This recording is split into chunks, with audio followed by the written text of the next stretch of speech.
Well, welcome to day 7 of the Triton Super High Roller Series here in Montenegro as we continue to celebrate a decade dealt in gold. I'm Henry Kilbane, joined by my partner in the booth, Alex Livingston. And Alex, we're coming up to the halfway point of the series, my man. It's been a lot of fun so far, and I kind of can't wait to see what the back half of this series has for us. Yeah, well, I don't know about you, Henry, but I'm extra excited for today. There's a buzz in the air with this 200K Invitational kicking off today. It's been a blast so far, but this is really the flagship event of the whole series, and I know the pros are all buzzing as well. Yeah, there is. Yeah, buzz is a great word. There was obviously the party last night with the seat draw. We'll get into that later on today. We had the mystery bounty draw as well. We'll talk a little bit more about that. But yesterday was the conclusion of the 50K, the biggest buy-in event of the series so far, event number 6, and it didn't disappoint. We took coverage from final 27 all the way down to a champion. Let's take a look and see how that final table played out in the 50K, event number 6. First look at Christopher Wynn. Opened the pocket queens from early position. Was chip leader and was expected to be opening super wide. Brazil's João Simão was down to 8 bigs. He actually came into the final table with just 2. Managed to win one of the first hands and then just gets dealt jacks against queens for 8 big blinds. Couldn't find the 2 outer and he was out in 9th for $153,000. Mr. Triton himself, Jason Kuhn, 12-time champion, looking for his record-extending 13th title. Picks up King Jack. Christopher Wen calling the Ace-7 of diamonds. Flop is excellent for Jason. You can see a little laugh from Chris. Diamond draw acquired, never easy. And there is the King of Diamonds on the river as Kuhn is dispatched in 8th place for $192K. Next up, it was Danil Kiselev, someone who went on one hell of a spin-up final 2 tables. He opened the button with Queen 9-0. Chip leader actually opted to just flat with Ace Queen out the small, perhaps because the Poker Hall of Famer Patrick Antonis was short in the big blind. He took the squeeze jam spot for what looks like around 13 bigs, and with the Queen in the window, it was pretty much all she wrote, although Patrick picked up outs on the turn, was drawing live to a 10 or a 5, didn't find it, and fell short for $261,000. Down to 6 players. Alison Pekazovic was extremely short on chips. Moved in under the gun as he would have been all in for his remaining stack in the big blind the next hand. Chrissy Foxon calling with King 8. No help for Pekazovic. 8 for Chrissy. He needs a queen now, or a 9, but doesn't find it. And the Brazilian, who steamrolled the mystery bounty field in Jeju, could not repeat the trick here in Montenegro. $353,000 for the Brazilian. Then it was Thomas Mulocker, short stacked as well, sub 10 bigs. You can see taking the spot with the 5s.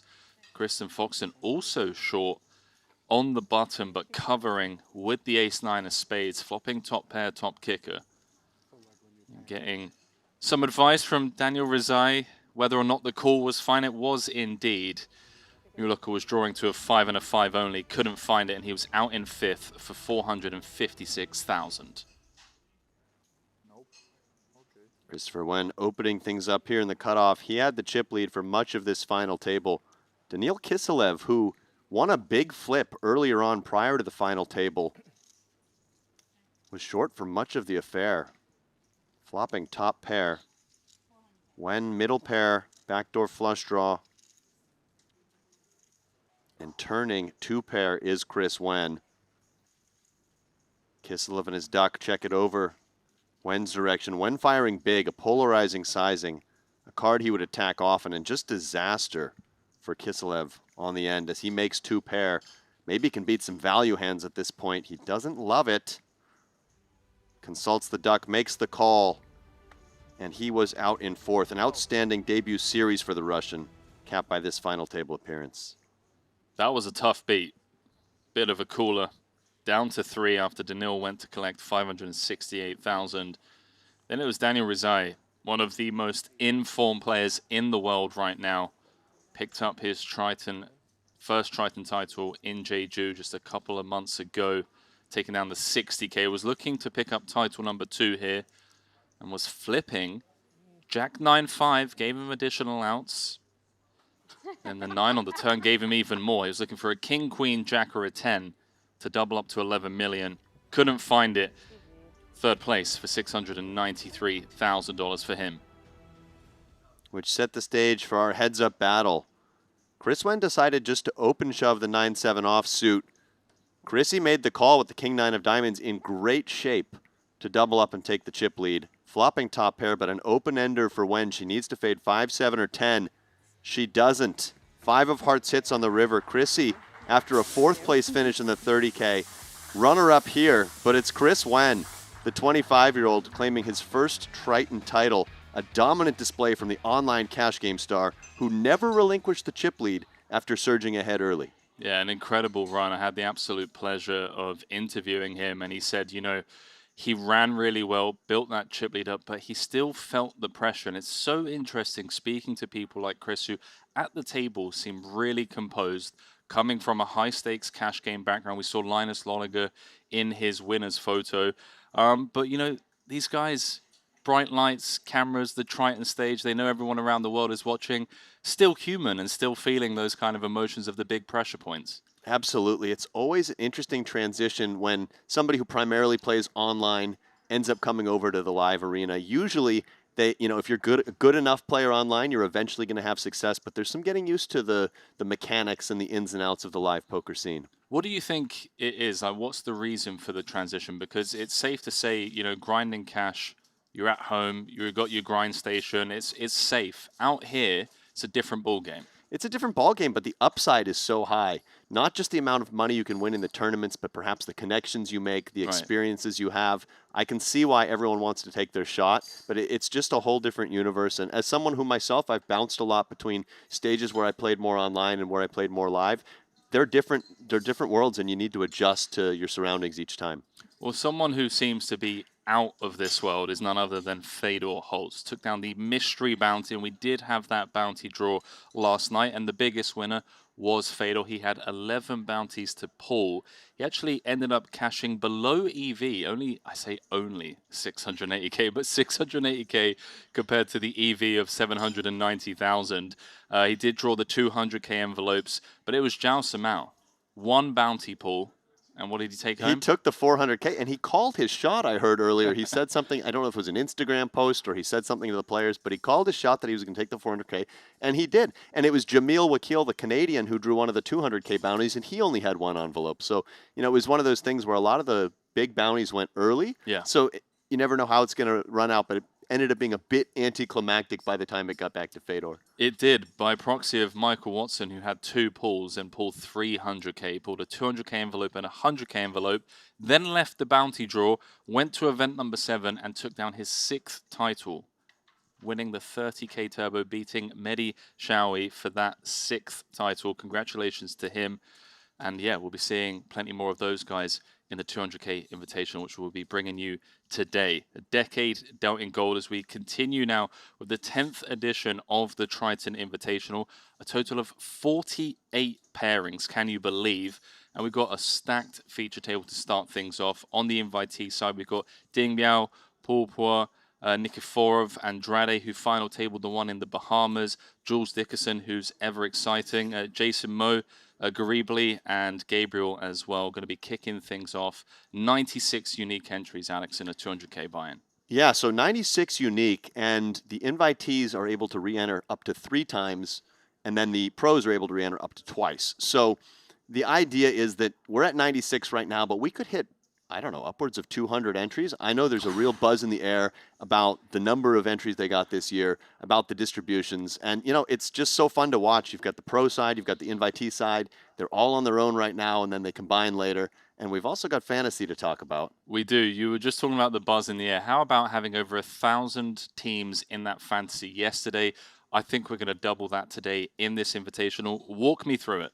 So, yeah, you get to pick 8 players for this event. Typically, you pick 6, but for this marquee event, you pick 8. And the only restriction, because normally we're working with stacks after day 1, so you've got multipliers in effect as we take the action here. But this time, you're just picking players from the start of the tournament, so you pick 4 on the invitee side and 4 on the pro side.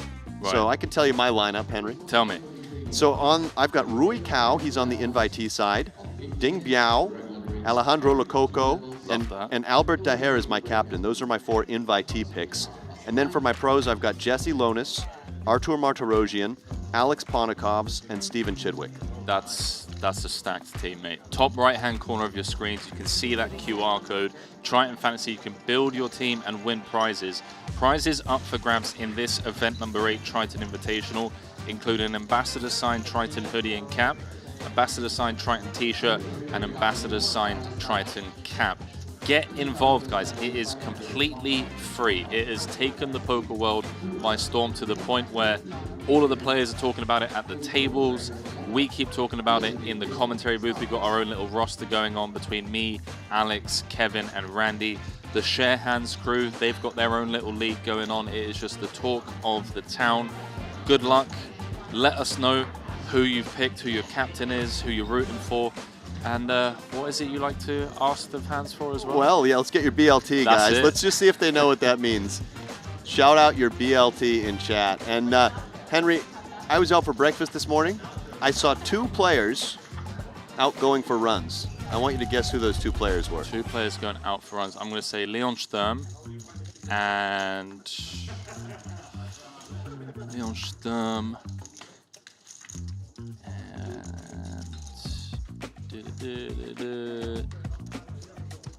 Christopher Wynn. Wow, you nailed one of them. So the answer was, it was yesterday's 2 winners. It was Chris Wynn, who took down that 50K, and it was Mike Watson, who took down the 30K Turbo Bounty. So I guess there's this thing where if you win a Triton tournament, you have to go for a run the next morning. to recollect the run good. Yeah, there you go. Okay. He went there, guys.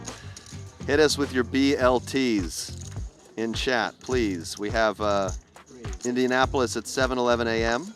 Okay. Shout out 7-Eleven. It's a good LT. Hit us with your Bs. Good morning from Texas, from Darren James. There we go. Our first full BLT. France, coffee, 1:12 p.m. It's also 1:12 local time.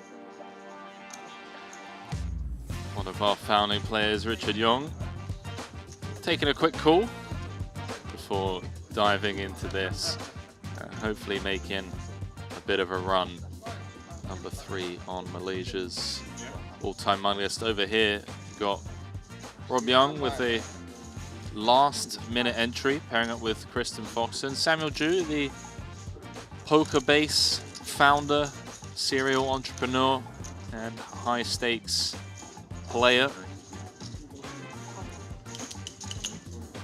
So they've got the pros in one room and the invitees in another room today. It's a full separation. Tomorrow we'll combine the fields. And what's the strategy? You know, it's if you're at a tough table, do you just try to grind it out and survive, or are you just always trying to build and accumulate and prepare for tomorrow? It's so interesting seeing how the theory has evolved over the last few years. I remember very early on, we're talking to players, and they were like, no, it's like a sit and go. There's a lot of ICM on the pro side. You're supposed to play super tight, and it's just all about surviving until day 2. But then you saw people like Matthias Eibinger going blasting, deviating from that strategy, saying, well, no, that doesn't make sense, because if you make it through to day 2, you're going to be up against a bunch of invitees with huge stacks, right, and you're not going to be able to do anything. There's so much value in actually playing aggressively on the pro side, building a stack so that when you do merge on day 2, you can play super deep against some of those invitees. Yeah, I think you're right, Henry. And if you look at the team that I chose, I went with pros who I feel are willing to play very aggressively, kind of a high variance style. I've got the Gorilla, Jesse Lonis there. I've got Artur Martirosyan, Alex Ponikovs, you know, players who will really get after it. I think you've got a great team. Great team. This is a really fun team. We've got Big Al, Confam, Santosh, Same Elamawe, the reigning champ, Alexa Pavicevic. Over here, who we got? I see Ramin Hajiev. I see Rampage Poker. Yeah. JNT. Dave D'Alessandro. Just an amazing event. There's definitely a fair few names on this list that I don't recognize that are new to me. Tell me. Some of the invitees. Shaniel Stokes, don't know that name. New person for me as well. Alexei Lozuk, John Brooks. So there's a lot of new names for me. That means we're doing a good job. Yeah. That means we're doing a really good job. JNT, not a new name. When are they going to move him over to the pro side? I mean, with the results he's had. He's got a new cap. Gaming Police. I've not seen that one before. I love it. There's a man who knows how to take down an invitation. I got him on my team. Yeah. Andre Lococo. We both have him on our teams. Lococo is aggressive, tough, dangerous. Certainly someone that can build a stack early. So we're just continuing walking through the room.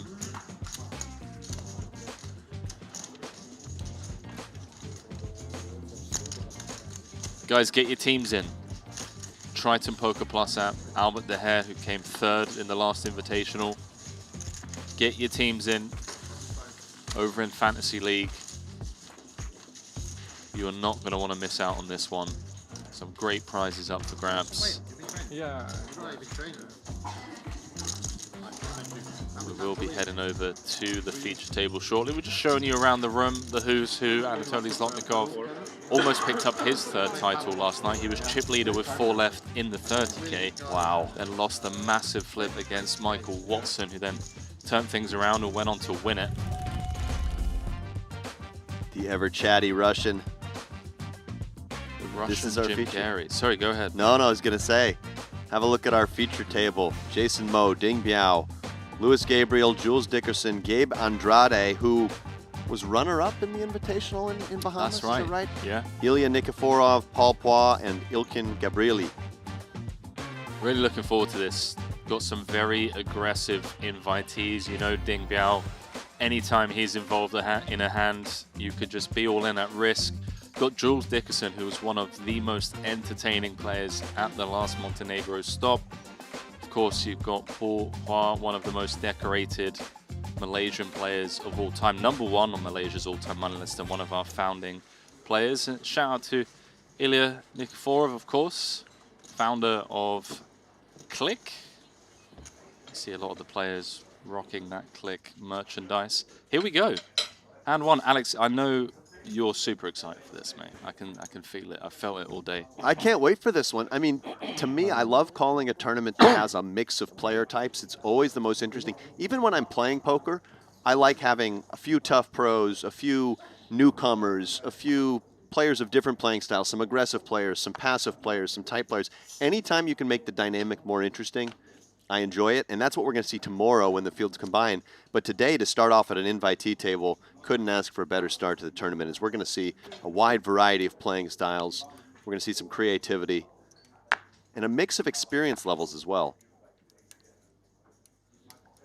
Jules Dickerson, hand 1, opening 3.5x from +1. Let's go, Jules. Now, they're 300 big blinds deep.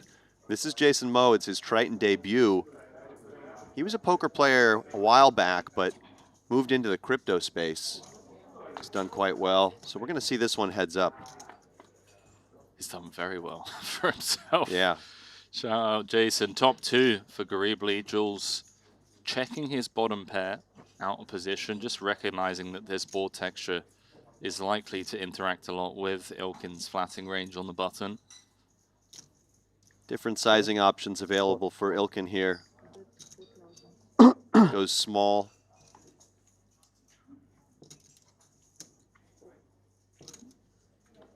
Immediately not a super fun spot for Dickerson. Deep out of position, no backdoor flush draw. The 8 not being the cleanest of 2 pair outs. Does check call. I'd like to see a big size here from Garibli, excuse me. As the board is very dynamic, and when you have so many draws available, you have kind of a higher value betting threshold. You've got some draws that can bet this size, and you want to just typically use large sizes, especially when stacks are so deep. Yeah, I like this. Just over pot. 18. I think for the reasons that you mentioned, tainted outs, such as like the 8 of clubs, or just an 8 in general, would complete some of the semi-bluffs like Queen 9. And of course, when you do improve to 2-pair, you could be up against a hand like this. Yeah, I don't think Dickerson can continue here. Wisely lets it go. Out of office hat for Ilkin. Seems like something you might see on J&T's head as well. That's actually a really strong cap. I love it. I like it. Just an extra buzz in the air today. I've got view of the pro side of the draw from the booth here, and everyone looks very focused, dialed in. I mean, it's one of the biggest tournaments of the year, right? Yeah, I think, you know, for some of these players, this is the biggest moment of their career. So this is the first invitational for some of these pros and invitees. And for others, it's certainly going to be the biggest, or one of the biggest tournaments they've ever played. Only time we ever see a bigger buy-in than this is those very few kind of occasional $1 million buy-ins. And this one, really a big field size, right? To have 48 unique pairings, 96 unique players. Yeah, like you said, given the structure and the opportunity for the pros to re-enter twice and for the invitees to re-enter 3 times. Yeah, I mean, so... You said 200 at the start. I tell you what, mate, if we do that, then, I don't know.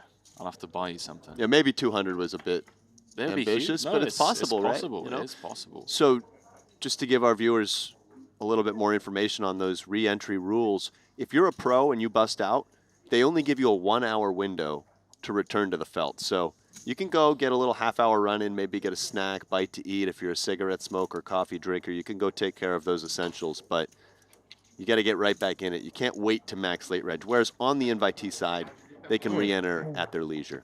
Down 3 mil so far. I'm the fish now. I cannot win Robo's game. Well, Paul, best of luck. It sounds like the cash games have been struggled so far. Ding coming with check raise to 11K, flopping top and bottom on a very wet, dynamic board. Yeah, Gabe's got a nut gut shot. He's also got that king of clubs working, and this deep could use it to run a bluff potentially if a third club were to appear on the board. Absolutely. In position. I don't think we're going anywhere. He may even decide to come back over the top, just saying, hey, this is my board. Well, he's just going to let it go. Lets it go, so bit of cautious play so far from Gabe. I'm somewhat surprised by that. There's some really nice implied odds.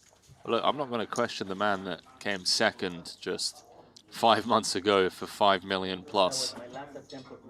Yeah, perhaps feeling that against someone as aggressive as Ding, he's going to face heat on a lot of turns. Got you on camera. Unless he turns a jack. It's a little ugly, though. He did Azerbaijan. put the backdoor clubs. I have a good friend in Houston.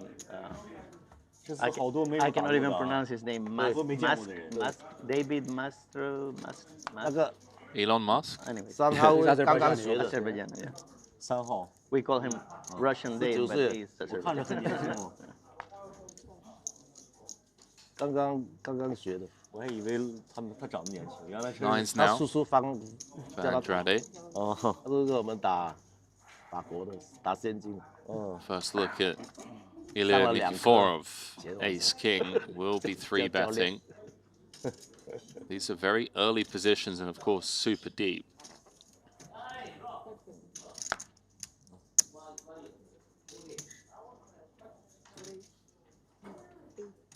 $8,500 the ask.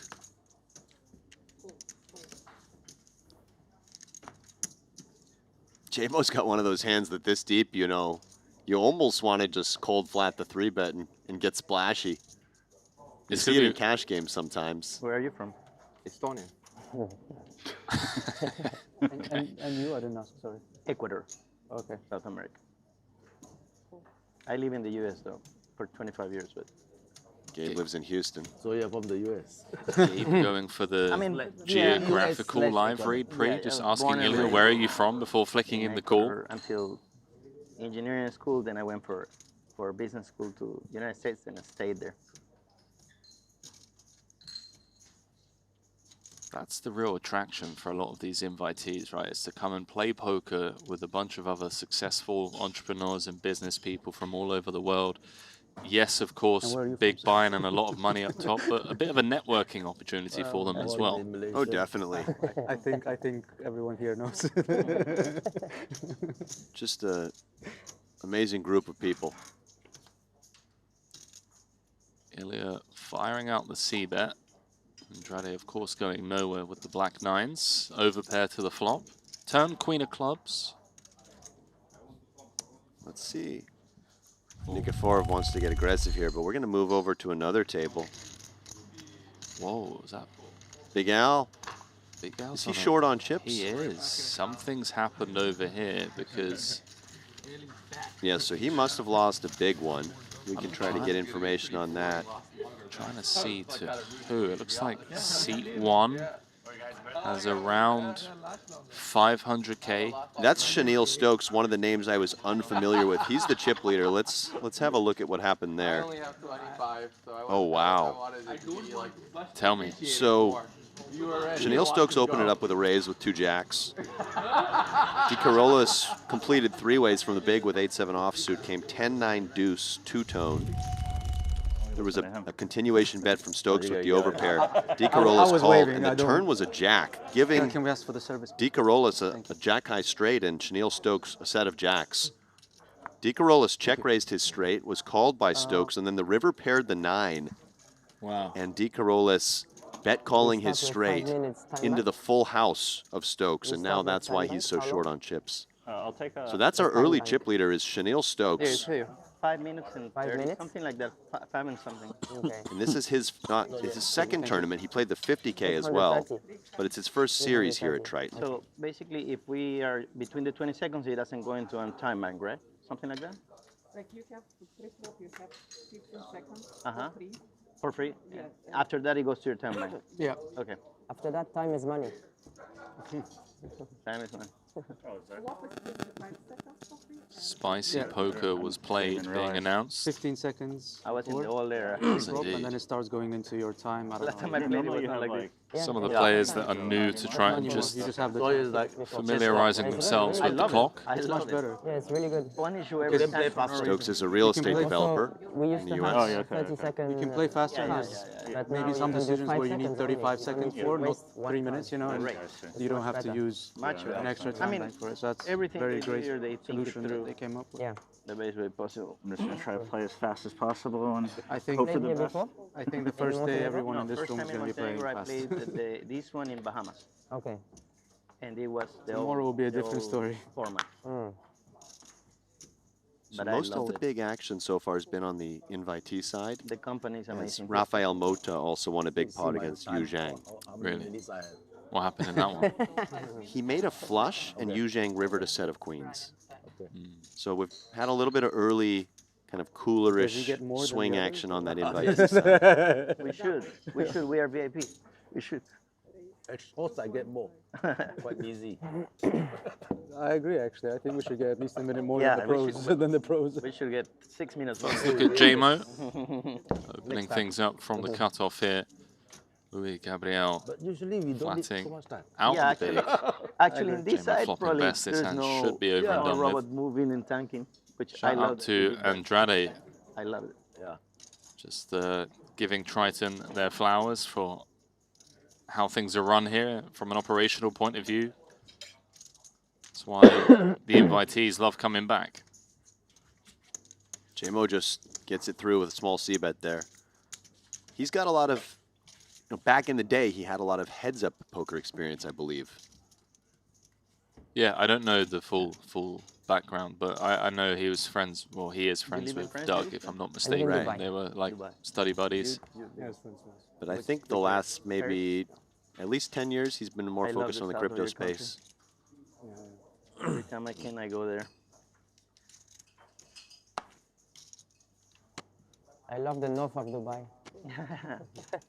Dubai is cool. Dubai is cool. It just feels a little fake, but it's cool. Yeah. This This is the fourth invitational tournament for Ilkin true? Gabrieli, by the way. Actually, I had one of the best experiences Did get there. 8th in with Monte the- Carlo back in 2023 for they- they just 540,000. Go to the dunes with the cars, and they make you like the roller coaster, but in the car. You know what I'm talking about? Yeah, yeah. Yeah, I love it. That's a must do. I'm done. That's a must do. Done. Did you try the hotel in the desert? Which one? Like inside the desert, you have a hotel? All right, quick dealer change. Everyone chatty, talking about riding dune buggies in Dubai. We're talking about Triton Fantasy. Scan the QR code. It is the talk of the town right now. It has everyone chirping. You can build your team, climb leaderboards, and win rewards. We're talking signed merch by some of our ambassadors. It's completely free to enter. There are so many prizes up for grabs this series. Get involved. Triton Poker Plus app. Build your team. Let us know how you're getting on throughout the We like day. Omaha. Yeah, so if you haven't No, built I a want team one. yet, Ooh. you can still Four enter with a cards. random team. Once That's play right. starts, you can't pick your own What team about anymore, but you making have a a- couple of hours to get in there with a Invitational random of team. And, Omaha? you know, there's a lot of randomness in a field like this anyway, so Yeah, not many. it's like sometimes you see in the March Madness maybe not as brackets the big, guy who maybe like just, 50K.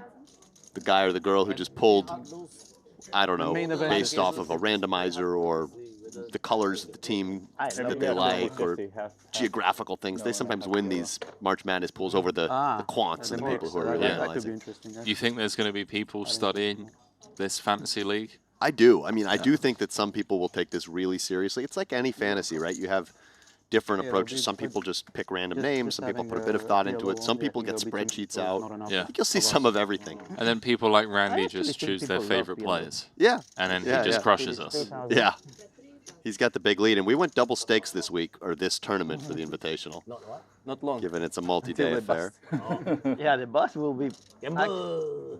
Yeah, That's that's, a big So lots of pride on the line. And Yeah, that's also the problem. fantasy that's what I'm commentator saying, chat. like 50K, maybe with 5 buy-ins. That's currently But they have a main event here. 1,823 It's 50K, teams. no? 100K. Wow. The Holy It is crap, growing. But Yeah. Pretty much the same thing. We're But what, I mean, 3 that's- days in? correct. So in one That's side a big will be number. That's the crazy. same format, but just No, not this one. Only the We're menu. peeling on the button No, not this with watch. Not like 60% that. of a straight flush This one versus very the C expensive. bet. Yeah, this is nice. You are a great, I think. This one. Yeah, floating, I've always looking wanted to to get this one because you can gamble. get some on the backdoor watch. equity or It's take like it away roulette wheel. somehow. Yeah. did you see the one that This they is were my displaying? time. That The looks next like one? a The like poker one. Yeah, I saw that one. That's That's sick. crazy. It just changed changed the cards. Do you see it? It's like a bunch of It's like a bunch Like of. roulette, but with yeah. cards. I see. So you can shoot and then it just changes. And But it's you not can done you yet. can gamble with your friend. Like image prototype yet. Oh, Dickerson oh, has yeah. given rope to Gabriel. He's going to take it, 12,000. despite having no pair, no draw. Wow, there we I've go. always wanted this watch because like the I'm check not a from big Jules watch guy, but Dickerson. If you're out with your friends and you want to gamble, you just like hit your watch. He has a hand that has a little bit of everything, but doesn't Yeah, need yeah, to play a anywhere. huge pot right now. It's a great hand to throw in your check calling range. Try to get for you can have discount. Yeah. Big discount. Big discount. I'll talk to you later about it. And I have to wonder if Gabriel's going to get See how many after it rebuys again on- on the river. Now he's picked up just a touch of showdown value. Let's finish this tournament first. Not a lot, Watch though, on a but he could change. pull ahead of hands like I'll check my budget. sevens after. with a diamond, Yeah, fives with a diamond. Now we can maybe buy like a king, three queen, more o with a diamond. Yeah, Stab flop exactly. and then call turn. Yeah, he may feel he has enough that Oh, he they no were longer doing it needs to bluff this hand. I would have been interested to see what he would have Yeah, done they on a come black in. 7. But he may still try to target something like Jack X with a diamond.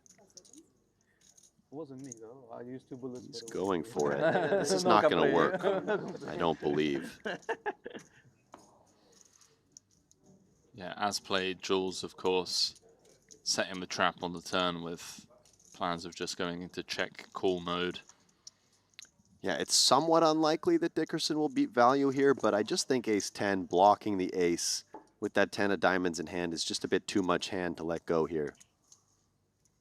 And once in a while, you may beat value as well or chop with it. He does make the call. 98k pot going Jules Dickerson's way. Great start for him, up to 346,000. Yeah, great pickup there. We've seen a bit of banter so far at this feature table. It's been a mixed bag all series. Some tables chattier than others. Zlotnikov, I think, currently holds the record for most words per minute.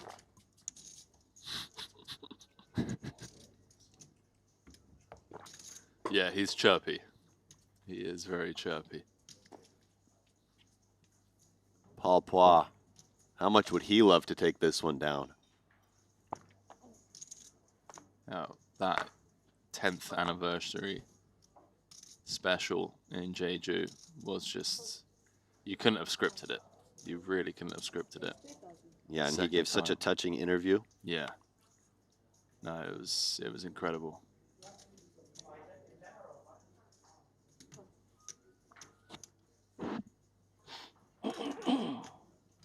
A bit of a run in the opening event, the 25K Golden Decade. That's right. Yeah, we were talking about what a cool story that would be if he could finish, you know, with another title in another named event after getting that one in the 150K anniversary event. Ilya with Jack's relatively small 3-bet, given that this went open and flat. I wouldn't have minded something closer to like 18,000. Especially out of position. And note that Dickerson opened things up with Queen 3 offsuit. Dickerson is here to play hands. You sound surprised. Somebody needs to give action. All right, we've got a 3-bet pot here. Gabe's going set mining. Somebody needs to give action. If Nikiforov can find a c-bet, the action will stop. Andrade surely can't call with an underpair to the board in a 3-bet pot. Question is the fantasy leaderboard live or delayed with the stream? It should be synced with the stream. You can have it. Surrender have refund. Ah.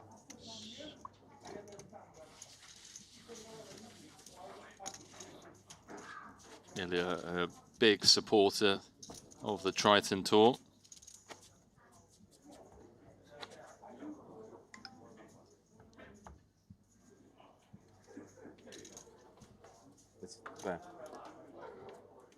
This yours?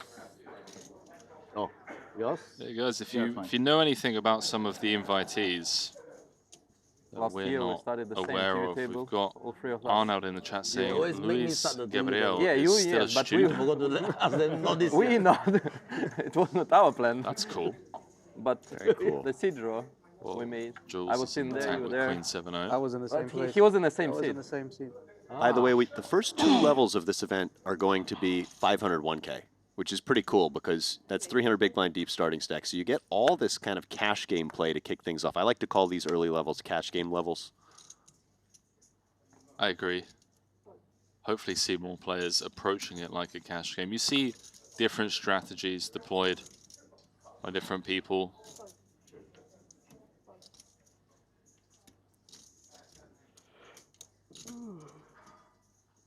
Action back on Ding. We are 250 bigs effective. Yeah, not clear that you want to 4-bet this hand this deep. I think calling makes a lot of sense. He may be unfamiliar with Gabriel as well. Yeah, that's a great point. I mean, for us, it's the first time we're seeing this young Frenchman.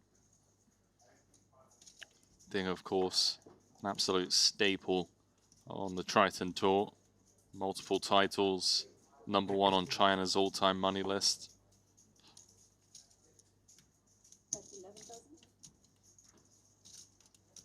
11,000 the request. Ace of clubs in hand. Clear continue for Ding Biao. Raising possible but unlikely.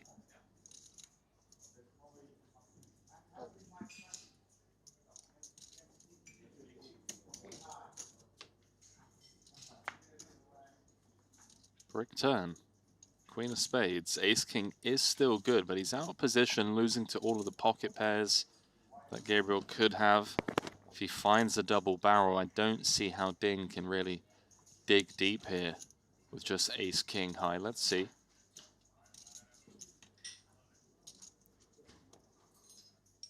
Tuesday. Everybody's on the call. Does go check, check.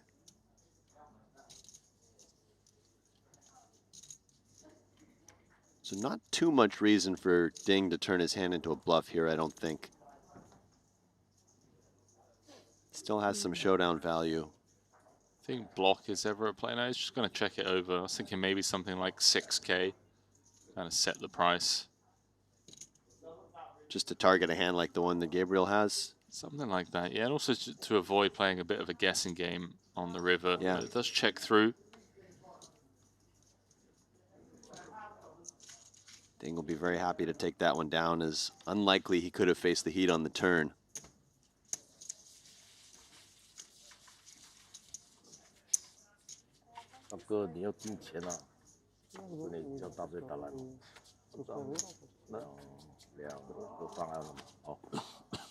So founding player, well, one of 5 players to compete in all 10 invitationals.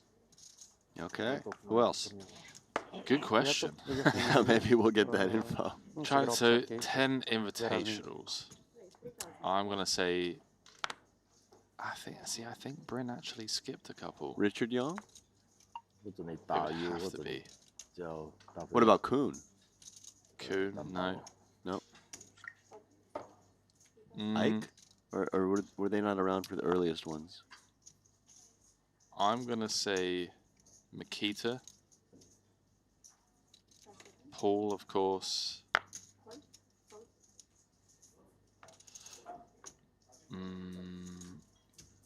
Bryn? I thought you said Bryn skipped. Yeah, I think he did, but. Alright, I've got 2 of 5. Makita and Paul. There you go. Hazard a guess at someone else? Well, my guess was Richard Young. Shake of the head from producer Lee. Maybe we can get that information. Eligible top pair here.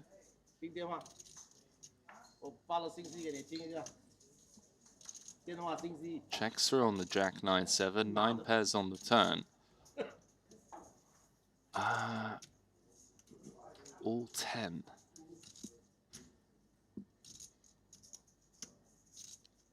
Louis Gabriel, by the way, is the invitee who plays alongside Artur Martirosyan as his pro. All right, I've got one more guess. Chidwick? Yeah, that's a good guess. Yeah. So I've got 3 of the 5. Chidwick, what a pro he is. You know, he just shows up to every marquee event, always good composure. Wait, hang on. What have we got going on? Oh, no way. Disaster for Rob Young. No way.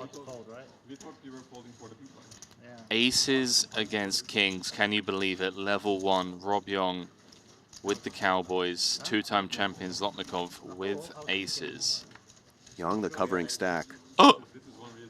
King in the window. Henry. Oh my god. Is there a frog in your throat? I don't know, but I couldn't believe it. I saw King of Spades window card. And this tournament just seems to bring these types of callers. Just an ace now for Zlotnikov. Running spades no longer available.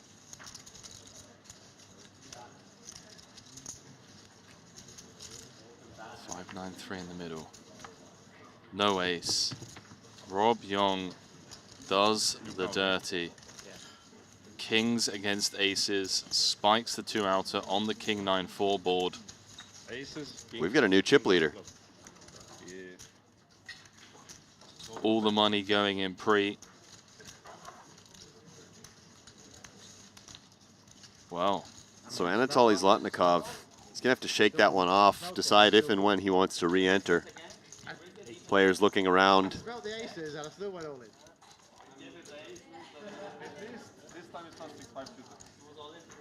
Massive start for Rob Young.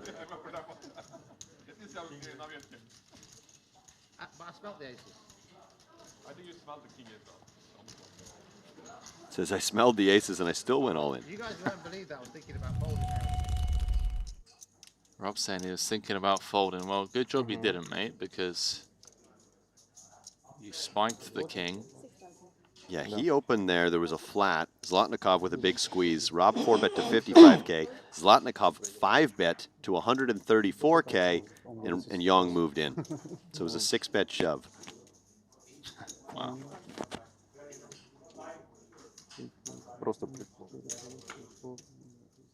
Wonder how long it'll take for him to re-enter, if he'll re-enter at all. I mean, almost picked up his 3rd title late last night in that 30K turbo to then come back today, not even halfway through level 1, and just get aces against kings for a huge double up. Yeah, I think we'll see him again, though. You know, already having a great series with 1 title and that 4th place finish yesterday. But will we see him immediately? That's the question. Paul picking up a double belly buster. There you go. On the turn. To go with his pair of 5s and see if he wants to fire out. 8 still ahead on the 7-5-3 ace board. Interesting one, right, with the 3rd pair, but he's just going to check, and they're going to show it down. 8s are good. yeah, had options there. Did Pois with a hand that had on the floor. equity versus everything. That had a little bit of showdown value and just decided to play a smaller pot.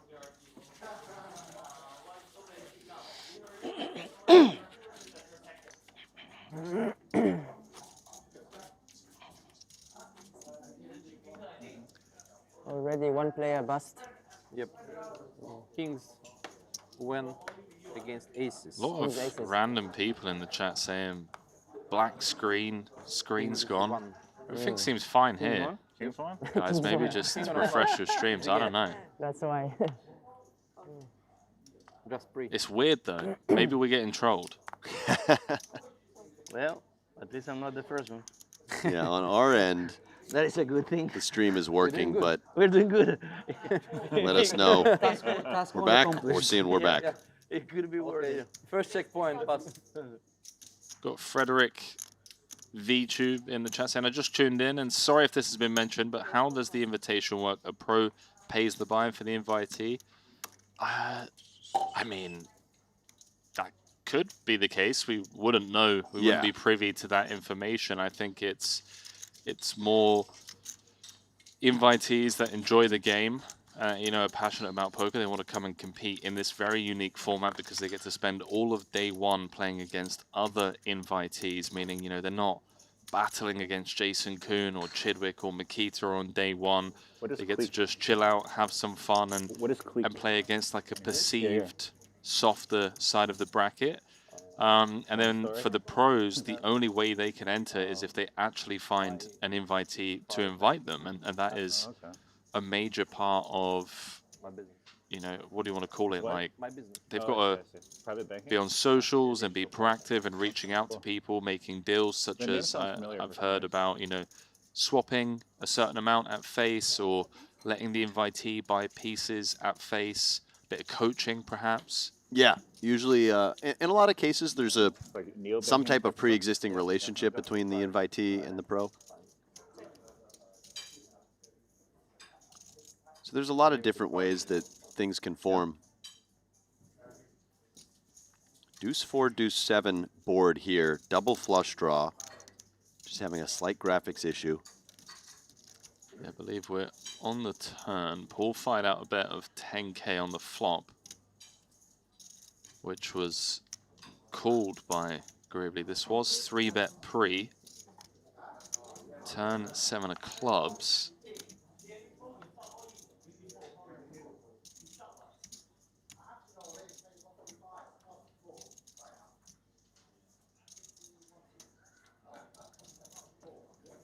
Gravely in the tank. He's actually reaching for check calling chips. 28K going in on the turn. So there's now 100,000 in the middle. How about this for a run out? 3 deuces on the board. 3-bet pot. If Paul was representing an overpair, obviously that hand only stronger on this board. This could be some type of boat over boat situation.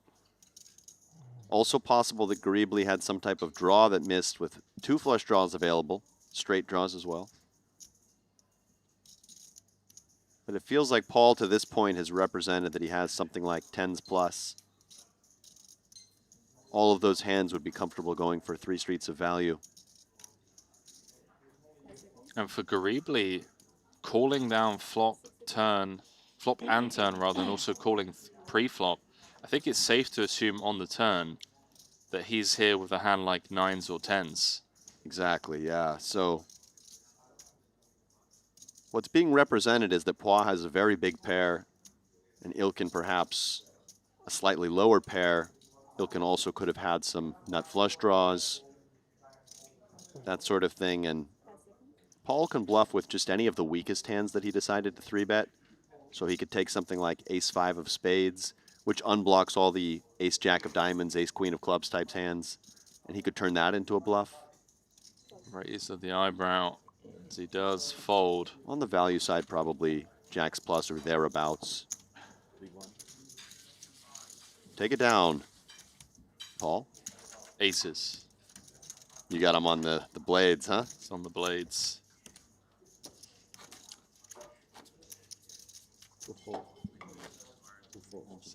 Anatoly Not much to think about. Zlotnikov, the first player eliminated. Level 1 aces for the Russian against Rob Young's pocket kings, and the flop came king high. And just to clarify for our viewers, you know, the pairings, like Henry mentioned, if you're a pro, you need to find an invitee to invite you. But then beyond that, it is still an individual tournament. So there may be some swapping going on, there may be buying of pieces, but there's no actual team component to the tournament itself, in the sense that it's still every man for himself. Just the wrinkle being that the pros are split up from the invitees on day 1, and then the field combines on day 2.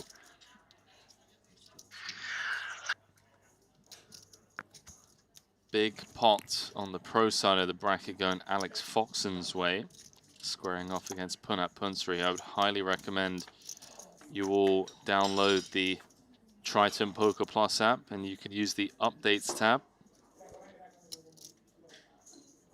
Javid Ismailov losing a sizable one. So Jesse Lonis, I know he's on your team. He just took down 141 big blind pot.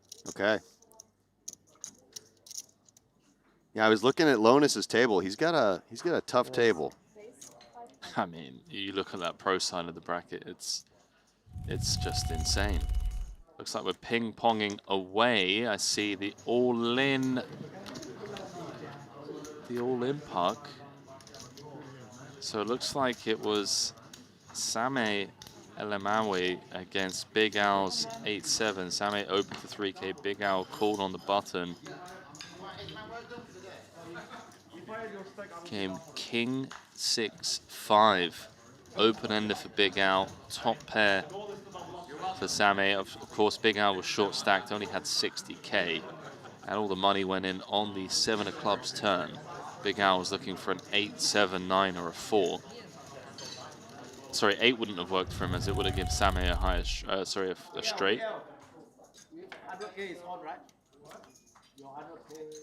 English seems to be very difficult for me recently. It was an earlier start today, Henry. You know, this tournament kicking off an hour earlier than normal. I think I'm talking too much Serbian. Yeah, I'm trying to mix it up. You've been with the practicing locals. your Serbian? Just, you know, I heard you earlier on as we were checking in. You're like, you know. I hit her with the Havala, which means thank you. Yeah, exactly. As I was paying for my latte, but that's all I've bothered to learn. I know that you know a bit more. You're also somewhat proficient in Bulgarian. And is there any overlap between those two languages? There is. There's a big overlap. But, you know, this stream is in English. And clearly, I'd spend more time taking English lessons. I'll give you a little coaching lesson tomorrow before the show. I'll come in with an English accent. You can come in with a Canadian accent. That'd be a fun way to mix things up. Guys, let us know who you have in fantasy. Yes. How has this start worked out for you? Does anyone have Rob Yong? And does anyone have Anatoly Zlotnikov, one of our early casualties, as Big Al also out the door? So those two men, the first two to be eliminated. And perhaps as expected, Henry, it's all invitees at the top. So what I mean, the top 7 names on the board are all invitees, and I think that this is somewhat thematic, where there tends to be a bit of a higher variance play on that side of the bracket. There tends to be a bit more splashing and big pot poker played early. 100%. Case in point, Rampage Poker has doubled up against JNT. It was a 5-bet pot.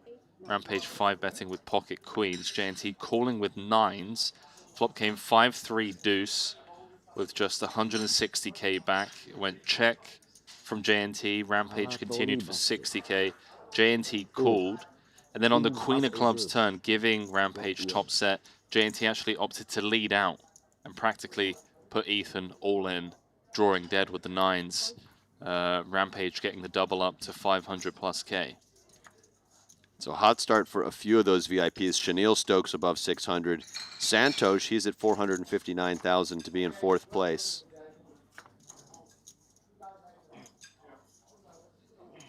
Santosh won a big one in a pot that didn't make it to showdown against Stokes. Overbetting the river on 5-3-9 King 5 for almost 1.5x pot. That one did not go to showdown. Yeah, only 2 pros. Am I right in saying? Oh, sorry, 3 pros inside the top 10. Vogelsang, Jesse, and Rafael Mota.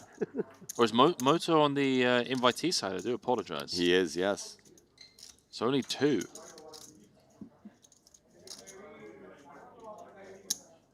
这个俄罗斯人上次天堂岛是 KK 掉了，对，输给99，这 AA 输给 Queen KK。 7-4. 直接输给他那个嘛，阿洛嘛。 Rainbow.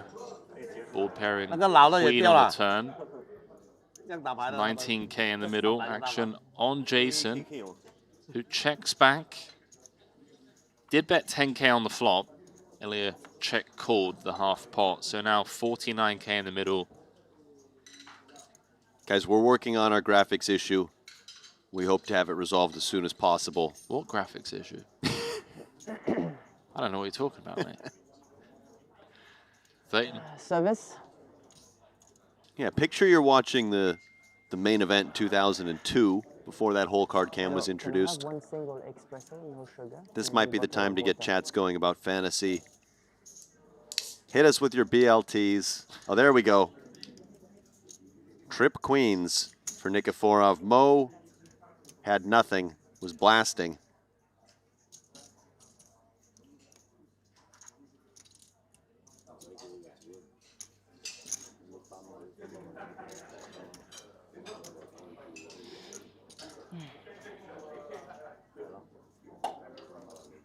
So there we go. Ilya just taking that one down with Trip Queens. I think you've got something for me, Alex, over on the fantasy stuff.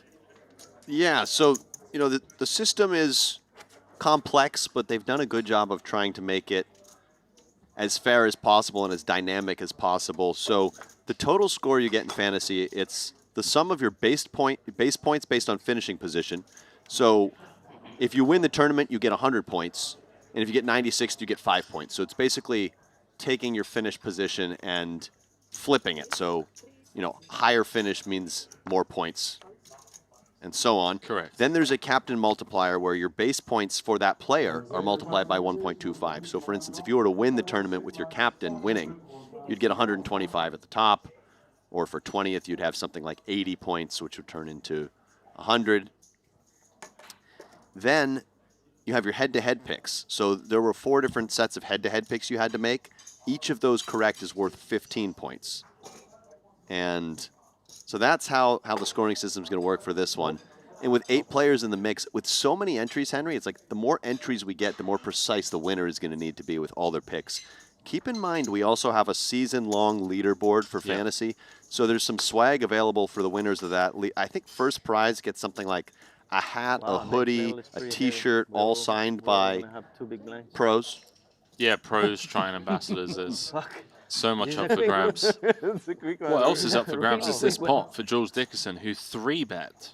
Let me just say that again. 3-bet pre-flop with 10-3 offsuit, and is now continuing on the King-Jack Deuce. Gets it done. This hand affectionately known as Kitchens in the early days of online poker. You better not be in the big Get. hand. Something wrong with the screen. No, leave it Everyone like 3 big blind. Leave it like that. Fuck it. Let's go. Let's go. No problem. Andrade saying, Okay, I'm the big blind.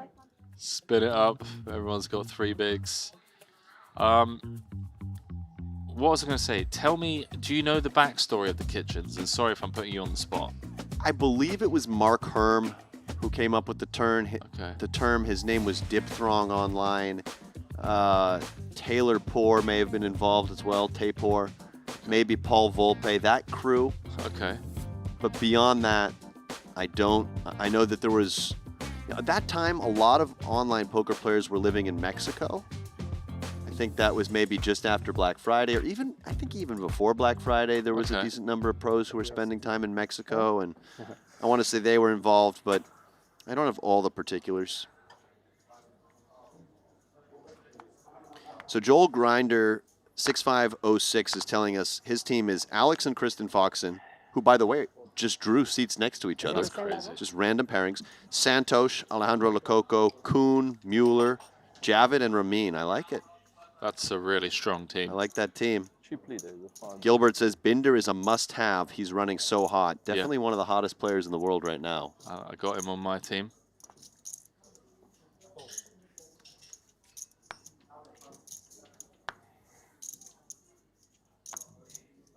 Dickerson opening ace-deuce offsuit. We've seen he's just willing to open quite wide in all positions. Gabe wants to see what's up from the button. 2 This5s. level is the same, yeah. He's got the best of it. Oh, I didn't even notice. No sets so far today. The theme of the 50K was what? Jacks getting showered, or is that just the theme of the tournament so far? I think it's been the theme of the festival. That's right. It really, Jacks have not been performing at or near expectation all festival long. Dickerson going for a bit of thin value here, bottom pair. Easy call for Gabe, who decided to just check it back on the flop, not wanting to face check raise and play a large one. Gambling.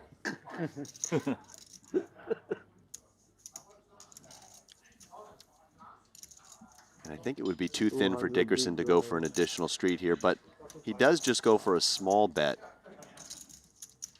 3,500, which sets the price a little bit, as Gabe will just flick this one in.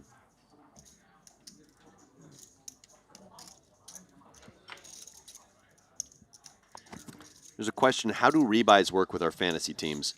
So if your player rebuys, then you get whatever position they finish in on their second bullet or their third bullet. You're relying on the people you draft continuing to enter the tournament. You don't want to draft someone who you feel will just one and done it. Absolutely. I mean, the opposite to that, obviously, is if your player just runs really well on bullet number 1 and doesn't need a re-entry. But given that this is tournament poker and there's a lot of variance, picking people that are going to empty the clip if necessary is pretty damn important. Yeah. I have trust issues. Obviously, it's impossible to know who's prepared for 2 bullets, who's prepared for 4 bullets. I need double shifts. You know? Yeah, I think most of these players are at least prepared to fire a second bullet. Sometimes when it comes to something like the third bullet, it really comes down to how you're feeling. What's the most bullets you've fired in a tournament? Oh, good question. I think somewhere like 9 or 10. Oh, wow. Okay. In like a 1K PLO with unlimited reentries. Nice. Yeah. 2 10s. It's 3 and 7.5. For Garibli. Now, normally you don't want to play a ton of cold calls versus raise and 3-bet, but the player's so deep. His hand, I would think, wants to VPIP in some capacity and shouldn't feel obligated necessarily to 4-bet. The concern is that by flatting, you turn your hand a little bit face up. Your range starts to become something like 8s through jacks, some ace-queen suited, king-queen suited. 31. So he does opt to just go for the 4-bet, which we would think would shed Dickerson. It does. Interesting one for Andrade. Ace-King O, 300 bigs. So sorry, 240 bigs effective. I think in position, we just want to play as flat here. Agreed. It would be a lot of money to want to consider committing pre-flop and too strong of a hand to fold with position. Any aces or kings in the deck? No. Jack 5-5. Clean for Ilkin Garibli, who final tabled this Invitational back in Monte Carlo 2023. The one that Dan Smith won, if I'm not mistaken.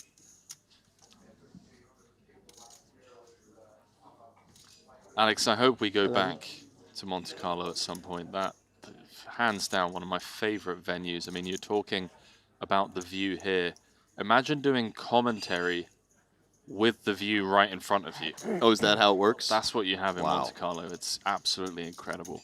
That's pretty cool. Back to this. Ilkin continuing, Gabriel calling. Yeah, it was a very small size used by Garibli there, just somewhere in that 20% pot neighborhood. Pot growing, 89 in the middle. 7 of hearts on the turn, changes nothing. 89K out there. It gets awkward for Garibli. I mean, Andrade can have traps, aces perhaps at some frequency, pocket jacks. Not given that those hands would necessarily 5-bet. Yeah, even jacks, queens, these hands can all linger in Andrade's range, as well as, like you mentioned, aces could trap. Maybe kings would be the most likely of the big pairs to go ahead and 5-bet. But I like the check. Feels very thin to go for another street of value. Yes. Gabe content to check back and pulls ahead on the river. King ball, corner pocket. Can I just what's up there? Can I just see what's up there? I think Ilkin has a clear check. Could maybe do some sort of blocking to the tune of like 15,000.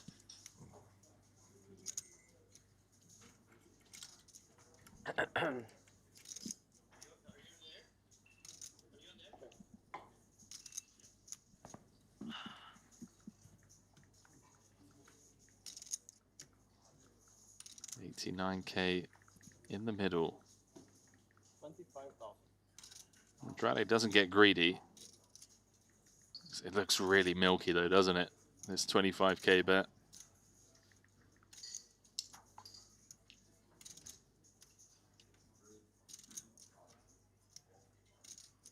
Garibli wondering what hands he can beat, because if Andrade had some weaker hand that floated the flop, might some of those hands start bluffing on the turn? And when he plays check back on the turn and now bets this size on the river, what can he beat? 2 9s might not even feel they need to bluff. Something like 9s or 8s might just check back, hoping to beat ace queen. So he's relying on Andrade to have some type of float on the flop that decided not to follow through on the turn. Now the price is compelling, but like you said, Henry, perhaps does it look a bit milky? Tens without a club, 4-bet pot. I don't know, flick in the call and hope to get shown ace He's out, queen. good fold. Ilkin Garibli able to get away, and a nice pickup from Andrade, catching that king on 5th Street. The current chip leader is Rob Young after spiking a 2-outer with kings against aces. Looks like we're going to ping pong over here. Oh no, Javid down to just 61 bigs. The man that came 3rd in this Invitational in this very card room this time last year. He's on a short stack. And then over here, what we got, there he is, the chip leader.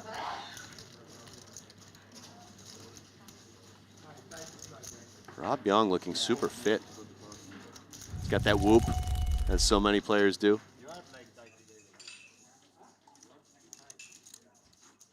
Nikolai Vaskaboynikau. Sam Ju.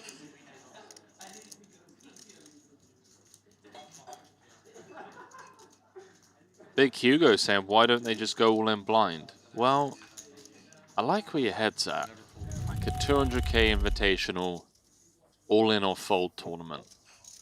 That could be the play.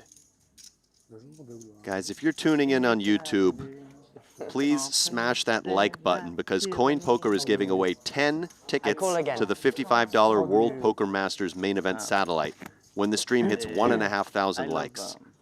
Please smash that like button, subscribe, And then my father was stay a involved. theater director, and they did Chance to win that satellite did, ticket on CoinPoker. Dead easy, guys. All you got to do is click a button. play. So not only in can my you win country. signed merch for free, And then one of the Triton actors merch, was French, and decks I of asked him, cards, got the free fantasy league. teach me. You can also win And I coin sang poker it completely tickets. wrong. And then later on, King Jack 3 the mother of my was son, she's from Morocco. So then I needed to 3 speak bet, I with believe. her family, and I could not speak Arabic. I think So I Jules learned French, and limped then in, I guess, and Andrade You have to ISO'd. learn 2 languages to learn 1 song, Garibly made the call. right? We may Pretty go much. 3 ways to a turn. No, Jules is just going to get out of there. 来了 Some reverse implied odds if he 没有 does 看到刚 turn the 才 queen. 现在看到了。 Could be up against ace 10. So who wants it more, or might Andrade find a flush, as these players have the same hand? But Gabe's got that flush draw.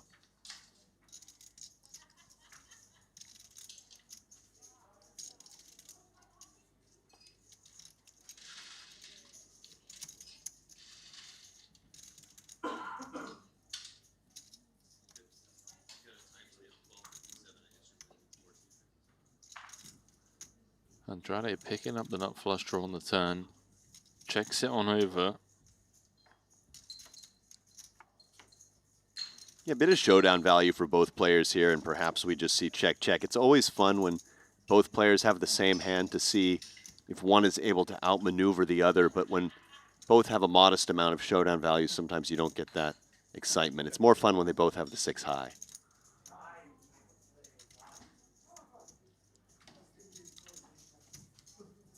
And did we cover it yet? Because we've gotten the information on who's played all 10 invitationals. We've nailed 3 of the 5. Yeah, so we've got the full list. Tell us. It's Mikita Badziakuski, Yep. who you mentioned. It's Danny Tang, Okay, that makes sense. 22. Nick Petrangelo, I wouldn't have guessed that.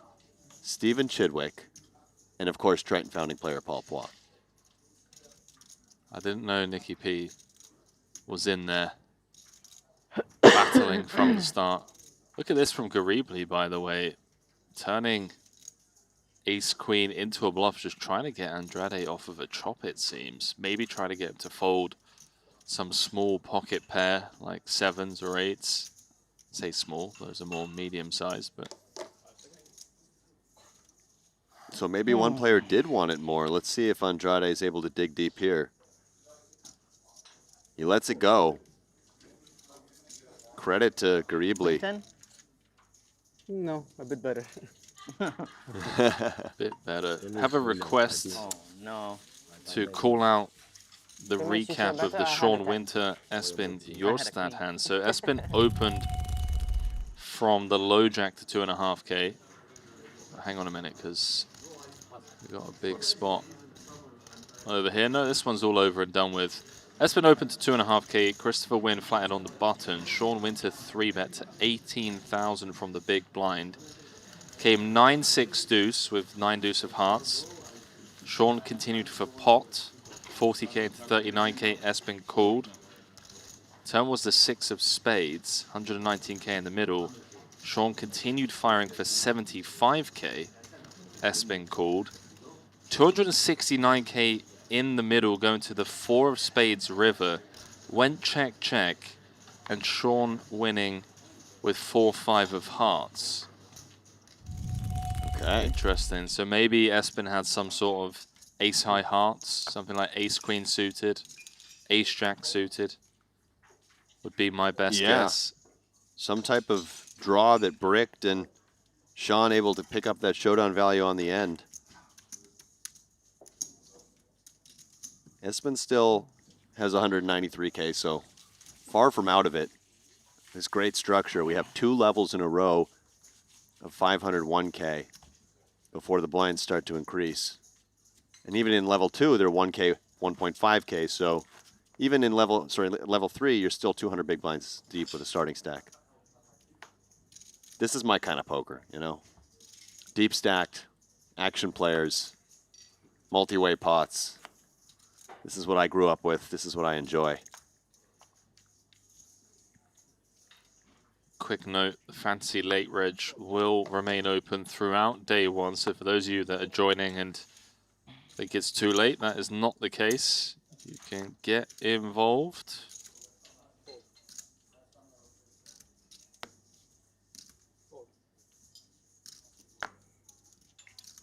King Jack off for Paul.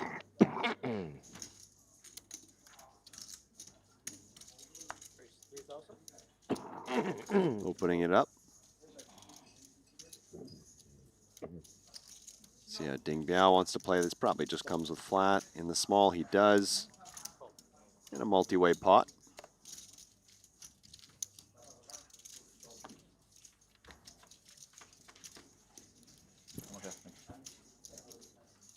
Thank you. Top two pair for Paul and top pair for Ding Biao. Could be a bit of trouble for Ding. Yeah, fortunately, this just a single raise pot with only 10k in the middle. But if Paul can find a big c-bet here, 40%. Yeah, whether or not Ding loses many chips in this pot, also just a function of the way the board runs out.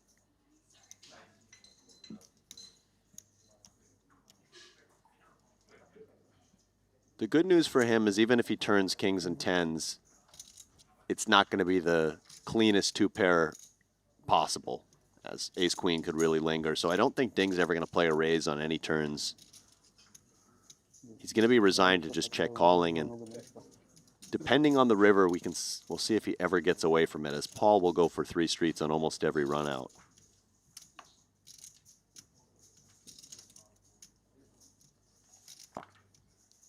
$18k out there. Yeah, I like going for a big bet given how wet and dynamic this board is. Ding, never going to fold something like Queen 10 of spades, 9 10 of spades, so we might as well just charge those hands the max. Yeah, great execution of theory here from Poix, going small on the flop multi-way and now polarizing on the turn. And Ding cannot fold his hand yet. Top pair just too strong. Ding's drawing dead. Oh, that is a card that could cost Ding Biao some chips. Still, perhaps he'll just be resigned to the check call line. Does feel like it. But if Paul were to come with a really big bet, Ding could lose a lot of chips in this hand, as I don't know that he's going to find a fold versus any size. I like just betting pot here. All of the draws that we mentioned are folding regardless. So let's just try and get the max from the case king in case Ding has it, which we can see goes 80%. Yeah, I like it, and Ding's just never going to fold here. Though I don't think he's ever going to raise. His body language has already indicated that.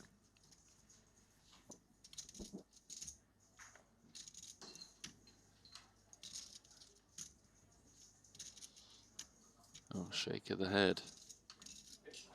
Having the 10 kind of working against us, but he's going to flick it in. And he's going to get shown the nuts. He didn't love it. Looks like so. I think it's one of those spots where he's like, okay, this feels like such an underbluff spot, right? Like betting The flop, boss is getting the hand. turn, and then on the board pairing river, would Yeah. Paul really continue emptying the clip with like ace, queen, no spade? I think the concern too, though, is that maybe Paul, opening in the cutoff could have king 9 suited, king 7 suited. Maybe sometimes those hands don't bet turn. Like the fire. Choose a different sizing somewhere. But ultimately, That he does call. I agree, Henry. It may be just an underbluffed line in general by population. But nice pickup for Paul. Yeah. All right, Alex, we got some really We're not cool bottom 3. Triton fantasy stats coming in. Any guesses at who the most picked captains? Oh, do we have?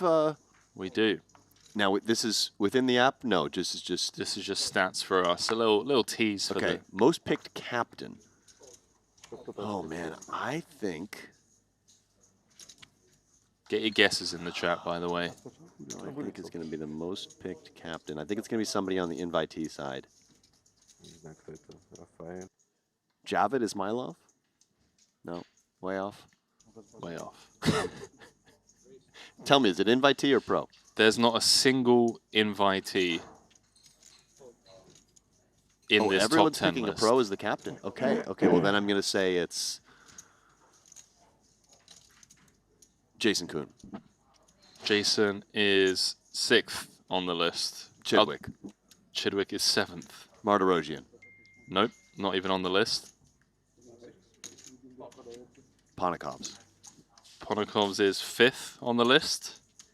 Mateos? Yes. Okay, there we go. Mateos is the most chosen captain by far.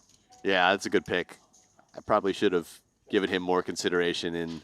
I mean, he's, in my opinion, and this might be a hot take, I think he has the potential to eventually go down as the greatest no limit hold'em player of all time, and I think he's already a candidate. Yeah. No limit hold'em tournament player. I have a tremendous amount of respect for his game. I met him when he was 18.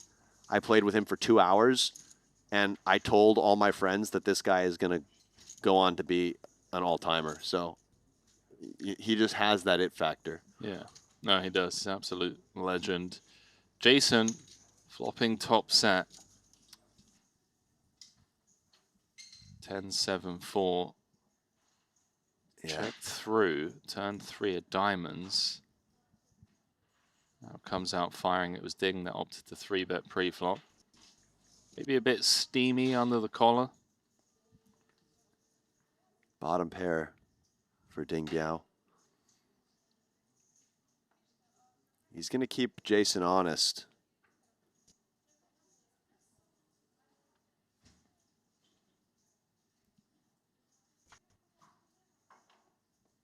Jason boating up.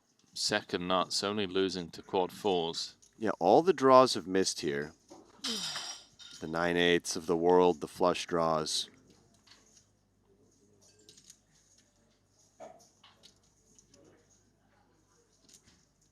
See if he can bait Ding into doing something crazy here. Or if he just goes big himself. I like this. He goes this is really really big. cool. He goes 2.5x pot. So he's just trying to target the stronger portions of Ding Biao's range. We can see that Ding Biao has a 3 and called the turn. By that same token, Ding Biao might have some 4x hands that call the turn. Yeah. Jason is targeting those hands or daring something like 7-6 to make a big call here, noting that all the draws have missed. I really like this given the current dynamic at the table as well. JMO just recognizing that Ding's a bit steamy after that previous hand. You know, frustratingly made the call and was, you know, visibly annoyed. JMO just saying, look, I have all of the Jack 9, Jack 8, 8-9 suited here that brick. I dare you to try and call this 2.5x pot. And he might have found the right customer.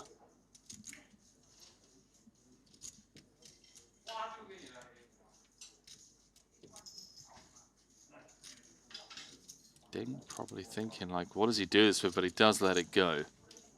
I like the idea. Yeah, I think he just ran into the wrong hand in Ding's range, but definitely some nice principles behind that 2.5x pot over bet. Someone in the chat saying, you know, crypto is doing bad when JMO is back playing cards. Yeah, I don't know if that's quite what's going on here, but that's a good dig. He's just mixing it up. He's like, all right, I'm sick of seeing all of these players butchering hands. Let me come and show you how it's done. So interesting that all those top captains came out of the pro side. I would have thought that people would look for players who they feel... I would think that on day one, the biggest edges might be available on the invitational side, just in terms of the best players relative to the average player there. Yeah, but the scoreboard isn't just for day one, it's for the entire tournament. So Yeah. It's kind of like, well, down the line, across day 2 and day 3, do people feel like an invitee can get the job done? Okay, We've I'll seen it play happen with you. before. My captain's Sure. Ramin I play with Hajiev. the kids. Yeah, he's got the Somebody has to experience. play with the kids.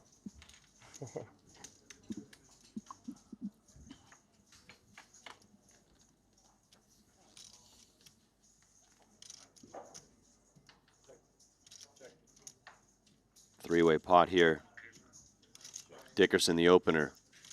Checks through. Gabe turning trips against the aces and jacks of Gabriel.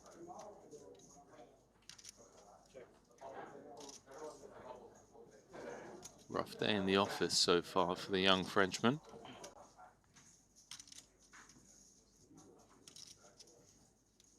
There are some questions about the coverage of the various tables at this tournament. We just have one feature table here in Montenegro. 18,000. We are going to be rotating that feature table every couple of hours or so. So you're going to see some VIPs, you're going to see some pros. It's going to be a mix. But if you want to keep track of what's going on the outer tables, get that Triton Poker Plus app. You can open up a tables tab where you can see every hand that goes to showdown. You can see graphs of players' chip counts. You can really track all the action on the outer tables. And when there is a big moment on an outer table, we do have production crew available to capture some of those all-ins, some of those big pots, and that's where you'll see us pivoting here and there. Wait, hang on. So the ace folded, but 8-6 is still in the mix. I was so busy telling the players how the format works that I must admit I missed what happened on 4th Street, but surely was Dickerson the aggressor? Yeah, I think so. It really caught me off guard. Nice hand. Thank you. Andrade up to 366,000. Trying to say I had this. Yeah. Hot start for That him. happens to me. That's my life represent. I'm trying to represent what other people have. Wang Ye, by the way, now at How the old top are of you, the Jules? board overall. 29. What a beautiful age. Could I be? Let's see if he played a pivotal one. I could be a nephew, not a kid. Could Yeah, you I be my could son? be your nephew. Nephew, son cannot. Son is he's too young for this. Yeah, you can be my son. You could be my dad. Yes. We have to do DNA test. Yeah, Wang Ye got into a double-check. 5-bet pot I say I can be. with I'm- pocket He sevens. say I am.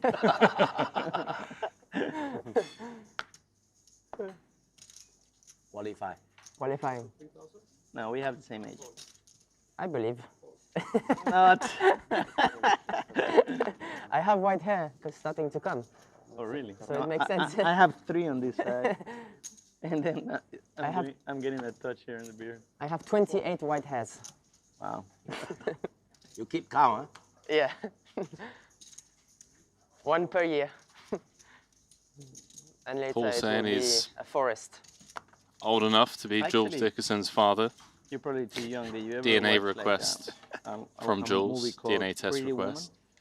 Go ahead, Alex. Sorry, you were I watched Pretty Woman. recapping an insane Yeah, hand Julia between Wang Roberts Ye. and It was Richard pretty Gere. insane. Oh. And he had all gray hair, but he looked amazing, right? Yes. Oh, Richard Gere so Richard. mad. Yeah. I Young hope to look like Wykin, this, right? the opener. Yeah. It's like George Clooney. Recal 3-bets. Wang Ye George Must Clooney, be yeah. cold Yeah, 4-bets, yeah. pocket 55 years old. sevens. Okay. Even Mota, More. He 5 actually betting. aged not so well, but at that Sorry movie he about was this. excellent. Wang Ye and cold good betting, yeah, with the- cold 4 the betting hair pocket looked sevens. great. Mota 5 betting jacks. Only Wang Ye makes the call. Okay. So it went raise, 3-bet, 4-bet, 5-bet, jacks against sevens. Cold 4-bet and cold 5-bet. And the cold 5-bet was from Rafael Mota's pocket jacks. It came queen, queen, 4. Check, small bet for Mota. Wang Ye peels for 1/3 pot. Queen, queen, 4, 3 now on the turn goes check, check. River 7. Wang Ye making sevens full of queens to pull ahead of the jacks of Mota. Check from Wang Ye. Mota value shoves the jacks, and Ye was trapping with the sevens. Wow, that's brutal. Quick dealer change. An opportunity to give a shout out to our partner CoinPoker. You can head on over to tritonfreeroll.com. Use the code Triton to be eligible to get involved in that free roll where you could win yourself a seat, a 25k seat for the Triton Super High Roller Series in Jeju. That's right, a free roll into the Triton Super High Roller Series. I never thought I would see the day, but here we are. You'll love to see it. He was George in Seinfeld, and he loves poker. Oh. Alexander. Oh yeah, Jason Alexander. Jason Yeah, yeah. Alexander.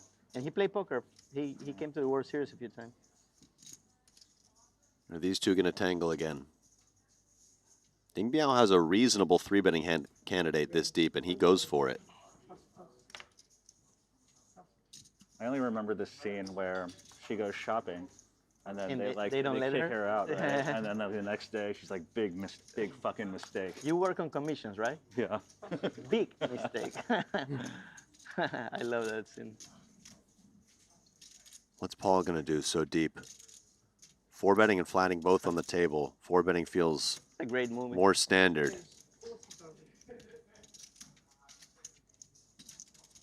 It's a sizable 4-bet. It is. I think versus a smaller 4-bet, we would have seen Ding Biao just peel in position. But versus 40K, that's a lot of chips to commit. And he's not going to know if he wants to hit that ace or the 4, right? He doesn't know if he's up against a big pair or big ace, but he's making the call. He's got a suit. This is a big one.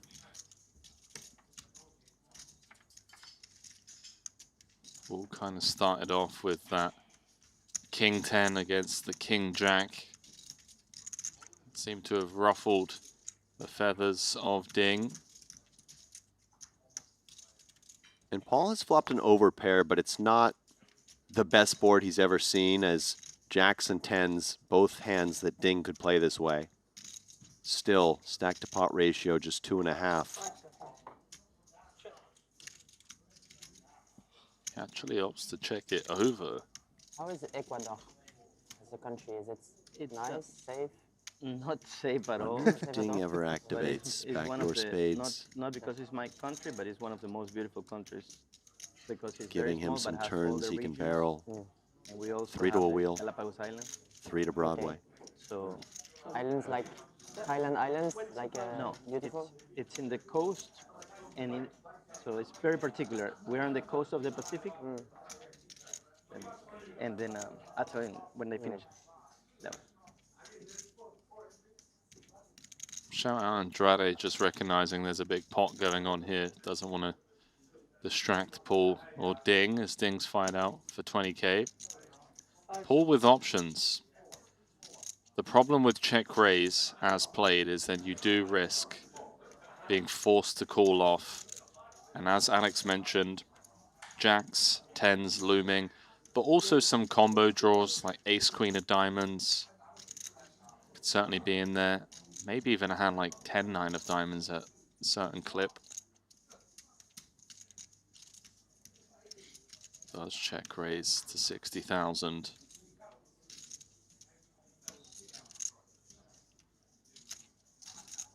He's going for it. So his plan was to check raise and try to Yeah, get we're just stacks doing in the against a rest. hand like queens or ace jack. So it's in the coast of the Pacific. Younger the than Pacific. this, yeah. So we have a whole side of coast just like here, but there is a chain of mountain that crosses all South America, which is the biggest chain of mountain in the world. It's called the Andes. So some of our cities are at high altitude, which makes a completely different topography and beauty of kindness, and because it's mountains, volcanoes, and we have beaches. So it's very pretty, but unfortunately, the drug dealers from Colombia figured out that was the easiest route to take the drugs out of South America.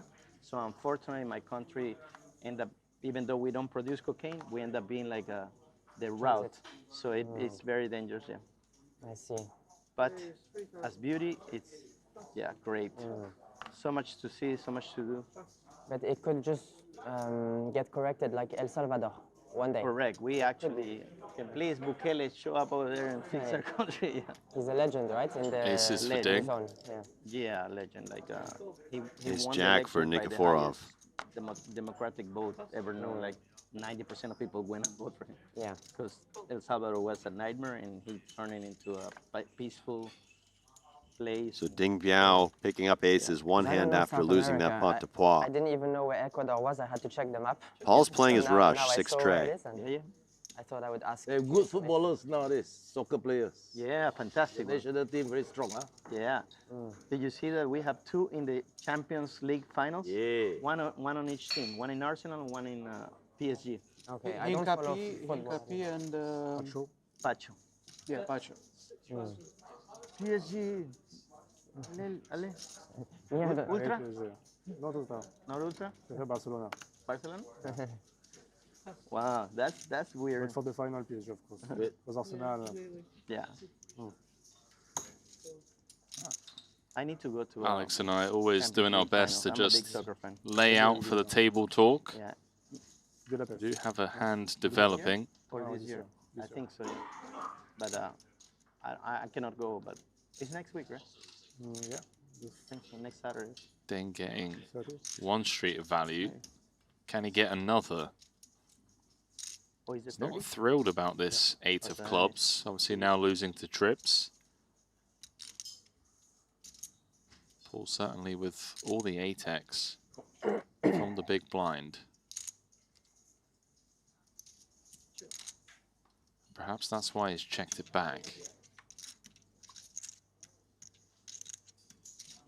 Paul may be just feeling his 3 has enough showdown here and would think that Ding Biao does go for value if he faces check.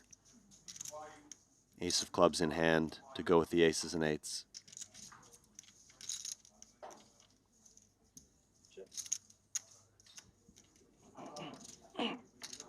Now facing a check on the turn and now facing a check on the river. Do want to try and get value from a 5, or in this case a 3. I think we do. I think it's somewhat likely that Paul would have bet a lot of his 8x himself on the river. We block the flush.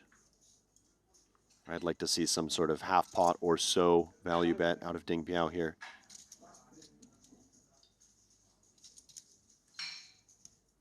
Just goes, oh, he goes big. 29,000. So he's trying to suggest that he actually has a polar range here, Flush. repping something like a flush, Look at that. but he's throwing a weaker value hand into that range. Paul's curious. I really like this from Ding. Big bet. 2, 4, 6, 8, Trying to make it look like he's trying to buy the pot with something like king, queen, king of clubs, or ace high with the ace of clubs. Yeah, this is piquing Paul's interest because he's thinking Ding wouldn't do this with something like 9s or Jack 10. Exactly. Doesn't get paid though. Ding back up north of 200k. 300k starting stack in this one.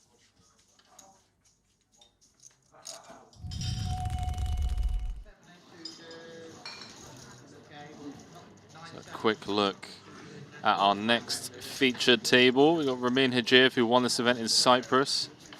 Chad Deberry, third invitational event for him.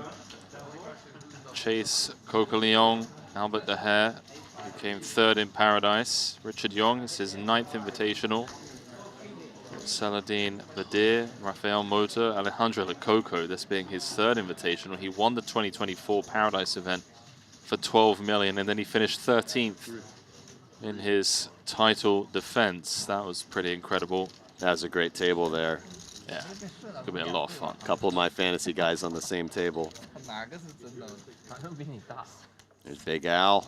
He's on bullet number 2.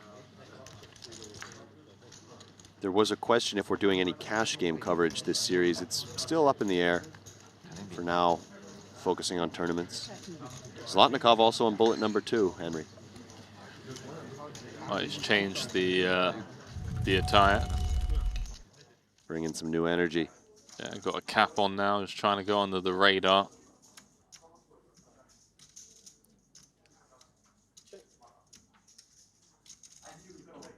Back on over here, action's on Jules. Oh, hang on. No, we are going to stay here. Jules firing out a C-bet with the ace-10. Queen 5-4 rainbow.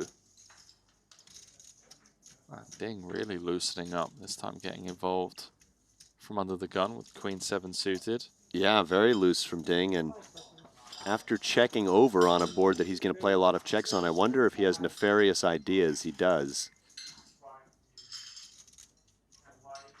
Dickerson's hand feels very awkward here, right? We have 2 overcards, yes, but the board is coordinated. We don't have a backdoor flush draw. He lets it go. Credit to Ding Biao. Finding a nice check raise with the gut shot interaction, the backdoor flush draw, just queen high. How is the situation in Dubai right now? It's okay. Back to normal? There's like 20 deaths in the whole war situation, which is less than car accidents in like I don't know, a week. Yeah. So in terms of actual safety, it's very safe. It's more in the mind of people that it's scary, because the idea to fly with missiles or to have missiles is scary, but I feel very safe there. It's super, super safe.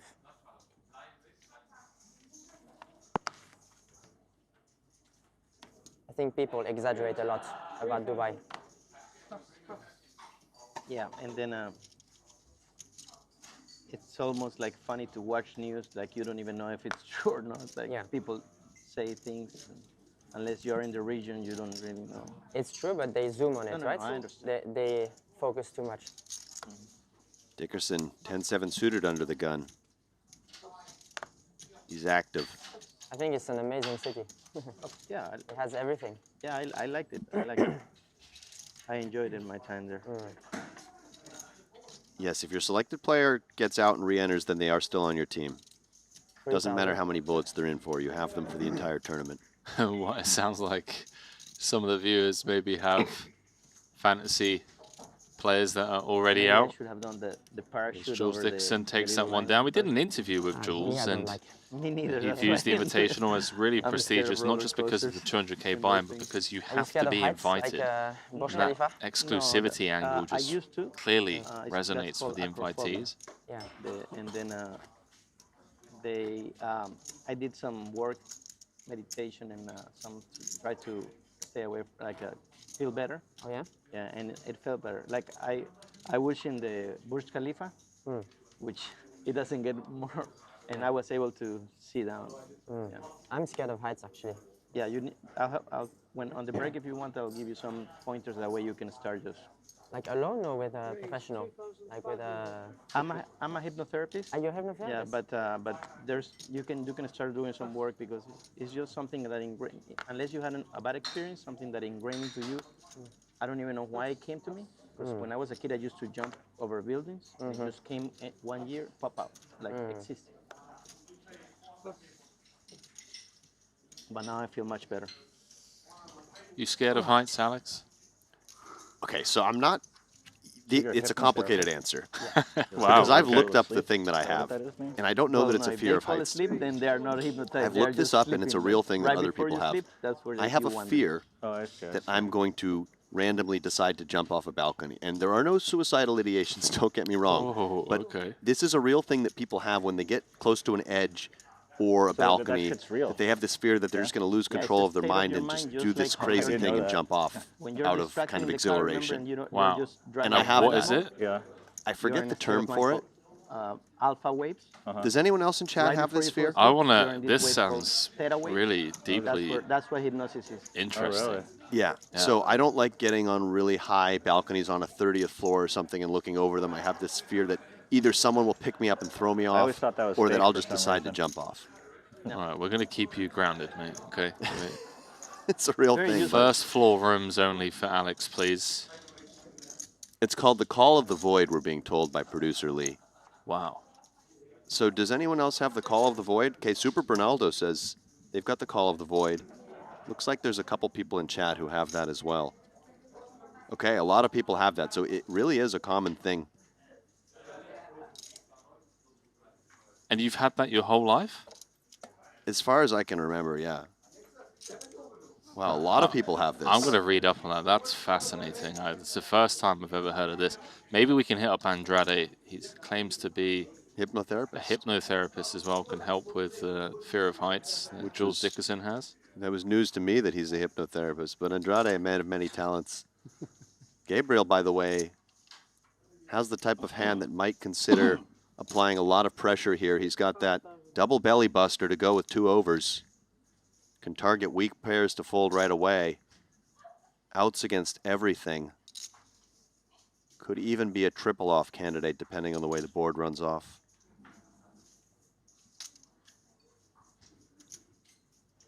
I love Jules at the feature table. It's been called. This pot is swelling. 130 in the middle, just 155 behind for the Frenchman, Gabriel. Hello, Trip 8s. Don't do it, Louis. Jules just always seems to be building a stack. He did say in that interview, by the way, that day one is the time to build a stack. There's no need to play in survival mode. Here he is with the 100% check mark, building a stack here, trip eights.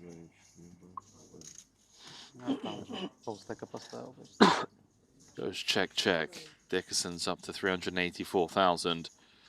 Louis dropped down to half a stack. Someone in chat today saying I sound like Brian Rast. That's the third time I think I've seen that in chat. Yeah, you do. I've also been told in the past that I look like Brian Rast. Yeah. Just to be clear, I am not Brian Rast. But apparently there's a resemblance in voice and in appearance. Yeah, you could be his like love child, although I think you're not too far away in age. I want to say he's a few years older. Yeah. I don't want to age him. Well, don't age me in the process. Poker Hall of Famer. Yeah, I mean, not the worst guy to be compared to, that's for sure. One of the all-time greats. Plays all the games, plays them well. Loves poker. Does love poker. Very passionate. Loves crypto. Took him cliff diving in Monaco. He had the absolute time of his life. Really got to bond a bit outside of the booth. Yeah, big Bitcoin maxi. Yeah, he's a big Bitcoin guy.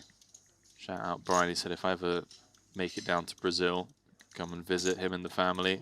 Stay at his place. There you go. And a 3-bet here from Jules Dickerson. I mean, it's 10-7 against King 3. You'd love to see it. These are two fighters, but Ding will not fight with this hand. Offsuit, just a little too weak. Jules for sure has the highest 3-betting percentage. In maybe poker history. Yeah, when he enters a pot, he seems to enter it aggressively. It's a pretty good strategy to have overall. Over here, what we got going on? Orpin's got 92K back. Ace of clubs, River, has River trips. Sinan Unlu's not going to blast. And Orpin is back up towards starting stack. Which is great for me. Yeah. Because I've got him on my fantasy You got him on team. fantasy? Rob Young back at the top of the board overall. It's mostly invitational side players at the top, though Dan Dvoris in 7th with just under 500K. Talk to me. Who's in that top 10? So we've got, oh, excuse me, I just lost it for a moment there, but we've got Rob Yong, Kong Pham, Wong Ye, Chan Wai Long, Ethan Yao, Gilles Morihan, we've got Dan Dvoris, Jesse Lonis, Paul Poix, Chenille Stokes, Sean Winter.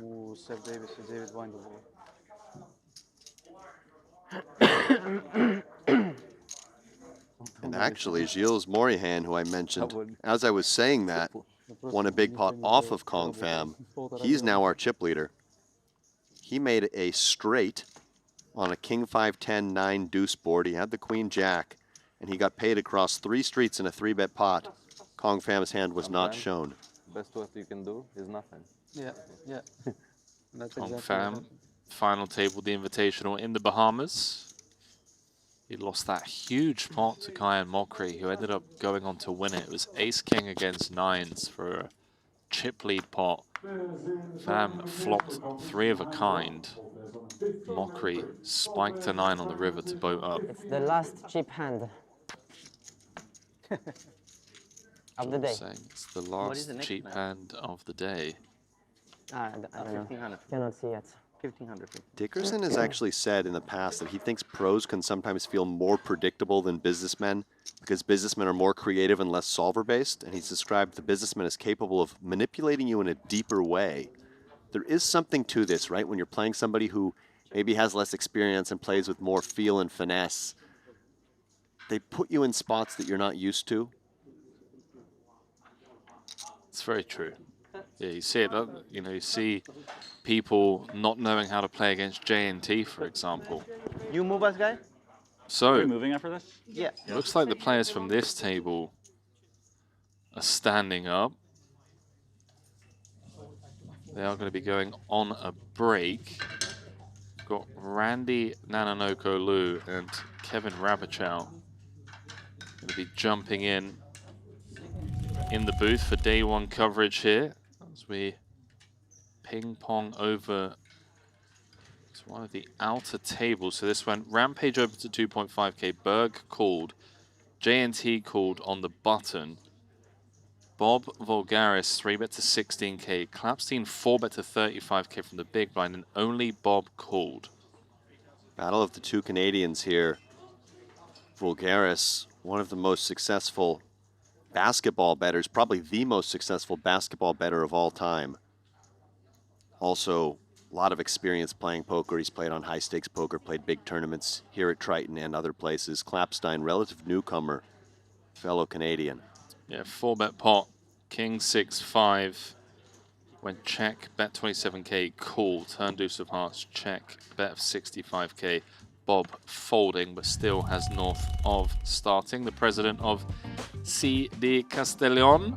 Great to see him here as we see Lococo putting out what looks like an Instagram story. He's going to be on the featured table next. So it is Paul Parr going into break. Chip leader at this feature table. We've got Rob Young on the outer table, of course. Kings against aces, and he managed to find the king high flop. Blinds will be 1k, 1.5k. How's your team doing, Alex, on? You know, I really need to get in there and take a look. How's my team doing? I know Jesse Lonis got off to a good start. He's on my team, but keep you posted on that. It's so early, it is right? Super you know, early. Stacks are going to change so much over the next few levels. It's only just, we're getting into 1.5 coming up. It's just all been 300 big blind poker so far. Get involved, guys. Over 2,000 teams now. Merchandise up for grabs. We've got our own little side league going on between the commentators. The production crew have got their side league. I'm sure some of the players are already dreaming up ways to build their side leagues as well. So much fun. You can win loads of merchandise, and it just makes watching the stream a little bit more enjoyable as everyone has that vested interest now. Alex and I will be back tomorrow for day two. Randy and Kevin are jumping in for the rest of day one, and they'll be back in a few moments' time. They'll see you shortly. CoinPoker and Triton are teaming up to give anyone a chance to win a $25,000 seat to the next Triton SHRS Series in Jeju. All you have to do is sign up to CoinPoker using code Triton, play the qualifiers, and the winner is gonna win an all expenses paid trip and a $25,000 buy-in for the next Triton SHRS Series. Hopefully, I see you in September.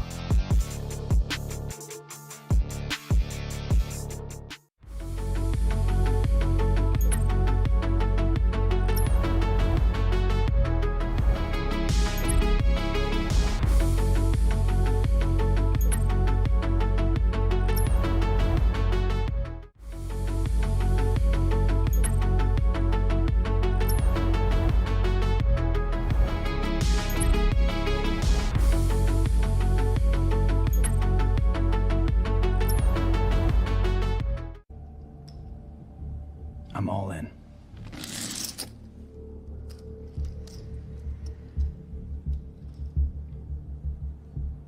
Call.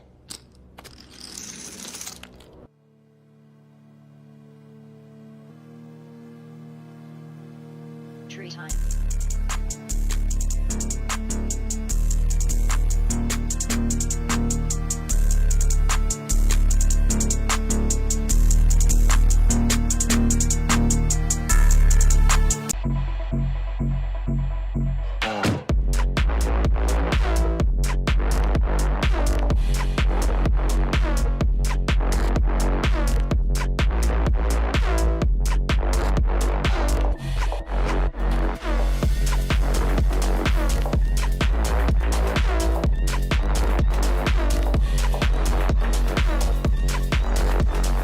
Five years ago, we changed Hold'em.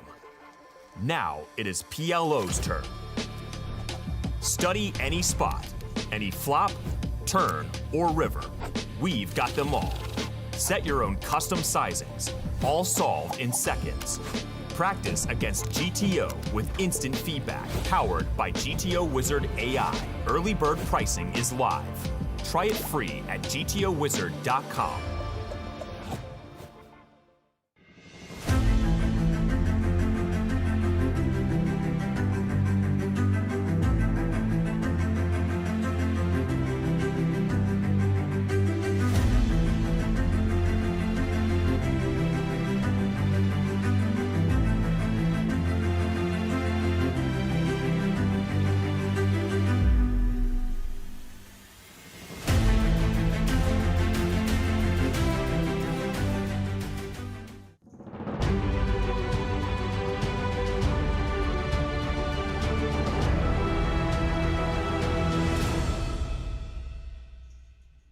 welcome back to the Triton Poker Super High Roller Series here in Montenegro. My name is Randy Liu, also known as Nanonoko, and alongside me is great coach Kevin Rabichow, and we're playing the $200,000 Triton Invitational. I mean, this is the one. We've got the invitees, we've got the pros, and it was a unique process where not every pro could get in, but it's a nice collection of characters. Yeah, I mean, everybody looks forward to this event. I feel like more than any other at the Triton Super High Roller Series. There's so much lead up, there's so much attention, so much buzz, just about getting in the door, right? And then once the pairings are set, once the field is set, I mean, it's just the sole focus of everybody who's here in Montenegro. Did you happen to get to set your fantasy team? Because you know it. Last time you did a full random draw, and you know that didn't really work out for you. No, that was not. I mean, not to knock the random draw, because if you want to register your fantasy team still here during day one and all the way up to the start of day two, get in there on the random draw. It's worth competing, right? I had a fun sweat for a little bit. My random draw had me in the top 100 for like an hour or two, Randy, but then I fell down into the 700 or 800s where I belong. And I'm seeing here my previous commentator in this seat, Alex Livingston, had his team up here. He's struggling a bit to start the day. Yeah, 800 something next to his name. Not the best start for his team, but I think I like my chances for this one. I mean, the good thing about is if you don't have a team yet, you can push the random button. Just download the Triton Poker Plus app. Get a fresh team. The stacks are very fresh. Players have rebuys, so it's not like, oh, you got a random player that has very few chips. Maybe he'll just get another fresh starting stack. Yeah. For me personally, my team captain's Bryn Kenny. I don't know who you picked, but I don't think you're going to be able to beat my guy.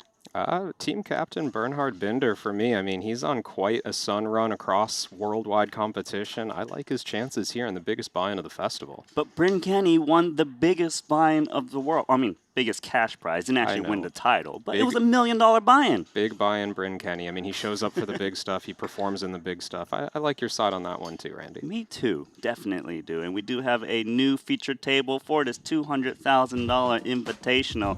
And we're going to stick around on the invitee side of things. And what you see here is actually the pro side on the outside. Obviously, everyone that's been invited as a pro is very good, and they're looking to try to make it to day two, and that's the pro side. Yeah, 2 rooms here if you haven't been in the Maestral Casino and Resort before, and just this whole section of the tournament reserved for the pro tables. Feature table is currently sitting in the other room. This is a look at everyone who's waiting for their chance to get to the stage. Maybe we'll get one of these up there later. Like you said, Randy, we've got another invitee table to feature. I saw Mateos was on the phone there. He's saying, my table's tough, but I'm tougher than them. And now we're looking on the invitee side of the bracket. This room's quite nice. A little quieter over here. Players have settled in. Everyone in their seats. Look like action getting underway. Ooh, we've got 4 re-entries already to start the day. Okay. Up to 100 total. I have to ask, do you think the players that busted, these 4 re-entries, were from the invitee side or the pro side? Oh, so I shouldn't be scrolling to the bottom to find out who it was? You should. I'm just asking. It's actually hard for me to tell because everyone who's busted has jumped back in already, so there's no names just sitting there at the bottom for me. I would hazard a guess, just looking at Rob Young sitting on 446 big blinds, that there's at least one player that used to be at Rob's table. Look, there's a trick to do this. You look at the top of the leaderboard because you can see that the top 5 names are all on the invitee side, so it's very clear they did the busting. Oh, that's a good... I like your method there. I can't believe you didn't figure that one out, Kevin. Well, I didn't try that hard. That's my excuse. There was a 4-bet pot that happened here. Haji of a pocket queens. Shot out 25K against the 9s. ¿Ah? Yeah, King High Board wasn't his favorite, but he had a club.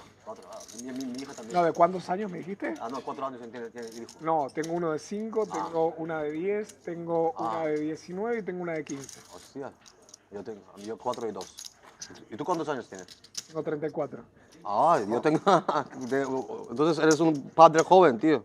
Yo tengo 38 solo. Wait, hold on. Would not have pegged Ramin for a Spanish speaker. I was going to say. Sí. Hostia. Haji speaks Spanish? How many languages do you think 19, remains? 19, wow. Bro, he has a 19-year-old Got kid. in the back of his mind. Isn't he from 19-year-old Azerbaijan? kid. Imagine. From my soul. Guess you're allowed to know other languages. But I only know English. 34 only. 34. I know, I always feel a little left out here. 19-year-old kid, yeah. That's insane. I didn't believe. 34. Wow, 15. Yeah. I have an idea. What do you think if we all play loser picks? The dealer, it's okay. I can spend like 6 seconds. Loser pick, it's okay? Loser show one, the dealer picks. Okay. It's okay?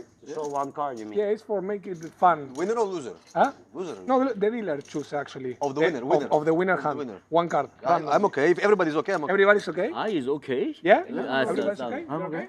Yeah. Okay? Oh, let the loser. Perfect. Let's do a Yeah, show. loser show one card. Yeah. The winner shows one but card. the dealer pick one, okay? Okay. You're okay with this?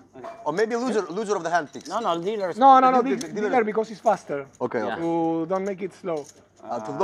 This one. You know the minute in TV table, it's expensive. We have to make it funnier and faster. Okay. That sounds That's like why a you lot have of fun. 19-year-old kid. You want to do everything faster. Okay. So it sounds like that players are the loser of the hands allowed to see a card of the winner. I think they're just going to rip it over. Yeah. And let the dealer just turn one from the winner's hand every pot. I like that. So you're saying when Daher wins this pot, he's either going to show the ace or the 6 by random. And one looks like value and one looks like a bluff. Well, oh, hold on. Yeah. Richard Young. Let's not get ahead of ourselves, Randy. This was just 2,000 on the flop, and Richard's got backdoors. Blank turn card.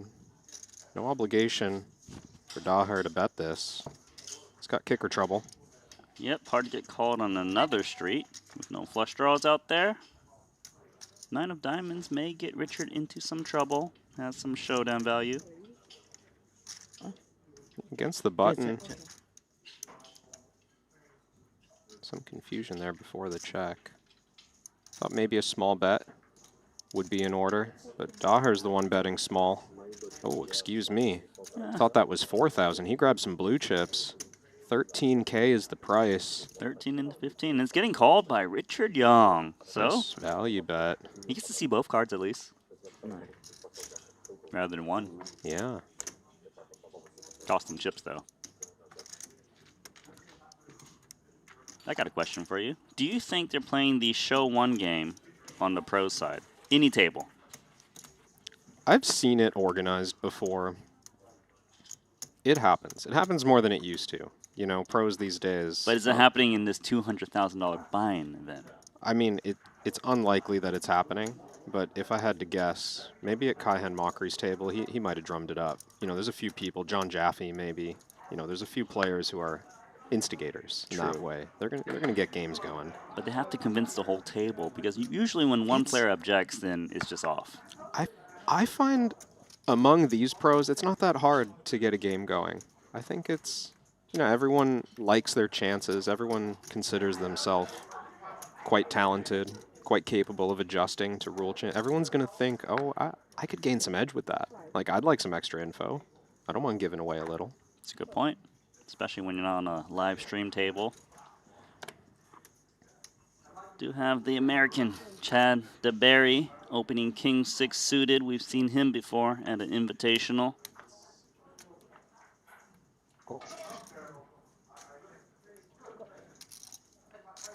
DeBerry gets one caller in Mota. Oh, they're playing so deep. 150 big blinds effective here.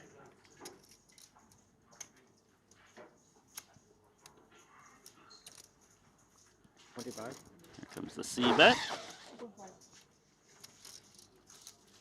It's a close spot for Raphael, but given that Chad opened in +2, I think you could get away from this on the flop. They're a little splashy, in case you haven't noticed. I mean, he's got King 6 suited. It's some splash just in this combo.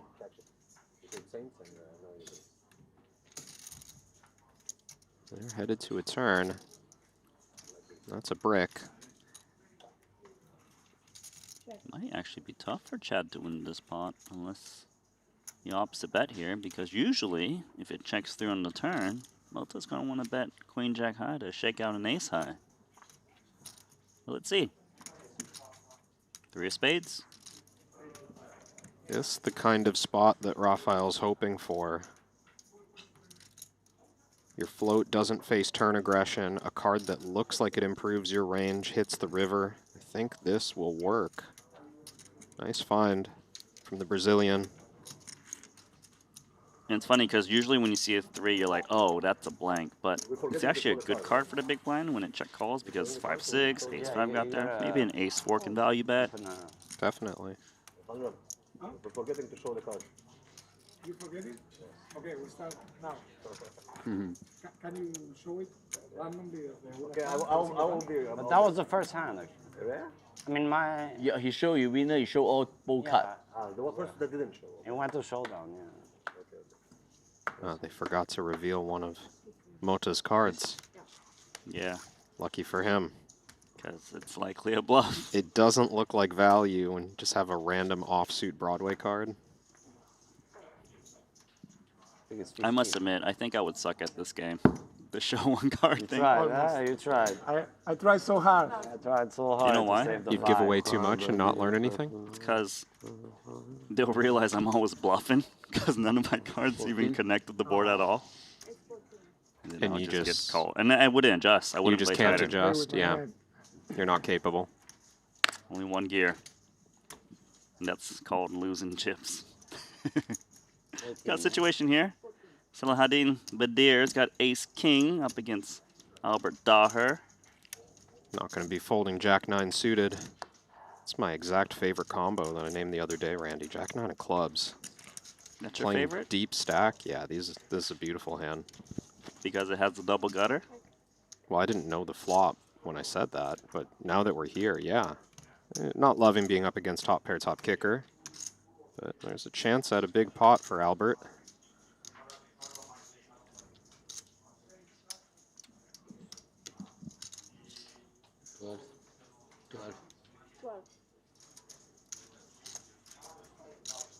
Modest c-bet size from Badir. I think this is appropriate for King 10-7. Daher could have plenty of strong hands on this board. Goes with check call. Thought about check raising, but unsure if his opponent would just smash in a lot of chips. It's a really good board for the pre-flop 3-better. I think it's uncomfortable to play check raise on the flop.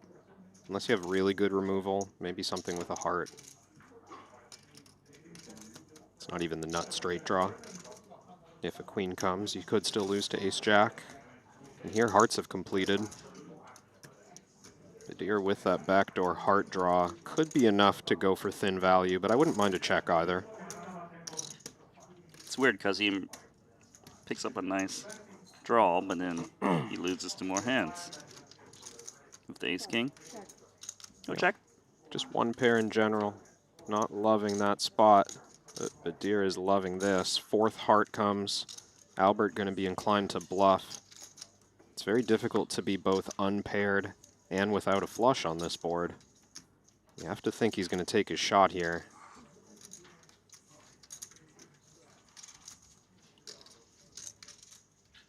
I mean, he can get a lot of hands to fold. 23. Just not this one. He doesn't aim that high, just 23,000. It's about 40% pot. Let's see if Badir wants to play cautious, just call and try and see Albert's hand, or maybe he wants to raise. This could be a thin value bet from pocket 8s with a heart, pocket 9s with a heart. Does just call. Figures it's tough to raise and get called by worse. It's okay to just test the waters on level 2 of the tournament. I'd also say it's good to see showdown, but he would have seen one either way. The rule they've applied. All players are showing one if they win pot. Rather, if they lose the pot. I said level 2, but we're actually on level 3. Small apologies. No, if they win the pot. See, I've mixed up the game now, Randy. See, you too would suck at this game. Yeah, I would suck because I don't know the rules, apparently. Once I know the rules, I think I'd be okay at it. Monopoly. How long would it take you to learn?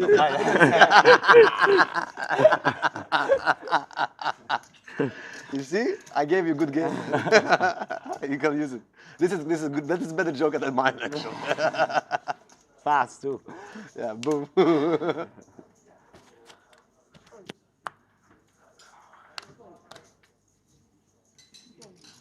Actually, see some people in the chat there talking about how they're doing in the fantasy draft. And we mentioned it earlier. Go ahead and pick up a team. You've got the app. Let us know how you're going. You can also even search for our usernames in the leaderboard, Nanonoko and KRAB. Just see how you're performing relative to us. So go to this flop. 2 Spanish-speaking people, but it is Argentina versus Azerbaijan.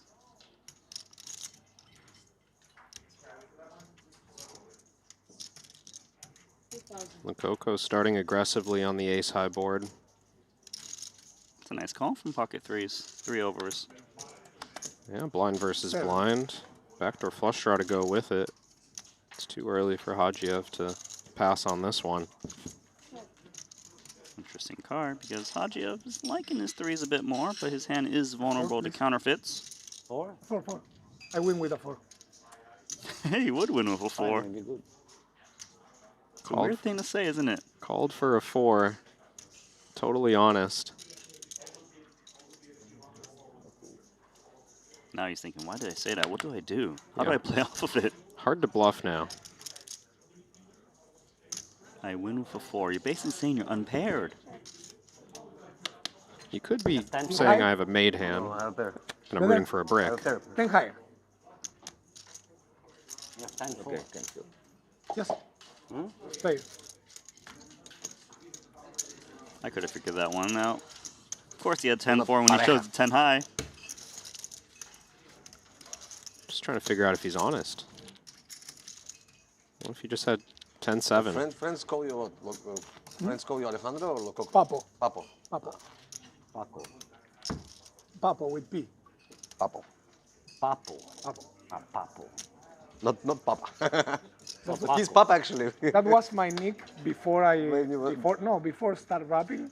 Before rapping. And then was my like artist name, but it's my actually it's like more more famous than your more name. than my real name. Yeah. Papo. Everybody knows you by that name, right? Yeah. How long you been rapping for?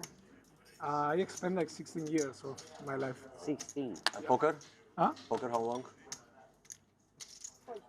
I mean, it's hard to realize how much. No, when you played first time? Huh? When you played first time?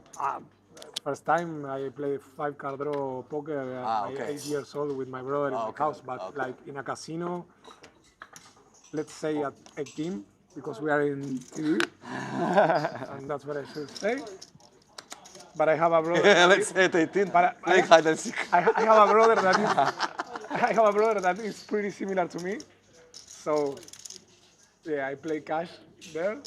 But after like 2014, I was like playing some tournaments, playing some cash games, and I started to get in really well shape with the battle rap tournaments. And in little action here. 2015, I used to rap in the split, like in the public buses, you know, for coins. Really? Yeah, 2015. Oh, that's crazy. Yeah, I gotta show you a video. 2016, and in that time I used to play in clubs. Like I rap like 8 years, More 8 outs. hours a day. For sixes. And at the finish of the day, I went to poker club to play like something like $40 cash game or something like Okay, that. but so poker was hobby and this was work, yeah? Yeah, and yeah, in 2016 I made a national championship of Red Bull. I won it, and I started to work with. Chase getting big value on the turn. Only the title, but I 10K into 12. But that's like validate myself as a rapper. Deuce and of diamonds. Organization start to hire me, and I start to earn some money. Yeah, after. But do you have like an album, or it was all like freestyle? Only freestyle rap battles. But can you DJ also or no? No. No, you don't. Another big bet coming. That's an overbet. From 2016 until 2023, I think. 15 to 32. That was my work. And in the middle, I started to mix some content with the web, like streaming poker web, and I got hired from some companies. And now here I am. Polarizing. From the streets rapping to playing a 200K tournament. Start from the bottom, now we're here. Yeah, that's exactly. Moto makes the call, and he gets shown king queen on a monotone texture. That is big value. Got a little stuck there with the blockers. 2 6s, blocking a flush, blocking a straight, but Chase just went big with top pair there. Really nice pickup. And just a king kicker. After flop went check check, he correctly identified his hand was always good. I had some achievements important. You're still young. Huh? Still a lot of time. You can have more. 34 is young. The final table in Vegas was nice too. Which one? It was the COVID one. Huh? The COVID one with the mask. Okay. Ah, okay. What happened there? I made final table in the main event. That was main event? You won in main event final table? I had no idea. Oh. It's the one that you play online and then you come to... No, I play there. There was a COVID year, it was... Yeah, that was... You remember that main event, Randy? Maybe it was second year after That was 2020. Lococo played a talking legendary about hand. was the one in November that was live, actually. Why don't I remember? Maybe you should enlighten They did me. WSOP in November, right? I'd get the details wrong. They did But he one year 6-bet in all in on the November. turn. Like And he did not have it. No, they did like a real series. But he in won the November. pot. Yeah, I remember now. It was the first after COVID. yeah, that one. Unbelievable. Yeah. That one. It was after. They asked for the vacuum pass and all the thing for play. Yeah, it was 2021, like November 2021. It was actually the first time I heard of Lococo was that hand. No, Yeah, me too. 2021. November 2021. 2021 could be, or 2022. No, not. Cool. It was the 2022 was they did in the summer and like normal. Koray Aldemir won it. Koray won it. Korai's a legend. We'd love to see him at the Triton someday. I believe he's played That some was in the after past. Aspen, right? Yeah, I was going to say, he must have. Before. In the Espen one, I did run it again. I think it's like 30 position, 7,000. flipping for a third position stack. Pretty sick. The very next year to my final table. Pretty sick one. 7? I remember you called it tens. Yeah. All right, bet in the You got call. Which place? Huh? Which place you got? 7, I hero called Koray. Yeah. He tried me 9s, I think. I called with 10s and he Flopped the set. hit the set and it was like Oh, I think I remember. Now that you say it. Jack. double flash missile. And I was decided on the term that it doesn't come in any of the both colors. I snap it on the river. Yeah. Maybe he'll stab. Big heart. It was a really polemic hand, but I'm happy because Adrian liked it, so that's enough. that's my solo. Yeah. Ooh. Great river for Richard.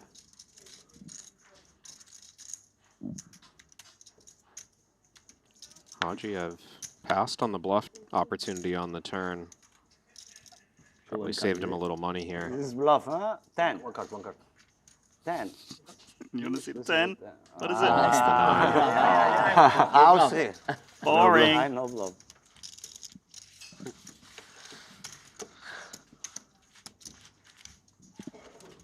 Maybe I was dead on the turn. You bet. Maybe I was dead on the turn. How many years have you been playing poker? Me? Like 2008, I guess. 2008. Earlier than me, 2 years. I start on 2010. With Paul together. 2010, play in the Wynn Casino. Ah, yeah? Yeah, on the first. We all don't know how to play, first time. That day, poker history changed. The day you started to play. I started to play, yeah, because Triton happened. Triton, yeah, the day There would be no the Triton day if, you and Paul didn't started to play play with Paul in poker, 2010 in the Wynn. poker history changed. We are staying in Macau. On the 2010, we are staying in Wynn Casino. Then Wynn Casino got a match market poker. Then we are before is a play the Chinese poker lah. Then few of our China fans just call us to play. But wow, first time I play, I don't know, even like example 9-10 Jack. I think 8 Jack is not ready. Wow, so all you are people got Jack King. That time, well, first two day I lost about $1 million US lah. That time, after I stopped already, I say I don't know how to play. One day Paul called me, hey, calm down. Play lah, never mind, play smaller. After, Wait, you lost $1 million US the first time you played poker? Yes. That might be the biggest loss in history. Yes. But that's why Paul said, Cole, play smaller, let's play smaller. Play smaller. That's it. Three-bet pot. What a final was. After First day, 1 million. After first day. Because that time is in the Wynn. So we are be big. because that time we do the jungle business a lot in Macau lah. How big was the game? Huh? How big was the game? The game is crazy one. All the Chinese, we take few million in the table one. Every the VIP. Actually, everyone is a VIP. No pro. First time is no pro.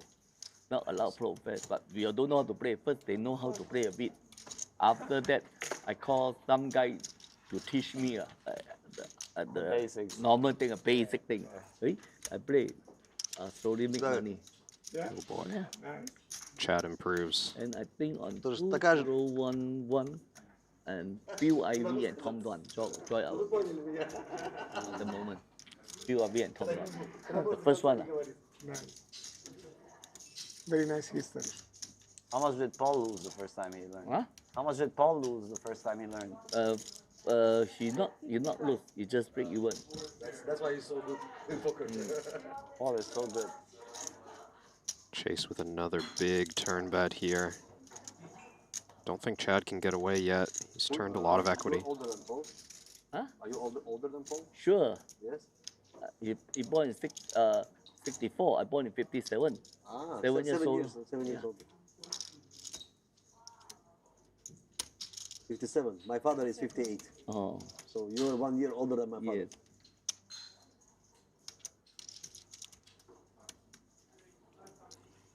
Players are starting to realize this is a big pot. As the conversation quiets down a bit. Epic story from Richard Young. The good old days. The origin story.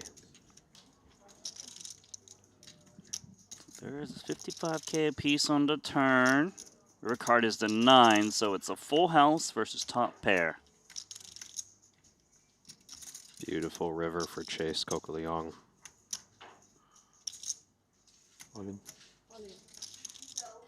He's going to rip it in.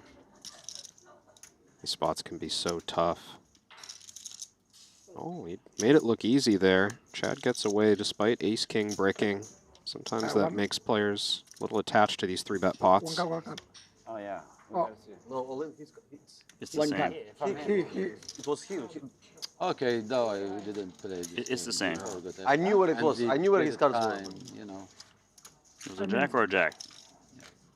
Players didn't get to see Okay, it, let's did monitor they? now. I will. Okay, now. As they sort the rules for that, we'll talk about Predict Lab, as Predict Lab is bringing a new layer to live poker coverage, turning the stream into a fully interactive experience shaped by the fans and following every decision in real time. Flash poker markets are live throughout the action, creating a new way to engage with the moments as they unfold.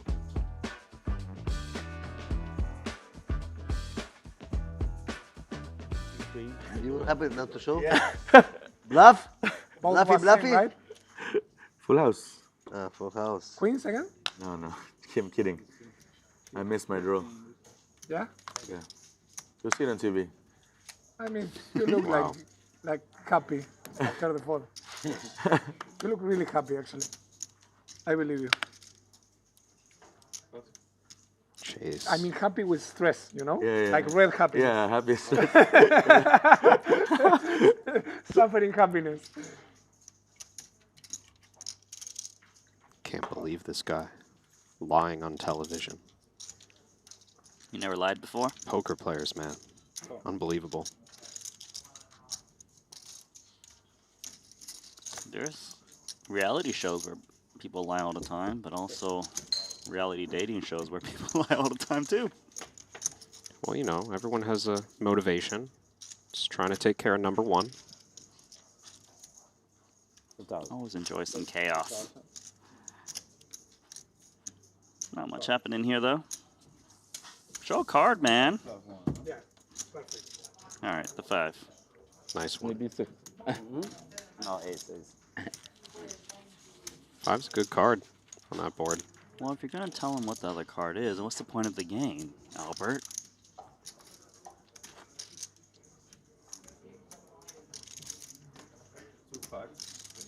I got it. I hope we get more story time from Richard Young. I've always heard about these epic games in Macau, Vegas.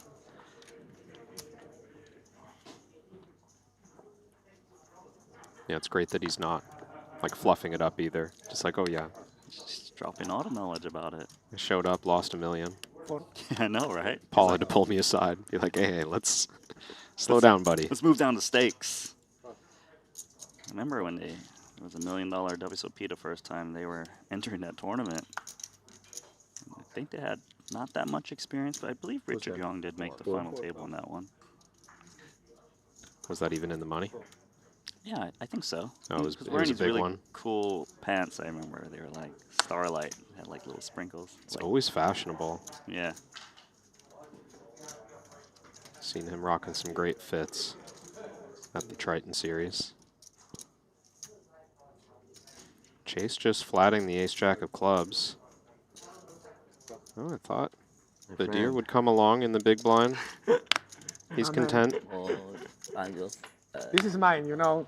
You won the first one. It Okay, was a big one. okay. Ain't gonna be yours, Lococo. You're up against top pair jack kicker of Chase Coquelion.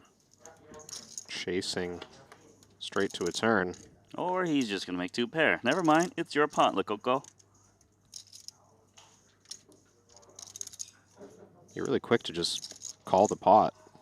64-36. Lococo a slight favorite.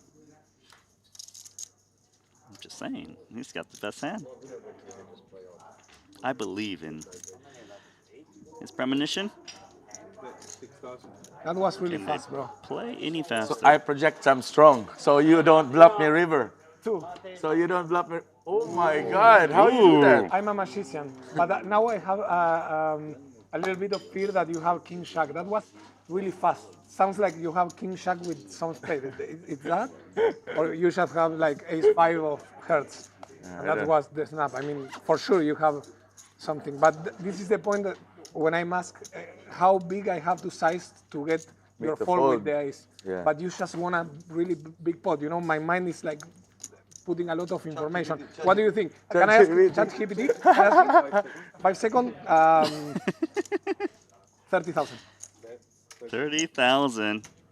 It's just for the camera. It's sizing for the camera. So big. It's big. It's because you have the ace, you call me, I win. You have King Shack, you only call, and I don't lose more. It's a good sizing. You have ace queen? I have 7-8 of skirts. I can say my hand. You don't gonna eliminate me, right? I have 7-8 of hearts. Really. 7-8 of hearts. But you wanna see one after I. You wanna see one. You don't have to call to see my hand. You can see for 32 or for free one. For free. I mean, two for 30, 1 for 0. You don't have to think nothing. I fold. Perfect. Wow. Nice fold. Show one. Yeah, keep it. Yeah, you have two pair. Wow. Nice fold, Chase. Yeah. Quality fold. 100% 2 pair. Chase read that 100%. situation well. For sure. 7-8 of first, I do the same. For sure. Yeah, I know, but this time I know you have. That's a great read. Lococo had a strong I also believe verbal game.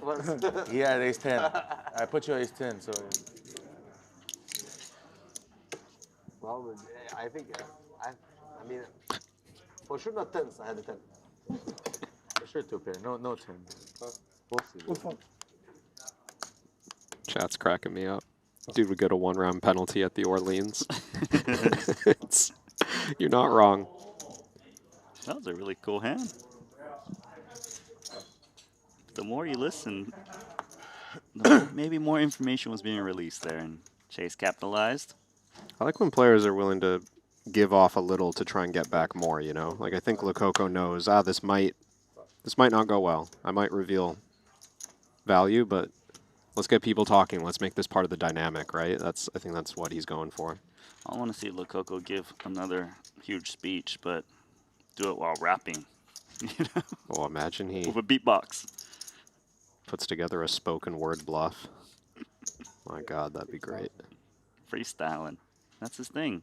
Heard him say that he won a Red Bull competition. I assume it's about rapping. Pretty Yeah. cool.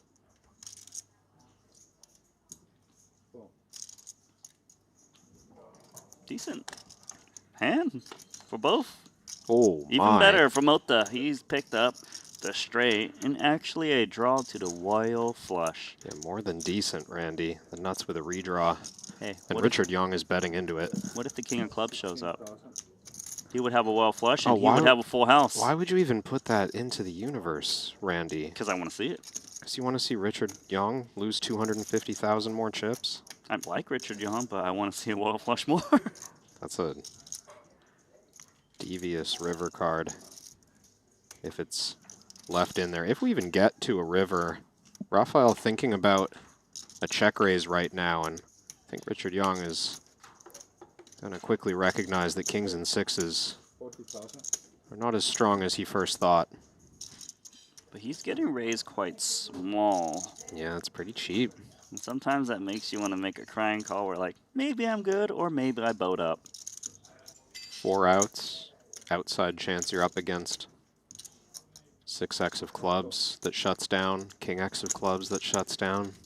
Perfect sizing to not scare off the king six. So glad it wasn't the king of clubs. That was...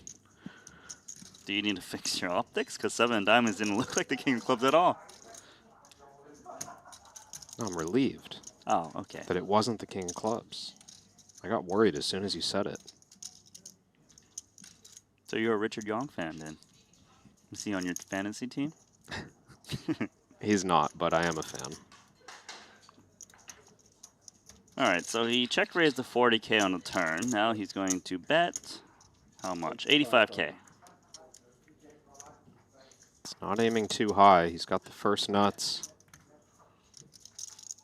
Trying to represent an ambitious bluff.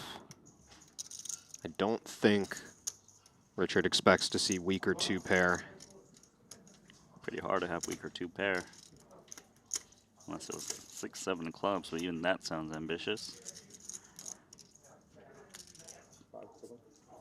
Nice fold from Richard Young with the 2 pair. That is a nice fold. Pick a card. They're going to put you on a straight the second they see one of those cards. There's always a chance. Queen 9 of clubs.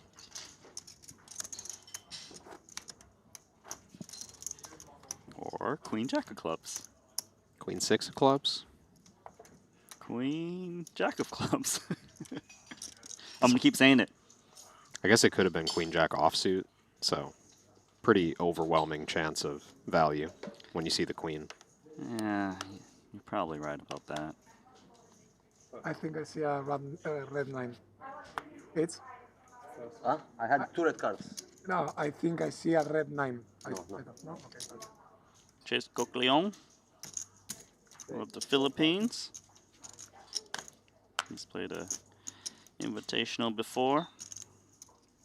Yeah, just a few tournaments on Chase's resume, but he looks comfortable out there.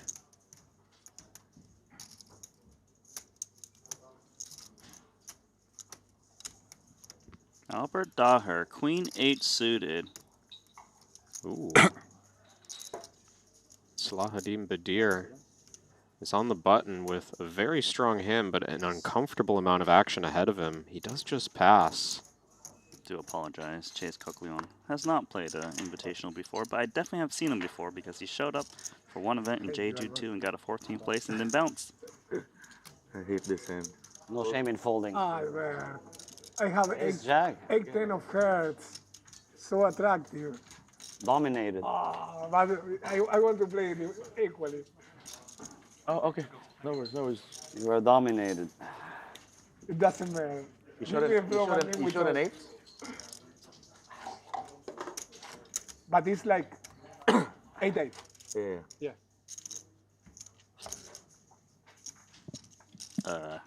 I don't know if it would be 8-8. 8-8, I just only that would Something better flat. than 8-9. Daher's got some good lines. Less, no? Less? No shame in folding. No, better. I had you Queen 8. dominated, I'm saying. Yeah, yeah, but maybe.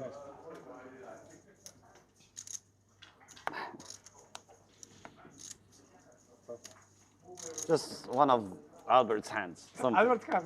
No, one of my funky hands is not a standard hand.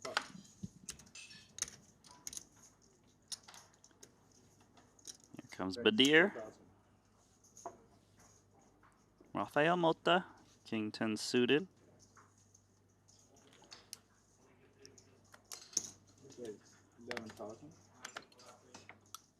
Gonna make it 11K.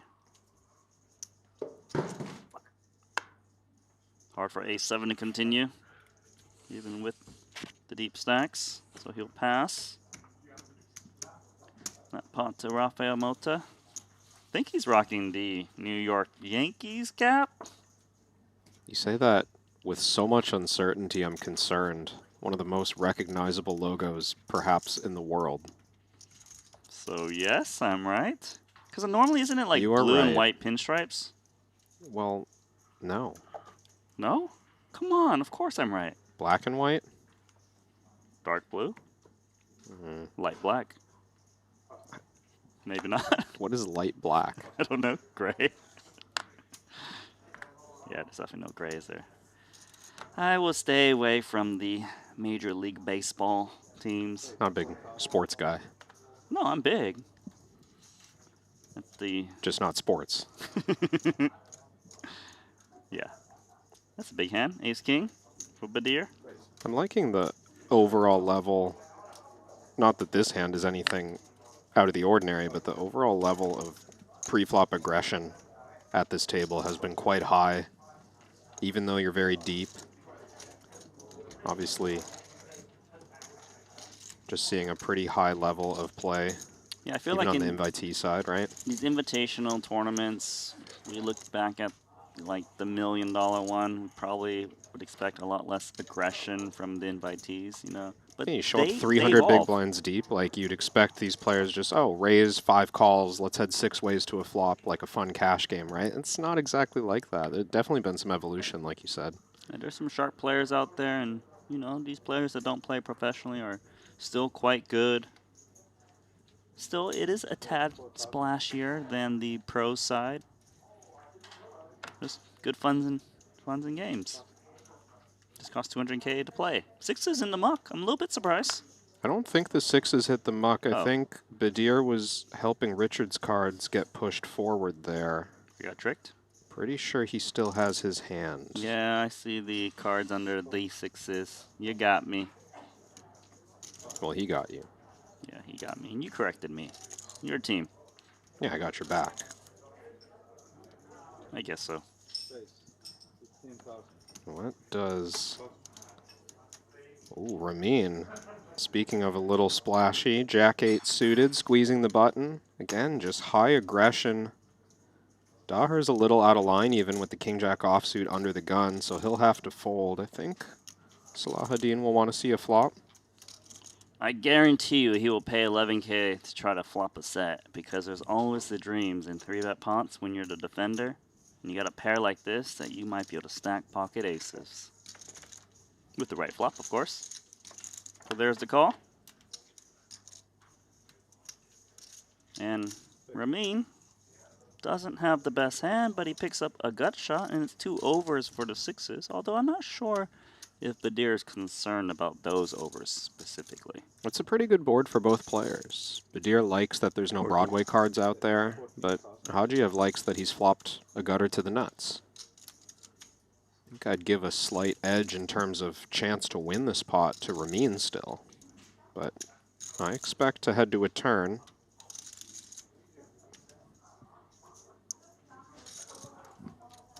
Bet and call, 14,000 apiece.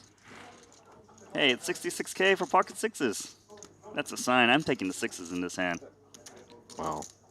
Board pairing 7 definitely shifts things away from Hajiev. But there's a new way to win the pot for Hajiev, and that's the 9. Oh, wouldn't that be dirty? Make Badir play 6 high. Win a squeezed pot with jack high. Ace of spades on the river. Wow, that complicates things. Badir, yes, he's got the best hand, but Hajiev, when he's 3-betting, has a lot of ace-x. It's extremely compelling card to bluff on in Ramin's position. He might be worried that Badir is going to check over with a good deal of his range on this card. He could even have a hand like ace-jack suited and check to Ramin on the river, trying to induce action. So it's always that fear that you're just getting trapped here. Must fire. You must, Hajiev. You've got ace-king, you've got ace-queen. Your opponent has a lot of pocket pairs that don't want to call. 51,000. Lovely. Pretty 51K. chunky sizing. Is Salahuddin going to believe this story? Or does he recognize it as a desperate bluff that you have to make on this ace river? Given it's a huge sizing from Hajiev, maybe we remove all of the 10s through kings.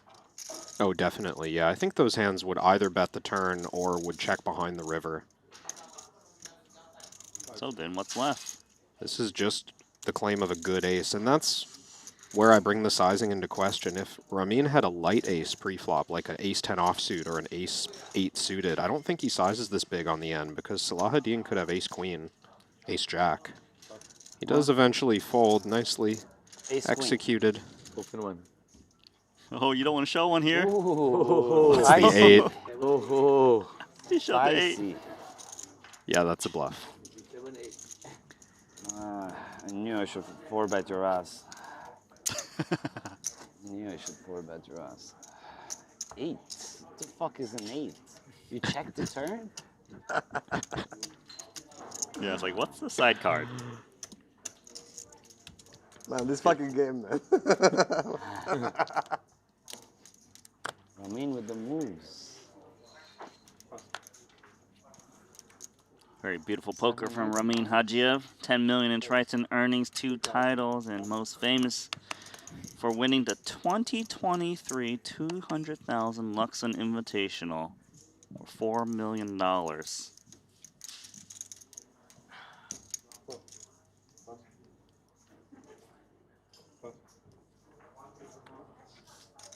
That was actually his first cash ever at Triton too. $4 million. Invitational title. Wow, that's got to be biggest ever score in your first Triton event. 100%.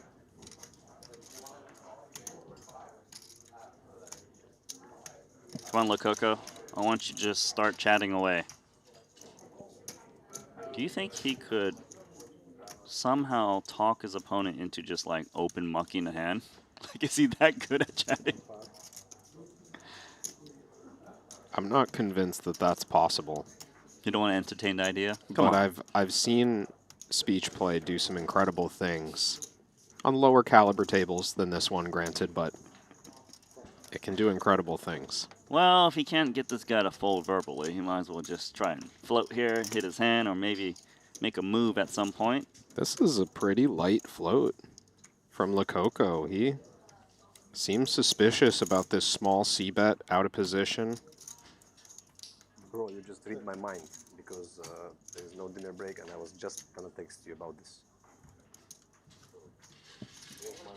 Checks over to Lococo. What you gonna do, Papo? He's Have gonna to think try to rep it's something. time to bluff, but is it time to speak? I guess he's just gonna do his speaking with his chips. Please pick the right one, please. Please, please. 8 of Please. diamonds. Days. 8. Bill. Wow. Always an 8. Why? Always an 8. Please, Days. Bro, what are you doing? Bro? Please, Days, what are you doing? We speak the same language. Help me, bro. I have to protect my image. They was thinking that I'm tight. Yeah. Nobody thinking here you're tight. I perceive myself as a tight, aggressive player. Yeah. I really like. You and you alone. You and you alone perceive yourself now. Everybody else is crazy. I ever have this discussion with my friends. I really think that I'm tight aggressive. I really think. Tight aggressive? Yeah, tight aggressive. You're just aggressive. J.A. Just aggressive. No tag. What's your profile, Randy? He's been caught bluffing multiple times, right? Like he showed the queen or the 10 in the hand against Chase, and then here he's getting shown the 8. The queen was value. That was 2 pair. Yeah, but he was saying he had 8-7 in that hand. I'm just and saying. He He's confirmed he did not. getting so. caught in lies over and over again. Getting caught in lies, yes, but not bluffs until that one. This is in the Triton Invitational competition, and you're on. How are you level? Same lines, 1,000, 1,500, 8,000. Who's betting? Chase? Chase always coming with the big bets. It's 9.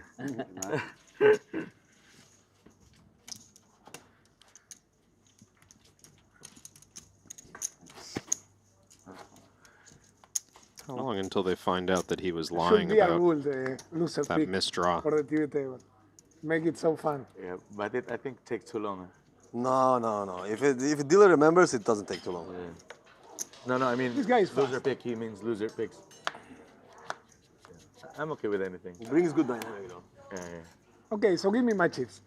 No, all your chips. Why? You say that you're okay with anything. Just saying. I mean. I like it, bro. You Can't like to the convince point. anyone of anything. Don't speak bullshit, okay? Actually, I have that condition, you know, that sometimes I don't understand the jokes, like because I make literal, you know, the words. No, I was there. So We made a good fold. Alejandro's great fun. that's okay. I'm gonna show both because. Oh, yeah, sure. You had queens? Why I show you? You don't even see this. You will not see this. I have people watching that, so it's okay. Ah, okay. No, I this have guy to build for an sure- image, right? He has nobody watching. I know him too well. I have no idea. Like his girlfriend doesn't give a fuck, and his poker friends also don't give a fuck. I was going to forbid him, but I think you were very strong, so. I was worried about him, man. First time he played a hand, and Yeah, he bet me, and I have queens. What the fuck I do? If you're not there, I would play different, but you also in the pot. So.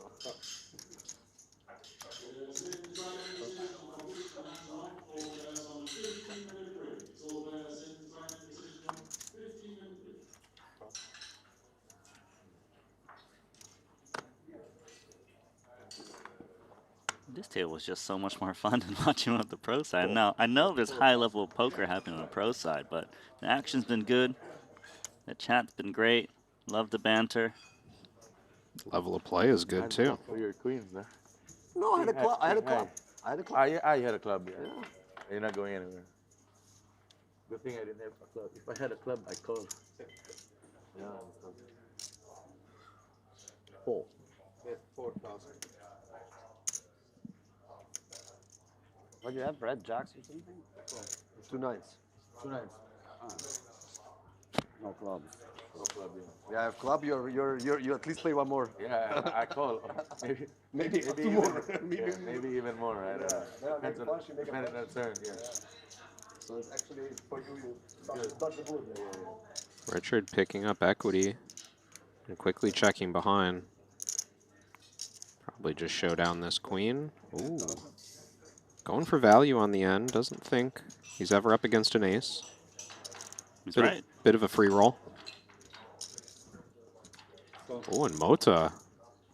Sticky again. With Is sixes. that the same 2 6s that he heroed against Chase? Yep. Same result. Loses the pot. It's his unlucky hand. Black 6s. And that actually makes that value bet so much better. Got called by worse on ace, queen, deuce, 7-7. The queen, jack. I like that find. If Richard's very sure he's not up against an ace, it's kind of like, yeah, I don't know exactly what I'll get called by, but let's just see if something good happens.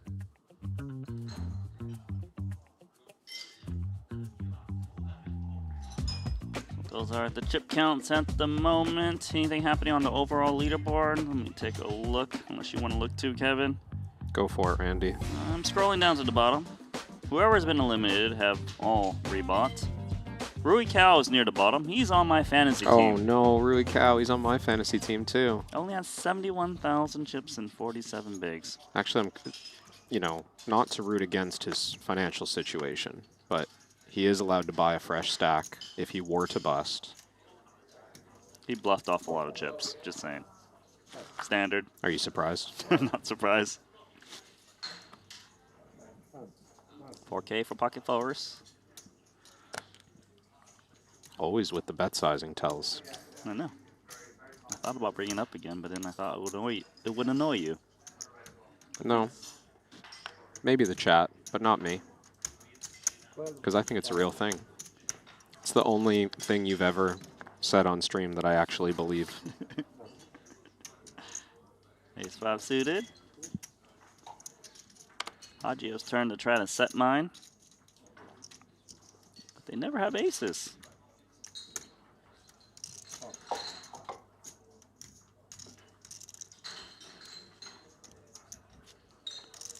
Players with around starting stack. Starting stack was 300K as we go to a flop. Nothing for both. Quite dangerous in a way that it's very hard to even see bet ace 5 of clubs. It is hard to see bet. Yeah, not for him apparently. Yeah, Richard finding it quickly. One cut. One card, please. 5. Oh, show the good one. 5 clubs. 5, please. What was it? I think it was the ace. I was ahead. I think I was ahead. Not for now. Yeah, it must have been ace then. A bit better than that. Deuces never loses. There you go. And I lost. He's Coca Leong. We will be featuring a pro table at some point, don't worry. Just mixing it up. Is someone worried? So they're clamoring in the chat saying, we want more pros. Hey, look, I'm going to make a suggestion. Don't Yeah. know if it'll come true, but if there's a table that you really want to watch, maybe just type in the chat and we'll see if we can make that request happen for you guys. Wait, but Randy, how can I know who's at the other tables? I don't know how. How? Really? Yeah, like how? Okay. You can buy a ticket, But fly I'm over. I'm not in Montenegro. Yeah, you fly. And I'm not allowed in a casino for some reason. Teleport. Night vision. It's the Triton Poker Plus app, Randy. I try. You download the Triton Poker Plus app. Okay, go on. You can see the outer table action. You can follow along with us on a delay. And you can enter a fantasy team all the way until the end of the day. That is true. So you've got at least like 8 hours or so to get your fantasy team in, roughly.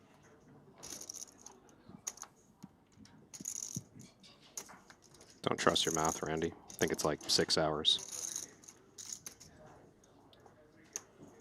Gotta create some urgency. Are you sure? I got hungry all of a sudden watching Richard eat. I think he just dropped his chicken. All right, what are we working with here? A bottom pair betting, thinking it's the best. Yeah, three-way pot checked around on the flop. Once Hagiev checks twice on this board texture, I think Raphael's just believing Well, if you didn't bet at this board that looks really good for you, you must not have much. Well, he actually gets a better hand to fold. Well done. Show the ace of hearts now.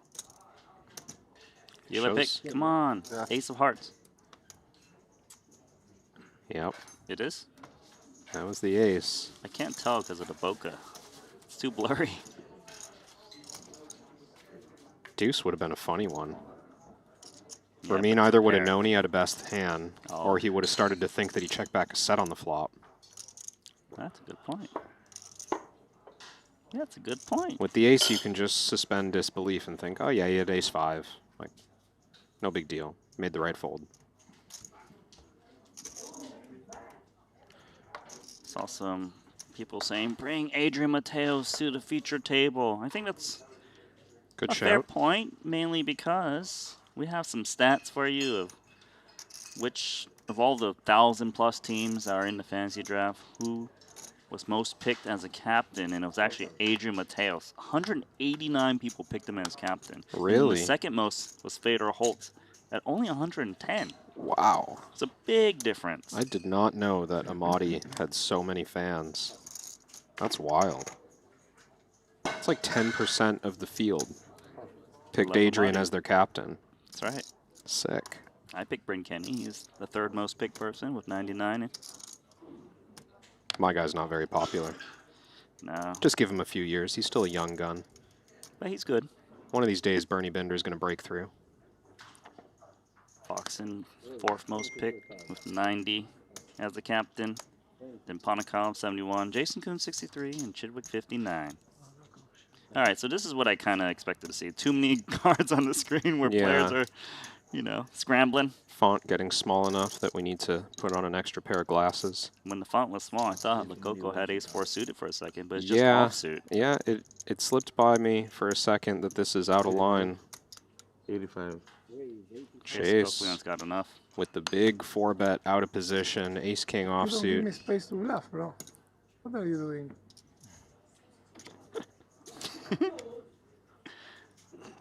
You have to show one. Pick one.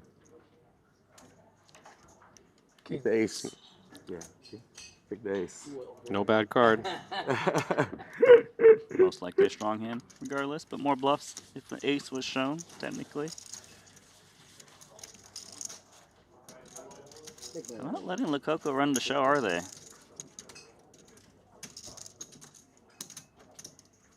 Well, he said he can't Bad timing DJ, so pre-flop. they're probably wise not to. 2 times bad timing pre-flop. Yeah. We're gonna do it every time against under the gun is bad timing sometimes. He only opens Queen's Plus. Yes. Yes. Only Queen's Plus. From what I've seen. Yeah. Actually, yeah. It's risky to show that 4 as Lococo. You show a willingness to squeeze that light, and some of these players and be What like, did oh, you have, okay, ace-4 I need to off? start trap calling ahead of Ace-4 you. off. Let the squeeze come in. He's trying to play the long con. You know, Badir noticing that. Like, he flatted 9s in that hand, and if Chase hadn't come over the top, another I'm gonna data try it point. again against him. You know you can slow down. Please let me Papa. along with him one hand. So I need win a hand. Yeah, I need win a hand 3 barrels against him. Come on, don't fall. You can't fall. El Clásico here, El Clásico. Defend, defend. You could relate, Let's go Randy. like what? 4-0? I from call. the side? Yes, let's go. One bluff after another, can't slow down. Yeah. Me and Something Lococo that understand impacted each my other. range. I check blind. Okay. Probably I bet. Yes. He said probably, and Chase would love that because he's got trip 10s. Oh, I like Sen this. hakime git. Dedim ki benim tuzlarım kararları. Snap call. Gördüm. Tuzlarım kararları oldu. Oh boy. Is Lococo going to get in trouble here? You said, oh boy, like he just made a big hand. You think he's going to try to rough that ace? I kind of do. Yep. He's speaking honestly in general, and he's just talking about, I just need to win a hand. I'm going 3 barrel for sure. So if half the 10, you should call. Only call. He has it done. Live coaching. But now Chase is like, should I check raise because he said that, or do I just check call because I believe Lococo will 3-barrel, but he'll check raise now. Stepping up a level. Your opponent announces, if you have a 10, you should call. He has a 10. Here's the raise. You don't have ace, man. This is funny. No, I don't have it. Yeah, I know you don't have But it. it's the same. I mean, you are not raising the 5, right? Yeah, I only raised the 10. Actually, yeah. 32? Call. Wait, excuse me? Did he say call? Oh my. Lococo is leveling himself, and Coquelin made a perfect check raise after that speech Go big play or on the nothing, turn. bro. 4 of clubs and go big or nothing. 2x. 9 of spades. Make it big, really big. No 75%. 2x. Come on, you can. No, checking. No, not checking. Not checking. Come on. That's the size, brother. You went all in. Okay, Sick. I'm gonna spend a lot of time. If anyone wants to go to the bathroom, I'm considering pay him with king high. Okay, so Take your time. You take your time. Do your business. Okay. Do whatever you want, bro. It's your time. Do your time. It's your time, bro. What do you have? King high? Yep. King high, he's thinking. Thinks Chase is on a heart draw. He said with no heart.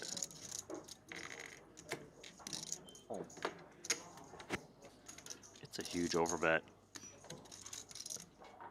Lococo wanted to engage in this speech play. Chase played the game with him. Right now, Chase is playing it better.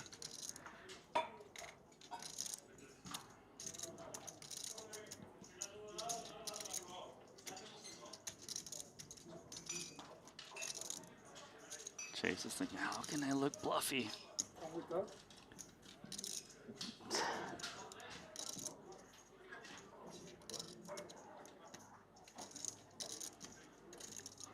It's gonna be long 4 minutes at least.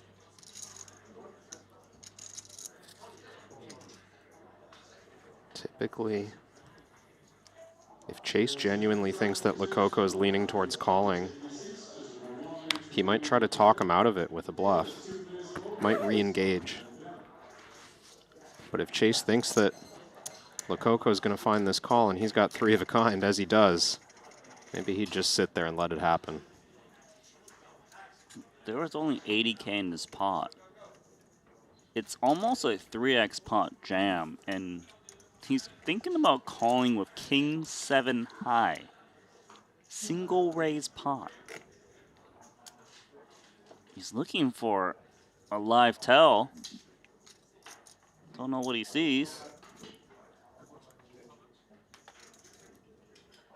But he's going to pass. If it's a bluff, you need to show both. Nice. Maybe 10 to 10. Huh? You're not calling king high, man. Come on. I'm not going king high. You don't know me, bro. He saw something, bro. He saw something. He didn't spend so much time. He saw something in you. I told him I only raised 10. I'm not lying. The 10 shown. Why not checking against me? No. Better for you, man. You could bluff now. You could bluff off now. No, I was checking it. I love hands like this, Randy. That was a bizarre hand. And you know Lococo's dead serious that he could be calling there. Of course. That is not Hollywooding. He was trying to pick up something. I mean, he called the turn.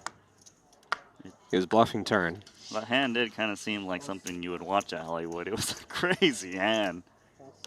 Pure cinema.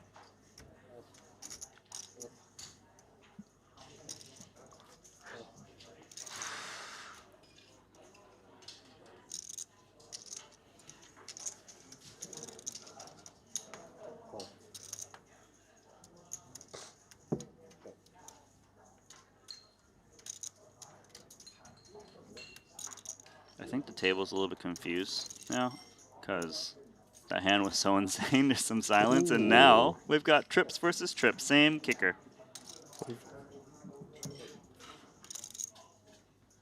See how players want to operate with their three of a kind. Albert trapping, Chase trapping. We in for a long one here, Randy, with no outcome. Finally, some chips come in.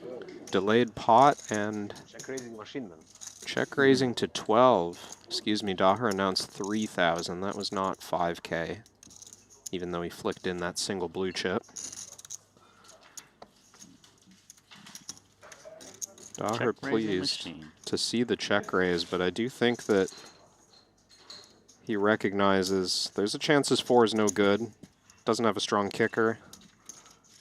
If Chase has value, it's about 50-50 whether he can beat the 10-4. Now the 10 doesn't play. The 4 still looking nice. I mean, Chase has been going huge bets, over bets constantly. He's just an over bet machine. Snap call, chop it up.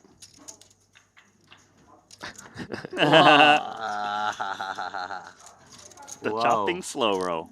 Quality slow roll. 410, 410. You always have trips. You too.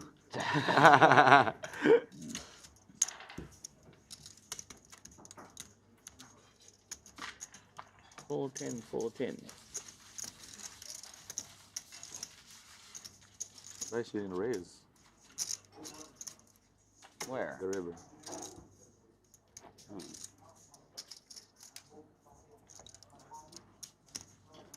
Overbet already. What's the point? Yeah.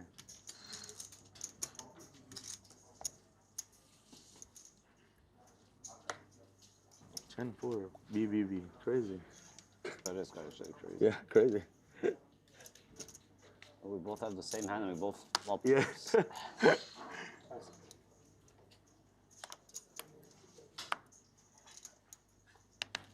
You the slow rolling type, Randy?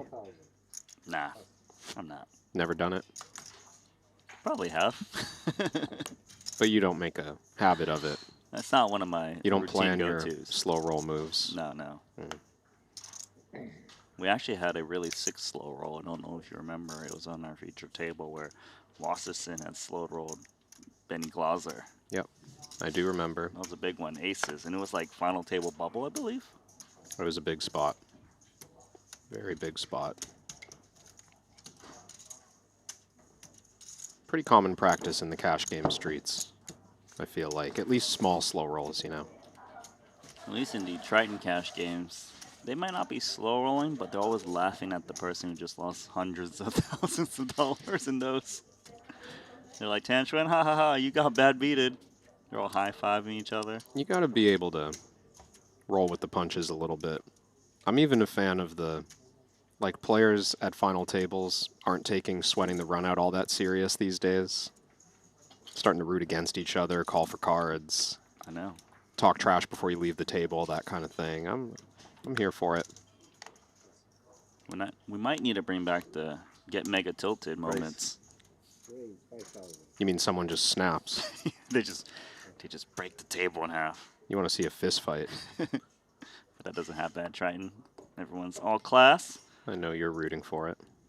I am, but you know, one can dream. Ramin made it the full 5K. With the pocket tens.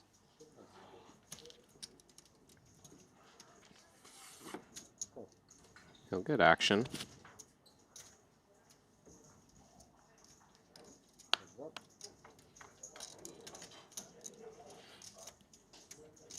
We got a set versus a Oh flop my. straight for Salahuddin Bader. And he juiced it up to 5K pre. So slightly inflated at the moment. And here comes the C-bet from Hajiev with the set. He thinks he's got the goods. Yeah, I don't know that Ramin even expects Jack 8 to be in the big blind range when he makes it 5K. King Jack for sure.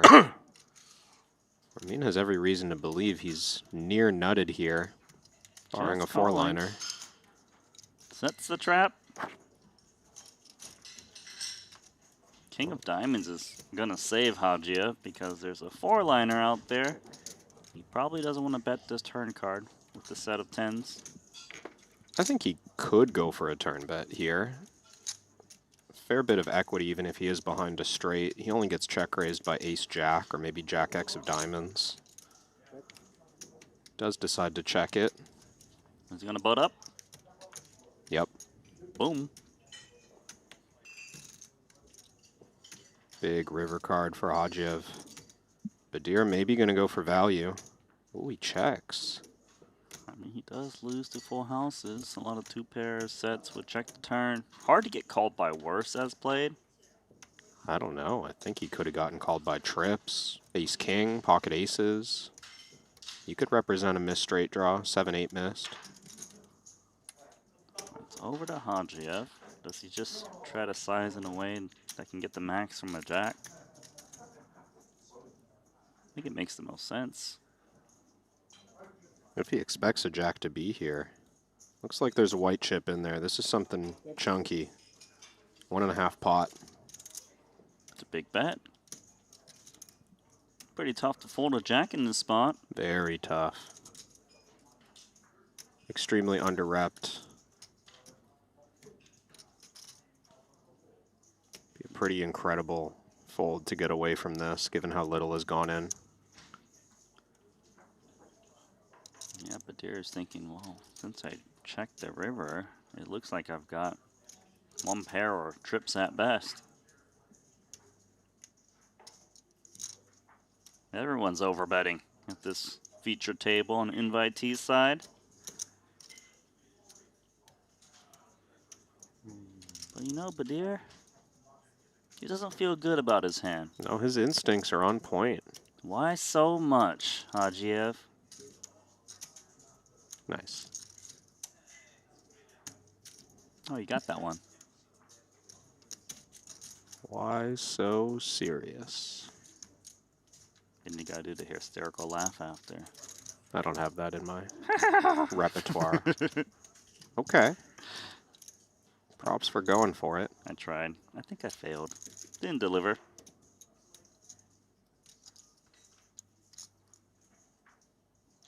Certainly. Pass. Wow. Nice pass, Salahadin Badir. Really played that hand. He's going to see. I mean, when he sees that, he knows. I think he knows he made 8 of hearts now. a great fold. Jack 8. Bet. No. Bet check bet. Jack 8 bende vardı. Bende de. Güzel pas. Bir tane 10. It's a great fold. Bir tane kırmızı 10. Zaten bileceksin şeydi. Yok sorun yok. Öyle tahmin ettim. Çok vurdum ya, biraz 20 gibi gitseydim. Ya pas edecektim ya. 20'ye de pas mı verdin? Güzel o zaman.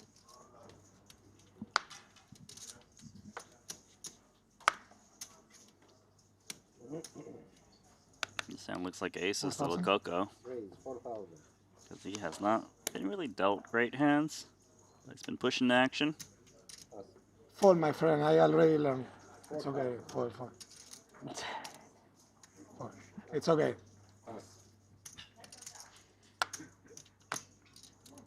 Don't forget there's 6 other players at this table with Coco. You know, just playing heads up with Chase. It's like, what? I was trying to play a pot with Chase. And then Mota comes in from the big.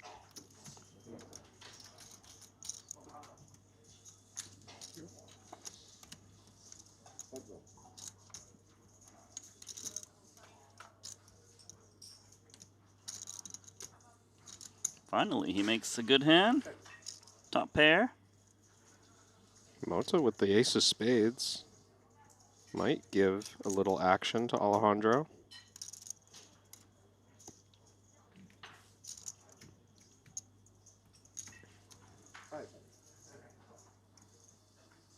Ace of spades, facing a 5.5K bet.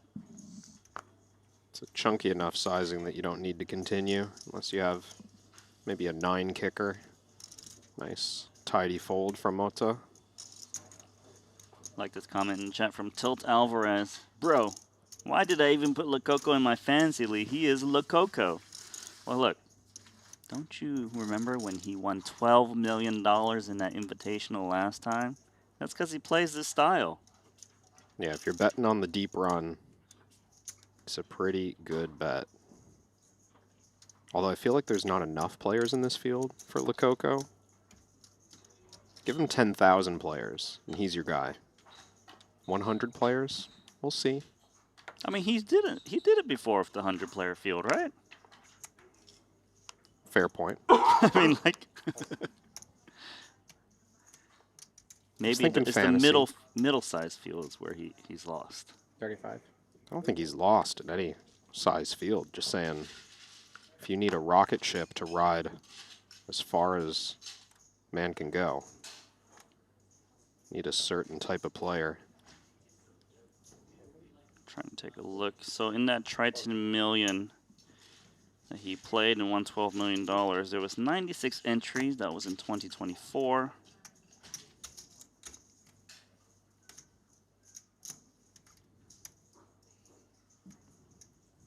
But Deer's been playing quite good. He's got ace queen. 14. It's funny, someone in the chat said, but Deer, he's a pro for making that fold. No, he's just a good invitee. It's allowed. Yeah, what? Are we just not allowed to make correct folds unless we're professionals? I don't think that's how it works. Let's see, Chase has got ace-5 suited. But he's going to pass. Doesn't want to play dominated out of position. But Deer's image definitely on the tighter side at this table. He's been patient.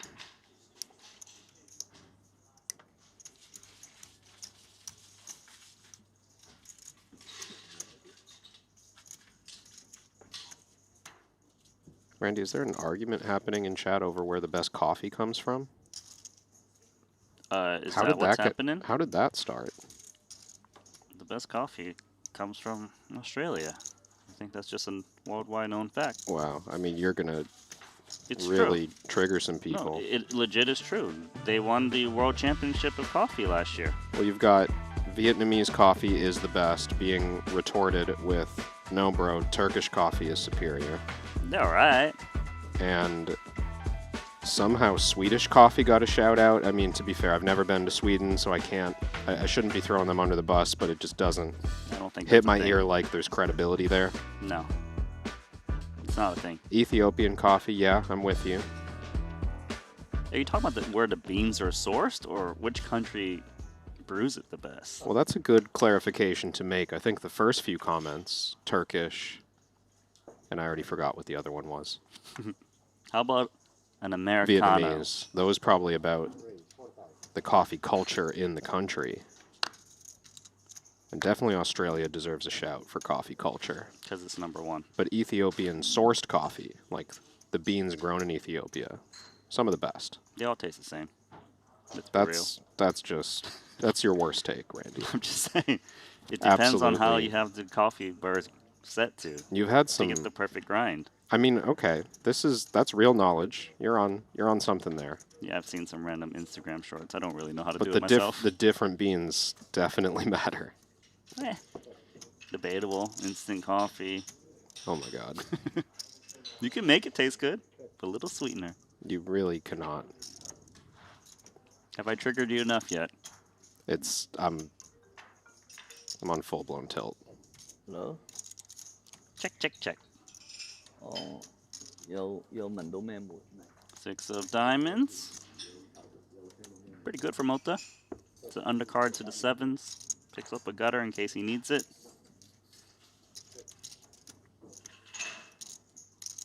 Mota's style has been aggressive. Not surprised to see him Hey, betting here, and I think he'll take this down. What about a cat poo coffee? You ever tried that? Oh, there's a wait, cat? I think there's like. Yeah, cat poo coffee. You never tried it? I know there's a coffee bean that's quite famous. That's like digested by, I thought it was rodents or something, You're before they sick, process dude. it. You want sewer rats. No. What, you think your cats are Button is here. high and mighty, superior Yeah, I do to actually. the humble rat? Rats are adorable. Well, that's I mean, this you little said chef that's on your head that's cooking for you. you said sewer rat, like pretty negative connotation, and it's hard for me to argue. But Do you know who Shredder is? who? Shredder. He's a Is he a sewer rat. Teenage Mutant Ninja Ninja Turtle? Turtles. Yep. Yeah. Cowabunga. Yeah. I'm off the rails right now. What's going on? I was trying to find a hand in the update. Someone in chat shouting out there was a nasty hand at an outer table. Alexa Pavasevich won a huge hand against Santosh Savarna. I'll run you through it really quick, but I can't encourage you enough to go get the Triton Poker Plus app so you can follow along on your own. Pavi opened with pocket aces. Savarna called with 7-6 suited in the cutoff. That's poker, no? Came 9 high straight for Savarna, 9-8-5. Maybe. I like hookah, but Alexa goes You check want call, cigarette? turns the I 8 like check hookah. call. River ace. I have one in He my leads. Savarna goes all in for value with his straight, and of course, Pavi calls with aces full. Savarna giving him the full double up there, although he's still got 220,000. You should deliver him an espresso. I don't know. I just think maybe you've got the lucky touch. Recovery drink? Yeah. Yeah, he could use a boost. You got this for a minute? I'll go run that over. Really? Where do I get espresso from? From the coffee place right next to us? Oh, yeah. It would make sense. Use your eyes, Kevin. Use your eyes and try to figure out what that other card that's missing is. Maybe it doesn't matter. Because Yeah. Chad's got top pair. Chad, the best Jack of Hearts player in the world right now. Best single mystery card player maybe too. Facing a bet from Richard Young. Not like Richard's bet with his hand. Gut shot. Backdoor diamonds. One over to the board.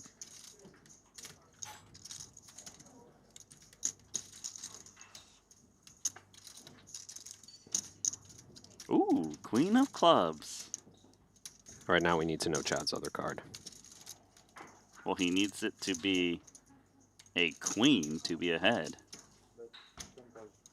Don't you dare say jack. That's just not true. Whoa. It could be a 4. It could be a 9. Randy, are you okay? I don't know why. For some reason, I thought Richard Young made 2 pair. I just want to make sure. It's because I got distracted. If you need an espresso, it's okay. Take a rest. Wow. All right, what do you think that side card is? Yeah. Because he's raising. I don't think he's doing it with a naked jack. No, it's starting to feel like a queen. No check raise on the flop. Tell them to change it. I think on the app it was. Oh, it changed both. It's changed on the app also? I think so, yeah. I don't know. I didn't check the app. I'm just here. You have the leads already. Don't think Chad would ever bluff check raise with a jack in his hand. Even a hand like Jack 10, just strong enough to check call. That's very, very likely to be 2 pair. Whatever. Card dead. Tricky part about Richard Young's hand card is dead on board. sometimes he hits a straight with a 10 and I think that's a nice fold from Richard. The sizing caught his attention too. Is a pretty chunky check raise. Bad end of the gutter. Well done, Richard. he's been making some solid pairs or 2 pairs and folding. Did he show a jack? I can't quite make that one out. Could have been the queen. No, it looked like a heart. Yeah, it did look like a heart. Queen of Hearts was live though. So earlier I was asking if you knew Shredder.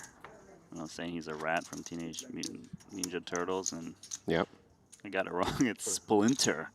Splinter. Now, yeah, the big rat. You know, the one that teaches them all the kung fu. I did not know that. Did you not watch TMNT? He was their teacher. No, I didn't. Okay. Familiar with like that they're all named after painters or something. Da Vinci? Michelangelo. No, it's Leonardo. This Leonardo da Vinci is not Michelangelo da Vinci. That's not. How could you think that's what I was saying? Who's trolling who? You never know if I'm serious, do you? The name of the coffee you were referring to has been dropped in the chat. Are you going to tell us what it's called? Kopi Luwak. What? I believe it's, Oh. I want to say Indonesian. I could be wrong. No, you're right. That rings a bell. War.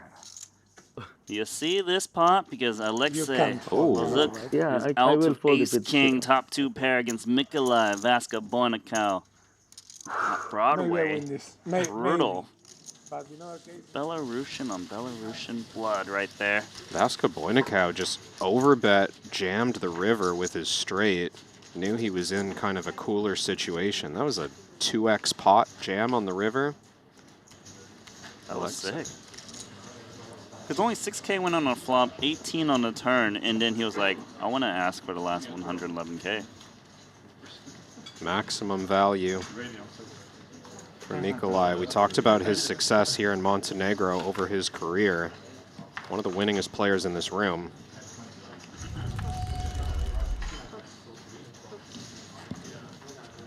And once again, it's on the invitee side where players are getting eliminated. Well, you do have that extra rebuy offered to you as well if you're on the invitee side, up to 3 rebuys. So you could be in for 800K if you somehow go for the max. Hachiev enjoying that turn card. Trip 10s. Not much for Papo, a.k.a. Alejandro.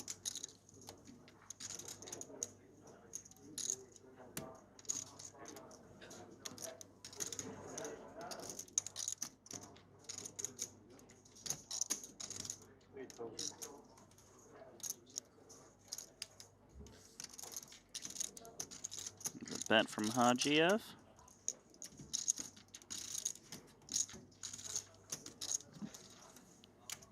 So Kevin. Yep. In Triton events with buy-ins of $200,000 or greater, Bryn Kenny and Aaron Zhang, they're at the top, of course, to the Triton Million. They went number 1 and number 2. Yeah, about 20 million apiece for that tournament alone. But do you know who is the third biggest winner in 200,000 plus buy-in events? 200 plus. I'll give you a hint on how much that person has made. $14.4 million. Who is it? Did we have other $1 million buy-ins than just the one Triton Million? Listen, $200,000 or greater for buy-ins. So there's 200Ks, there's 500Ks. There have been. Yeah. I'm not saying $1 million only. I'm saying it could be, I'm talking about any buy-in that's $200,000 or greater. Well, was it not Alejandro, I'm going to say Lococo. Was it not Alejandro Lococo in the 500K, or are we not counting invitationals here? We are. Well, then that's my guess. So Alejandro for $12 million. It's a good guess, but it's wrong, man. Wow. It's wrong. There's someone with more. Give you a hint, if you like. Please. He's from North America.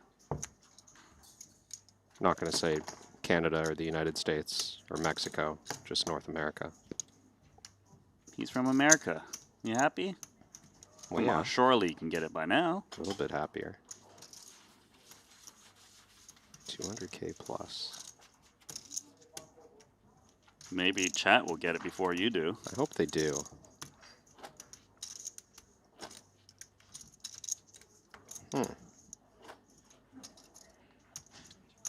Would you like the answer?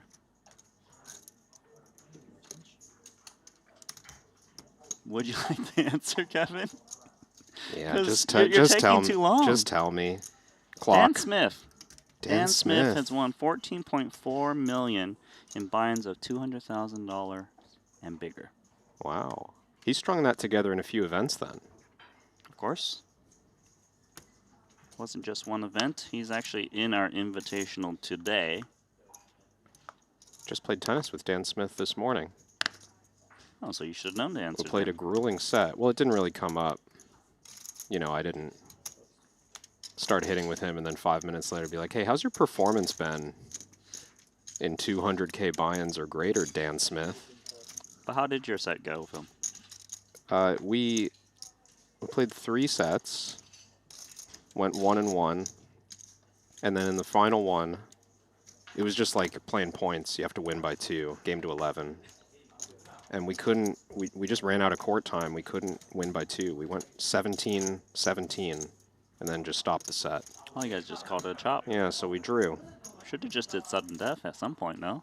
Well, it was a little unfair because, you know, someone's getting fed too, so someone has the advantage every point. Oh. Wanted to play an even number of points, or, you know, that's why win by 2. It was a good battle. I'm telling you, though. Now I understand why he's half retired. He's just playing tennis on the side? $14 million. 200K plus buy-ins. My God. That's a lot.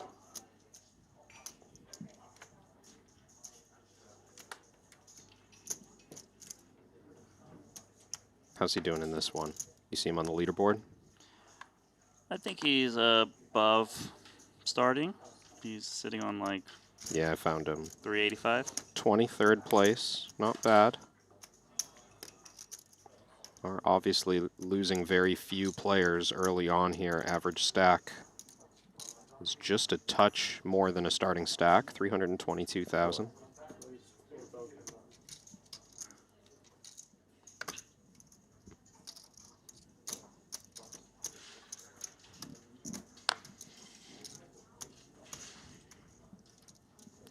We're winding down this level, and eventually we'll get a new feature table at the next break.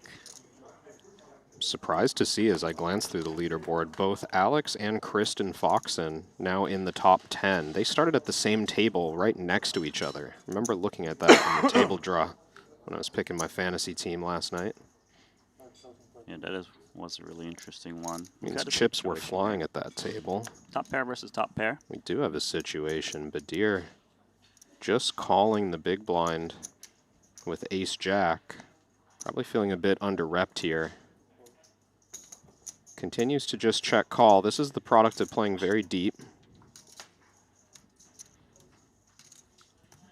So another path to victory for Daher. The 8 or 10 will do it for him against top pair, top kicker.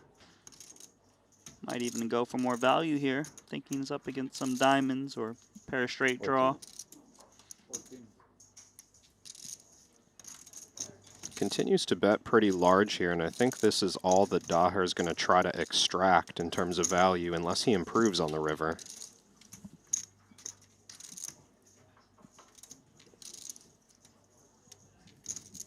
And I don't think that Badir can check raise this hand. It's too thin with a straight possible. 2 different flush draws out there. Ace-jack just doesn't have enough equity against range. And too deep. The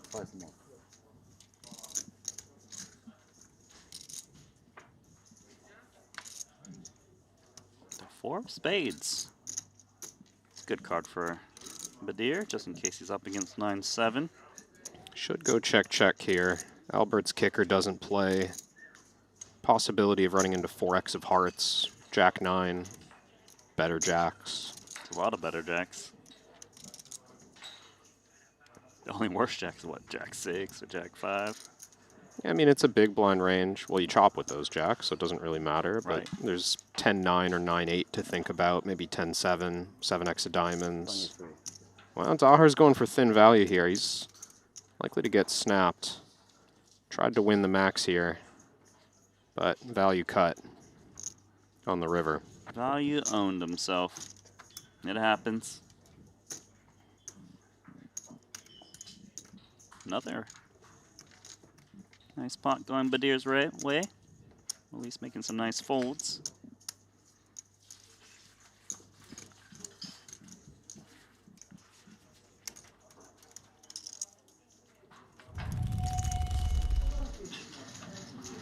Would you want to take a look at your next featured table, because this is it. You can scan the QR code to see all the other tables out there and what's happening. This one's headlined by Mike Watson, Samuel Muller, Daniel DeVos, your captain, Bernhard Binder, Bernie, Chidwick, and Nikki P. Against the hand against him. Queen Jack. Queen Jack 9-9. Yeah. Yeah, queens. No, jacks. Yeah. Don't ask him. Ask me. He's a liar, bro. He missed his draw. Yeah. He was looking for poker, I think. He missed the quads. Table just found out that Chase is a liar. So rude. Hey. I kid. He's not the only one that's It's part of the made a game. verbal bluff. Obviously. You get only half an hour to pretend you had a different hand before players start to recognize. Or rather, an hour delay. So in 2 hours, you got deal aces, queens, jacks, full house, three of a kind. Yes? No, ace king. Yeah. Mm-hmm. I had things but lost. Board or real hand? For you to find out, Habibi. What do you have? I'm not bored. You're not bored. Not on that flop with Queen 10 of hearts. Daher with a light 3-bet here, as has been his normal speed throughout this frame. Flops a whole lot of nothing.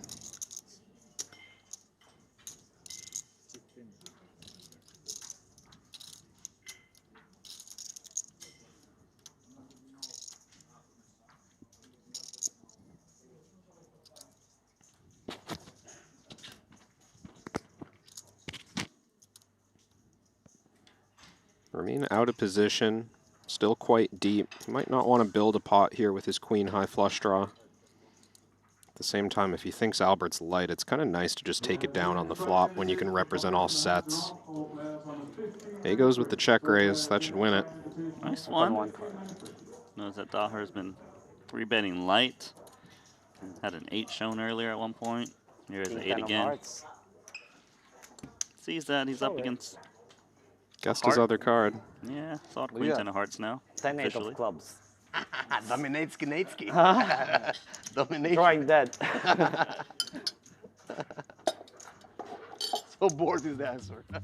And that's going to do it for this crew at that featured table. And, well, it was a lot of fun, honestly. Every single player at this table was chatting it up. We had the show one card game going on, and Chase Coqueleon got the most chips at that featured table. Yeah, Lococo hand. He was really driving the action during that frame, driving the conversation, but Chase really just looked comfortable in there, engaged with a bit of that chatter, and played his way through. I mean, almost got hero called by King High with trip 10s. What a dream spot that was for Chase. You know, he's running good too. He's getting a few needles for how well he's running, but he really ran the show during that frame. Finished with 530,000 chips. Yep, so we do have a new featured table. This time it's going to be on the pro side, and it'll take about 5 minutes for us to set that one up. CoinPoker and Triton are teaming up to give anyone a chance to win a $25,000 seat to the next Triton SHRS Series in Jeju. All you have to do is sign up to CoinPoker using code Triton, play the qualifiers, and the winner is gonna win an all expenses paid trip and a $25,000 buy-in for the next Triton SHRS Series. Hopefully, I see you in September.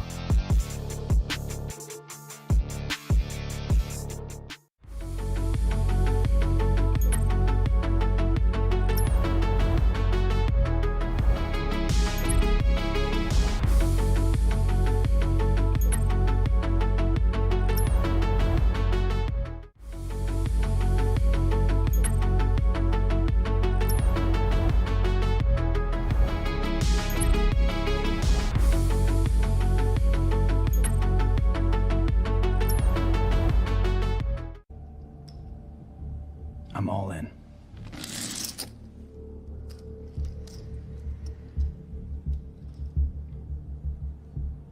Call.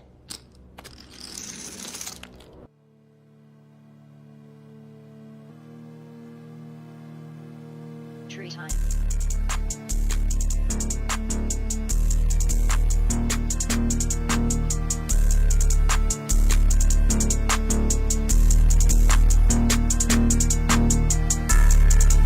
Most trading happens at a desk. Yours doesn't have to. Jupiter Mobile is the best crypto app ever built. track your portfolio, scan for opportunities, buy and sell in one tap, and always get the best price with the best protection. Whether you're at the table or between hands, your crypto's always in your pocket and always working for you. Just use Jupiter Mobile today at jupe.ag.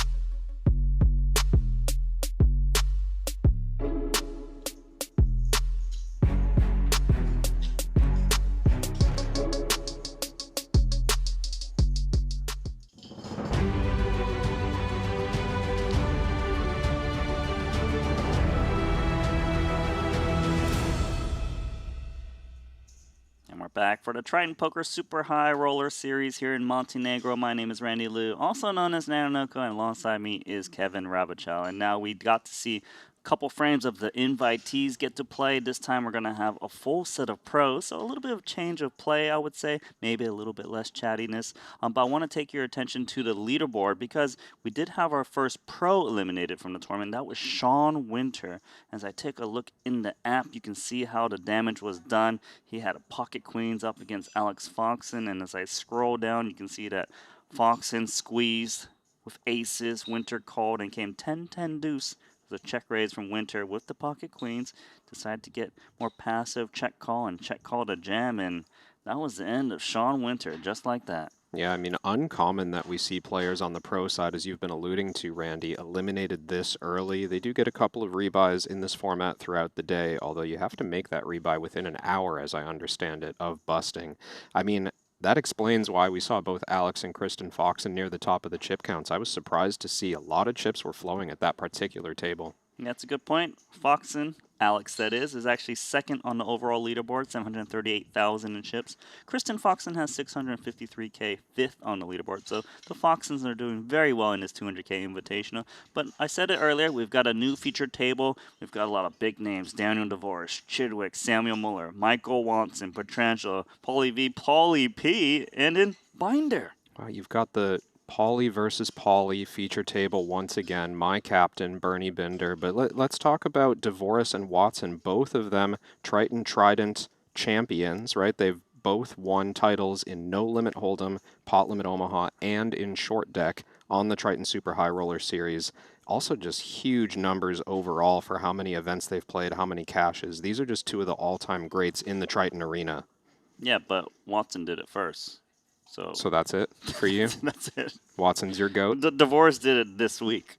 Yeah. It's a big difference. Congrats to DeVoris for finally getting his Trident. I mean, the second all-time, it's a very difficult achievement to play all three formats. I mean, these are, this is why, as we start to think about the Ivan Liao Player of the Year leaderboard, there's only a handful of names who can compete for those spots because you need to get your points in Short Deck, you need to get your points in Pot Limit Omaha. Especially the Pot Limit Omaha becomes a staple at this Triton Super High Roller Series. All right, we've got our main event later. Alex Livingston's very excited to do some commentary on that. But of course, we need to still pay attention to our 200K Invitational on tap. It's going to be a pro table. My expectation is just going to be some solid play, a little bit less splashiness. I'll give a shout out to Nick Petrangelo, who's coming up at this feature table. I believe one of two players at this table, Stephen Chidwick as well, who have played in all 10 Triton Invitationals since the start of this format.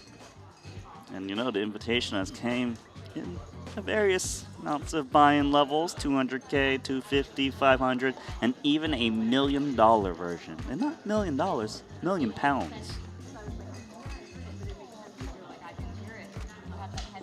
There it is, the two Foxens seated side by side. Second and fifth. Guess that empty seat there was once Sean Winter. What's a soul? Christopher Wynn's at this table. Hey, Christopher Wynn and Kristen Foxen can play heads up again. They were, of course, heads up just last night in the 50K 8 max, where Chris Wynn won his first title and $1.5 million. There's the table that just left the stage a few minutes ago. This beautiful magical room is where the invitees are playing. Hey, it's Rui Cow. Love that guy. Think he's going to spin it up for us? Save our fantasy teams? Well, if he happens to bust his stack, there's another way for him to spin it up. It's rebuy.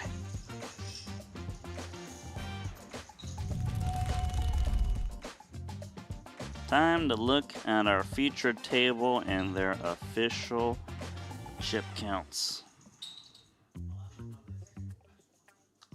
There it is. On the right is the featured table, divorce with the most chips, almost 2 starting stacks, as the starting stack was 300,000. The battle of the polys at the bottom, at that featured table, 115 bigs. The shortest stack has 73 big blinds, so it's not like they're worried.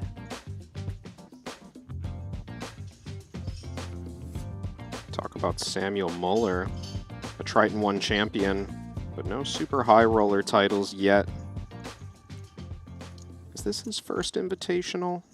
Gonna pop into his profile and find that out really quick. My guess is no, but you let me know. He did play the Paradise 250K Invitational. That looking to me like the only other that he's participated in. 4 hearts is the river card for this first hand. Queen Jack versus sixes.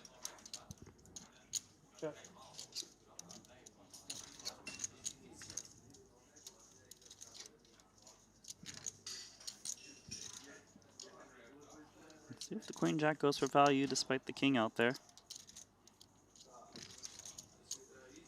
See the action there on the left.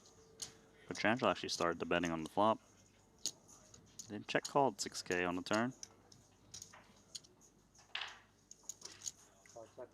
Does look like value remains for Paulius here in these blind versus blind spots. He's expecting a king to put in more action than this at some point.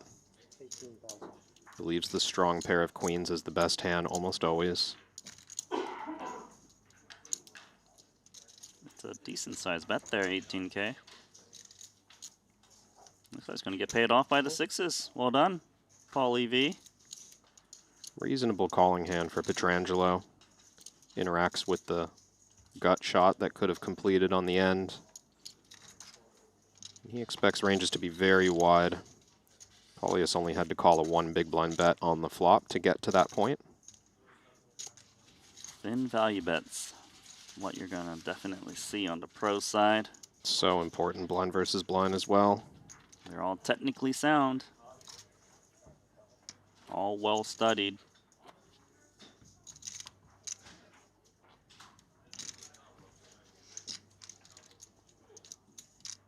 Speaking of, pan over to the GTO Wizard patch and the GTO Lab cap. That's right. Muller with Jack-9 of clubs. Apparently it's your favorite hand. Oh, it is. That's why he's raising. 45. Last time we saw Muller at our featured table was sharing his vacation. Forget what he called it. Helicopter skiing? Heli ski. Heli ski. It's an amazing trip for him. Have his buddies to go down the slopes. We have had another elimination at an outer table invitee side. Ilkin Garibli losing his last 50K to Jason Moe. We'll see if he has another bullet prepared.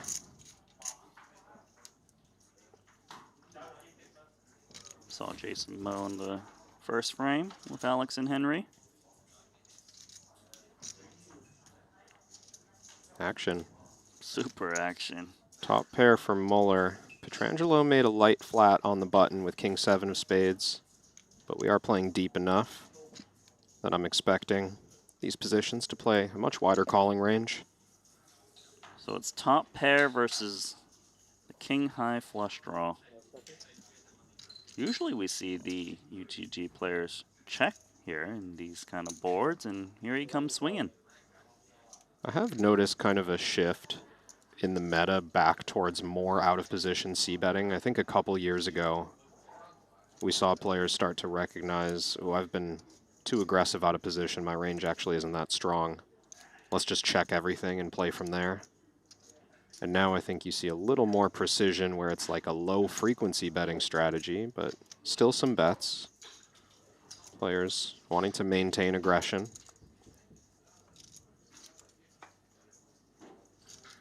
So board pairing 3 shows up.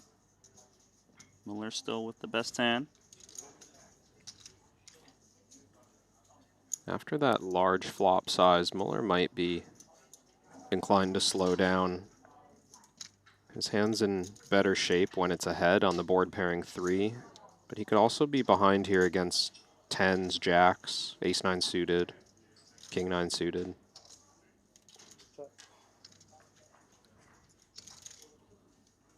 All right, what do you do now if you got the king high flush draw? Do you think there's hands that's betting big on flop and looking to check fold the turn? I do think there's some bluffs in Muller's range that beat king 7 high, something like king jack with a backdoor, king queen with a backdoor. Pietrangelo will be considering bluffing at some point, but he decides to check for now, and yeah, I mean, just bink the flush on the end. Spades shows up. Pietrangelo's got it. Up against top pair still. Muller has a couple of options. He could bet small and try to target the 8x hands, the 6-7 suiteds, maybe a pocket pair. Although I think a lot of them fold the flop. Against the 11K bet? Yeah. Other option is to check and bluff catch.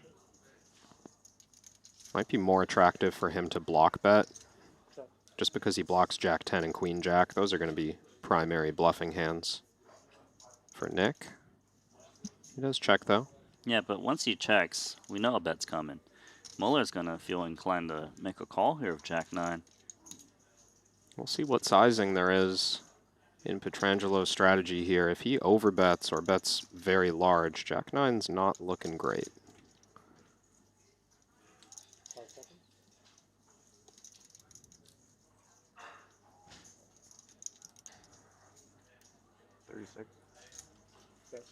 Exactly the pot. 36K announced.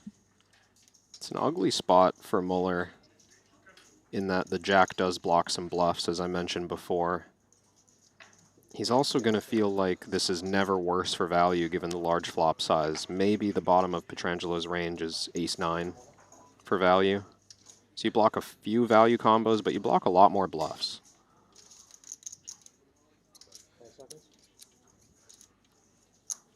Still just so hard to check fold top pair when only one bet goes in. Really feels like you're overfolding if you pass on this one.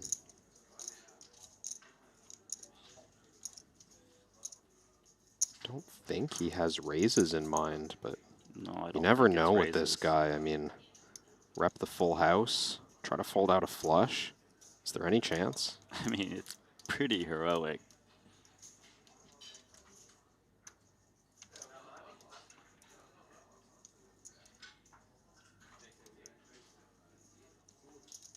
Does have a limited tempo clock, so needs to be careful not to burn too much in this hand when considering every single option on the table.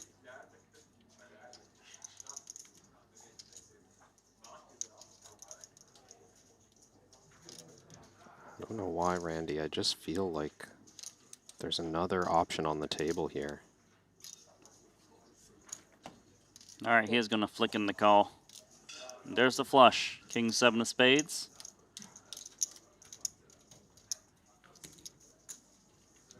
Send his chips down the slope to Pietrangelo.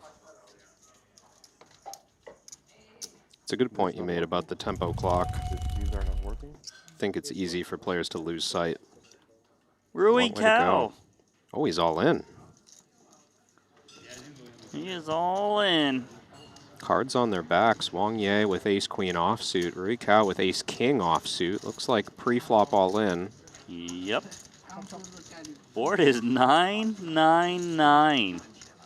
Turn cards to 7. River card is the queen.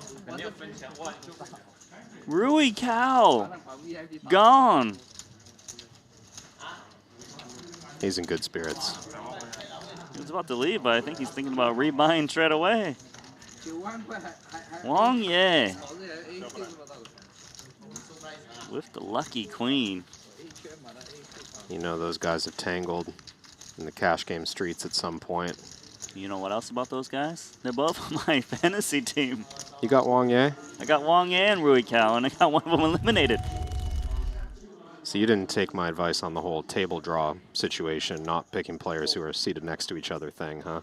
Yeah, I You just decided. table draw at all. Yeah, you wanted your favorite players. Fair enough.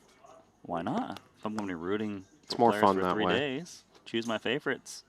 Well, you got 700K with Wang Ye. Pretty good start.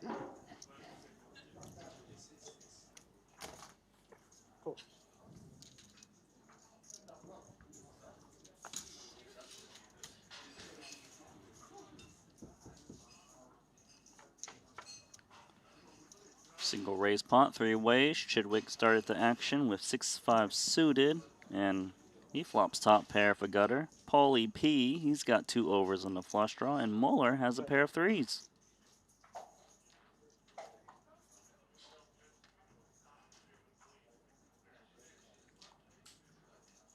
The one notable difference between the pro side and the invitee side immediately for me is just the speed of play.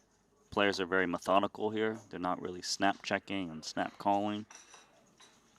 Yeah, it's interesting. I think part of that culture is even a tournament versus cash divide to some extent, right? Because a lot of people who are defined here as pros are in particular tournament professionals. Plenty of people who are very experienced in cash games have kind of adopted a different cultural norm where you just play fast and you always play fast and you play kind of chatty and you always play chatty and you get used to balancing in a different sort of atmosphere. Of course, we know that high-level tournament poker took a more serious tone with the culture. Check to Paulie. He bets 5K. Muller calls with his 3s, and now Chinwick sandwich with top pair and the best hand. Before we finish that hand, I want to bring your attention to out here because Rui Cao has bought in and drew the same seat. So my guy is back. He's got 300,000 from 0 to 300K. What a spin up. You think the table was excited to see him sit back down in the same seat, fresh stack? Yeah, Wang Ye wants to stack him again. He's happy about it. They're laughing.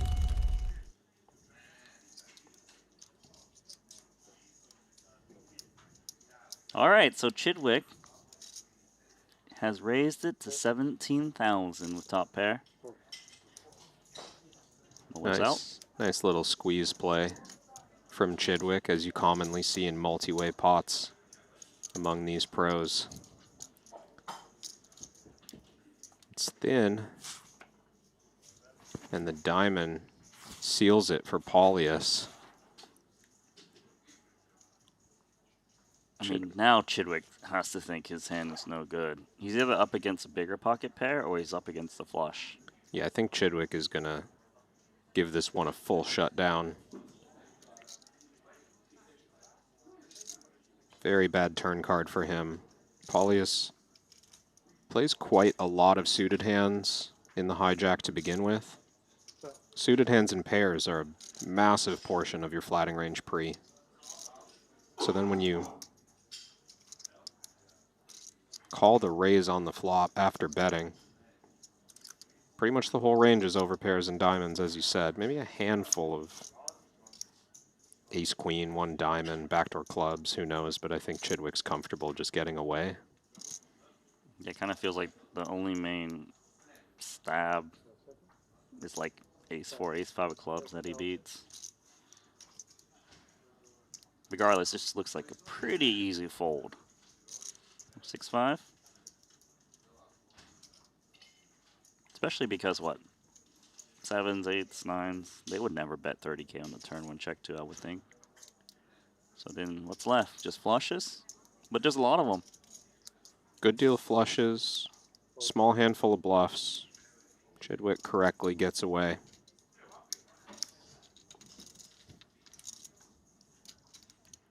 Do have a question about the re-entry structure for this tournament. The invitees are allowed to rebuy a total of 3 times, so in for 4 total bullets. The pros are allowed to rebuy 2 times, so 3 total bullets for them. And I'm pretty sure that the pros must rebuy within, I want to say, 1 hour. And the invitees have as much time as they want until registration officially closes tomorrow.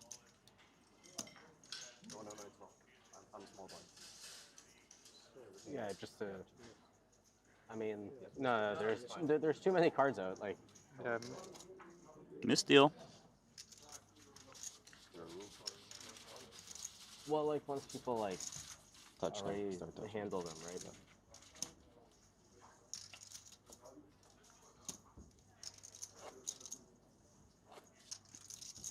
How's your fantasy picks doing, chat? Let us know. Look at the leaderboard. Who's got Foxen? Me. He's in second. Who's got Wang Ye? Me. He's in fourth. Oh. This guy and his fantasy team just can't miss, huh? I'm sure there's a lot of people that have got Ethan Yao Rampage in their fantasy team. He's currently in 5th.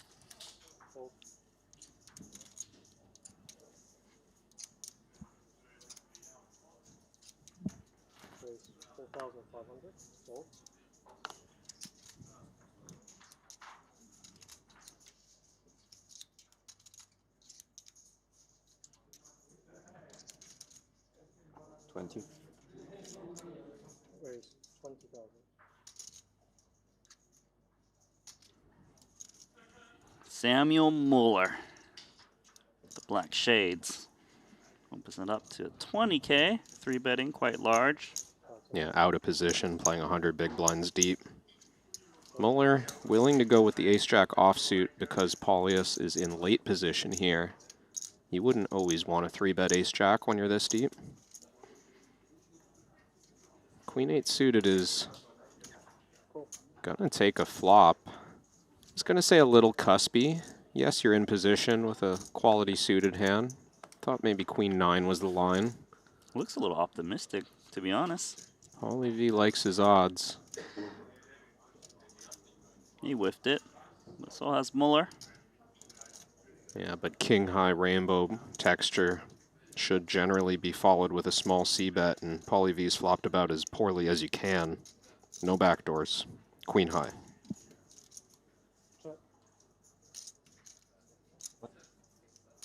Whoa, wait. No, it's I my was, turn. yeah, I was. Mueller had not acted. I saw it here and. 14. No. Actions on him. 14 5. A miscommunication. I was. How quickly did you check? I think the hand was still going to play out the same way. I think Paulie V knew that Sam did not snap check the king high rainbow board. He's not checking anything on that flop. Pretty strange departure from normal strategy. I didn't know I checked behind.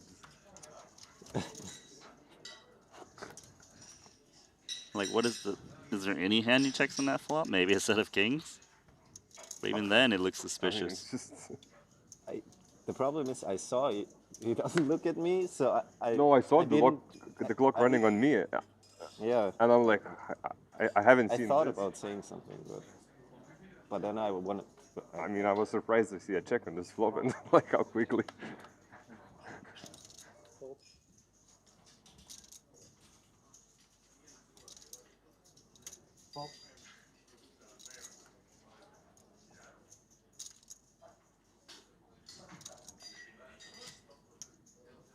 On to the next for Paulie V. Who's going to 3-bet him with 20K next? Anyone? Don't seem like it. But maybe a flop. Pocket fives. I mean, not maybe, surely a flop. I'd be pretty shocked, Randy, if there's not a flop in our future. Binder, the team captain of your team, is in there. And he is up against King, Queen, and drawing dead. Thought we confirmed that he's Binder. Have we flipped back again? Yeah, he's Binder. Agree to disagree.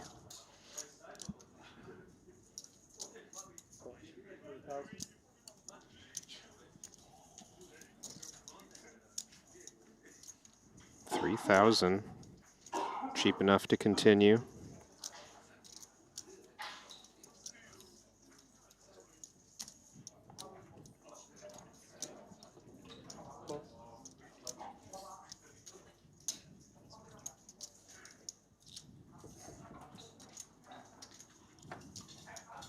Oof, thought that was the one. It's a heart as well. Unimproved. Bernie should be able to get away from a turn barrel here, unless Pauly V sets a trap. Does crush the whole board. But when you're this deep, there's so much money behind that you want to get into the pot, it usually requires a turn barrel.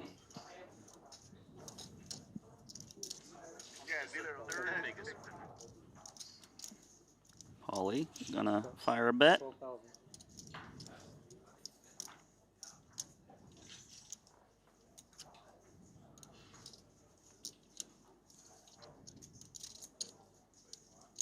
mean, the flop call makes sense with pocket fives, but the turn, maybe it's a little more ambitious now.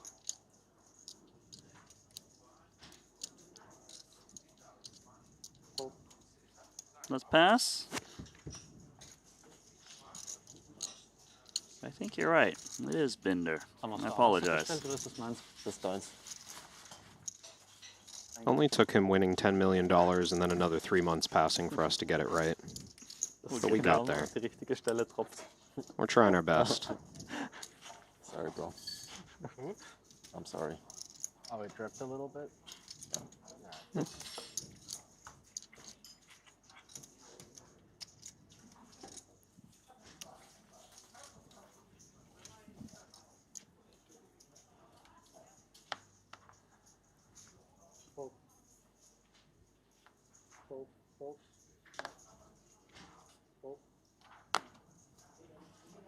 Lots of folding so far.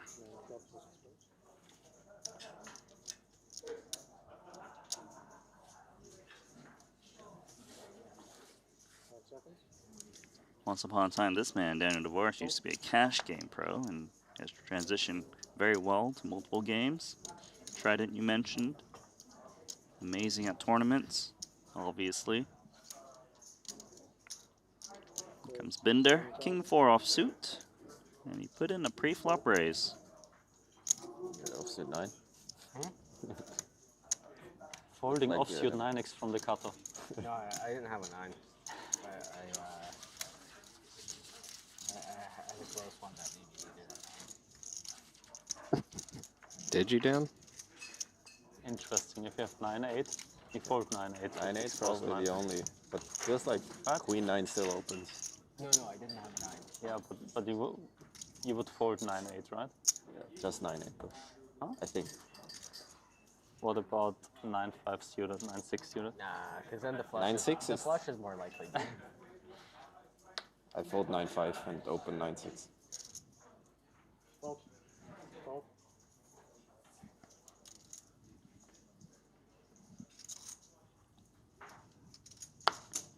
There's 4,500. Watson, he's got big slick.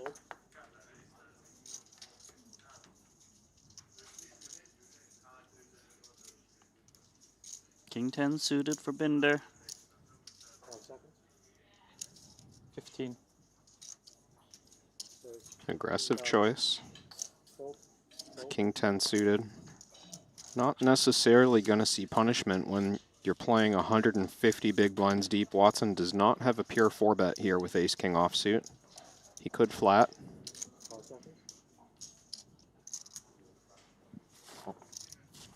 I feel like if we're playing the invitee side, we always see a 4-bet with ace-king in the spot, but maybe we'll see just a flat. Too deep, raise an early position. Seems like he's between call and 4-bet. He's going aggressive. 225K? Is that right? He just went all in? I think when we had that shot of Binder, I noticed a miscount in his stack. I only saw 5 white chips. I have a feeling that Binder is playing about 70 big blinds, not the 150 that I previously thought. Try to confirm that. All good. You can always use the Triton Poker Plus app to look at all the details of all the hands, all of the tables in this tournament. But you know, in poker, balance matters just as much as aggression, and Jupe USD brings that same idea to digital assets. It's a stable value digital dollar designed for flexibility within the broader crypto space. And even in fast-moving environments, stability can still play an important role.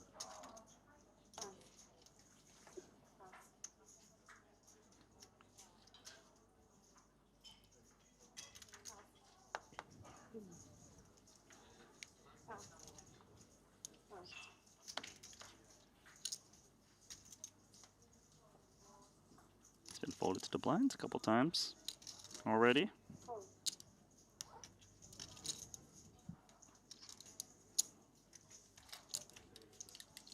Quick limp from Paulie. He's got the Rigby, Petrangelo that is. You're not calling it the Dirty Diaper? Calling it the Rigby? Calling it Rigsby Dirty Diaper. Is that better for you? Yeah, I'd like the full name. Nicholas Rigby's Dirty Diaper. Yep, that's right. The legal name. Nothing for both. Guess you would kind of expect that when they're being dealt King 4 offsuit and 3 deuce off. I think Paulius was basically just planning to limp his entire range pre-flop, as a lot of players do when they're this deep in the small blind. He limped very, very fast pre, so not concerned about giving anything away. King high starting to look a lot better on the Ace of Hearts turn. It's looking better, but I don't think there's any value to extract. I'd expect him to keep checking. Petrangelo has options to bluff now, maybe wait for the river and bluff sometimes.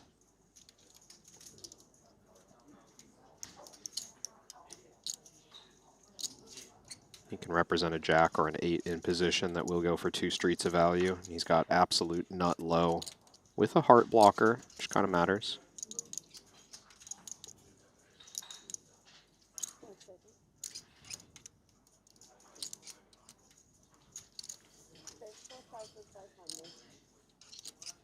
He's going pretty big here, claiming to have a jack, maybe a weak ace that checked the flop.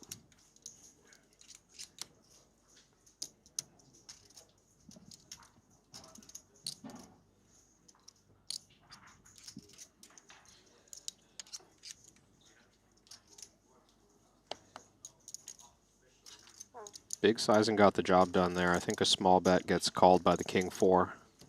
Paulius a little more discerning when the sizing is that large. P, the most experienced in terms of invitational format. Played all 10 versions of it. Well, who's survived the 10 tournaments they've played longer, Nicky P or Steven Chidwick?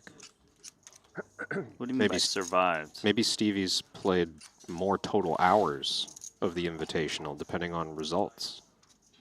That's a good point. Because they're tied for playing all 10. Okay, so it's the loss lasts longer for hours, but not necessarily most won. We're gonna have to dig into the archives. I don't think we have this data. I just like to pretend that we could somehow look at hours played.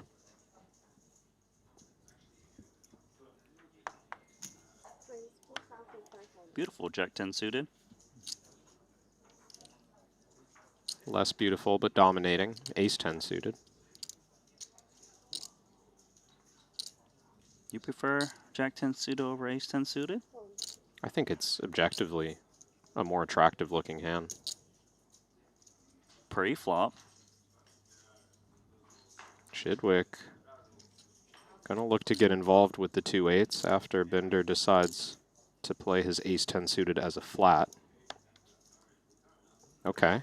We're These are just some good hands. dealing everyone quality hands. Should we consider squeezing ace-queen, or do you like just Definitely. flatting as We well? should. I think squeezing is perhaps the default play for this exact hand. If Paulius had ace-jack offsuit or weaker, it would start to feel maybe just not like a strong enough hand to build a pot against these positions, especially Binder's range in the hijack is quite strong. But ace-queen offsuit dominates enough stuff here. I think this is the clear choice. Isn't there a way where we still see 4 players to a flop? Oh, looks like one of them's gone. Yeah, Dvoris especially, I think, was maybe considering briefly a 4-bet bluff or something, but even Binder is not loving this. He's out of position. The sizing's increased because of the squeeze. He's dominated by these kind of semi-bluff combo choices. We might see him call here, but yeah, he's just going to pass. I think that's pretty reasonable, especially I can see there quite clearly now that he's playing about 140,000. What about Chidwick? Is he going to fold too? No. Okay. No, now that it's folded back to Chidwick, he's getting a great price. He has a pair that can realize. He's also playing, you know, he's covering Pauly, so 175K deep or so. I didn't want to see all of our pros fold, you know. This wouldn't happen on the invitee side. So I'm glad that Chidwick is making the call. Let's see a flop. You're worried for their reputation, I understand. Hey, Jack 10 would have won, just saying. Jack 10 would be ahead. Always calling the winner early. We're at the flop, Randy. We deal 5 cards no turns and in rivers this in game. my If you're new to No Limit Hold'em for the viewers, it's 2 cards in the hole and 5 community cards. This is called the flop. Be an interesting Jack game. 7 deuce, 2 spades. There's only a flop in the hand ends. I might have created a new variation of Hold'em. I think you're just thinking of Ultimate Texas Hold'em. It all happens at once.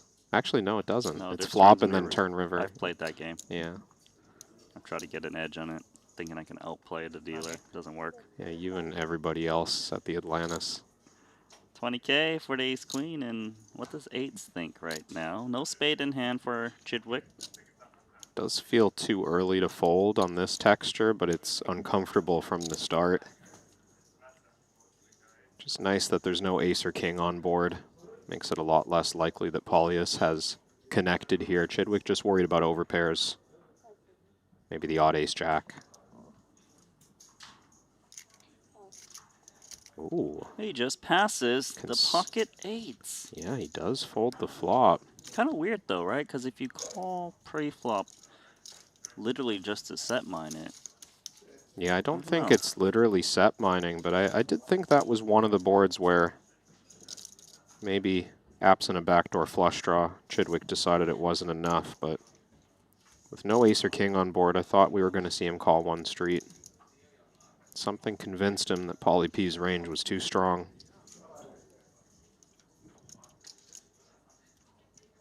So then he was kind of set mining, no? No. What if the board was 9-7-4? What if the board was 7-6-5? Is it that big of a difference? I guess so. Yeah. Those are not sets, but those are better boards.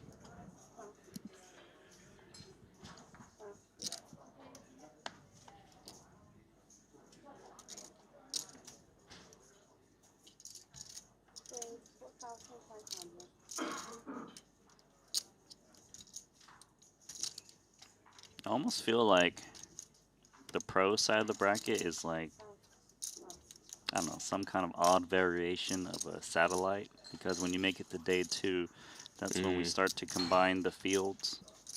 It's an interesting way to frame it. There is incentive, of course, to make it to day 2 if you think that your day 1 table is just a tougher situation. Like your tournament on day 1 is tougher than your tournament on day 2, right? That's the idea. Mm-hmm. You also get 2 bullets to rebuy, so like, if it was a freeze out, I do feel like it would have that satellite nature to it. With 2 rebuys, it's kind of like, I don't know, let's try to make the most of day one. If it doesn't work out, I can always rebuy. On your last bullet. Definitely more of a satellite. Or at least there's some future EV in surviving to day two. I mean, you saw Watson just 3-bet that suited jack from the big. So he is trying to just squeeze into that day two as we take a look out here. Ding Biao. Looks like he's got chips in front of him. A 10-10 jack board with a 3 and a 5. That's a cooler between Ding Biao and Ilya Nikiforov. Ilya with aces, Ding Biao with kings. This one was 5-bet pre-flop by Ilya, and there was money to play. Bet and a call on the Jack 10-10 flop, all in and a call on the 3 of hearts turn. Ding Biao losing all but 28,000 of his chips in that one. Kings versus aces, and he thought maybe he was trapping. He called it off on the turn with 1 card to go, needing the king.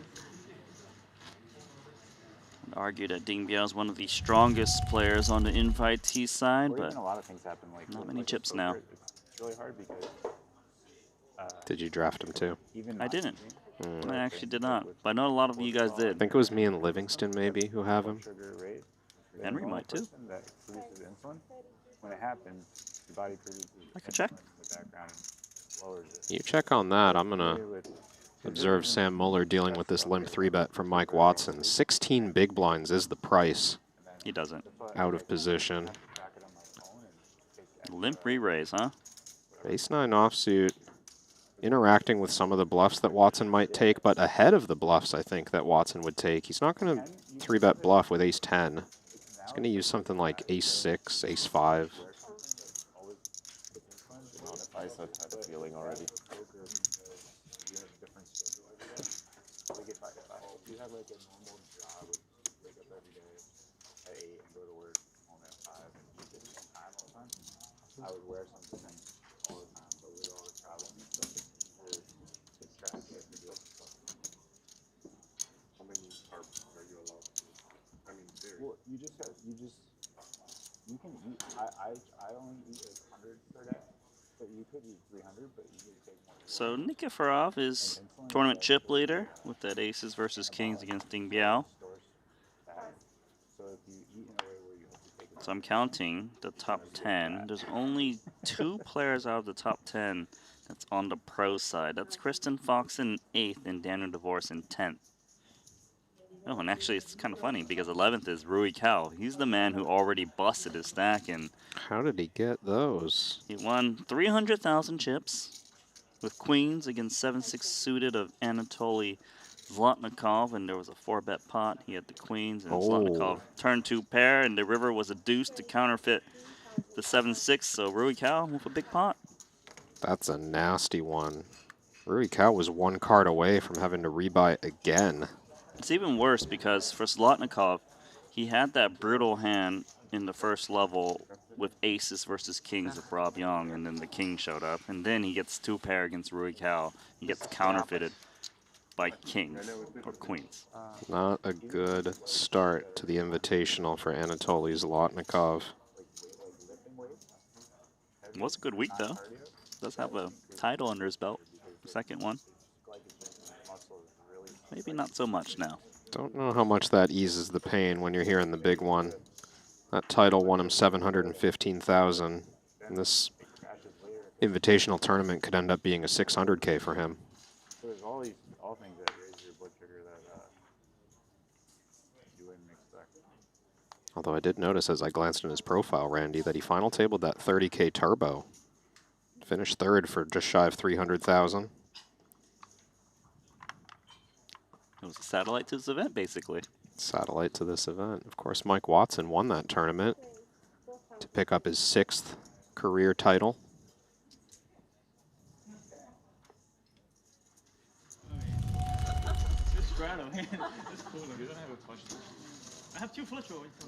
Pavicevic up against Kong Pham, and they have so many chips in the middle. Ace-10 of clubs versus Ace-Jack offsuit.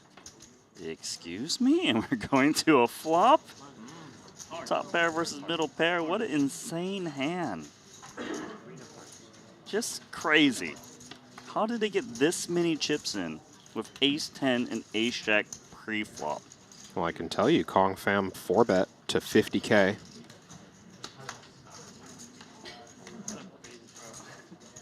And Alexa went all in. But, and he called with ace-jack, and he was right? That's correct. For the quarter mil? What the? Okay.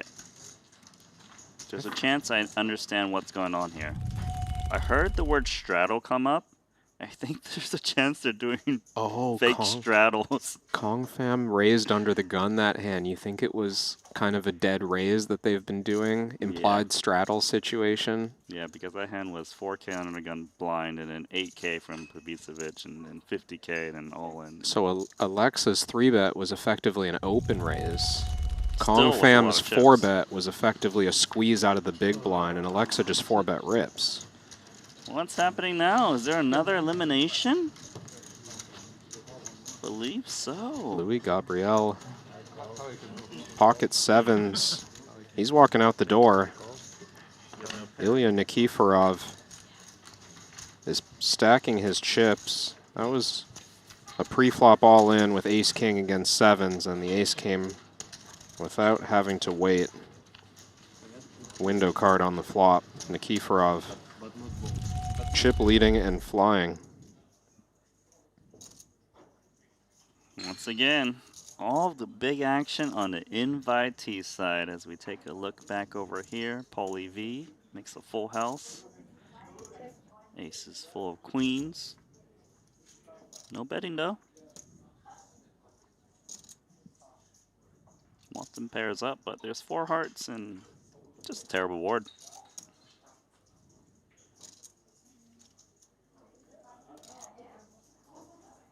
After the full check down, does Paulie V continue to trap?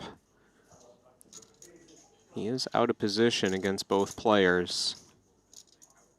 It's very tempting at this point to maybe make a bet that matches your ace-X combos for value.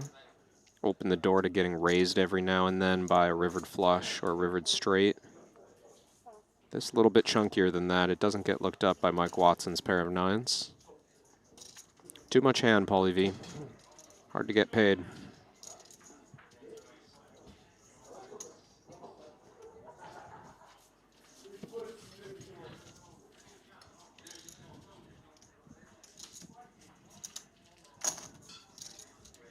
Just realized that was a 4 flush board, Randy. I know. I can't believe you didn't troll me about the raising a straight thing. Thought it was 3 flush. Just let you hang yourself, man. Brutal. Let the chat listen to what you're saying. Imagine being my co-pilot in an actual plane. And I just get on with air traffic control and I just start talking about a 3 flush board as if it's a 4 flush. Imagine you're just going to stay quiet? Imagine if I'm a pilot.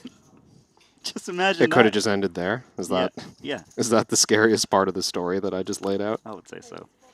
I would not want to get on a plane if the announcement said Captain Randy Liu. Captain Noko.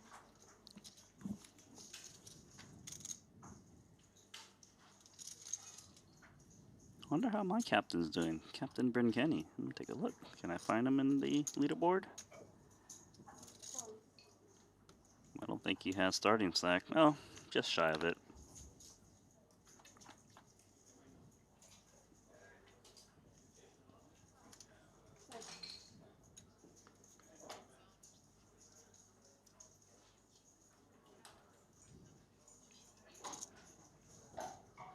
All right, Randy, this hand is going to end momentarily, I have to think, so I'm going to throw a quiz your way. Quiz me.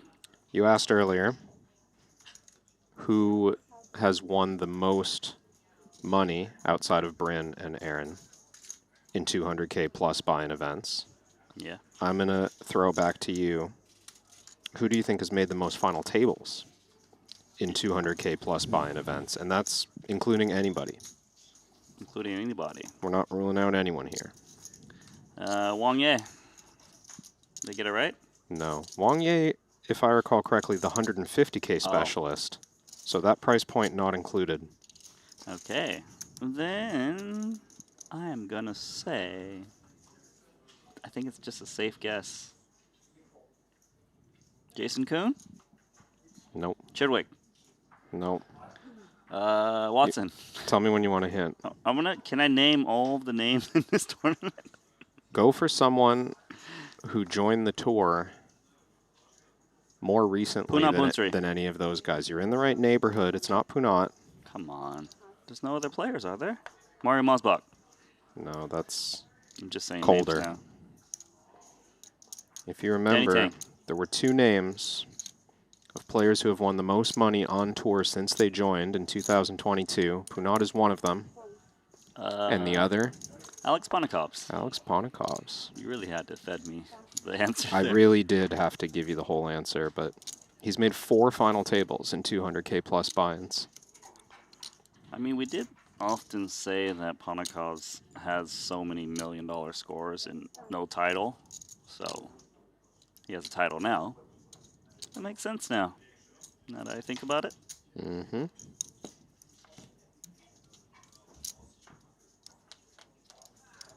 Paulie V, the pre-flop raiser here with ace-10 offsuit.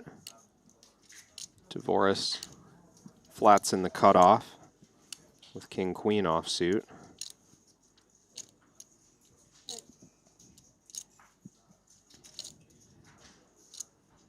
Paulie starts with a check. Dvoris going to have ace-jack in his pre-flop range as well. Pocket eights, maybe pocket jacks. Pretty strong board texture for him, but after the check through, Paulie going to feel a little better about his ace-10.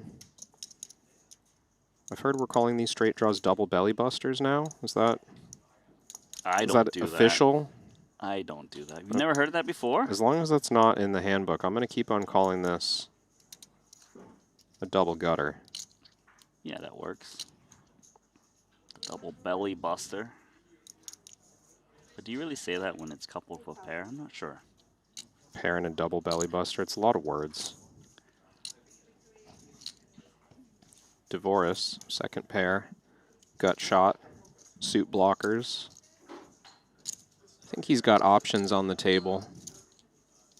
He would play some raises here. Could be an interesting idea to balance out his turn straights.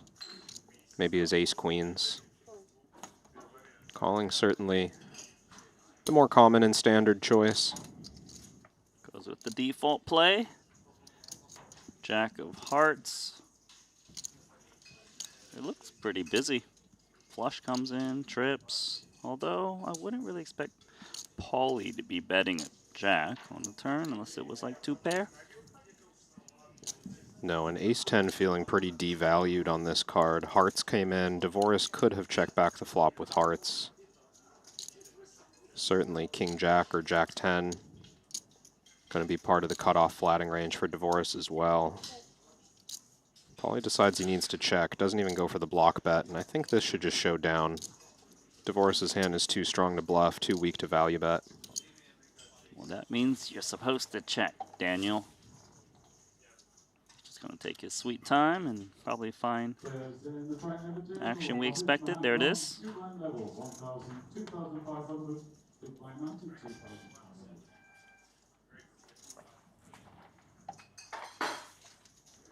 Hey, can you do that thing where you request the chat to give us thumbs up, likes, follows, all that good jazz? That's how lazy you are, Randy? Yeah, can you do it for me?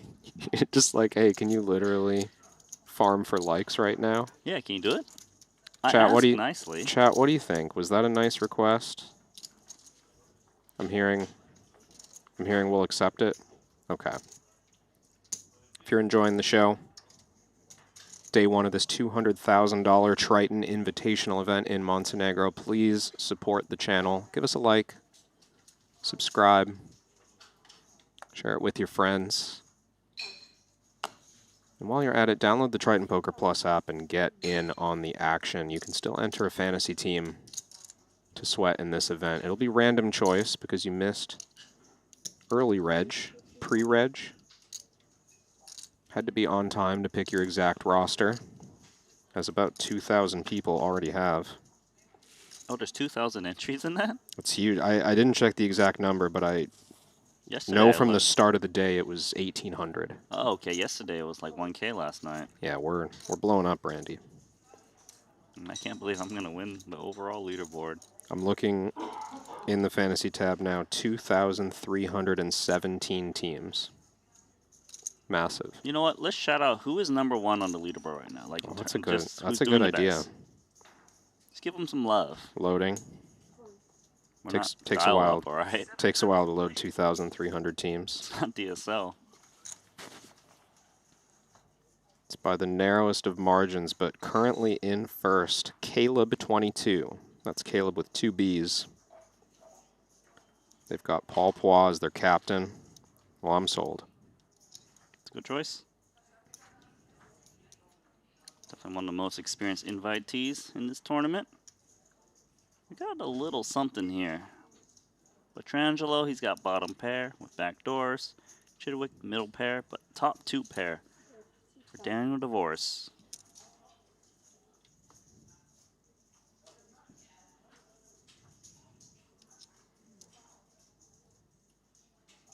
Three-way single raise pot, and Divorce starts with a C-bet, expecting Chidwick's button flatting range to be a little wider and a little weaker, given how deep we're playing. Nothing wrong with starting with a C-bet. He's got top 2 pair. Chidwick, of course, calling. Petrangelo isn't loving this hand on a double Broadway board. Maybe he wants to consider using it as a check raise bluff. Doesn't seem like it. Just a float. Pretty interesting call there. Does have backdoor equity, but noting Divorce with the Jack of Diamonds and Chidwick, the Queen of Diamonds. 10's also a complicated card for him that gives him 2 pairs sometimes, but that's an interesting one because now he's got gut shot and a flush draw. I don't even know if King Jack loves that card. I don't know how he found this one. Pretty excellent turn card for Nicky P.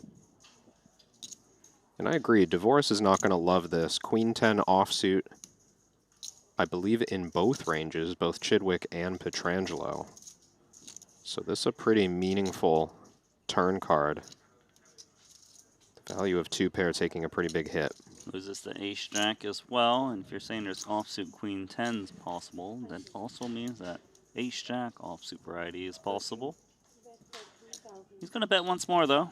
Quite confident in his hand and probably just folds to aggression, I would think. And can Nicky P be aggressive with his 10-7 suited? I do think that's part of the plan, continuing a hand like this. It'll of course depend on how Chidwick proceeds, but I'm expecting a fold from this one. Queen Jack is not particularly strong in this setup. Could be drawing to a chop.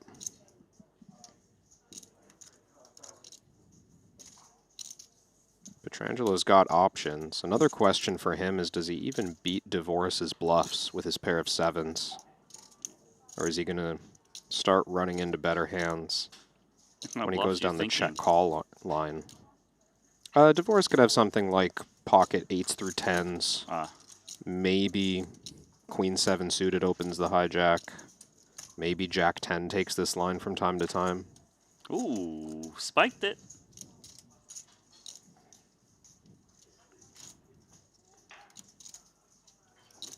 What a great card when you overcall on the flop. Hit ace of diamonds and then deuce of diamonds. Might just win the minimum, though. I wouldn't be shocked if this checked through. I mean, if there's anyone to value bet against on the end, it would be the big blind range. Closing the action on the turn. Divorce blocks the Jack of Diamonds. He might think that flushes are pretty hard to make, but it's the 2 pair I'd be worried about. Ace 7 is not that hard for Nicky to have. Queen 10 could have check called the turn, but it probably check raises. And Divorce finds a nice check, even blocking that flush.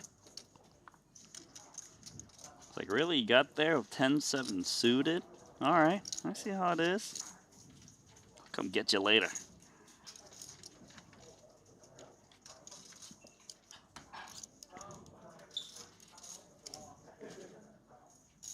Randy, the updates tab in the Triton Poker Plus app is just flooded with big pots. Got Fedor Holtz winning a 73 big blind pot.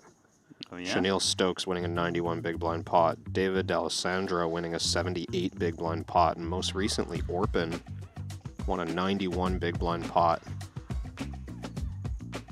Big action across the room. And who is the tournament chip leader? Rampage, Ethan Yao, as a lot of the chat has been requesting to know more about him. Ethan Yao picking up some extra chips. I feel like he deserves redemption based on that ace-4, ace-king hand that went viral. Man. Did you see that clip? I had to share that one. That was one of my favorite. I'm told he's not the first one to do it, but it was the first time I'd seen someone at a final table doing a live ad read in the middle of a hand. And getting wrecked. Clipping it, and then getting, what was it, backdoor perfect. 4-4. Yeah, that was wild. Let's give him some redemption in the 200K. Be a good time to do it.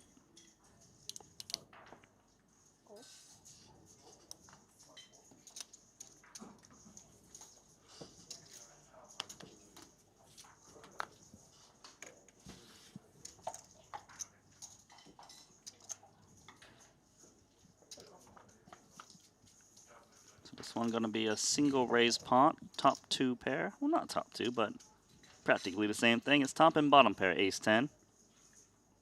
Up against nothing.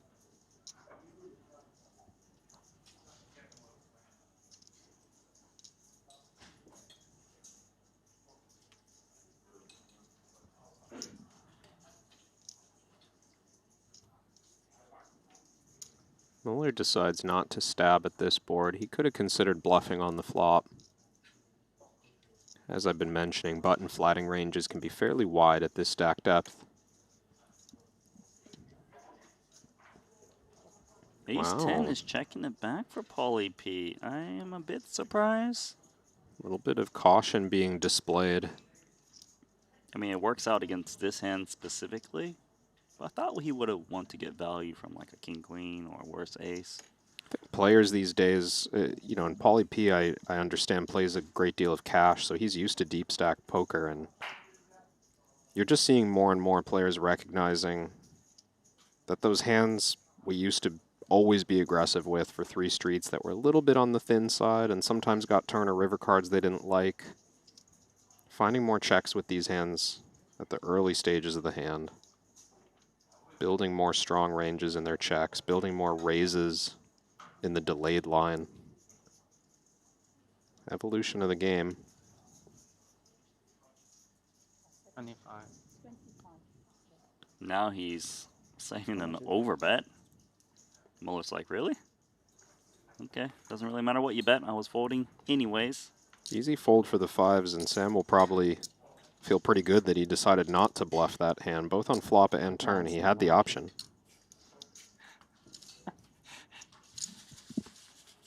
I gave it away with the open.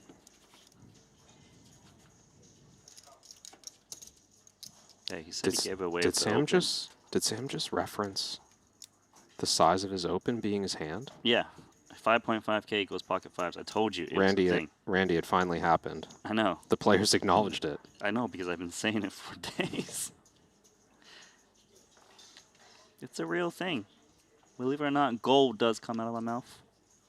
I can't believe it. I know what I'm talking about. I really never thought this day would come. I've been decades of experience Getting a going little to work. emotional, Randy. I know.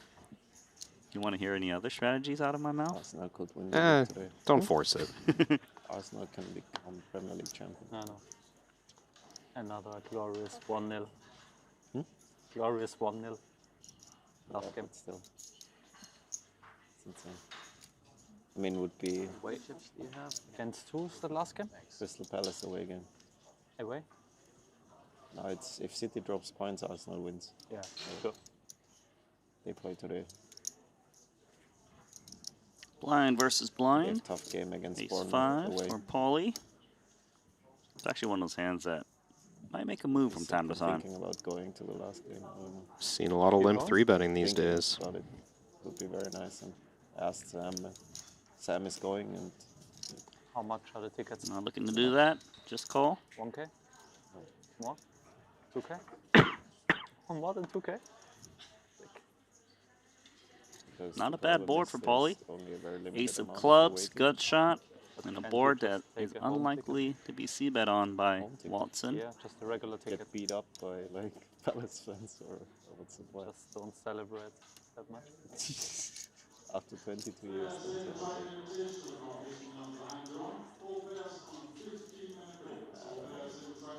Do you think Watson should bet like 44K to tell the story that he's got a set of fours? Just saying.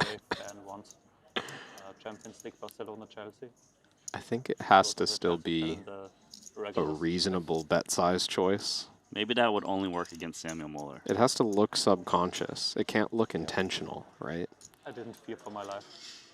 All these players take their sweet time before they bet.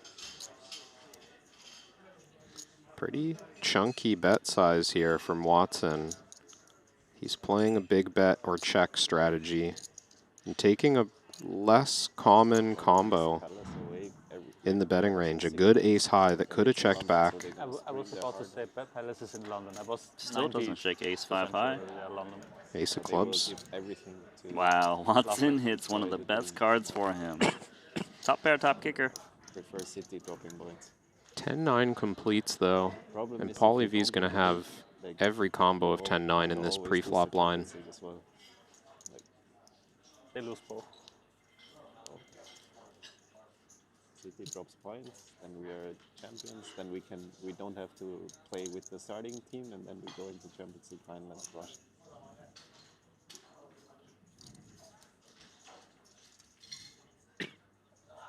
If Arsenal wins both, they will be like top team for a very long time. Watson does decide to check behind. Paulie V known to be quite aggressive. The threat of check raise on the turn, playing a big pot. Not exactly what Ace-Jack wanted on the turn. Does Paulie need to turn his ace-5 into a bluff as played on this run out? It's an interesting idea. The jack and the queen coming are relevant. They would have improved Paulie's range a fair bit. It is atypical, though, to bluff ace-high with a misflush draw on board, blind versus blind. I think this is the right give up. But as I try to think of other suited hands, I guess King X of clubs. Remember, he called, what was it, 75% pot on the flop? It was a very large flop c-bet. So I do think there's fewer unpaired hands in Paulie V's range than it first appears. So Watson bet huge on the flop, 15K, checks back the turn, making top pair, and now gonna bet 27,000. Just about half pot from Watson. He's respecting the possibility that Paulie V still has river check raises, could still have 10-9, could still have something that trapped the flop. Also probably realizes Paulie doesn't have that great of a hand on this run out. Trying to make it enticing to get some hero calls. When Paulie thinks this long, he has not yet decided to release his hand. He's considering a river check raise, I think. I doubt he's considering a hero call. I guess it's possible. But is it probable? Oh, Okay, it's there it the is. check raise. Boom. Spicy find. Now what, Watson? Did you expect that? Watson tried to check back the turn to try to dissuade this kind of play, and here it is. Well, he did get a pretty safe river card. So now Paulie's telling the story that he has 2-pair plus as played. For sure, and not just any 2 pair. Some of them would have check raised the flop. Some of them would have bet themselves on the river. You need a pretty dang strong hand to be willing to check the river, wait for the bet, and then put in an additional raise. Keep in mind, Mike Watson could have improved on the river, This is not top of range for him. But if Watson improved, it's in a way where it's just one pair. Not always. He could raise the big blind with a pre-flop bluff that contains a queen. He could even have checked back the turn with queen jack instead of ace jack and rivered top 2. Sure. There's some hands that are more automatic calls for him. He doesn't just have pure bluff catchers. And he also sometimes has a hand that interacts with the straight, which is mostly what Paulie's representing. So I think Watson's best calls are hands that include a 10 or hands that include a 6, something that blocks a straight.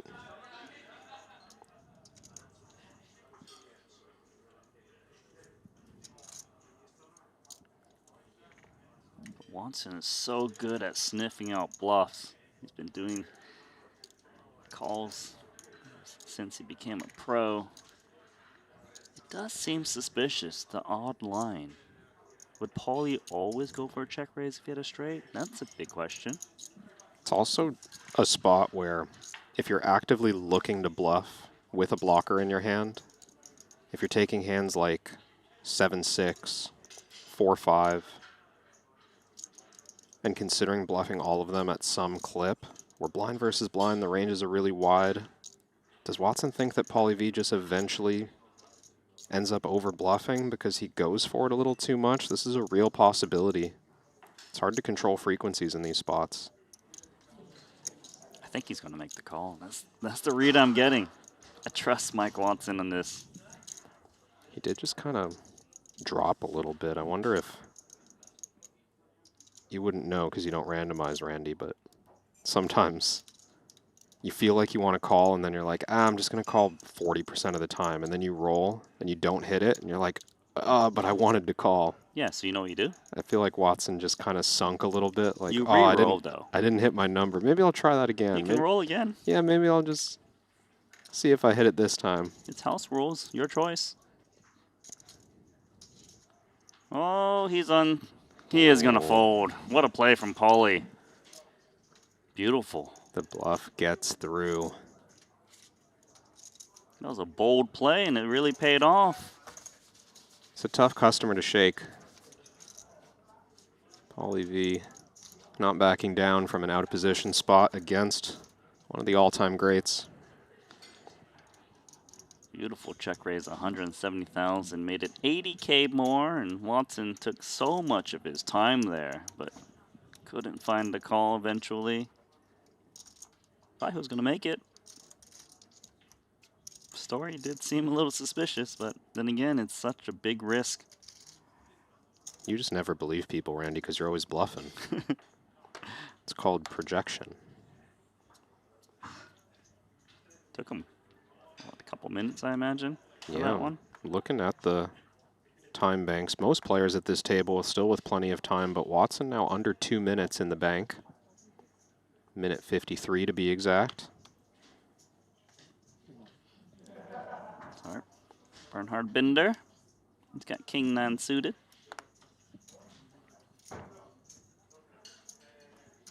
Up against Samuel Mueller. Pocket fives.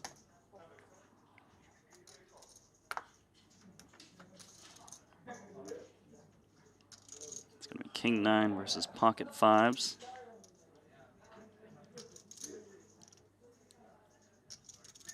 I don't know if you know this, but Mueller lives with Binder. Yeah, they're roommates. Mm-hmm. They're going to go battling here. Think they ever break out a deck of cards just on the coffee table, sit down and play heads up, sit and goes against each other? I don't think they do that, but once upon a time they did play some shooter games at each other. At each other? Yeah, to play against each other. Most notably Uncharted. Oh, like internet shooter games. Yeah, internet shooter games. And Mueller used to also play Call of Duty. Never was good enough to go pro in that. But he did say that Binder was arguably the best in the world at Uncharted at one point. But here they're playing a $200,000 poker tournament. I mean, I've heard very credible arguments that Bernhard Binder is Arguably the best in the world at this exact format. No limit hold'em tournaments. 24. Just climbed the mountain in 2 different games. Looks like he's going to get the best of Muller, unless Muller can make a huge call with pocket fives.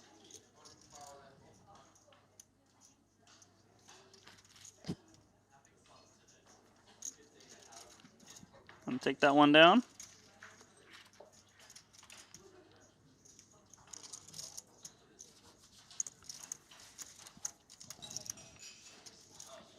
I've always wanted to play the game Uncharted, never did. Maybe one day.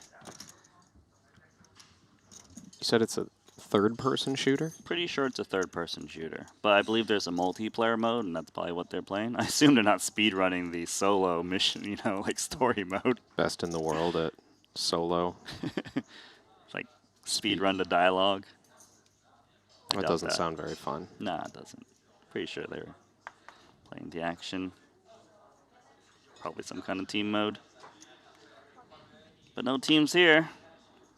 Just your money on the line. It costs $200,000 to play for this one. Binder back in there, ace-3 suited.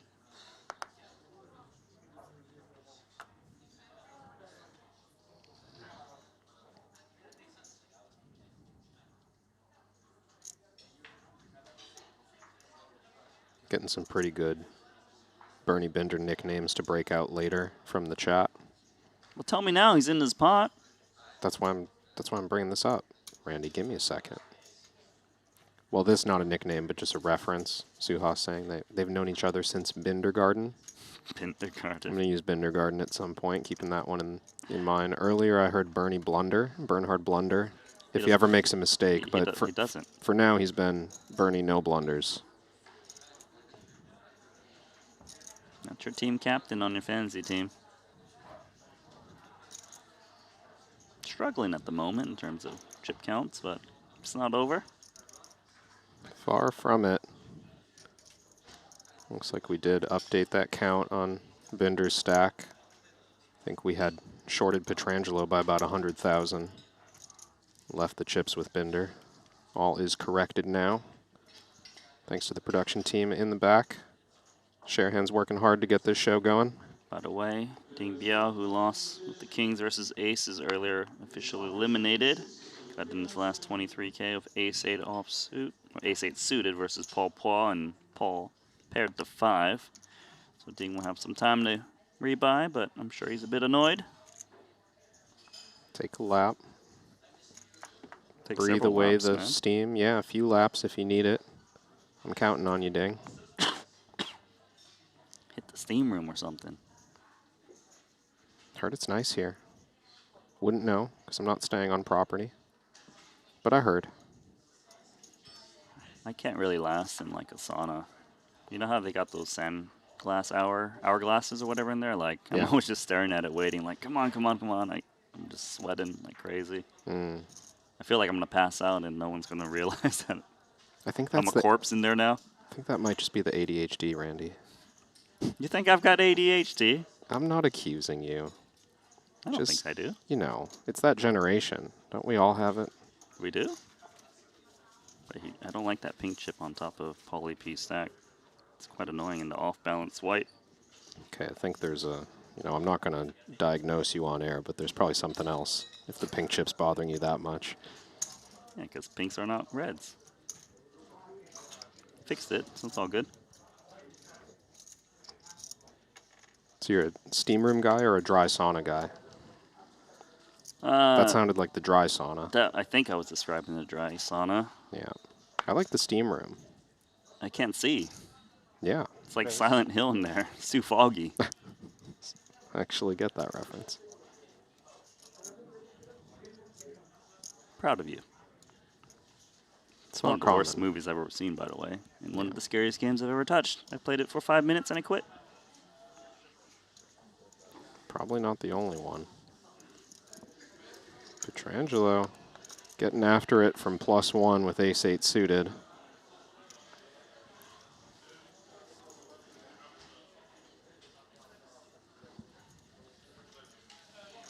I think this should get through against Pauly P's hand. Yep, Swift player.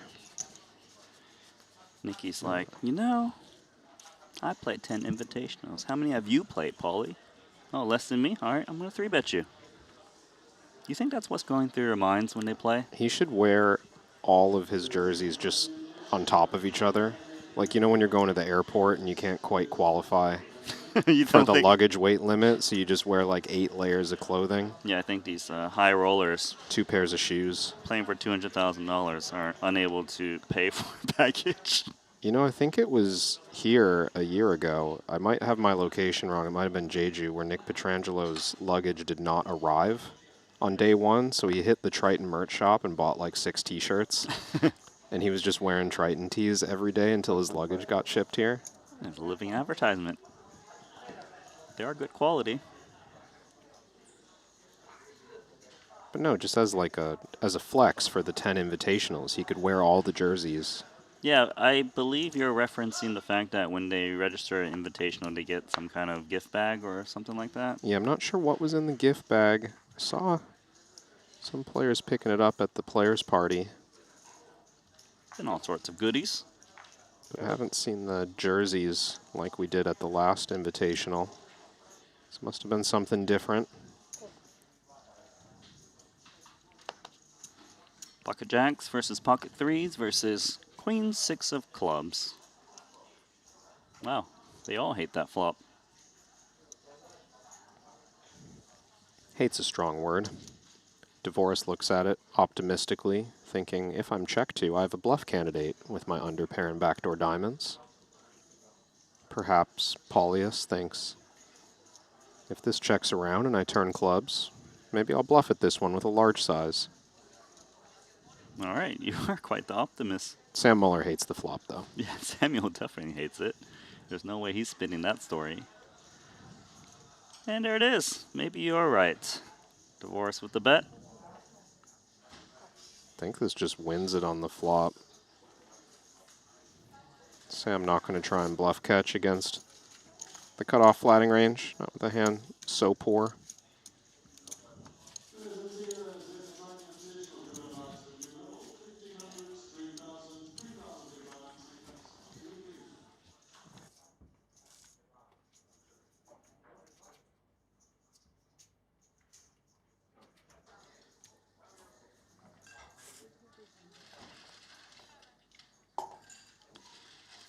DeVoris won his first No Limit Hold'em tournament at Triton by taking down that Golden Decade event for that title number 4.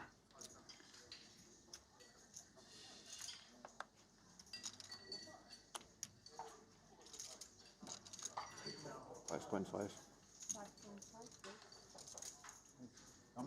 Hey chat, which feature table do you guys want next? Type it in. Maybe we can grant your request.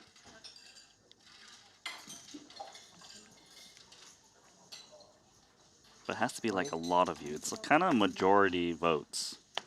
And then there's one vote that supersedes all of that, and that's mine.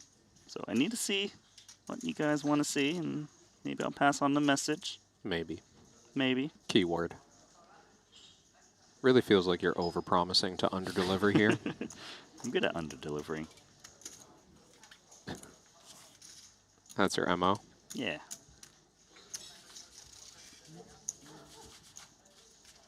I've got a little like mini sauna room in my house in Melbourne. Never use it. Just wasted space. Is it like one of those barrels that you get shipped in, constructed on site? Barrels? What is this, Donkey Kong? What are you talking about? No, Daon's not here. It's like a barrel sauna. You just put yourself in a barrel? It's a sauna that's built in a like barrel. Like in outdoors, like. Yeah, for outdoors. No. Yours is indoors. Indoors. Oh, I see. So it's actually part of the house. Yeah, infrared. Fancy. Yeah, I don't use it, so it's useless. Got that 24 tabling, buddy. I just put myself in there when I feel like I'm in jail or something, a wooden jail. That's what you're... It's like some kind of self-punishment? Yeah. It's odd. Ace king. King 7. Let's take a flop.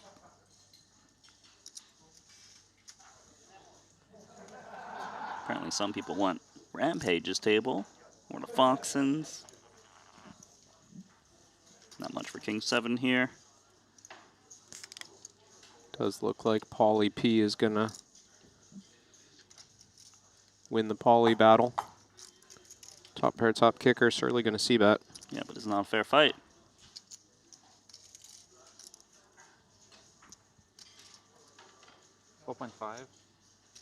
Why does everyone keep typing Rampage? Is he really that big of a deal? Yes. Is that what they really want to see? Yes. What about Foxen? Eh. What about Danny Tang? These are good choices too. Rampage is a big deal.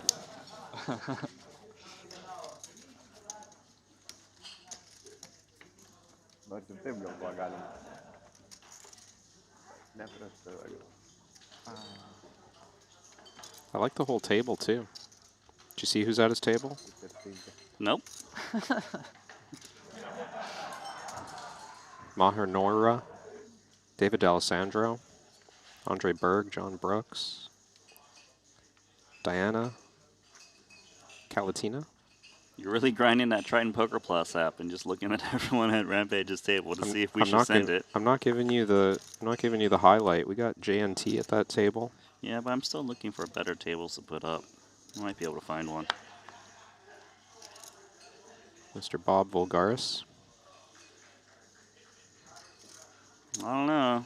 I'm not feeling that table that much. You're not unless convinced? the chat tells me they really want it. Sorry, it's been vetoed by Randy, guys. Yeah. He's not one to change his mind either. I've tried. Guess we'll take a post-flop spot between Petrangelo and Watson. More nothing for the big blind. Is it a given that we'll see a c-bet, though, from Petrangelo? Not guaranteed on this board. It's a nice kind of hand to bet sometimes. But he's definitely not c-betting high frequency. Watson's going to make a lot of high equity draws on this texture.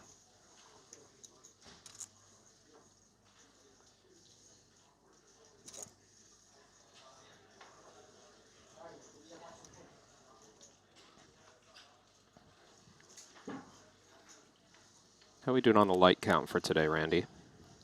Room for improvement, to be honest. Room for improvement, indeed. Are you excited for when the chat gets flooded with CoinPoker screen names? Yeah, but that only happens when the stream gets to 1,500 likes. 1,500. And then when they get to 1,500 likes, CoinPoker does give away 10 $55 World Poker Masters main event satellite tickets, but only when we get to 1,500 likes. Talking about a giveaway? Yeah, so if you're interested in that, you give it a thumbs up. If you're not, I guess you don't. Maybe you just resume the conversation on which table you want to see. Maybe you say someone else other than Rampage.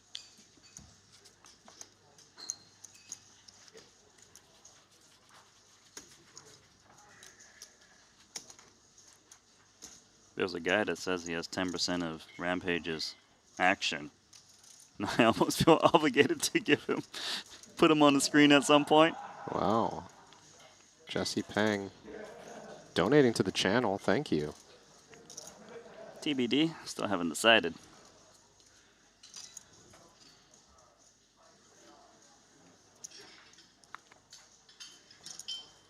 $10%, really? It's a lot, right? It's a massive tournament. Maybe he meant a different number? We're rooting with you, Jesse. 10% is 20K. That's your real sweat. Holy. Chidwick, Pocket Kings. You know, when I was telling that story about playing tennis with Dan Smith, I forgot the best part.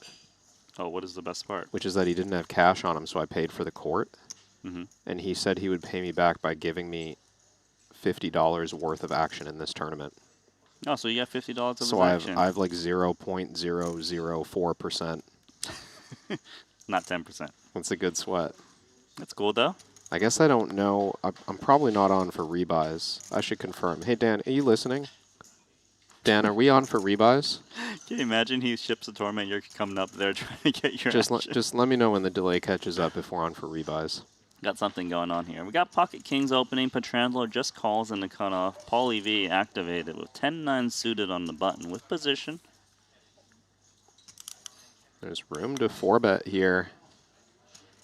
Chidwick certainly thinking about it. And 10-9 suited is the type of hand that could even give action to a 4-bet if the size is right.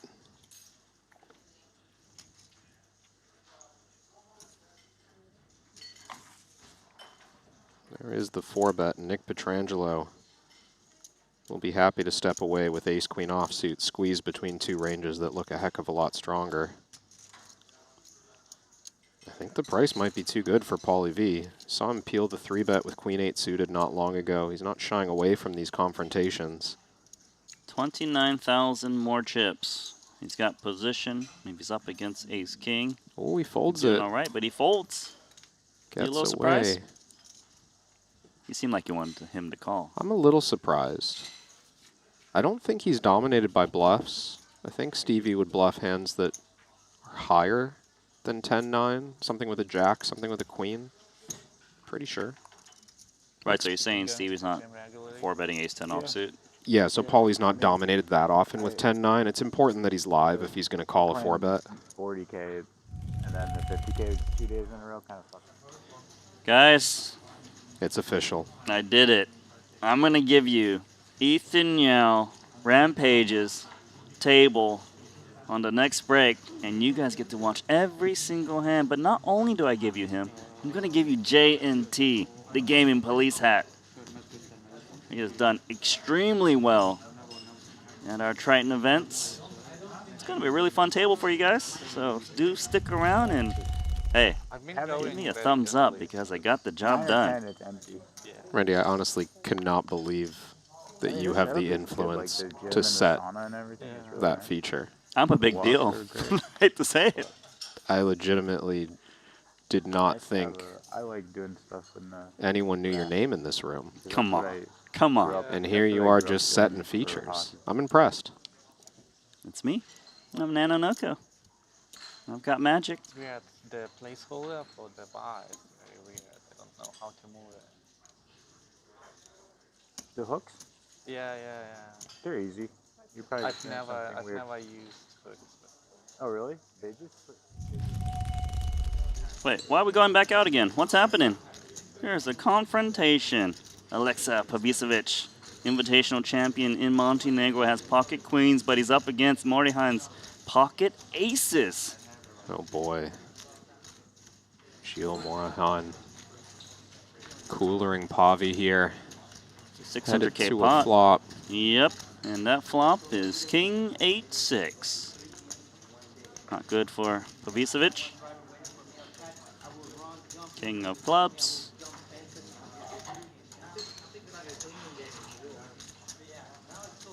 Two outs. It's a 3 of hearts, and that's the end of Alexa Pavicevic, who did win our Montenegro Invitational. But he's going to have to hit the rebind desk to repeat that performance. Needed to have kings to crack those aces. Oh, he did do that too. Javid Ismailov. Three-handed when Seth Davies got the heads up. Well, Queens is a big hand, especially for an action player like him. So he's going to take a little breather. Likely jump back in at some point later today. Moihan's almost up to $1 million in chips. 958,000 he's got. It's got to be good for chip lead, right? It's the one that didn't even have a single bench. Like I walk in and they don't even. It is the chip lead. They do he just passed Somerset. Ethan Yao. There's a small gym that's normal that has 3 benches and a rack. It's just small. Yeah. But yeah, you can actually do stuff there. But as long as there are no people and cables, I think it's fine. Yeah, that one gets crowded too, though. It's small. Yeah. I was going at like midnight. So before the last few days, I was walking late at night That was nice, actually. Helps me sleep. I don't like working out at night though because it doesn't affect your sleep if you lift heavy. No. Because you get tired, I think it's even easier. Yeah. Yeah. We're talking about Jeju. Looking forward to the next stop already. Workout I prefer plans. just mountain biking most of the time, not lifting. That's my number one thing, but obviously you can't do it on these. Got some action here. Divorce check calling 2 streets. I can get in. Yeah, 4K on the flop, 11K on the turn. Chidwick gets there with the nut flush draw, pairing the ace. 800 or 1,000 calorie burn. Yeah. Then, if I go to Jeju for a month, that's like my number one thing. Yeah. And I just lose it, and then I just don't have another really good thing. Like I said, I like lifting, but I'm not in great lifting shape. Yeah. Mountain biking. But then your cardio is good now. Yeah. Yeah. It's like intervals, mountain biking, because you're doing pretty bad at both of them. getting your heart rate up to like Weight training and 180 cardio. But then recovering at like 130 or 140. You just got pickleball? Mm-hmm. You don't need any of those things. It's the same thing, right? It's shorter. Just the hand-eye coordination. One day they're going to ask you, like mountain bike rides, you do that. when you're 120 years old, Randy, what's the secret to a long life? That's very, very long. There's no chance I'm making 120. And you're going to say, obsessively watching poker hands and playing pickleball is your only form of exercise. Base. And then a whole new generation of poker and pickleball enthusiasts I hope you will make be born. it to 120 as well. We can grind these old school streams in the retirement home. What do you call a tournament? There's the seniors and the super seniors, but when we're all living to 100 plus and we still want to play poker tournaments, The Century Seniors is what it's called. the century seniors. I like it. More single raise pots. Your man has just hit a set of nines. This is it. This is how we do it, Bender. It's all up from here. Unless he slow plays it and a jack shows up, then it's all down. There's a few things that could go wrong. But for now, it's got 85% equity, and it looks like a pretty clear check raising spot to me. It's rare that you want to slow play middle or bottom set, especially out of position. You expect Plausanitis to have a pretty strong range opening from +1. This 10-8 suited is one of the more suspect combos he can have. He'll quickly pass.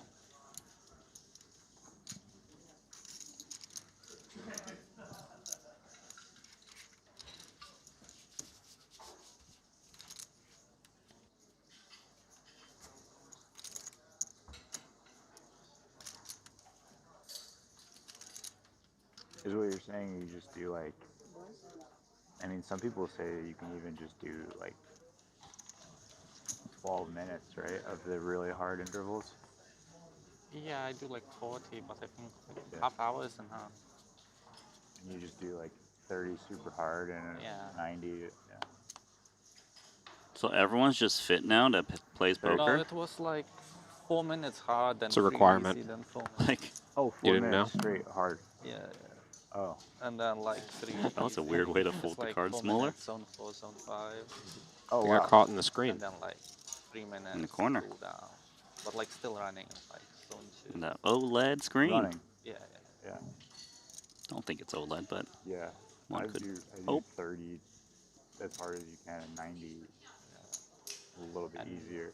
And you do that only 4 times, and then there is like a warm up and a cool down period as well. Setting the trap. The total time is like 40 minutes. That's what I was in Monaco. Can't trap Stevie. On the stationary bike. He knows what's up. Checks it back. Queen They deuce. don't have here. They don't have a stationary bike. They have the one where you're like sitting, like your legs are out.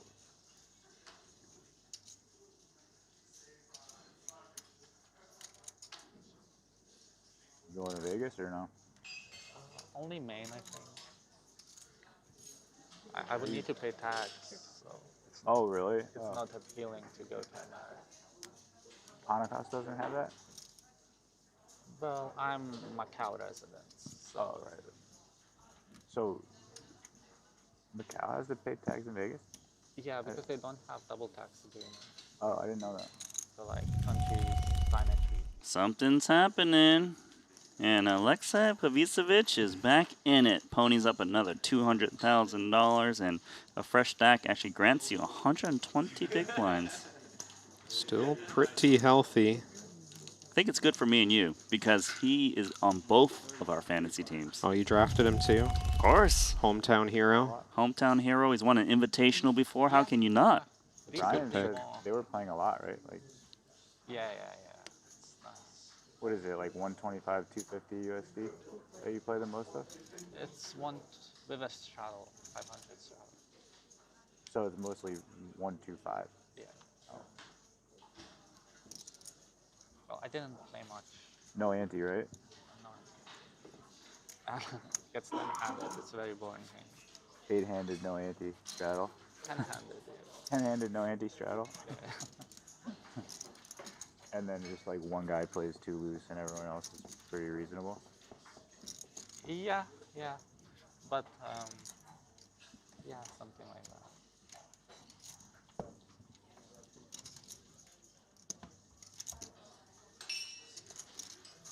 So there are like eight reg seats and there are like 2 VIP seats. So the guy in, like, kind of like a month or two ago, one of the main guys was there playing all the time, right? One of the main VIPs. Well, it moved to Venetian, so it's just more people now. Because Venetian has like much bigger, like a lot more people in there. Oh, really? Much bigger flow. Oh, so you don't even play at the Win anymore? No. Oh.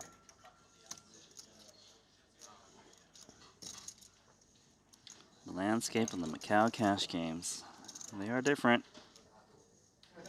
Raise. Big And blind casually free bet. clicking 30K with 5-4 suited from the big against +1. It's a good combo. I think a lot of players strictly playing polarized out of the big blind in these spots, but 5-4 suited going to play well against the tight range. It's going to unblock the folds. There can only be one Paulius. At least for that hand, a winner.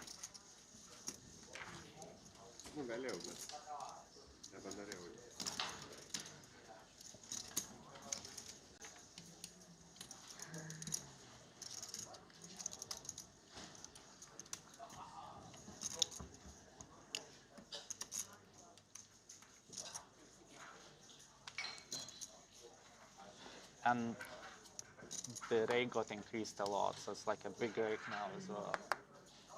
So it's like, oh, really? So it's like 10-handed, no ante, big 5.5. Why do they try to? They just want to make more money. Like, why do they increase it? Yeah, I mean, I've been there for 8 years now, and they increase the rate every year. Oh, really? Yeah. Hello, Bender. Well, maybe every couple of years. Comes the captain. 3-betting his roommate. How bad is it? Once again. It's like, I'll beat you in Uncharted and I'll beat you in poker.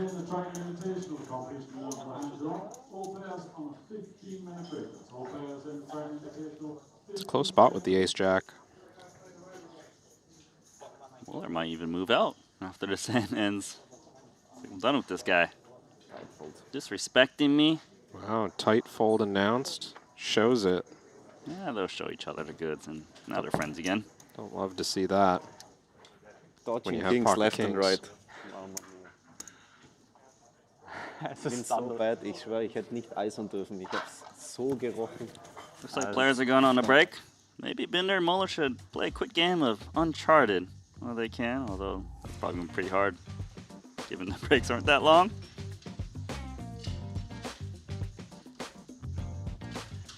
So, see that Divorce and Petrangelo doing quite well at that featured table. That last frame, Binder kind of surviving 150K. His roommates on 175K.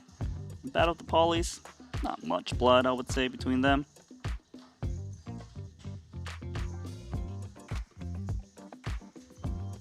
excited for that upcoming feature table, Randy?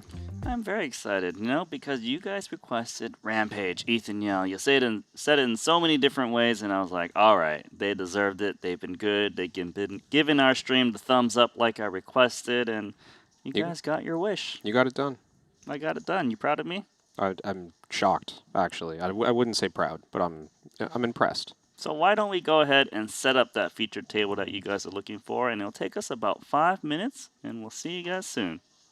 CoinPoker and Triton are teaming up to give anyone a chance to win a $25,000 seat to the next Triton SHRS Series in Jeju. All you have to do is sign up to CoinPoker using code Triton, play the qualifiers, and the winner is gonna win an all expenses paid trip and a $25,000 buy-in for the next Triton SHRS Series. Hopefully, I see you in September.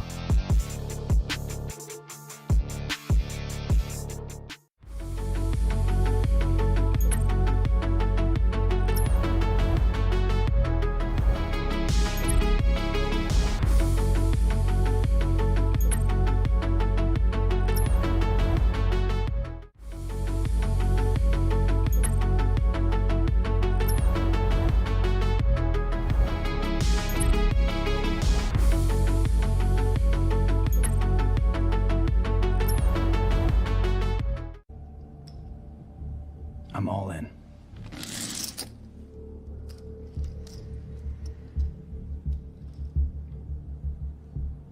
Call.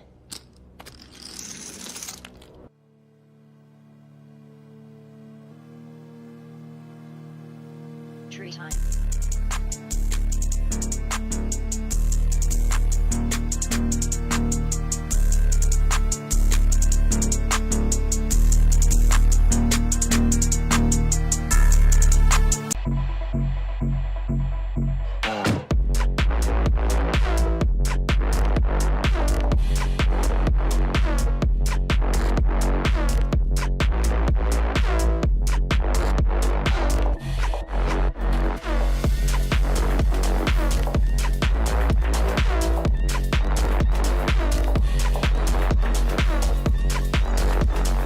Five years ago, we changed Hold'em. Now it is PLO's turn. Study any spot, any flop, turn, or river. We've got them all. Set your own custom sizings, all solved in seconds. Practice against GTO with instant feedback, powered by GTO Wizard AI. Early bird pricing is live. Try it free at gtowizard.com.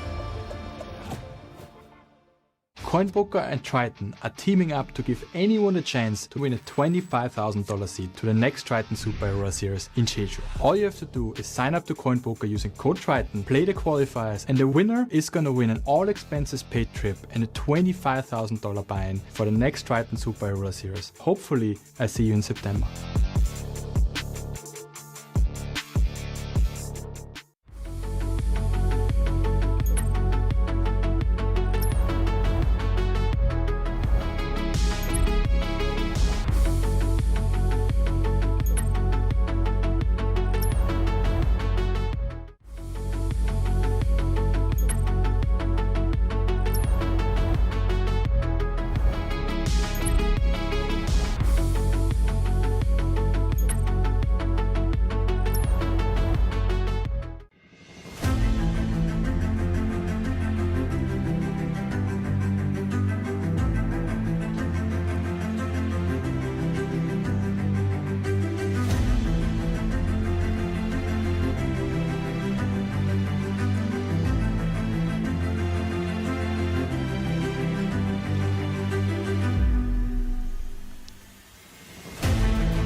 Oh, shoot. Randy, you know we're on, right? What, man? I'm reading the Triton Times. What are you doing? Do you not have one of these? Why would I Why are you reading a newspaper? What year is it? It's the Triton Times that has all of the data about all the cool things that have happened in Triton over a decade. Was given to all of the players that entered this invitational. But I'm looking for my own photo and I can't find it anywhere. This is very disturbing for me. Yeah, that's Oh, this is a cute page. You got to see this one. It's probably not part of the feature. Oh, is that the pets corner? From the players? Yes. I believe Oscar's in there somewhere. Yes, you can see him right there. That's Haralaboss's dog. And all the other cool. Oh, there's a crossword puzzle as well. I'm gonna ask you one. Let's see if you can get it right. Okay. It's Lucky in Asia. 4 down. It's 5-letter word. Starts with an E. I can't find the answers, so I won't be able to verify, unfortunately. Pretty sure it's 8, Randy. It's EIGHT. Yeah. You can spell? Well, I can spell, actually. So, yeah, that was one of the cool things that we did give to all of the players, the Triton Times, a unique format. But I'm really hoping that next time they'll have my photo in there somewhere. But for now... Feedback for up top. I'm sure that's going to get passed along. Good feedback. Shall we talk about our new feature table? Ethan Yao, Rampage, is going to be at that one. And he's got a ton of chips. He's actually second on the overall leaderboard. And he probably would have been the chip leader had not Morihan win that big pot against Pavicevic. I think everyone at home in the YouTube chat excited to see Ethan Yao on the big screen. I'm still a little bit salty. I don't know if you know this. Last time I saw Ethan Yao across the table, he beat me in a pretty big heads-up match. Kind of a career-defining final table for him, win for him. Wasn't great for me. Someone in the chat tried to remind me of that earlier, and I haven't been able to shake it, Randy. I'm a little upset about it, but I'm happy for you, Ethan. Really happy. You don't sound very authentic when you say really happy. I'll work on that. Yeah. Feels bad, man. But also at that feature table is going to be JNT. He is working with only 83,000 in chips, but he really knows how to spin up a stack. But I want to point your attention to who's been eliminated so far. We see that Alex Ponokov's also eliminated. Kaja Mokri, the Norwegian, and then another Norwegian, Espen Jorstad, gone. Oh, they're 1 and 2. I'm just hearing from Producer Lee in Norway's all-time money list. Yeah, but they're out of the tournament. Well, there's time. They could get back in there. Also, at our feature table, I'm looking at a few debut players in the Invitational format. Andersberg, first time in the Invitational. Diana Kaliatina, first time in the Invitational. Jonathan Brooks, first time playing the Invitational. Also have some players who've played some invitationals before. I'm really interested to see D'Alessandro play because, he took the time to come over to our commentary booth and say, hey, I want to introduce myself. That's right. Hey, just want to meet us. And I think that's really cool. And, it's very authentic. We rarely see that nowadays. Yeah, David's a great guy. I got the chance to meet him a few days ago. Fan of the stream, probably watching this. So what's up, David? Hope you enjoy, your time on the stage over the next couple of hours. Also coming to the stage, Maher Neura. It's his 5th invitational played, and he finished 6th in this same event 1 year ago. I mean, he is definitely one of the most experienced, I would say, on the invitee side. I think he's severely underrated. He's just very strong, and I'm hoping to see how he puts his chips to work here. I drafted him for that reason. Rooting for Maher Neura on my fantasy team. And obviously, if you are at home not having participated in that yet, there's still time. I was going to say, are we just going to play a table of D'Alessandro by himself? He scared off everyone. He's showing up early. He's too good. He's too good. Seeing 5 minutes on the break clock there. Everyone has just sat out.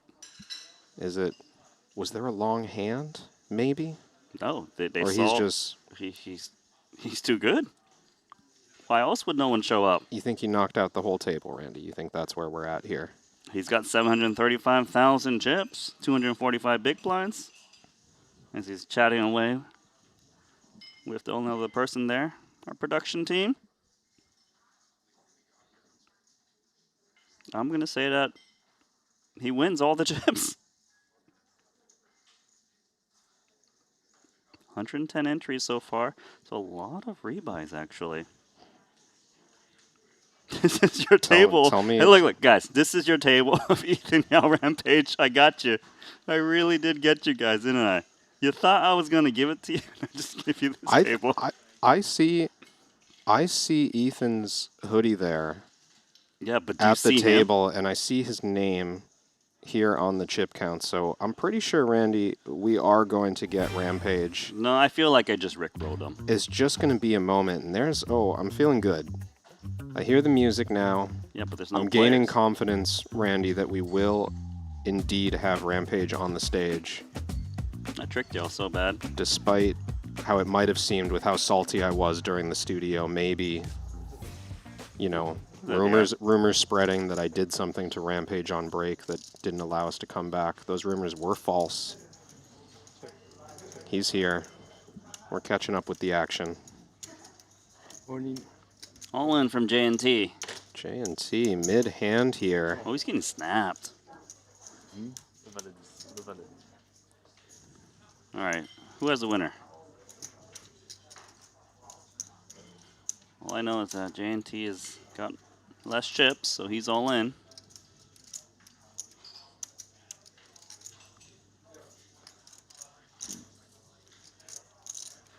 Awaiting the details. All right, Queen Jack versus Jack 10, and Queen Wow. Jack got paid off when the ace was on the turn. It looked like a short stack all in. I'm not seeing any white chips, Randy, so this about 45,000 out of J&T all in on the turn. The pot was much more significant than that. Maher Noira unable to fold his Jack 10. Still, Pair and a it's gutter. Pretty nice value bet with Queen Jack, 15 blinds winning on the turn. Maher is on crumbs too, is that right? Yeah, most of that money went in on the flop, Randy. They started the hand with about 90,000 chips effective. J&T gets the double up, and you see there on your screen Maher Noira down to just 3 big blinds.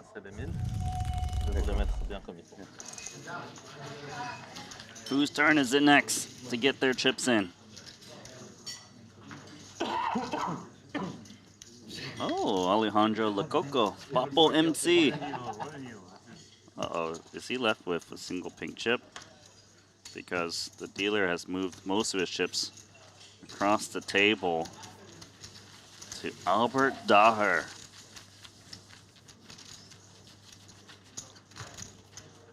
Oh, it's not very good for Lococo. Just 500 in chips. Gonna be a sad way to end this bullet for him. Man that won $12 million in a single tournament. You would need quite the spin up from that. Certainly feels like recap texts are being sent. Don't believe the cards have been looked at. That pink chip just goes in the dark for Lococo. He actually kind of wants to bust his hand so he can just get a fresh stack. That's what I think. If he won 2 all-ins and spun up to like 40,000, I think he'd have a different feeling about that whole situation. Just to give you a little information on how he lost most of his chips, it was a 4-way flop, 9-8-7.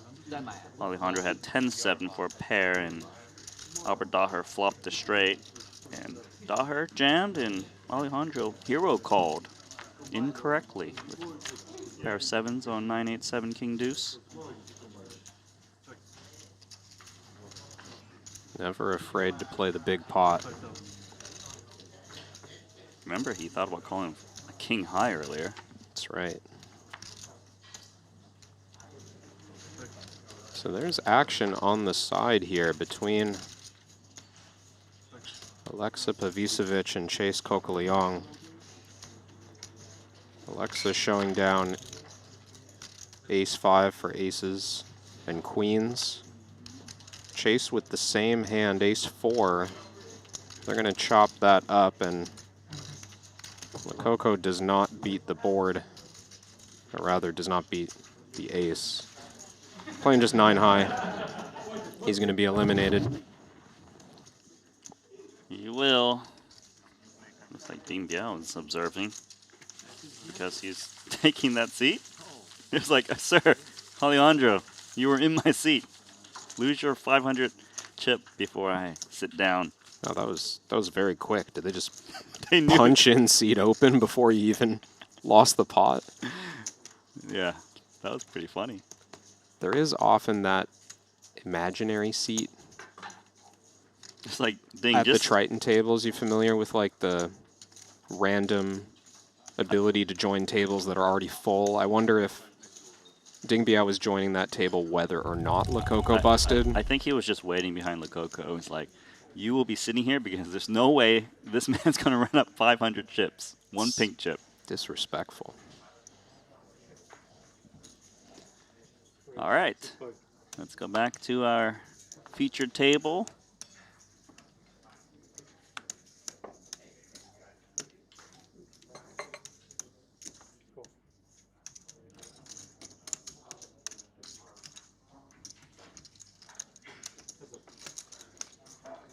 John Brooks.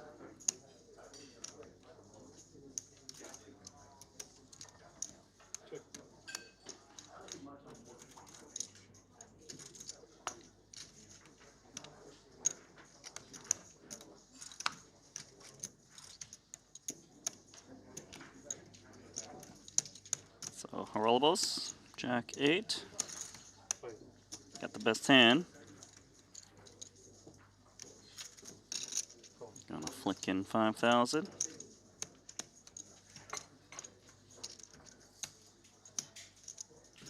King of diamonds.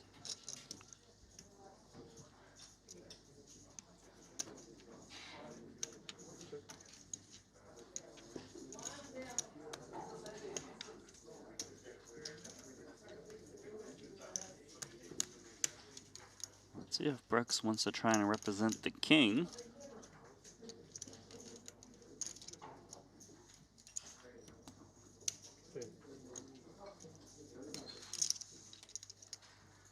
$10K, I like this bet with his hand. In case he gets cold, he can still usually spike the ace or maybe make it a straight. Ace of spades is a nice card, but Vulgaris doesn't believe, and he is right. So he makes that call. River card is the king of spades. Might even be a card worth a bet for Brooks. Does have that nut flush blocker. We'll give up though, which is really nice for rollables.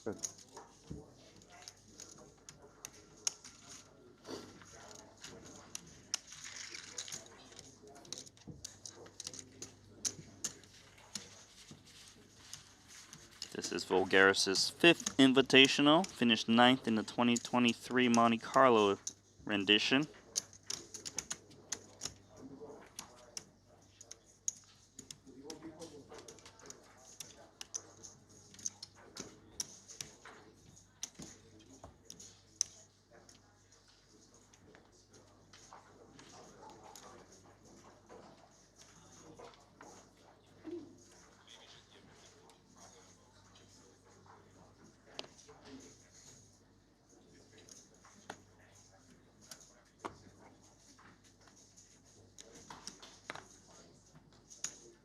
Raise 6-5.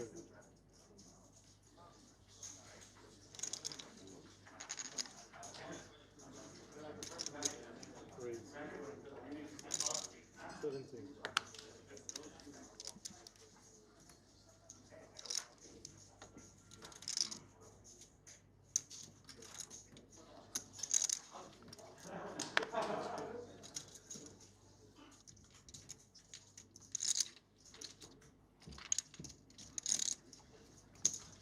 Andre Berg with the ace-jack will win that pot. What was the first? First big hand?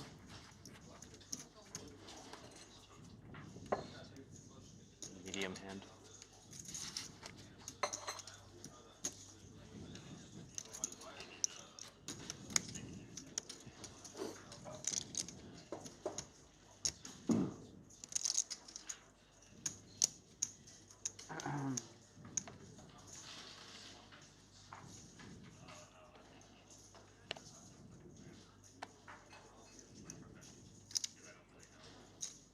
Raise 6-5.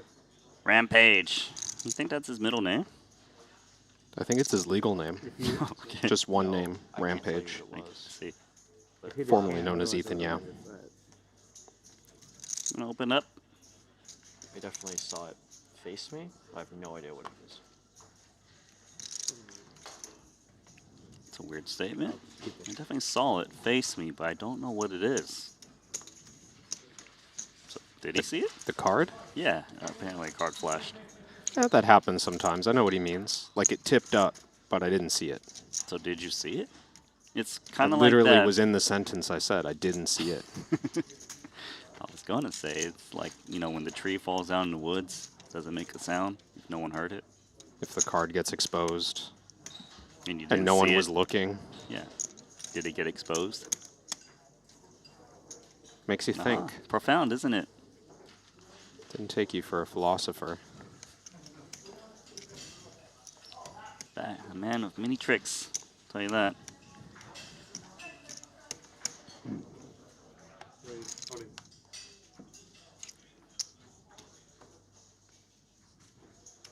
Noira's in there with 8 big blinds, 7-6 suited. Ethan Yao, Queen 4 offsuit. You want to gamble? Because you're actually ahead. Did he say 24 or Queen 4? Same difference. It's both. He will fold. Must be really bad if you're not giving it. It wasn't like awful. It wasn't the worst. It's pretty I've bad. ever seen. It's pretty bad. It's pretty bad. I had a queen.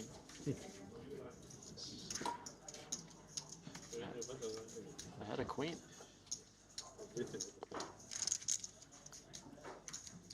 So Ethan Yao and David Alessandro are number 2 and number 3 on the overall leaderboard, and they're at this very same table. Lots of chips. It did work. Ace queen. Pass. Ace queen suited. Behind. Like 2%. Maher picked up lines and antes last hand. Gonna jam a little bit more. Much better hand. Ace 9 offsuit.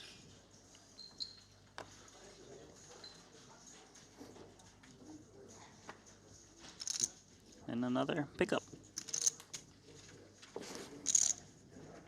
Back to friendly poker where we just show each other our hands.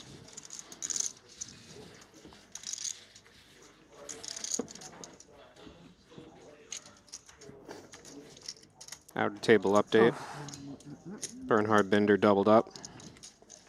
He's back over starting, if anyone was concerned about his well-being. You?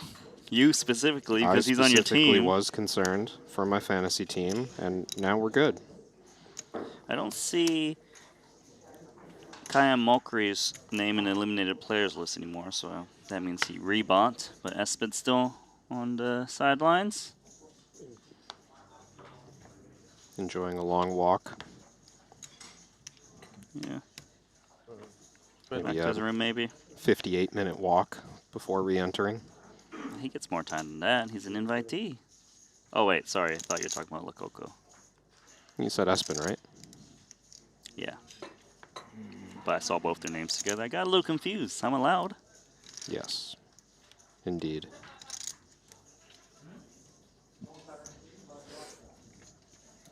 Rampage.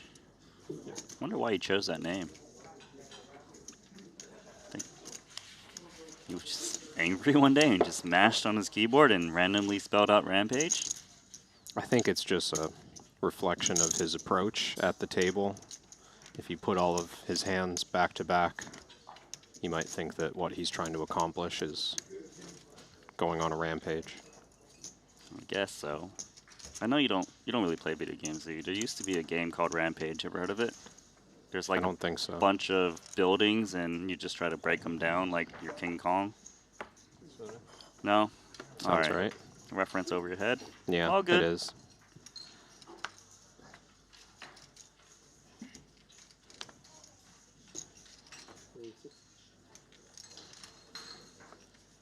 Diana Kalitina, partner of Makita Badziakowski.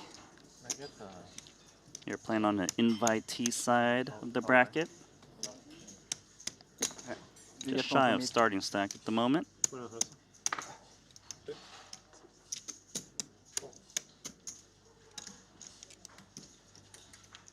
Noira's just going to defend the ace in the big blind. Concerned it's not good enough to go all in off of 12 big blinds. And on that flop, I think he'll be pleased that he didn't rush this. Looks like it's going to work out. And normally the King 10 is not looking to get a lot of chips in on this board, but when your opponent only has 30K, it's all right. Yeah, certainly.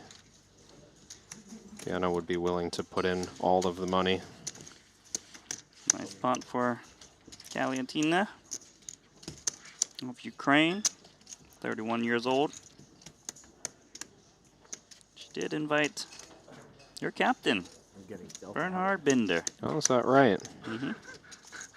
It was 700K. I'm getting self out. 200 big bucks. The chat is moving ever since Rampage joined It's just like, man. our featured table. Love to see it. See you guys in there. Tail Pack, Gonko Man.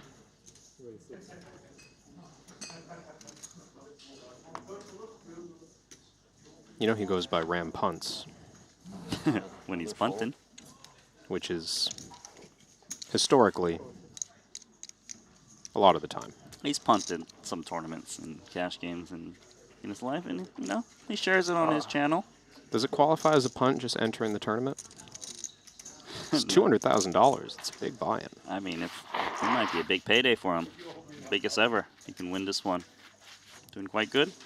And even better is J&T with trip 8s up against Diana, who's got ace-king, and ace-king is still quite a decent hand on this board. Yeah, I would expect a c-bet and maybe even a continue against a check raise. Suspect that Galiatina has gotten the scouting report on J&T and knows that aggression comes pretty easily to this man. Cool. Check call with the trips. Just a check call. Starting with a trap on the rainbow flop. It doesn't necessarily mean that Diana's worried about the 8, and especially when another 8 shows up, because it's so unlikely J&T's got quads, but there he is with 8-7 offsuit. Daily quads. Daily quads. We literally have had it daily, which is insane because we're only watching one table at a feature table. That's true. Like, we've seen it We're not every even, single day. We're not even switching tables to find it. Right, because then it's like more likely to happen. Like, I just wonder what quads we're going to hit tomorrow. But here it's a 15K bet with quad 8s. No pair for Diana. I'd be hard-pressed to fold this ace-king. It was even worth a turn value bet, to be honest. It's quite hard for J&T to have a full house, let alone 4 of a kind. You don't expect him to value bet a flush for a big size on the end. Understandable call. Pays it off, and good luck beating quad 8s, Diana. You lose this one. I can beat it. Yeah. Literally impossible. That Smiles? is literally the nuts. No straight flushes possible.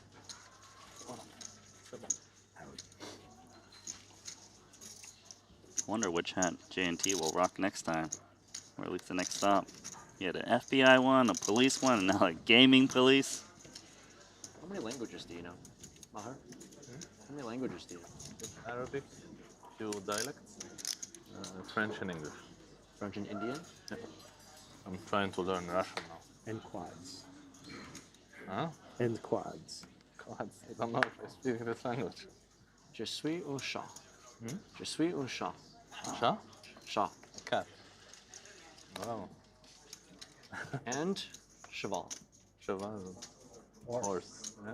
That's all I got. Good. Duolingo is all I got. Very useful to know that you're a cat and a horse. Yes. I use it almost every day in Paris. Strike up a conversation about a horse and a cat. That's as far as it goes. John Brooks gonna open it up. Called by Maher, 9-8 suited, and he's trying to get off of this 30K chip stack.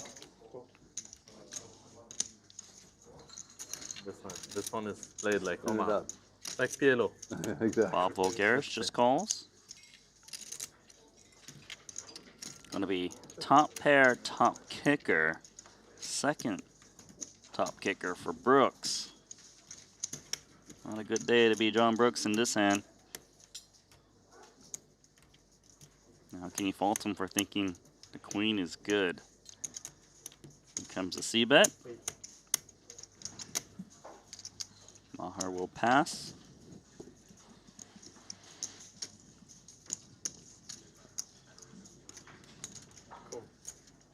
Check call from Bob.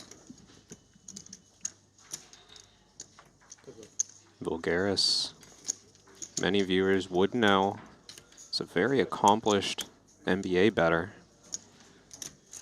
I mean, he's regarded as one of the sharpest of all time. That's how he ended up working in quantitative research and development for the Dallas Mavericks. Do you think he's analyzing this hand on how he's going to get paid off the max with top pair, top kicker? Yes. Although King 10 completes on the turn, some other possibilities for Ace-Queen not to be the best hand.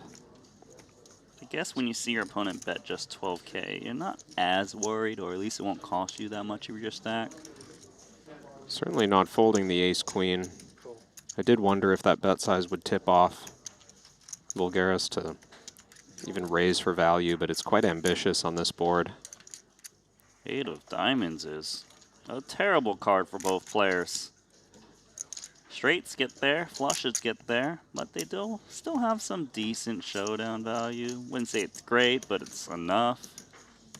I think it's going to go check, check, and No, small lead. Voulgaris trying to freeze the action here. Normally, I would think this is a bit too thin. Brooks with the perfect hand to pay this off. I think the nice thing about Bob's hand is that he has the ace of diamonds, so he has the key blocker that wants to bluff raise against you. So he can kind of get away with this a little bit more often. It's true, but you still have to get called by worse to want to build a pot here. In this instance, I think, oh, that's a very tidy fold from John Brooks. Well done. Probably if he folded.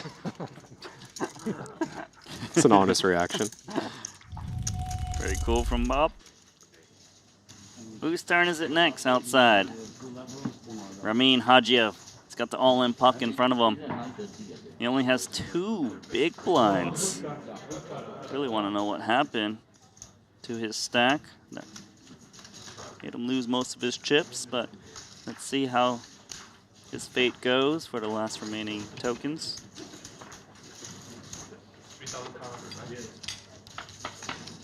Mitch and Young snacking.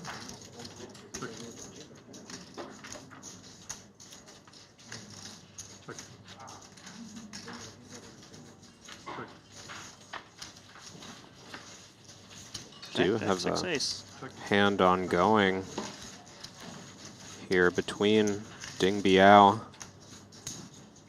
and Chase Kokaliong with Ramin Hajiev all in on the side. Richard Young was involved as well, but steps out of the way after Ding Biao bets 10K on the turn and Chase calls. Full board currently reading Jack, Jack 6, Ace 9. No suits to speak of.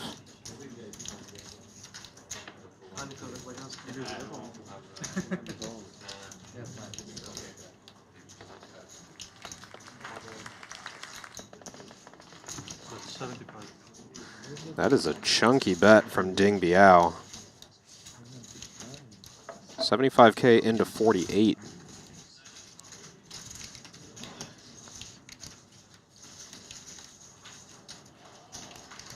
And that's including both the main and side pot. There's less on the side here for Chase. He's shaking his head. Saw how often big bets were in play when Chase was at our feature table. Not surprising to see them getting used here in a hand against him. Chase out. do think he folded, just held onto his cards to show them. Hajiev somehow, with jacks full of nines, Ding Biao had sixes full. Hajiev was just all in for 5K. And after all that action, he still gets chips back. Ding flopped the full house with sixes and lost the hand to the guy that was randomly all in. Yeah. Against an effective blind all in. At least he's up to 8 big blinds, Hajia.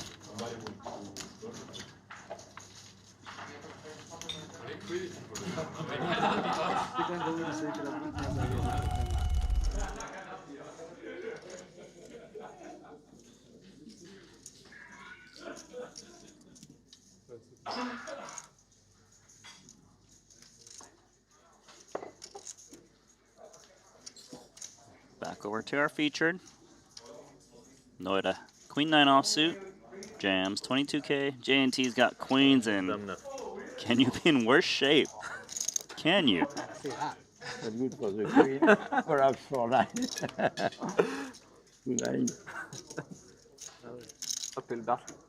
Noida's okay with it. Slaps it off to J&T. Looking to collect this 52K pot.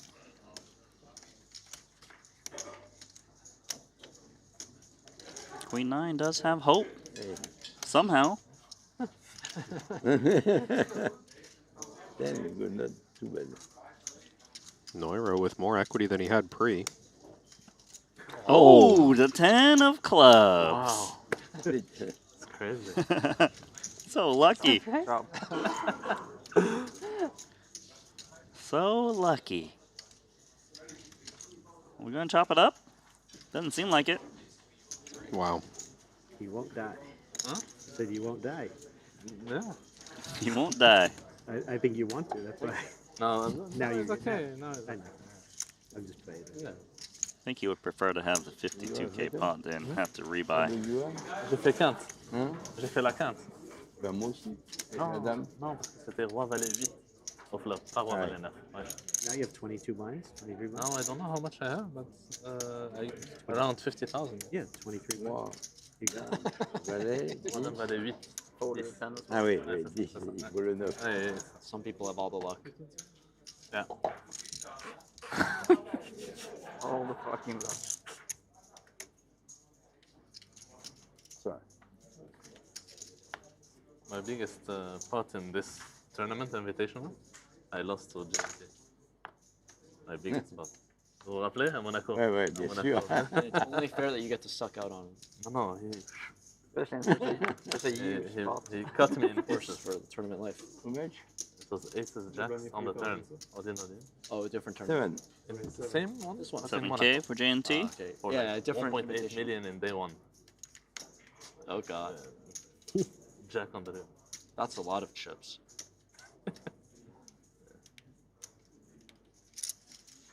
I couldn't sleep.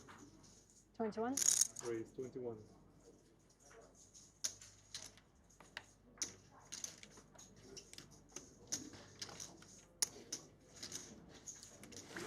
Diana with Jack 8 suited making a move. How many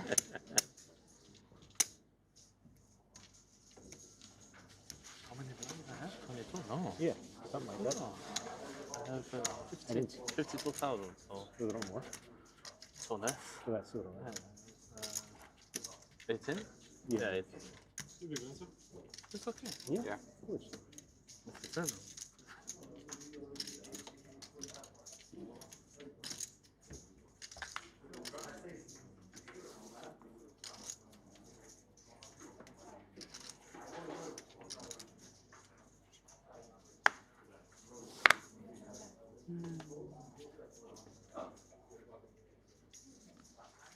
J&T going to pass to Doyle. Is this your Over to coffee? Did you John order Brooks, coffee? 4 Yeah, K it's mine. suited.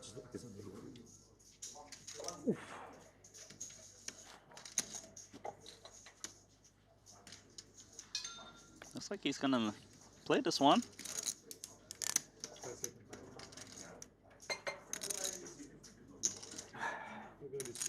Oh, sorry.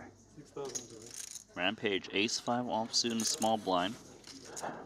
Saw some hesitation from Brooks before putting in the pre-flop raise. Let's see if he reads into that as something marginal. Cool. Gonna make the call rather than put out a 3-bet.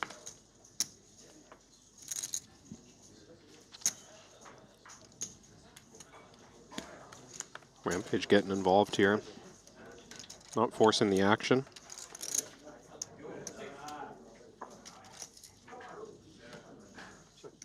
Decent flop for both. Advantage Brooks. He's got the front door flush draw. Plenty of reason to c-bet.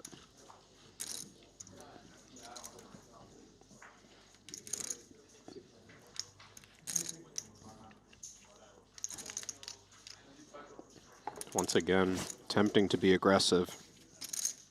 You've got a key blocker in the ace of diamonds. Can maybe just fold out better ace high or king queen. Rampage is going to check raise. Don't think that's going to shake the flush draw of Brooks. And if you're a Rampage fan, you are rooting against a diamond on the turn. Yeah, but he's rooting for a diamond in case he gets called. Because then he's like, well, I block all the flushes. And then Brooks is just going to be sitting there with the flush.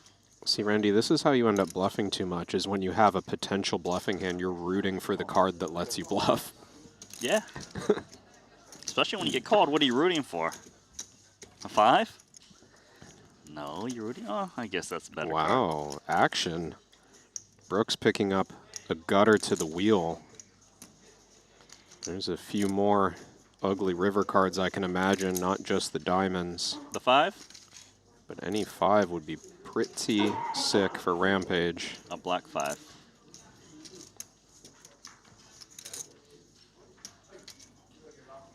Unclear if you want to keep betting this for value as Rampage. You're targeting a jack, maybe a pocket pair over the 7. I like this size down. He's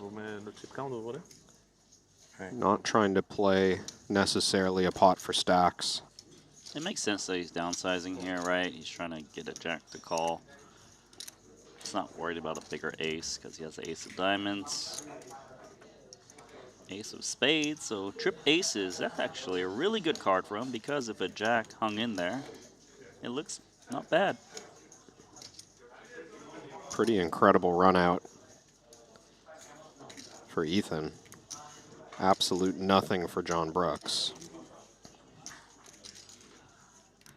Only way he's going to get additional action here is if he checks on the end, but it's the kind of run out where I think Rampage's mind is on maximizing value against a jack. Yeah, it's going to bet in a way where a jack is going to want to make a call half the pot, but there's no jack for John. It's just 4-3 high. Missed the flush draw, missed the straight draw.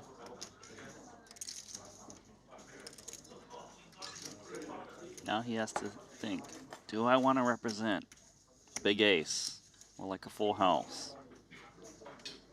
Does Rampage actually have the ace? I think it's an important spot to just get away the hands over for John. Obviously, he had a lot of potential on early streets. But even having the thought of representing something against that line seems pretty ambitious on the end. Rampage displaying a lot of strength. Picking up a nice pot. Thank you.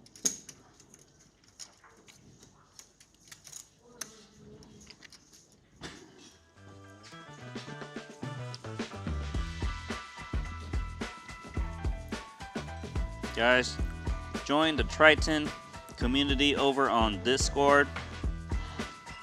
Your home for fantasy team sharing, fan discussions, and exclusive rewards only in the Discord. Scan those QR codes right there, bottom right. Might as well download the Triton Poker Plus app so you can build your team and play along every hand. You can still do so here in this invitational. You just get a random team.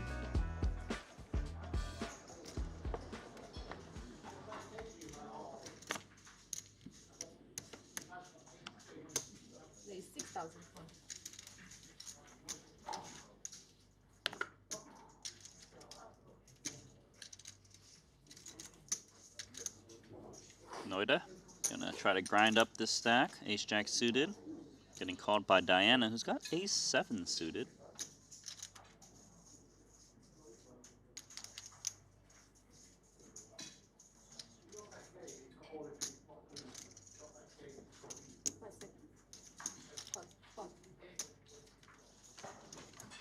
Brooks overcalling in this situation.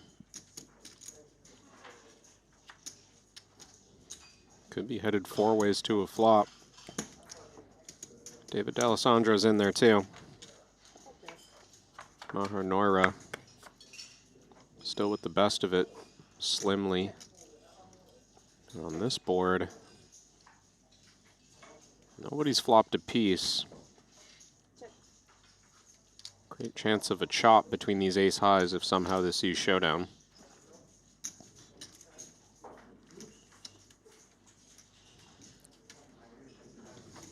Let's see if there's going to be any betting on the flop. Doesn't seem like it.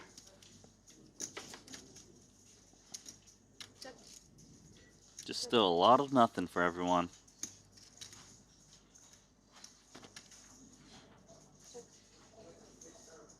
It's not going to feel like a particularly credible situation to bluff for everyone involved. It's going to feel like someone is so likely to have a king. But someone just paired a 10. John Brooks, who finds his way to success here. Don't think we'll see Diana bluff at this. Although after flatting in the hijack, this could be her spot to represent. It's hard for her to have worse than ace high here. She's reaching.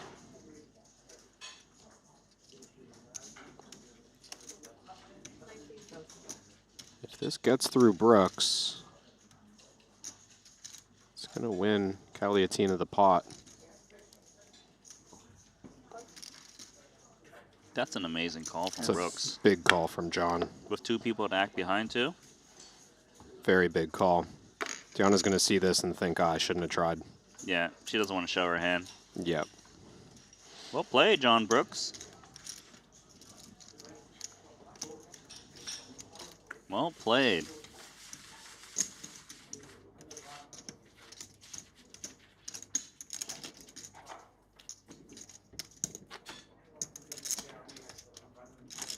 Tournament chip leader is Kristen Foxen at the moment. Looks like she's on quite the surge in the last 6 hands or so. Won multiple hands.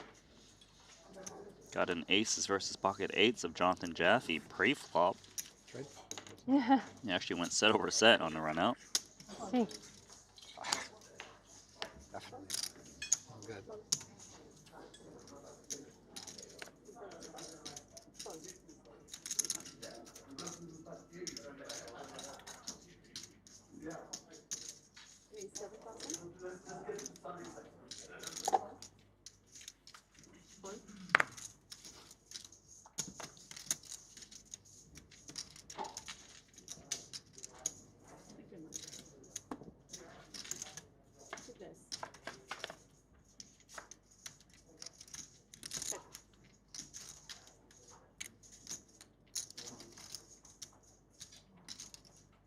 Well, looky here.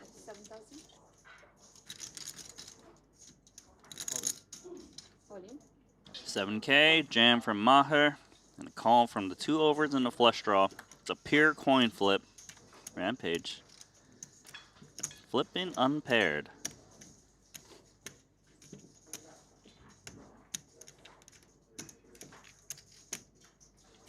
Can Maher spin it up once more? Dodges at the moment.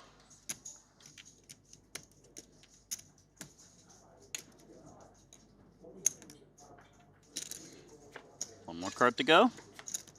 And the 10 of spades, running 10s for the double with the pair of 6s. Maher up to 92,000.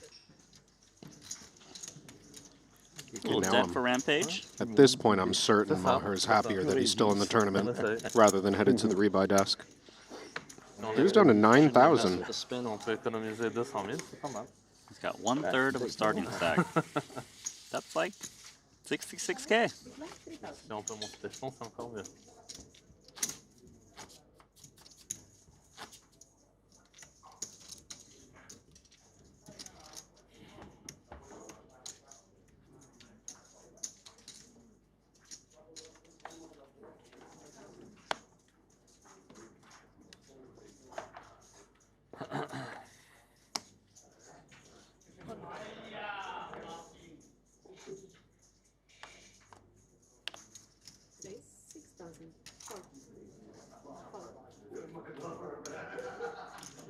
Diana, pocket tens.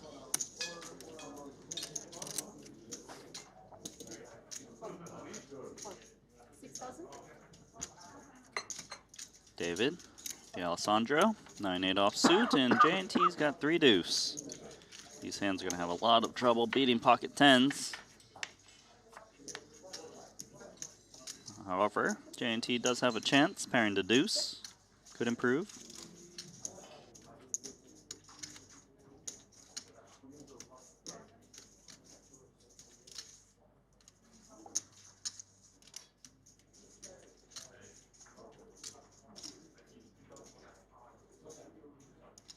Eight.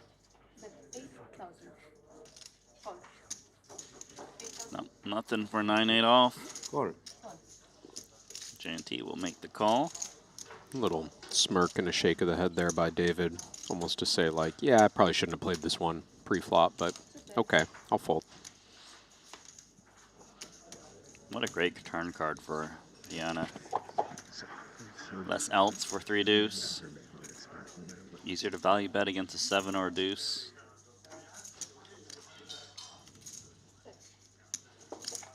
At the same time, more likelihood that you just hold up if you are ahead, as Diana. She decides to take a free card, gets a fantastic one. Now with the best full house, she could probably go for big value on the end. 30,000. Call. Snap call. Yep, 30K. Yes, I call. Full house versus full house.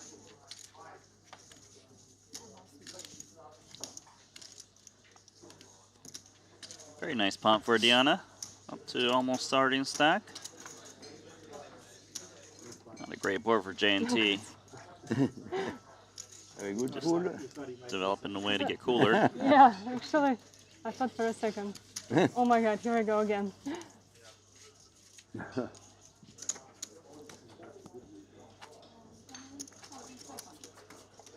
Hmm? Ok. Ça recommence.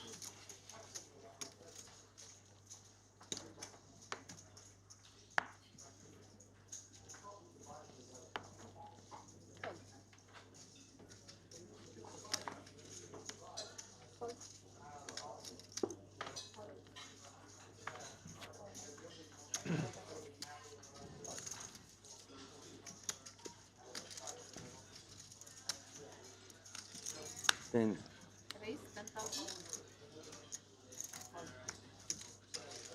J&T. Nice. c'est pour toi ça. Big raise with queens, and he shows Too it. many chips now.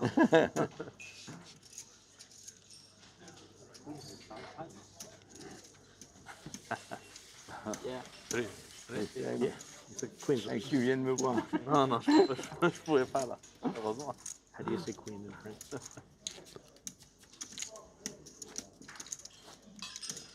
Gotta get creative. Gotta make some magic happen with Same. I'm like, some shit. I mean, you know, you're dealt out, remember? I have like, You can't play a hand in the stream table.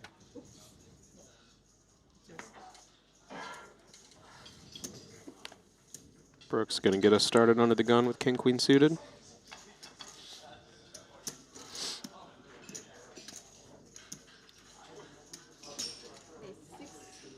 Fold.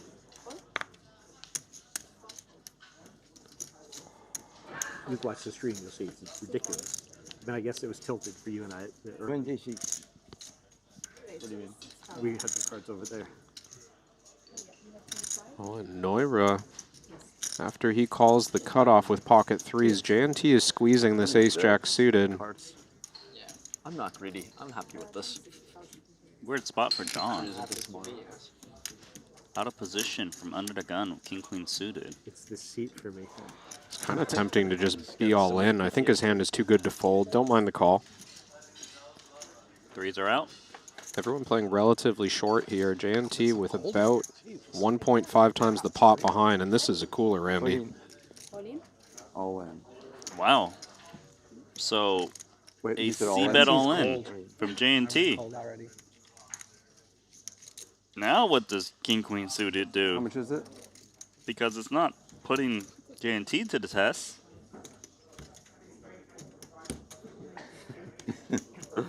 97,500. It's a weird spot. The price is almost right against this exact hand, and Brooks has to think that every now and then J&T is up to no good. If you've seen this man play before, why wouldn't Brooks expect to be flipping sometimes, or even ahead of a flush draw sometimes? It's the squeeze pre and the ace on the board that's got him concerned. And in this instance, he is in pretty rough shape, but even still. It is an overbet jam. About pot and a half. Yeah. It's weird calling off a flush draw. 3 more levels. 3 more levels now. Is the king or queen ever good?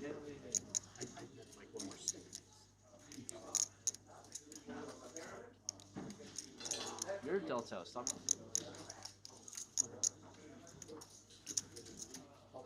It's like, I hit a flush draw, but then I didn't expect to be asked for this much. You see him breaking down the stack as well. He's thinking about what's remaining. Brooks placing some value on his current tournament position. Does still make the call. I believe the correct one. Sees he's up against ace-jack. 2 pulls at a spade.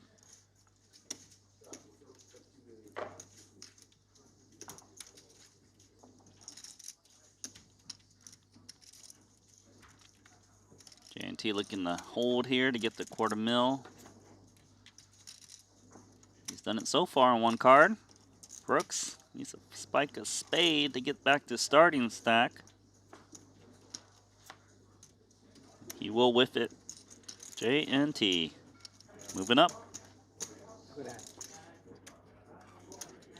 Probably too aggressive by me.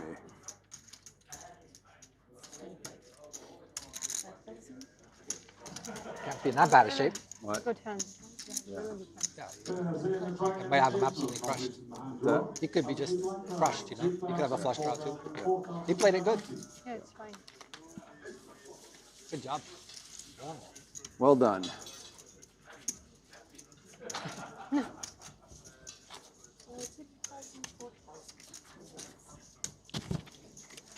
You heard Bulgaris tell Brooks that maybe J&T had Jack-10 of spades and you're doing You know he has an ace. really well. Then it's difficult.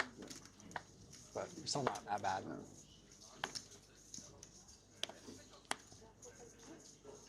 I didn't put it in. Oh.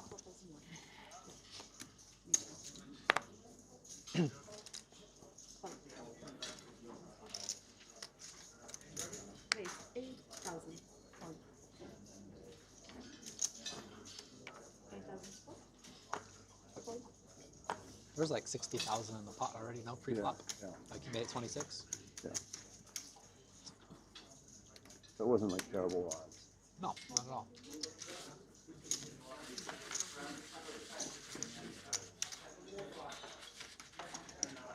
$1.5x pot. Calling 1.5 to win 4. 20, it was about 50. Need 37.5%. It was about 60,000.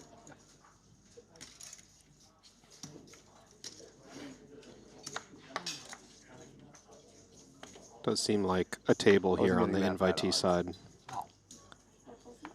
It's a little more interested in technical play and a little more open about discussing.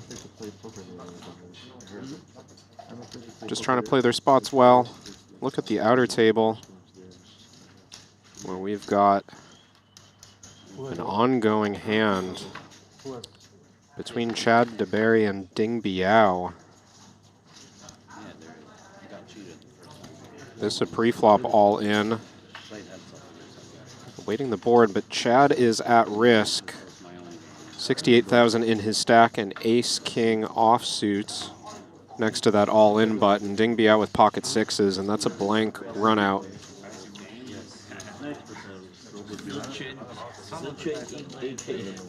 See Chad DeBerry headed to the rail. Ding Biao collecting that pot and moving back to starting.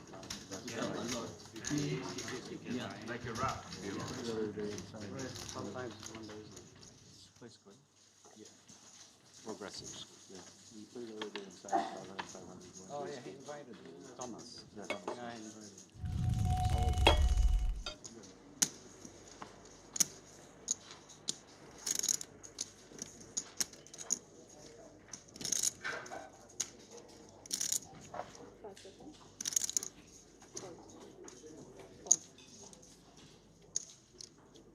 See some of you in the chat dropping your CoinPoker screen name. That's because there is an ongoing giveaway. If we can get this stream's like count up to 1.5 thousand, just a few likes away. If you want to participate in that giveaway, give us a like, subscribe while you're at it. Show the stream some love. Thanks to CoinPoker. Bob Vulgaris, c-betting here with ace high. Downing the weaker ace high. Andre Byberg. Who's your pro? Bernard Binder. Who? Bernard Binder. Bernard Binder. He's good. He's good. Guessing it can't be bad, right? Bernard Binder. Who's yours? Mariel. No spec. Oh, really? We are friends. Yeah. He's a good dude. Hmm?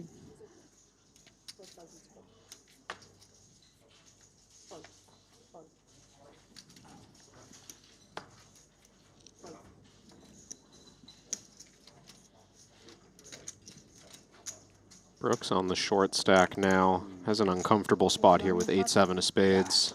I like that fold from I him. only played like not very many of these, but every time I've played and made a final table, he's made a final table with me. So Nice. I think 3 of them, or 2 for sure, maybe 3. All right, Rampage, We'll make it ace together. 5. Yeah. Can I join? There you go. Yeah. Your final table? Okay. 3-2 suited. Yeah, maybe just 3 twice. deuce, making bottom pair up against top pair.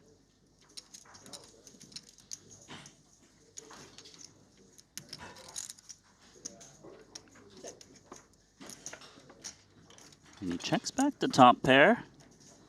Maybe he figures it's harder to get called by worse for multiple streets, and it's going to embolden Alessandro to fire away with bottom pair.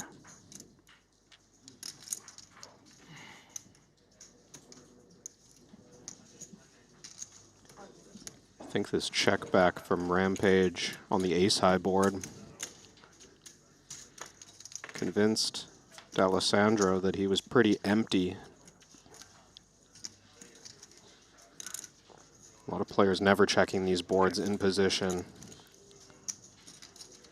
Now David's going to check. I think Shot now at just sufficiently convinced that Rampage did check back with showdown value, and this not the run out where he wants to bluff. Rampage clearly can go for value at this point. Very low chance that David has him beat.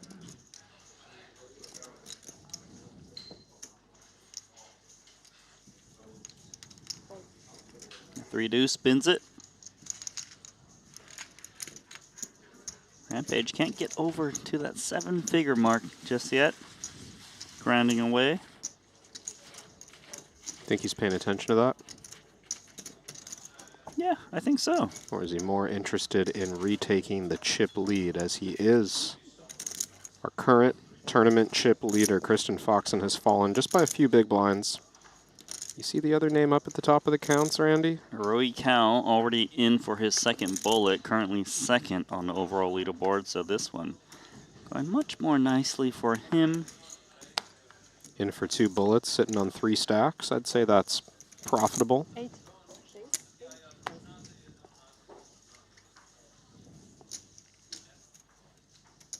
Caliatina opens Queen-9 suited, and Brooks has a decision again.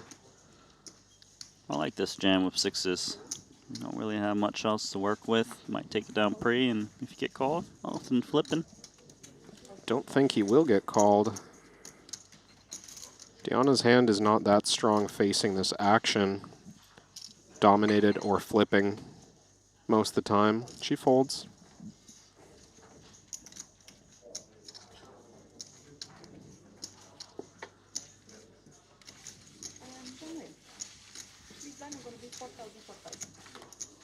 Boom.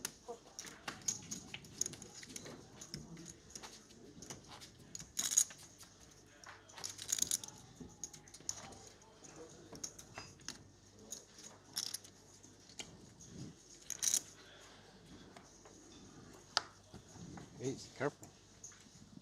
Almost took off his finger.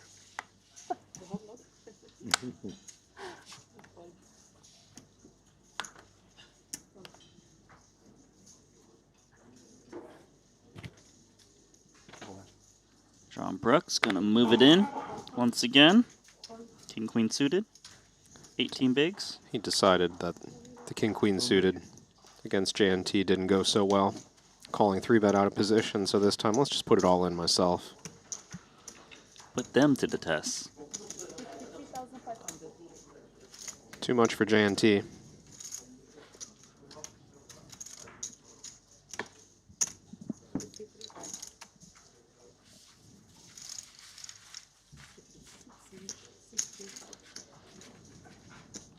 How much was it? 63?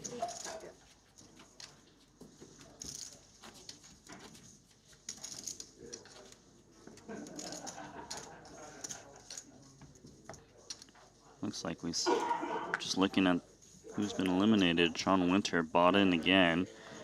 He got eliminated again.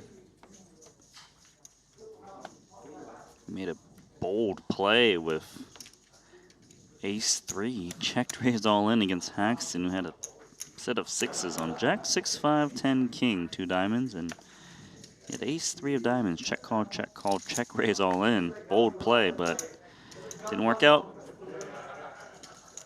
Jack 6, 5. Jack 6-3, King 10.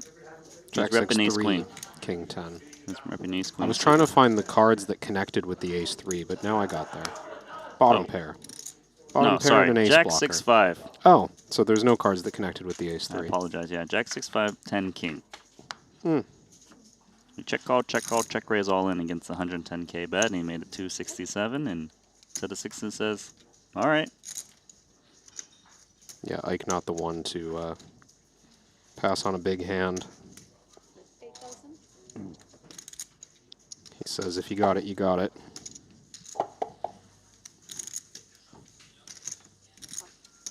This one going to be a Rampage versus Vulgaris battle. Vulgaris was hoping that Rampage would make 2 pair, Kings and Queens.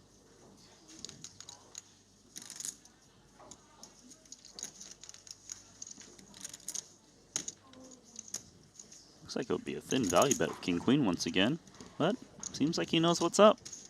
Yeah, I was expecting a check on this turn. Rampage kind of way ahead, way behind with that hand. I think it's standard to polarize a little further, but of course King Queen can be best. Reasonable percentage. It's worth one more bet at some point. I think it's better betting King Queen than like Queen Jack or Queen 10, where, you know, there's more combos of worse queens that maybe could pay off. Oh yeah, if you're going to bet any queen, choose the best one. Or the one that has a flush draw.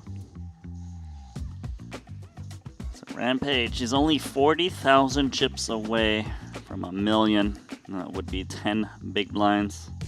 He's dead even with Kristen Foxen, currently on the leaderboard. 960,000 chips for both players. They share the top spot in the tournament overall. It's a race. Do they have a bonus on who gets the tournament chip lead by the end of the night or something? They could just chill. They're doing all right. 20. 20. 20. Yes, 20,000. This could go in pre-Randy. Pocket sevens for Diana Caliatina. She's facing a button raise. It's a button raise of 20K when the big blind's 4K. So does that change on how you approach pocket sevens? It's just kind of a bizarre situation, but when there's this much dead money out there, it's always tempting to think, well, unless I'm convinced this is top of range specifically, and maybe it's just a misclick, or maybe it's an oversize for whatever other reason, do we just pretend the blinds are bigger and play this as if we're shorter? But as it stands, Galiatina placing a great deal of value in this tournament, of course, and Too much. yep. She said it best. It's too much, JNT. He's just skipping Okay, that was single a raise range, pots.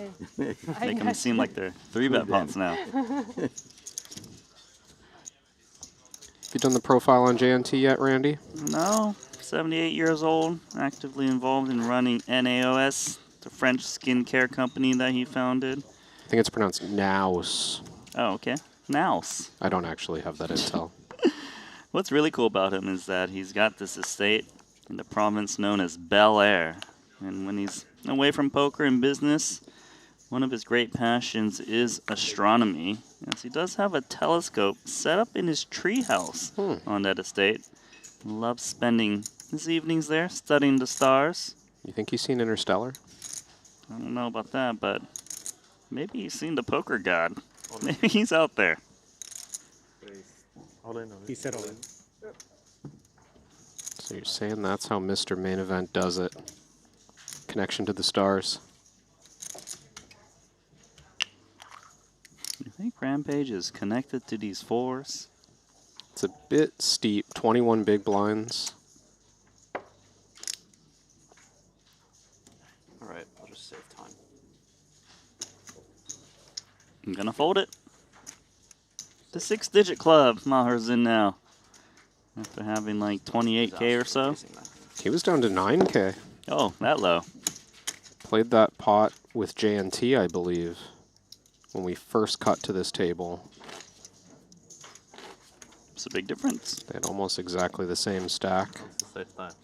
I want a 3-bet, and that's safe time. I really thought when you said that JNT lives on an estate in a province known as Bel Air, you were just going to... You thought I was going to go into the Fresh Prince? Take us back to the French Prince theme song. It's not the French Prince, okay? The Fresh Prince. Oh, that's a good one. I always thought Carlton was really annoying in that show, by the way. You know Carlton hosts Dancing with the Stars? Does he really? He's really good at it. All in. Did not know that. It's funny that you mentioned stars, given I was talking about astronomy not too long ago. Oh, yeah. Should clarify, it's a reality TV show where you dance with famous people. Pros dance with famous people. No, they might dance with me. If you're famous enough, which we know now that you are, to deliver feature tables. Why is Ramin Hajiev standing up? Is he all in? Well, I believe he is. No, he's getting sent some extra chips. Was he already all in? Ramin got pocket eights. All in pre against Albert Daher.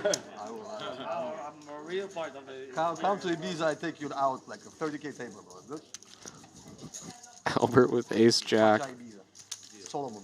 100K each. Ace jack did not improve. Jacks. I saw his face. He was like, his face was like he was not.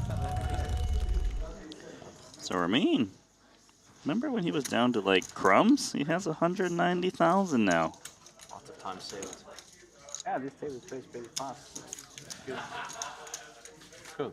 Yeah, that's very good. We quicken up his ability to be dealt out faster. Honestly, I can't. Blinding out now. I know you're gonna watch the stream, so you'll see. You'll see my cards too that have been pretty bad. Let's see. I don't think I've gotten a picture card.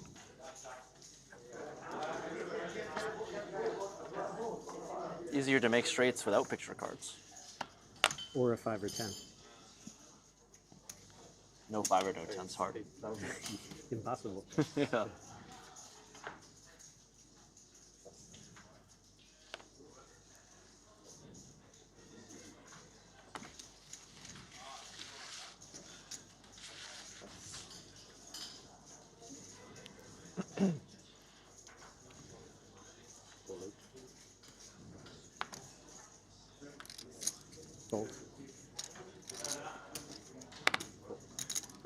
Is Rampage trying to bust Maher? Because he just flatted the button with 8-7 offsuit.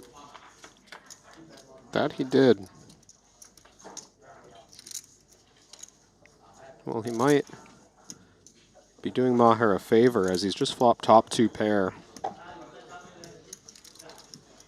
I mean, if you got this far with 8-7, you're probably going to call 7,000 more to see if you can spike 2 pair or trips.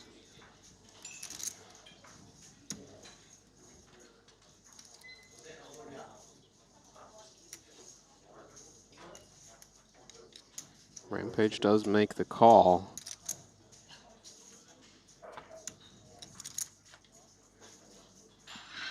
He actually has a new way to win the pot. Backdoor spades. Naira still believes his hand is quite strong, but maybe not going to love this turn of events. I'd like checking it over. This is a nice idea.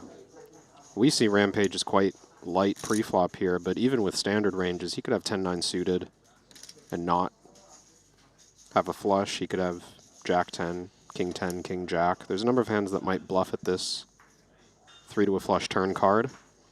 Maher is trying to induce action from those. Now Rampage is betting. So Rampage is not betting this because he thinks he's good. He's trying to fold out overpairs to the 8.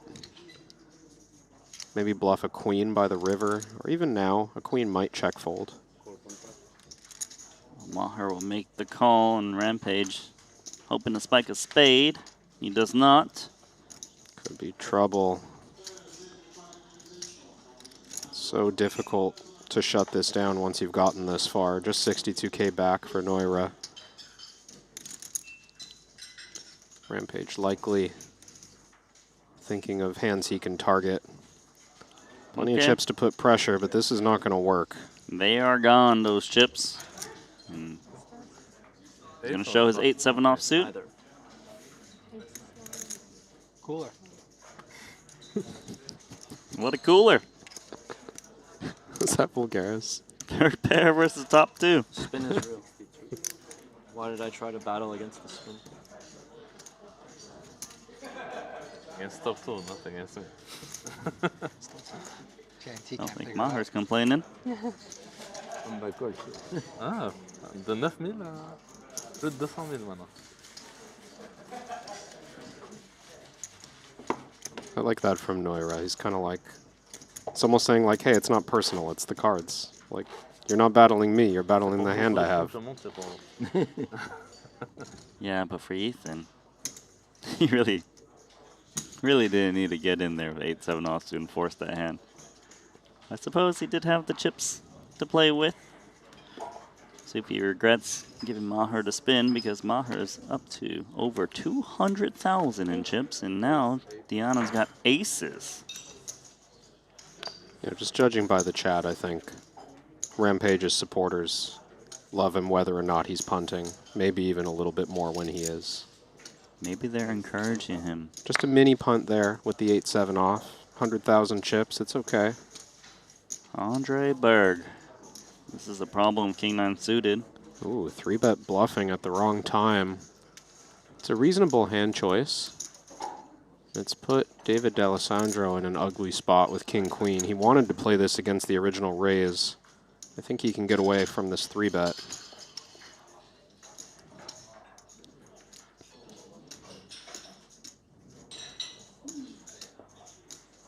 Finds the right fold.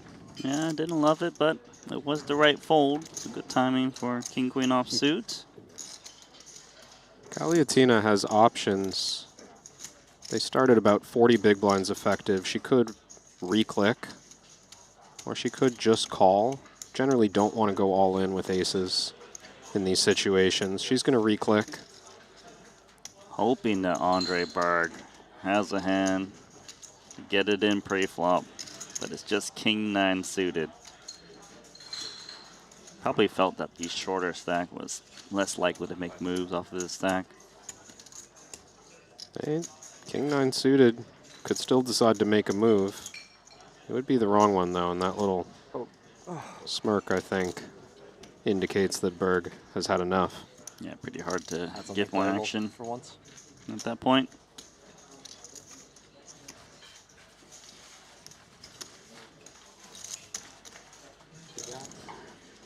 Well, I'll tell you what I thought. I have king 9 hours.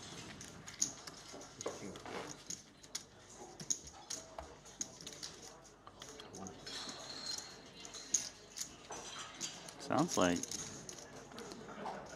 Alessandro and Andre Berg were talking about that hand just now. Like, what did you have? King Queen and King 9? Yeah, continuing at this table, kind of the theme that I've noticed of a little camaraderie. Just kind of chatting strategy between hands, not being overly secretive about anything.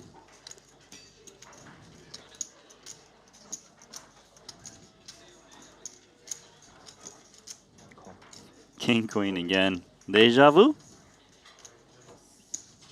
They can't get me to fold this twice. Gonna play this one. JNT wants to get into the party. I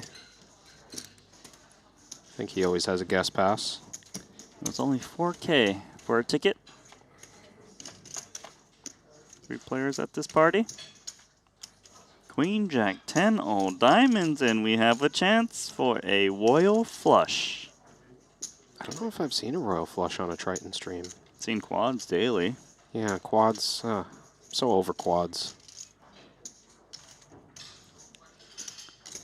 It's a nice board for Andre. Not only does he have plenty of semi-bluffing properties, he also has ace-king, or at least perceived to. But Ooh, D'Alessandro he doesn't believe.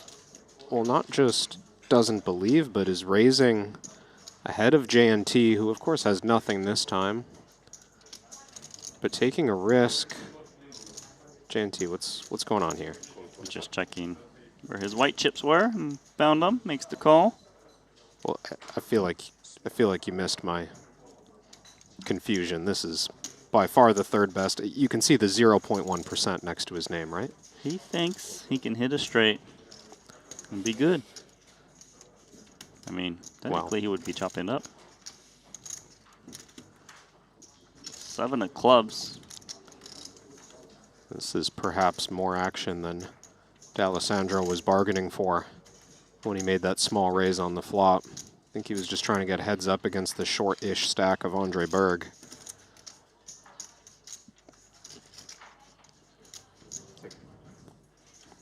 Actually somewhat surprised that Andre didn't just rip it in on the flop, given that there's only one pot-sized bet left. But it's a good thing he didn't. Yeah, I guess he just felt like he might have been up against a hand that's not folding. But here he is with just ace high. Gonna check it, and D'Alessandro will check the trip queens. Yeah, even improving to trips, I like this check back on the river by David. You can see what he had in mind now on the flop, just setting his price early in the hand rather than later, as we'd often see more passive play on the flop and then put in more chips on this river. I think it's good recognition by him that, you know, it's not unreasonable that someone could still have him beat. On that kind of board, there was a cold call from JNT. That's the most concerning part is the cold call from JNT. Say it into the mic, David. Yeah, what are you saying, man? It's a private conversation. Why are you keeping secrets? Not allow it. Just a roll, as a roll. Randy, we got there. 1.5K likes. Thank you, chat, and also RIP chat. We will not be able to read anything for the next 5 minutes. Yeah, we'll take from reading chat for a bit.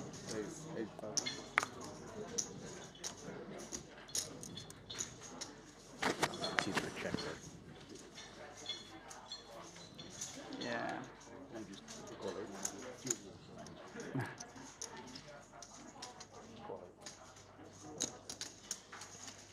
Berg opens it up. 25 big blinds effective. Flop for me there. Both blinds are happy. I have the ace of diamonds the last time. J&T probably has the nicest piece. He's got the club draw. He actually could counterfeit Andre's 6s with a 9. Queen, of course, would do it as well. Berg not loving this flop. He just checks behind. Hard to get money in good. Yeah, Berg not sure if he's up against the ace, but it does buy him the option to check it back once more. 7 of hearts actually going to get the lead to Vulgaris. Wow, found one of his 3 7s. The 8 would have done it as well, as long as it wasn't a club. Check.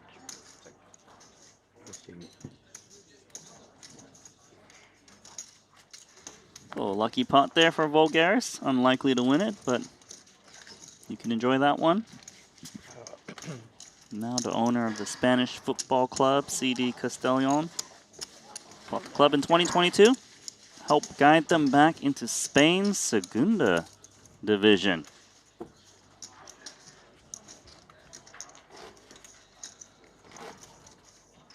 I wanted to ask if you knew anything about analytics in football, but I feel like Randy's not my guy to get that sort of info. So I'll just put that out into the world. Maybe someone in YouTube knows about Vulgaris's analytics background combined with his football club ownership. I am curious, but just whatever Nano says is going to be a troll at best.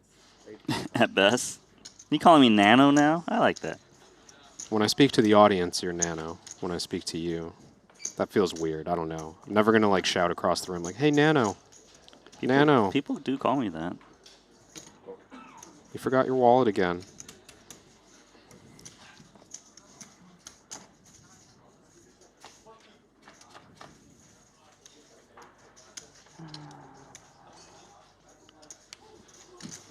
Okay, so Diana's just got ace 8 high. David gonna bet. He did tell me he likes to kind of play some cash games here and there. So deep stack poker is right at home. Yeah, I for think D'Alessandro. that's why he's doing all right. 765K is his stack. He's in the top 10. Yeah, more than all right.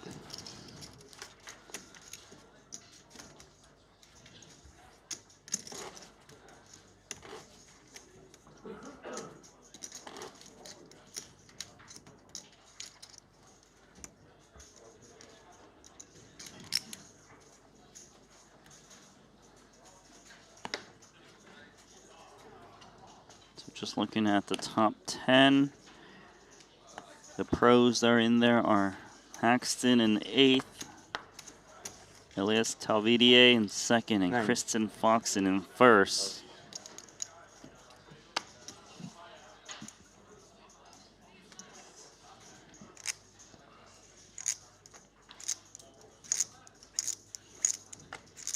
It looks like Jason Kuhn has hit the rail.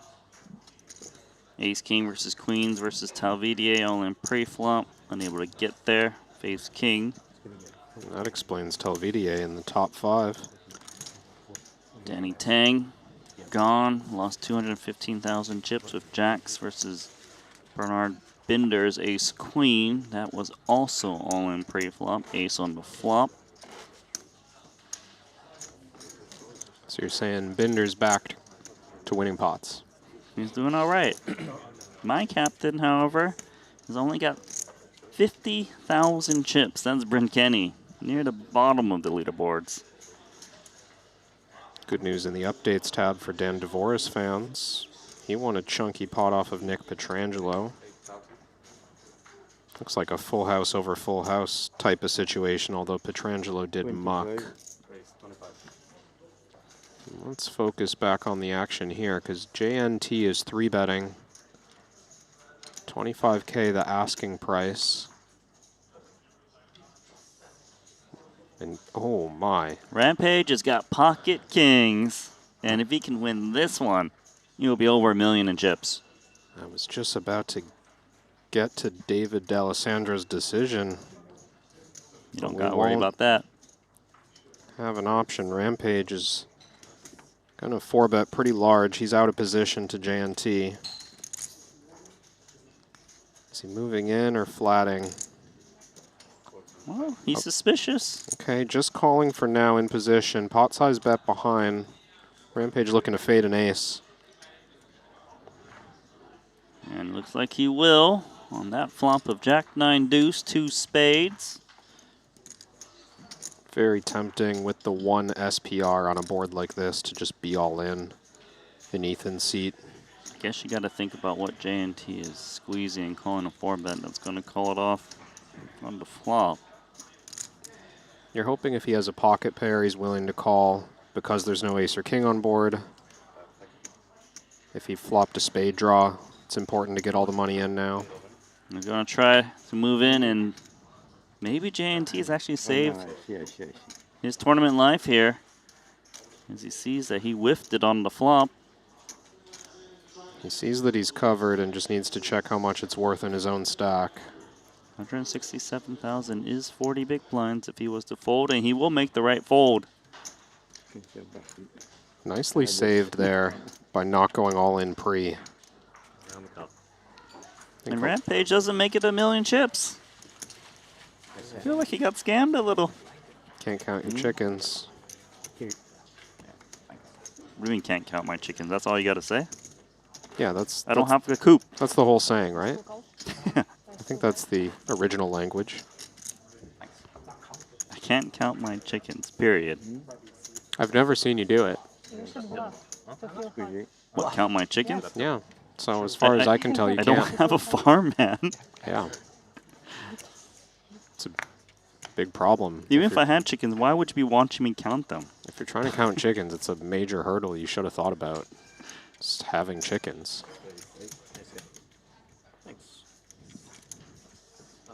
You're an odd one.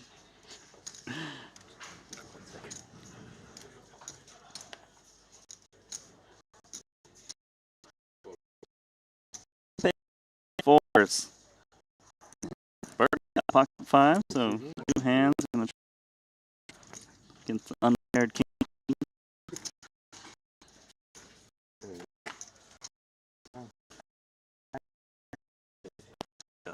That'd be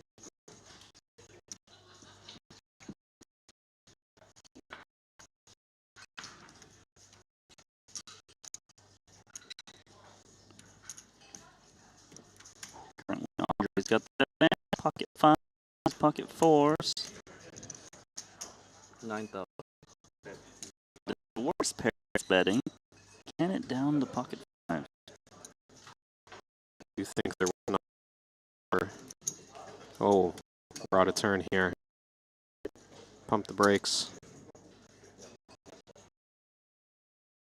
Chance for Berg to move in free with these 2 5s. This is tricky.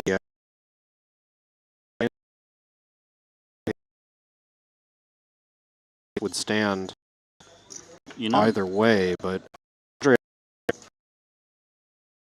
strength in addition to Rampage's there. I'll say that I was contemplating calling. It might have worked out for Rampage, but actually he's working out for Andre as he folds the 5s because King Queen just got there. It's kind of unfortunate, I think. Possible JNT folds the flop if he realizes that Berg's in the pot. 11K block, getting raised to 50K. Top of the table, nice hand, sir. You got it. Did you get there?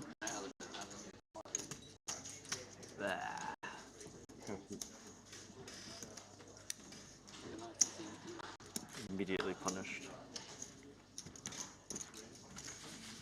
Up to 200K now, JNT.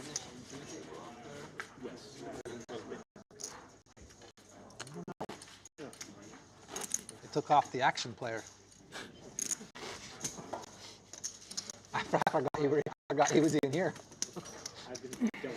Yeah, I'm sure you have. Trust me, I just wanted to put. No, you were playing so much over there. Yeah. It's just teasing you. Good luck. Good luck. We're going to move David D'Alessandro to a different table. I did actually forget he was here. We played one hand. Yeah, yeah. He won a big pot. You won a big pot too, right? Yeah, I wanted to fast. Yeah. Good job. Still a big pot. One hand. Oh. And made like 180,000 chips. That's not bad. And the queens, set of queens. Oh. Speaking of queens. And with a flush. Straights. Maher would love for Andre to have something that can call raise. 9-5 suited is reasonable. Blind versus blind, just over 3x.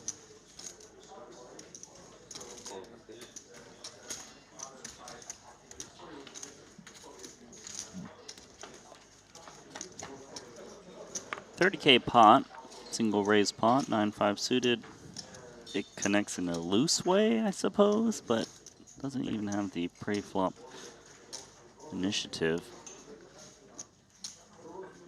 I'm finally convincing you the backdoors are real, Randy. 9-5 of diamonds. So you think got he's all gonna sorts peel? of connection here.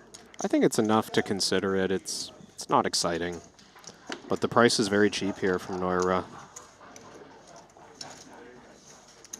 Berg's gonna pass. Yeah, he doesn't like that he's playing the 76K stack, and he starts investing here, maybe bleed down further. Got to think optimistically. I mean, to maybe be you fair, run it up. You did see a flop. Noira's been running it up.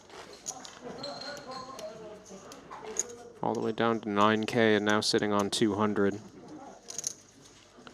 Did see an outer table elimination. Cocky Jordania running a bluff against Sinan Unlu. That did not work as Unlu had top set and was slow playing.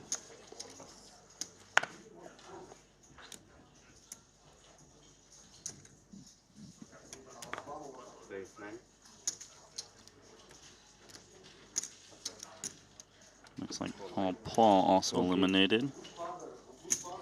That's right. More recently, looks like he sent chips over to Javad Ismailov.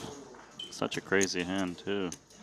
He made a big hero call up against a big jam from Javid, who had the nut straight and was basically drawn dead. Oh, I see that. 3-bet pot. Paul bluff raised the flop against a lead. He had the best hand until the turn. Rampage, 10K. JNT with the pair of fives. Tosses it in. He's going to need some serious help to try to win a pot from Rampage in this one. Yes, it's just locked up. JNT will not be winning this one unless he manages to bluff Rampage off of aces and fives.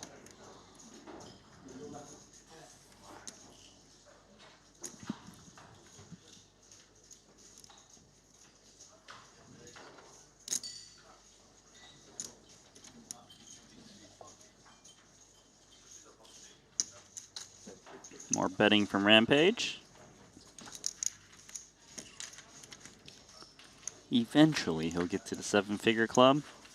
Just lingering around the 930 to 950. When you return from the break, you go back to the original table 3, second table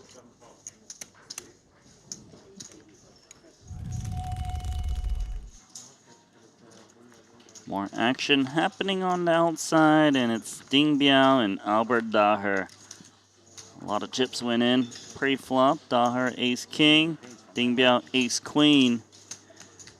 The board runs out Jack, Jack 4, 9 king, so Ding Biao unable to find the queen as he falls to 50K, and Albert Daher with a drink in front of him. He's got $500,000. Yeah, a lot of chips indeed going in pre. We are up to 4K big blind. But this was about 60 big blinds apiece. Ace queen versus ace king. Müdürü çıkarttım. Müdürü çıkarttım. We can play small fun. İlkin ne cadı? İlkin ne cadı? İlkin. Oh my god.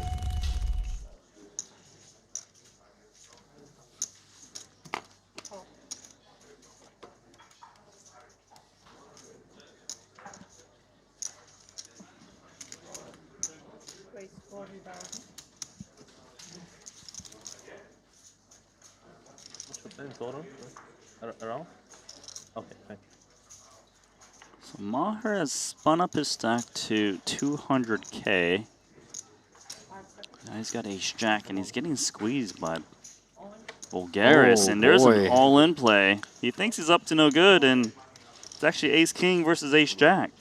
I don't mind this take. It was button versus big blind with JNT in the middle. Squeeze opportunity for Vulgaris.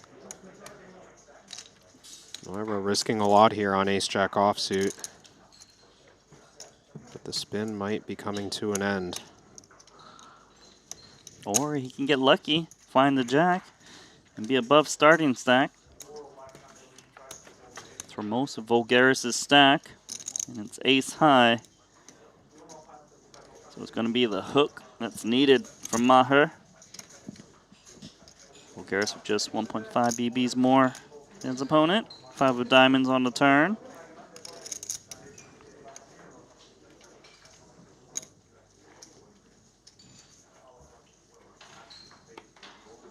Six of spades, and that was quite the run for Maher.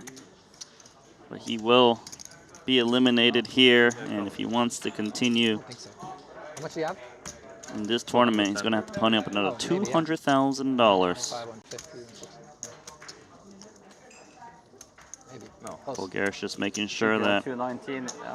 he covers, and he does. You rebuy? Maher steps up. You rebuy? Yeah, yeah. He's like, yeah, I'm not quitting. Yeah, sure.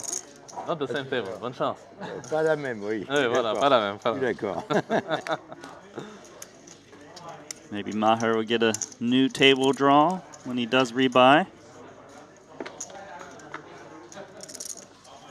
I believe there's a break coming up, so maybe he'll take that break first before tossing in the money. Oh, really? That's yours? No, right? It's yours. Doesn't sound like you, Randy. Skipping a hand?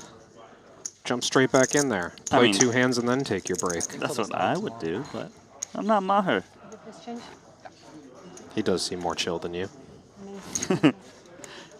Not to throw shade, just You I mean, were look at the guy. throwing shade, man. A little bit, I admit.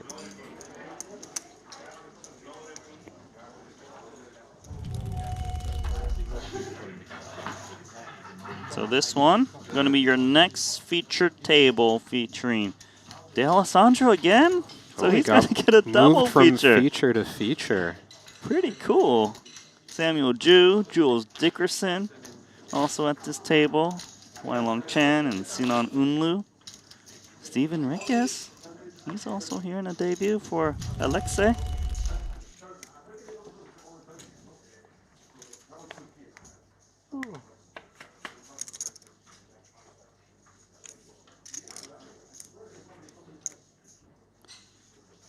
Back to a flop.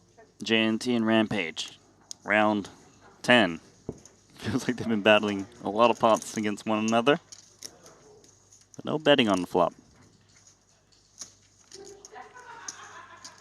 Good opportunity for Rampage. If he's willing to take the risk with just 8 high, no clubs. Who am I kidding? Rampage, willing to take the risk? Well, you know. Of course he is. He's also a man who owns a $750,000 Pokemon card. So yeah, I would say he probably takes some risk in life. Okay, but have we confirmed that there's an interested buyer in that price range? I mean, look, he says he's open for negotiations, but if it's a tad shorter, it's not by much. So maybe we can call it a very, very valuable Pokemon card. Yeah. Exact number to be determined. To be determined, but maybe its value is $750. Just does someone want to try to get a little 10% discount or something like that? Real question is, what did he pay for it? Hopefully less. Or maybe he just opened a booster pack and got it for like $10. I don't think that's how it works anymore. I mean, maybe he did back in the day when he was a baby. Maybe he was gifted it.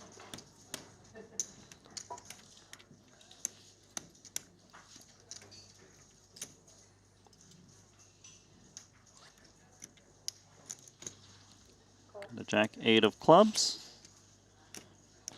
Saw Caliatina 3-bet this exact hand a little while ago, but this a different setup. Andre Berg is quite short, just 19 big blinds to start this hand.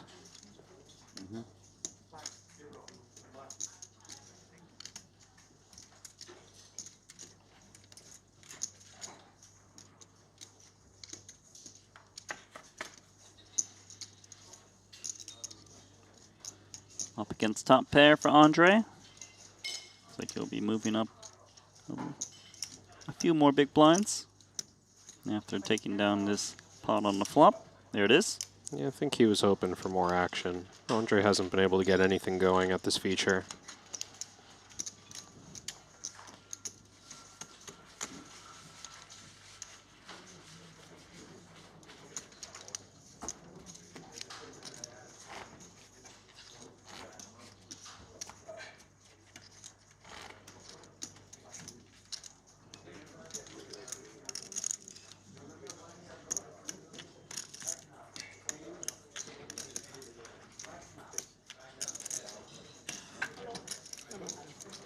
Hello.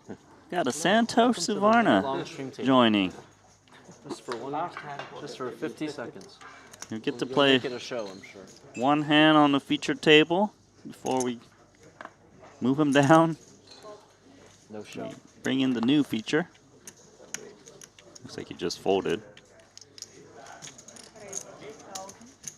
I hope he didn't mic up. So that's what we get. Santosh folding one hand. And then no more Santosh? But we get more Rampage. Ace King.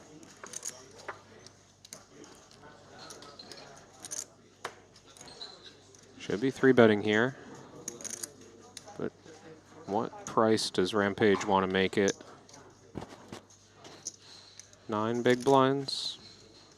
36. 10? 9. Same wavelength.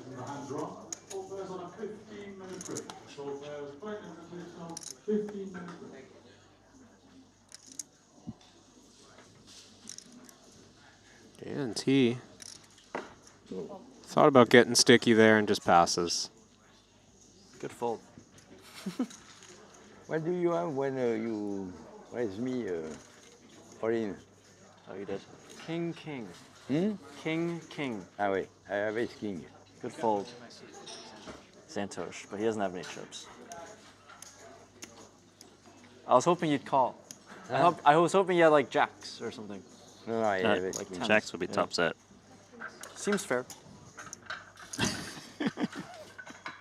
Because the board was Maybe. Jack 9, right? Ethan was thinking, wouldn't that be great content if I went all in and lost? I hope he had jacks. That's where his head's at. Yeah, I was hoping you had a set so I could lose on TV. Oh, more outer table stuff happening. Jason Moe pushes out a lot of chips.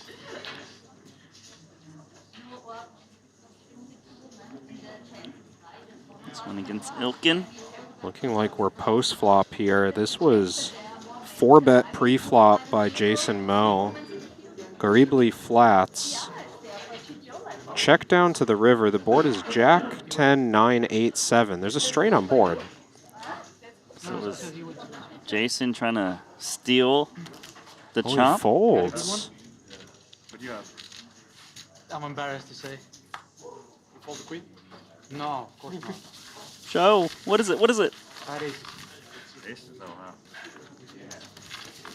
I couldn't see. Did you see? Something that could not beat the board. Jason showed his cards. I think there was an ace. If I 5-bet 3, you're folding. I guess it was a hand that would have folded to a 5-bet. So Garibly was trapping aces. They checked all the way down to the river. Straight comes out on board, and Jason Moe is able to bluff at the chop. I know, and Jason put in the 4-bet. So he's kind of less likely to have that queen, I Kind guess. of hard to have the queen. Those are spots. You know, we talked about bluffing people off chops a few times this series, and that's one of the ones where it's just very often people are comfortable like, I'll just put the bet out there. Yeah, you're probably going to call me every time, but it's all right. It's worth the risk. I don't think you have the straight either, right? Yeah, I mean, the thing is that he put so many chips out there, and then it just feels so dirty to call 150K just to at best case scenario, win half of the pot. It's quite a lot. But at the same time, I'm like, oh, it feels so bad to fold with a straight on board and let you get away with that nonsense, whatever Jason got away with. That's a rough one. And it hurts even more because apparently he was slow playing pocket aces and he saw the hand, and obviously that's a bit annoying. But he'll get the cool down because there is a little bit of a break, maybe about 10 minutes or so, and then we'll have our new featured table for you at the return of that. CoinPoker and Triton are teaming up to give anyone a chance to win a $25,000 seat to the next Triton Superhero Series in Jeju. All you have to do is sign up to CoinPoker using code Triton, play the qualifiers, and the winner is gonna win an all expenses paid trip and a $25,000 buy-in for the next Triton Superhero Series. Hopefully, I see you in September.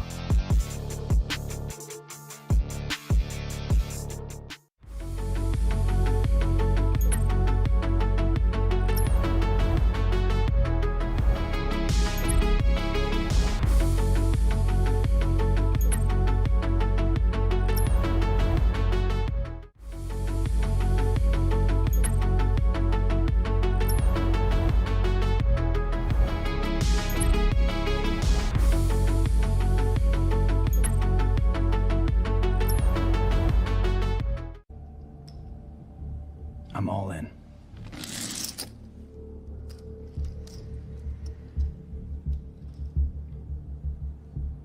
Call.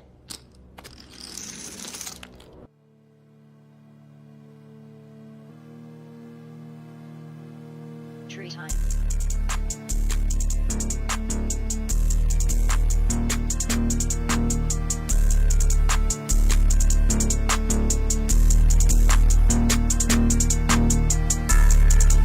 Most trading happens at a desk. Yours doesn't have to. Jupiter Mobile is the best crypto app ever built. Track your portfolio, scan for opportunities, buy and sell in one tap, and always get the best price with the best protection. Whether you're at the table or between hands, your crypto's always in your pocket and always working for you. Just use Jupiter Mobile today at jupe.ag.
Back over to our featured.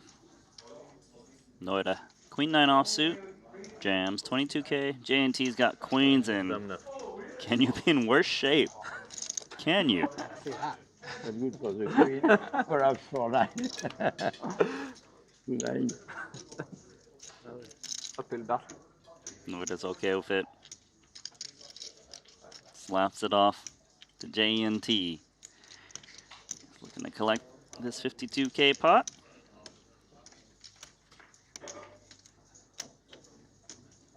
Queen 9 does have hope. Somehow.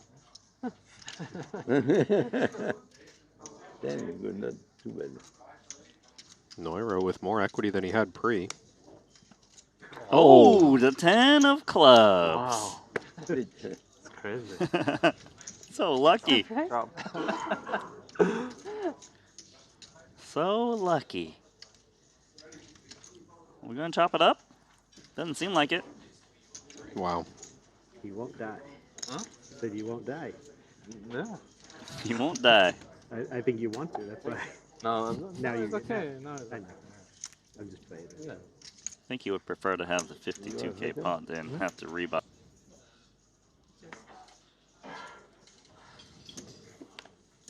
Brooks gonna get us started under the gun with King Queen suited.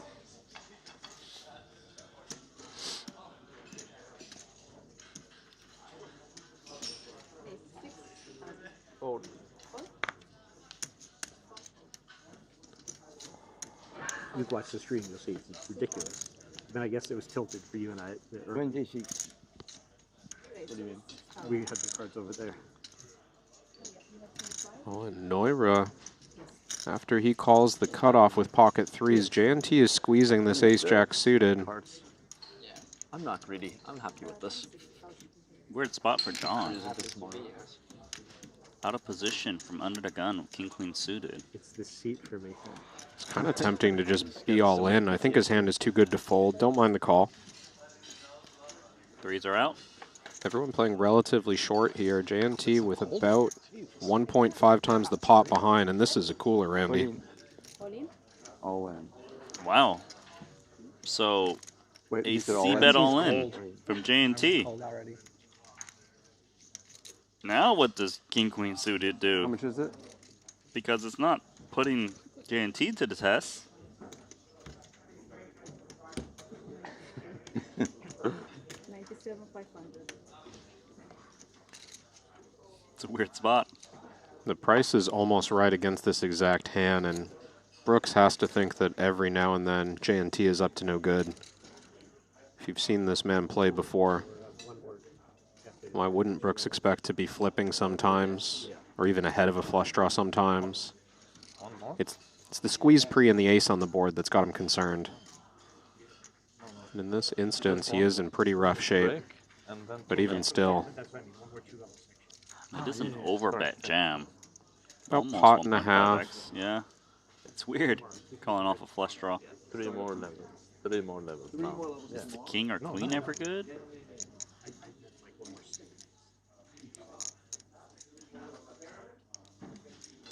You're Delta. Stop.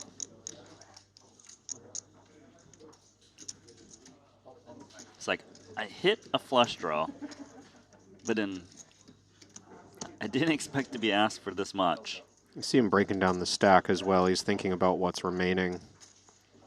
Brooks placing some value on his current tournament position. Does still make the call. I believe the correct one. Sees he's up against ace-jack. 2 pulls at a spade.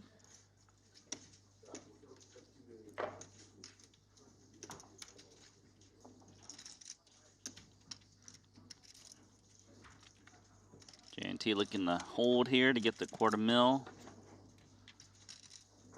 He's done it so far on one card. Brooks needs to spike a spade to get back to starting stack. He will whiff it. JNT moving up. Probably too aggressive by me.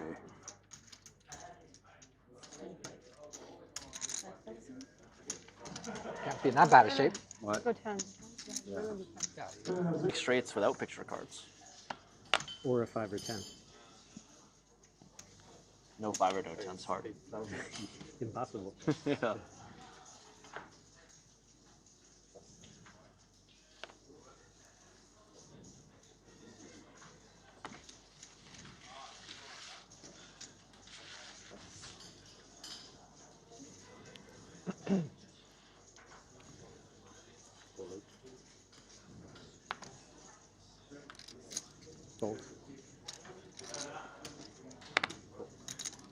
Is Rampage trying to bust Maher? Because he just flatted the button with 8-7 offsuit. That he did. Well, he might be doing Maher a favor as he's just flopped top 2 pair.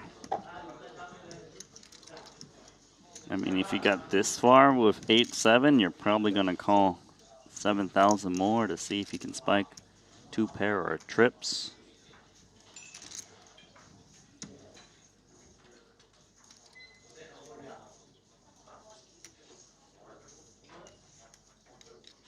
Rampage does make the call.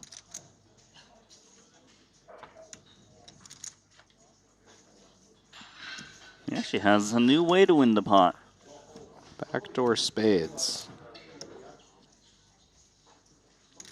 Naira still believes his hand is quite strong, but maybe not going to love this turn of events. I'd like checking it over. This is a nice idea. We see Rampage is quite light pre-flop here, but even with standard ranges, he could have 10-9 suited and not have a flush. He could have Jack 10, King 10, King Jack. There's a number of hands that might bluff at this 3 to a flush turn card. Maher's trying to induce action from those. Now Rampage is betting. So Rampage is not betting this because he thinks he's good. He's trying to fold out overpairs to the 8. Maybe bluff a queen by the river, or even now, a queen might check fold. Maher will make the call, and Rampage hoping to spike a spade. He does not. Could be trouble. So difficult to shut this down once you've gotten this far. Just 62K back for Noira. Rampage likely thinking of hands he can target. Plenty of chips to put pressure, but this is not going to work. They are gone, those chips. He's going to show his 8-7 offsuit. Cooler. What a cooler. Is that Vulgaris? Third pair versus top 2. Spin is real. Why did I try to battle against the spin? Against top 2, nothing against me. I don't think Maher's complaining. Ah, de 9000 à plus de 200 000.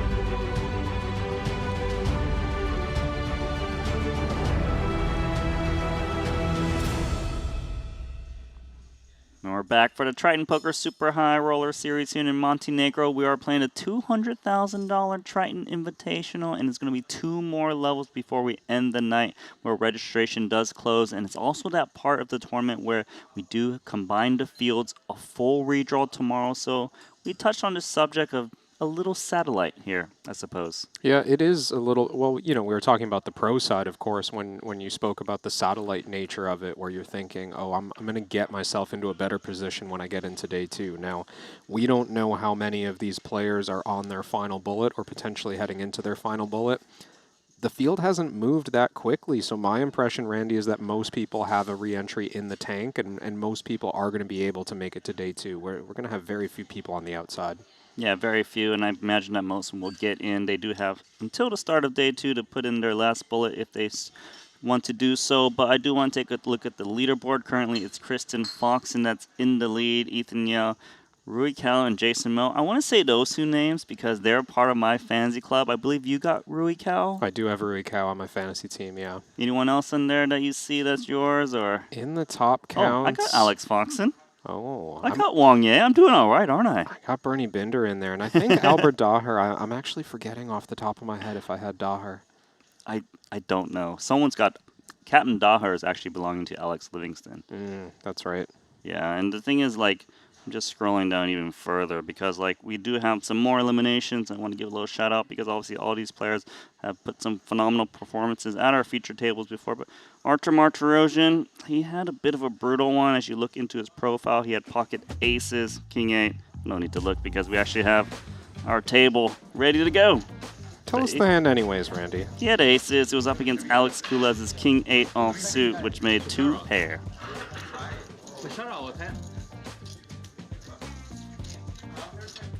Here's a chip leader. Foxen is having an incredible Montenegro so far, isn't she? She really is. 2 final tables. Near the top of the Invitational.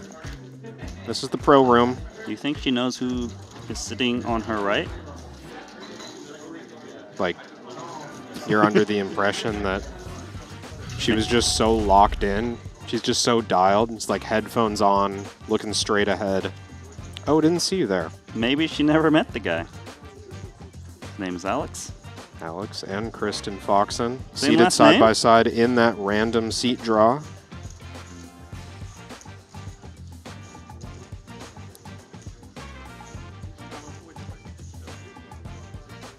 119 entries at the moment. That's only going to keep going upwards. 86 remaining.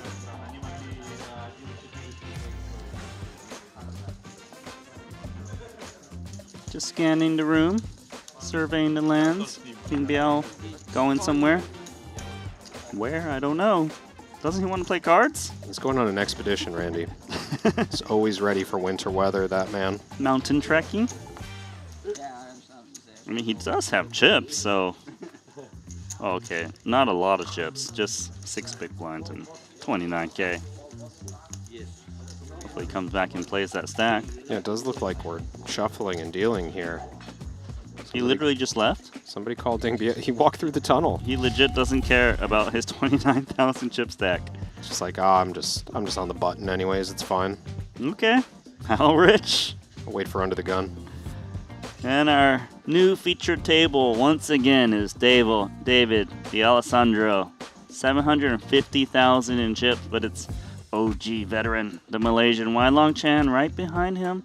He also has played a $1 million event. If you remember that Triton Million back in London, he got 9th for a nice score over there. Sinan Unlu, he's done well in invitationals before in the past, but Jules Dickerson, for me, that's the man to watch. He is just ultra active, very hyper aggressive. You'll love to watch him, I guarantee it.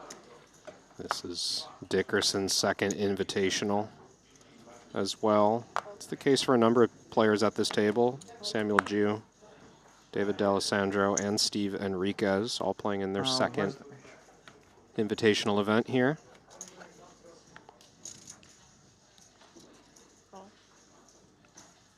It's just Alexei Loziuk making his debut.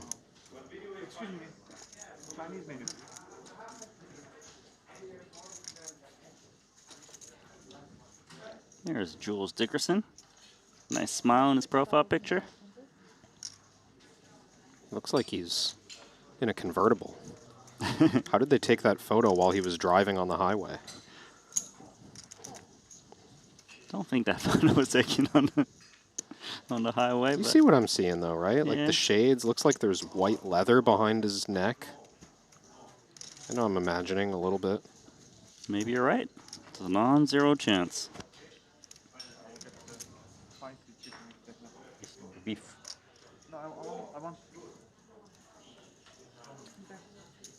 Samuel shuts down after betting 6.5 on the flop.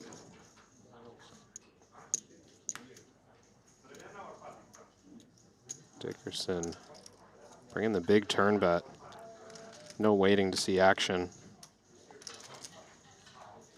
Towards pot. Ooh.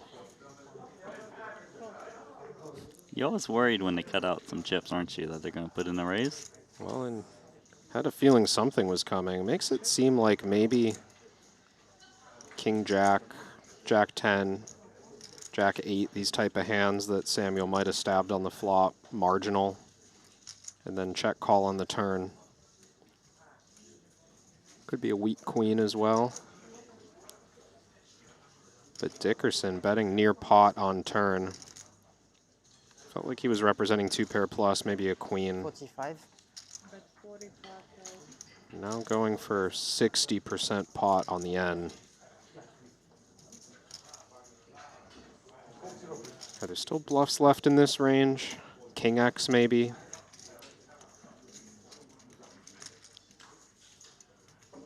Is he going as thin as 2-pair for value, or is this just a straight? Well, looks like he'll win it. Again. Oh, he's showing. 2 times in a row.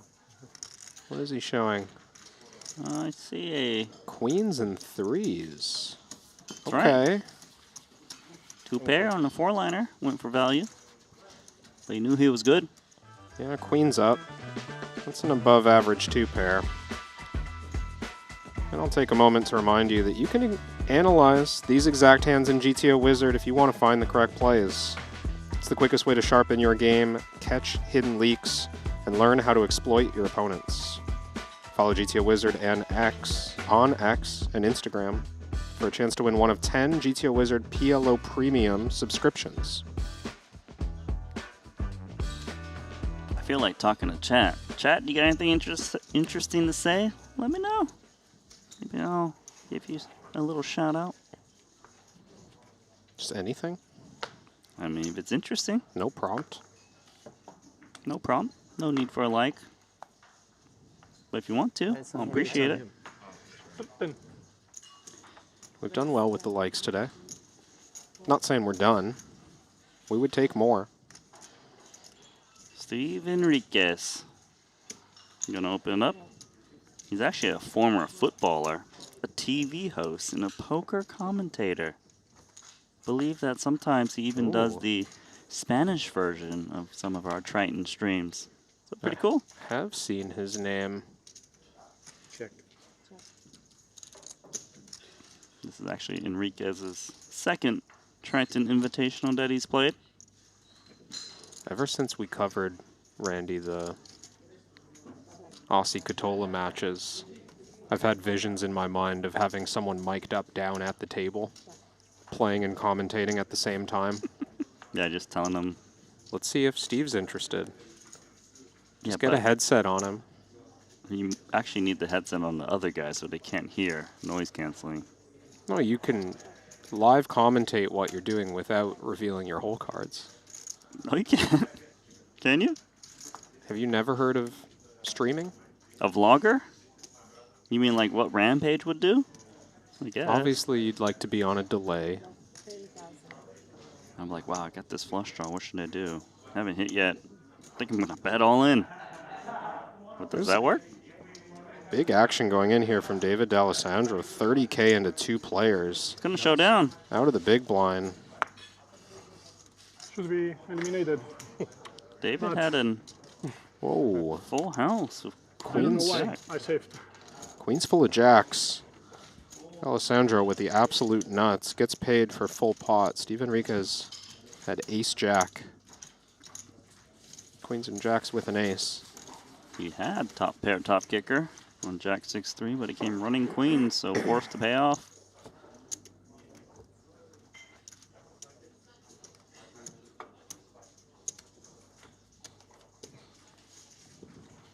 I've seen this comment before, but who is Mark Norman? Apparently I kind of sound like this guy. I have no idea who it is. I don't know that name. Okay. Well, thanks for helping. Who did you get compared to yesterday? Slimer? Slimesy? Slimesies. I have no idea. The slime on some kind of podcast. I was told it was a compliment in your direction. Oh, was it? Calling me slimy? I wouldn't consider that a compliment. Yeah, that wasn't my first instinct either. Jules Dickerson. He's like too happy in that profile photo, you know? Steve Enriquez's profile photo is more like poker face. I guess Jules is just happy to be here. Well, what do you think about this quote we have from Jules Dickerson, courtesy of an interview with producer Lee at some point? He said that playing in the invitee field day one, because it's less solver-based and more creative, decisions are more unconventional, can find these players manipulate you in a deeper way, in his words, whereas like pros can feel more predictable. There's a lot of merit to that. I feel like we saw that once we entered the booth. You know, there was that crazy hand of Alejandro Lococo, Chase Coqueleon. That's a good example of it. King 7 probably was going to bet fold and somehow convince himself to bet call once he got raised. You know, like, there's a lot going on in that hand. Well, there was a lot going on. He opened King 7 offsuit in the cutoff.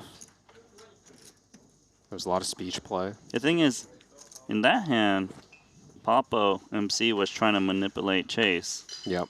And then Chase spun it back on him when he went with check raise on the turn. Because he probably was just expecting to check call him. But something Alejandro said made him like, you know what, I'm going to fast play this. So that was a really good example to what Jules has been saying. I do have a sense of what he means as well. Like, a table full of pros, especially when they play the same, not the same style, but they're following the same rules. You know, they've learned the game with the same sort of constraints as each other. It's pretty quick for a smart player to get to the point where they think, oh, I understand what's happening here. Who just left? Someone just left. Well, Ethan Rampage, yeah, was collecting chips and speaking into his vlogging mic there. Oh, it was actually Vulgaris that's gone, because in that hand, Vulgaris had squeezed with ace-king.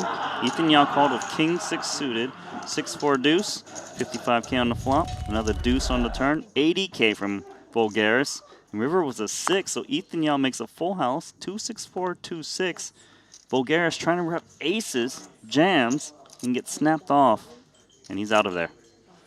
Ethan with the spicy pre-flop call, king-6 suited. That low double-paired board I think Vulgaris expected was just pure blank. Thought Ethan was going to have a bunch of pocket pairs that felt a little bit more uncomfortable than a full house. Well, Ethan's up to 1.5 million in chips. That's a big lead on Albert Daher, who's in second. That was a lot of chips that went into that pot.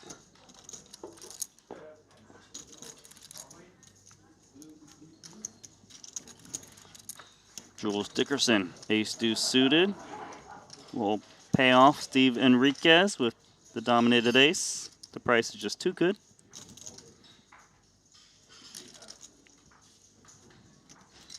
Let's see if the Spanish poker commentator, once upon a time footballer, can hold with ace-8 against Jules.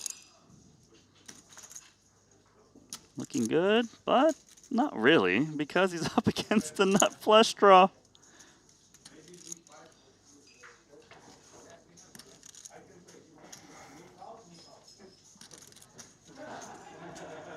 Any heart, any deuce, or a 10 to chop it up.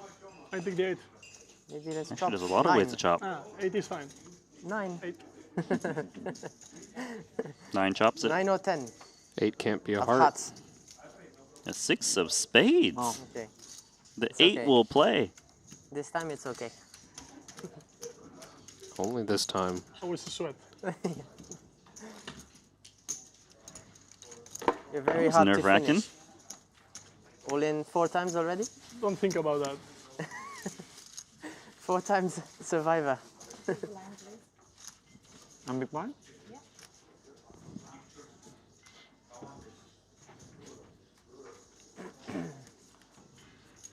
Did see a comment from Salman Taheri saying, I forgot to mention Antonio Esfandiar and Dan Coleman about big binds, but we're talking about Triton tournaments.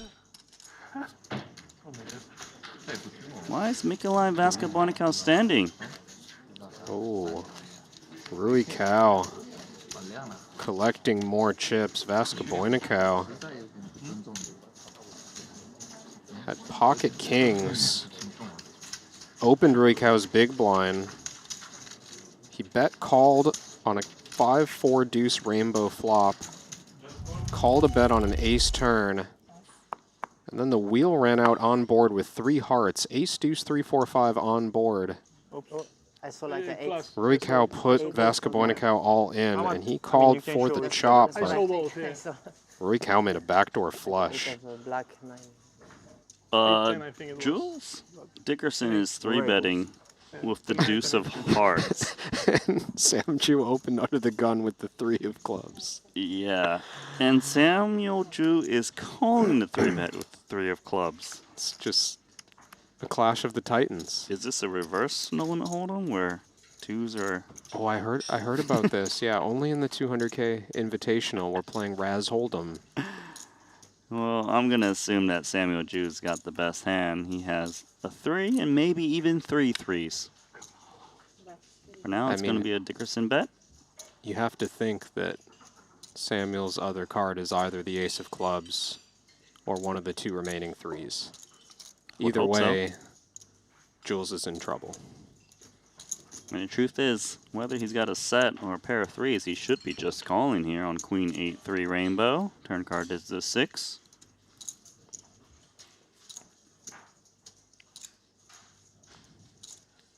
Giving Jules the reasonable range. Ace of Hearts is his other card. Did he check? I checked.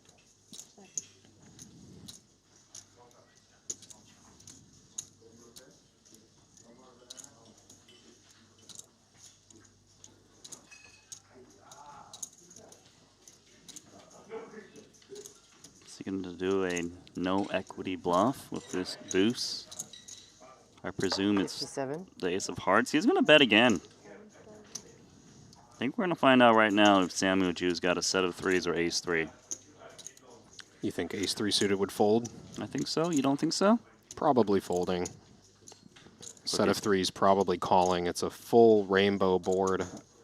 No draws really to speak of, so no reason to check raise all in if you do have a set of threes here. I think he's got a set of threes, don't you? Yeah.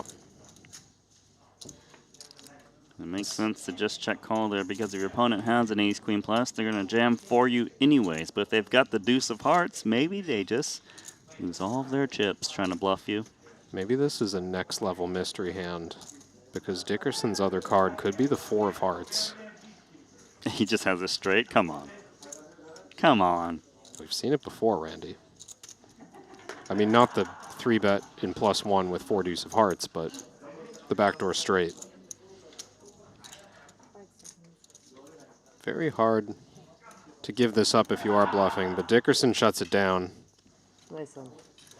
And Samuel Jew had a set of threes, as we expected. Trying to trap Jules Dickerson. It's personal against him with the sets, huh? Second time. This time it's not set over set. I was hoping you have no eights. Seriously. Will be a I was nice like, turnout, yeah. There is no justice. Yeah. When I have you were threes. so relaxed, and I was like, shit.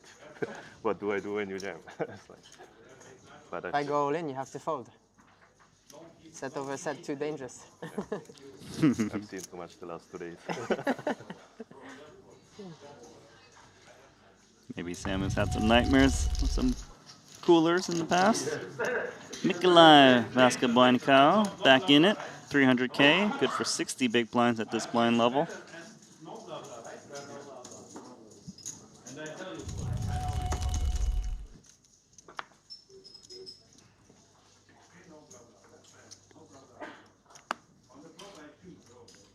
Kind of funny because one of the quotes that Jules said in an interview was that day one is a time to build a stack, and I guess it's not just trying to make big hands, it's maybe it's trying to run on your opponents and bluff them every single hand.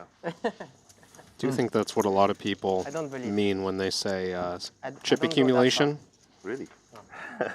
Or building a stack? They mean, I'm going to play really loose and bluff a lot. Dickerson's playing a $500,000 now after losing that last one. C-betting, 10K, getting called by David D'Alessandro.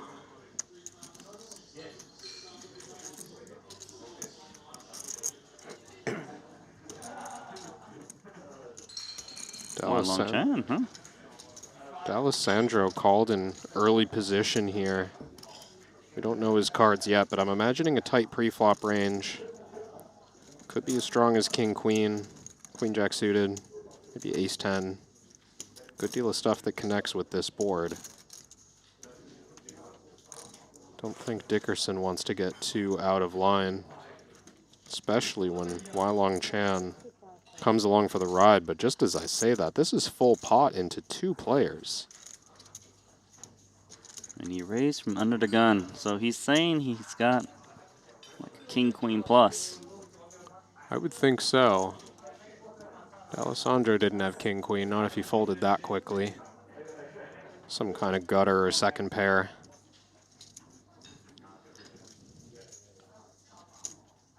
Backdoor spades did come in on the turn. More potential draws for Chan on the button.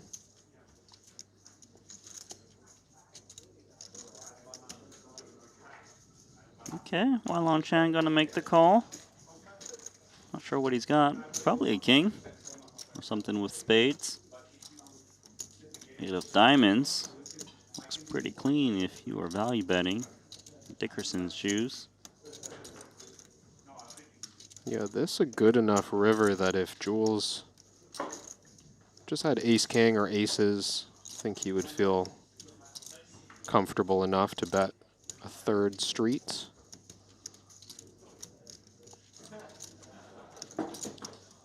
$135. 135K. Does feel like the kind of sizing that those hands would take.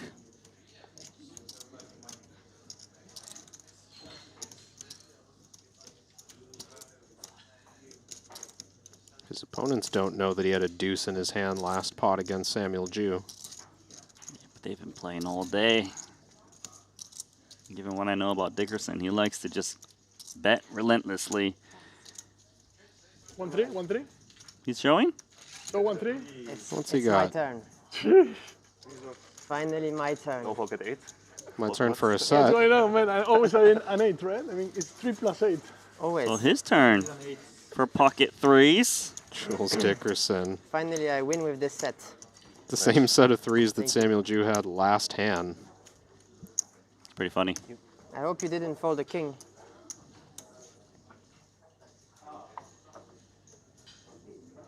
King? You. Sorry? So Jules building his stack, as he likes to do on day 1. I'm actually really curious what his graph looks like now that I'm watching a few hands. Yep, ups and downs everywhere. That's what I see.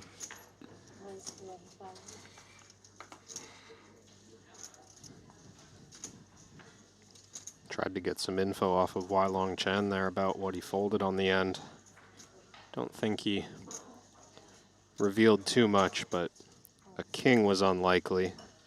More often, a misdraw.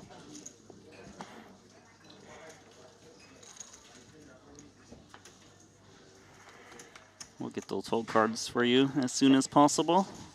Working on it. You're personally working on it?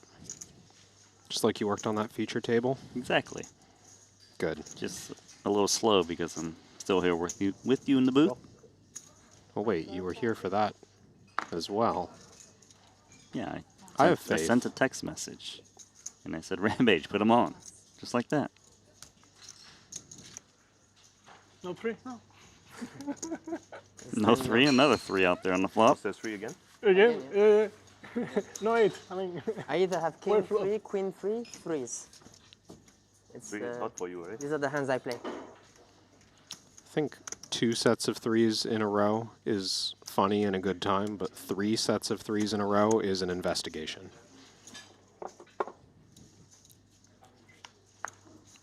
Yeah, I would say that is, or maybe time to buy a lotto ticket. Please. Surely you're out of luck at that point. The well has run dry. Alexei passes.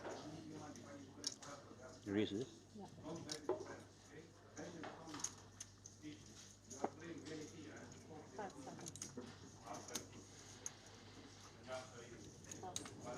Randy, do you know the record for most entrants in an invitational event?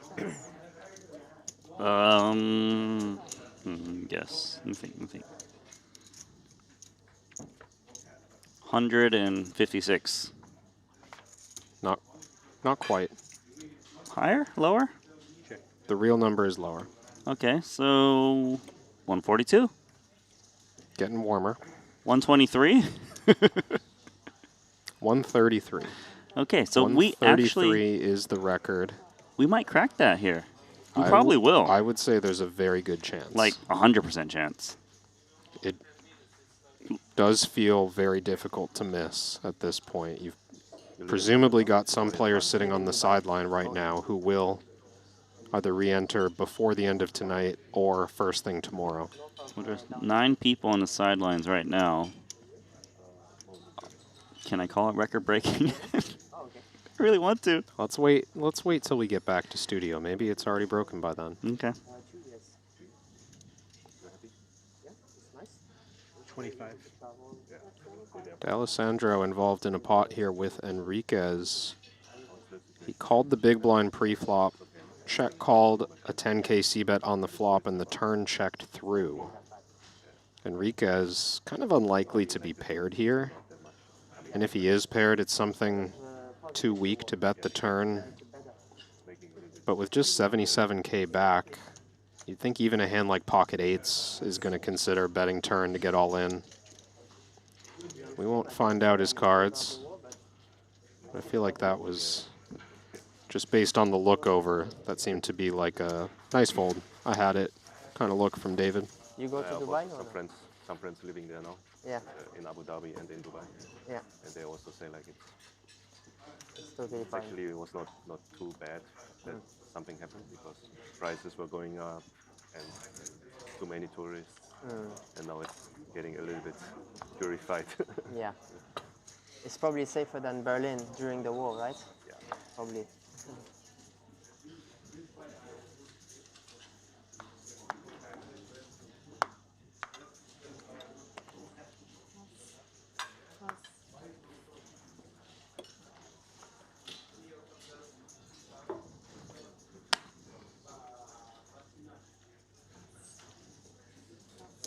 I like that the chat is divided over whether they want all mystery hands or no mystery hands.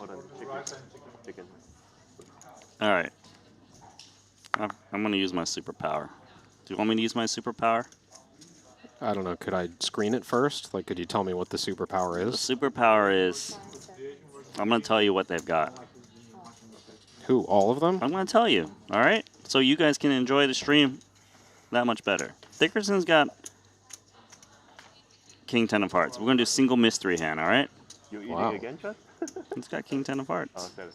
Single mystery hand. Well, I think that's double mystery hand. You've named 1 out of 3 hands. Yeah, but I don't want to name the rest because then... I was thinking about Asian food, but... See? He's got it straight. See, now I don't know whether to believe you or not. Because I'm here at home listening to Nanonoko routinely lie. He's got King 10 of Hearts. Watch, but this feels genuine. He's going to bet. See? He's got King 10 of Hearts. Well, it tracks so far. I don't know what. Check around on the flop. D'Alessandro has, though. Jules Dickerson raised on the button pre. Hits the nut gut shot on the turn. D'Alessandro is check calling out of the small blind.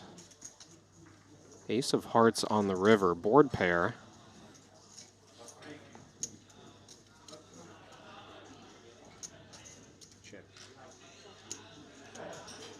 Look, if he had King 10 of Hearts, he's going to bet here. Well, you're telling me he does have King 10 of Hearts. Yeah, so that's what I'm saying. Yes, I do think that Dickerson needs to bet and can bet quite large, but... I just have the nuts. This is a cheap one. Did I get it right? D'Alessandro folds, shows 10-9. He missed a straight draw. Jules turns over King 10 of Hearts. I told you, I've got a magic power, just the nuts man. every hand. All right, chat. Yeah. On the I'm a magician. Yeah. I guess I trust Randy. In my heart, Do you want me to do it again? You believe it? Yeah, I don't believe full house. That would have been bad if I hit my straight. Now the chat's confused. You need the 8s. You don't need the 8s. Yeah. With the king, we would have chopped. But Yeah, exactly. 8 is dirty.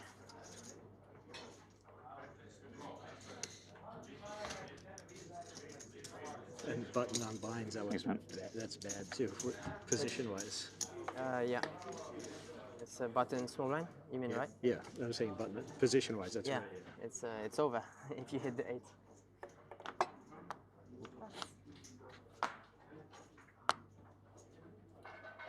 We just switch stacks.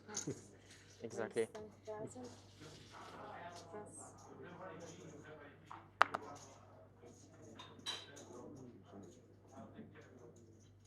It's hard to believe how many times I get it in the past, like 10 hands.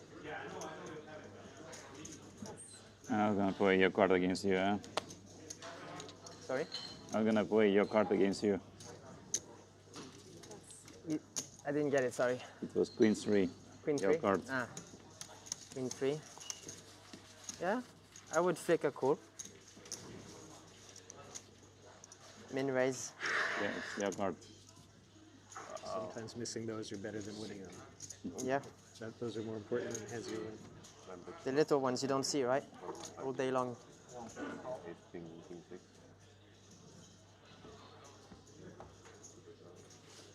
Randy, it's pretty funny. But I understand, against a man who makes the nuts every hand, you cannot really defend. Pretty funny how some of chat turned against you so quickly for doing them a favor. Yeah, very bad timing. Is there any picture Excuse in me? this deck? Did you see how quickly chat turned against you for doing them a favor? Because you had a few people like, wow, Randy knows the cards, and then immediately was like, Randy, why have you been hiding the cards from us that you know? You could have told us all along. Should I start making up hands now? I'm so happy that happened. The thing is, you'll never know. I am good at tricking you.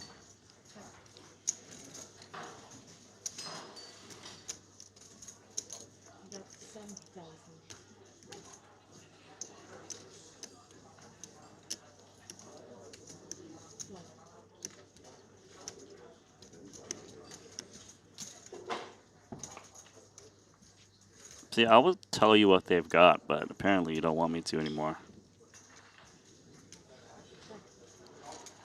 Quad 10s. That's what I think. They've got quad 10s. Someone does.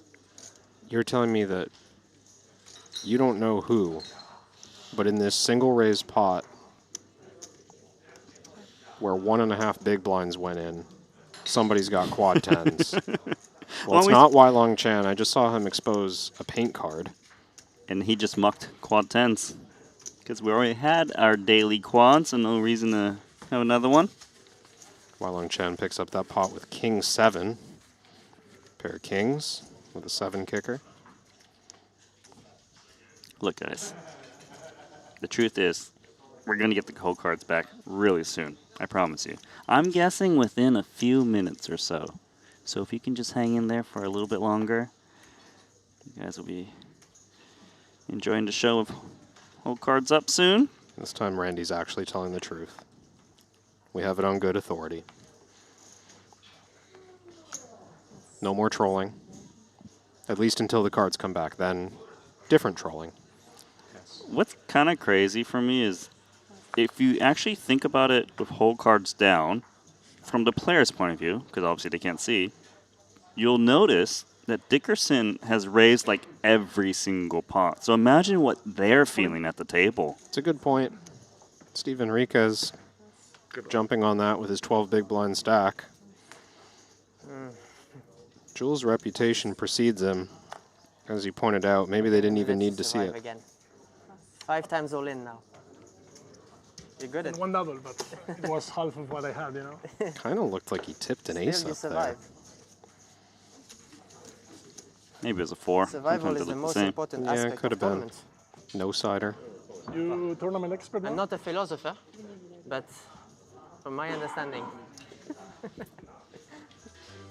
Jules is not a philosopher? I didn't know that. But what I do know, that Jacob & Co. is the official timekeeping partner of the Triton Poker series, renowned for its pushing the boundaries of high complication watchmaking, as Jacob & Co. continues to create remarkable timepieces inspired by innovation, craftsmanship, and bold design philosophy.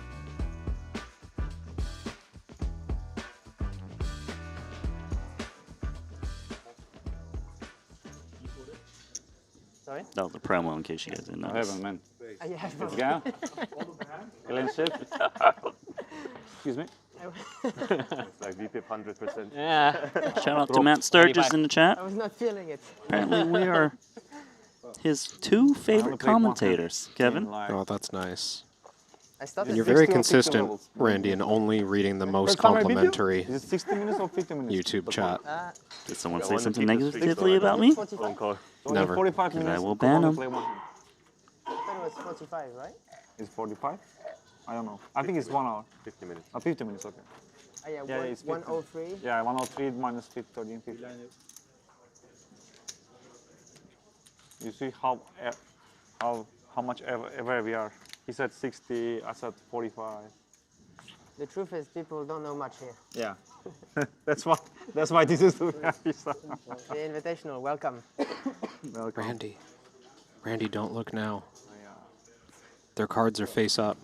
I know, I fixed it, didn't I? In sevens, went in the muck, you saw that? Yeah, right away we get an exciting fold. 20 big blinds, early position, verse under the gun. I like that fold. Pretty much never get called by worse if you do jam. No. And flatting from +1 with just 20 big blinds is a bit ambitious. I will not leave you alone. No, that wasn't expected. Ooh, a couple of speculative hands coming in the blinds as well. Samuel Jeju with 8-4 of hearts, dominated. Ooh, I like 85. I was born in 1985. That's a double gutter. I think we're calling it a belly buster now. Double belly buster. Is that right? A double belly gutter buster. A double butter belly guster. Jesus. You really butchered that one. I think I nailed it. I think he might go aggressive here. Nah. Fooled me. Jules.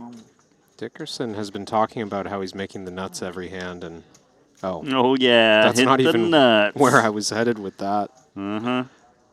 Thought he was just looking to kind of play cautiously because he doesn't think that he's going to get credit right now. And look at this, he's leading on the turn. Once he makes the nuts again, huge sizing here. I do like the lead because it's very reasonable that David would be a little bit concerned when the blinds call in 2 spots and maybe check back even some overpairs. Yeah, I do think this is a card that scares off some of D'Alessandro's strongest hands from betting turn. Of course, nothing to do with ace-king, but Samuel Jeju has ideas with 8-4 suited. Yeah, it's because Jules has such a crazy image. He's getting paid off by a pair of 4s for gut shot. Jack of hearts.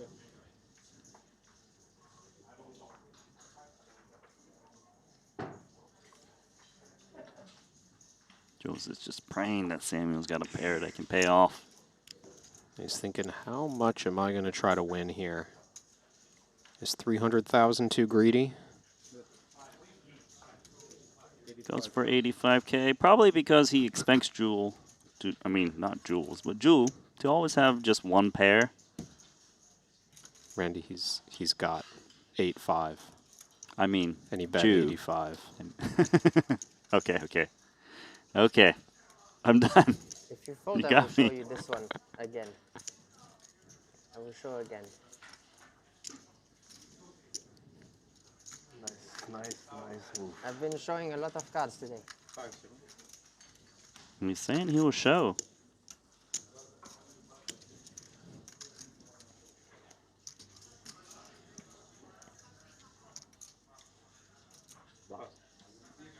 You have a 3? Just the nuts.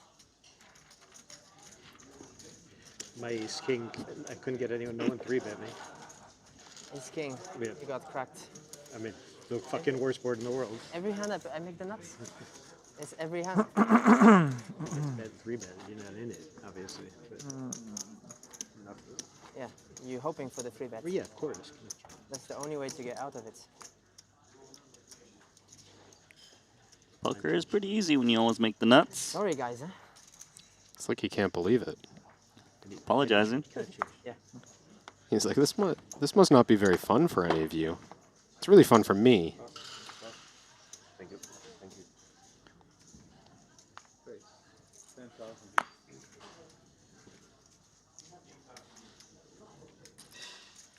Sinan Unlu. He's got King 7 of hearts. As Wylon Chan is stepping out there with King 3 offsuit. Yeah, what do we got going on here? Unlu knows what's up. That's why he's shooting it to 30K. Well, King 7 suited, a little more in line here. Wylong Chan maybe just folded for a couple orbits and thought, oh, I can sneak this through. Did it very quickly. So, got a little fun fact for you. Top 5 non-professionals by Triton earnings. Want to get a crack at that? Want to give it a go?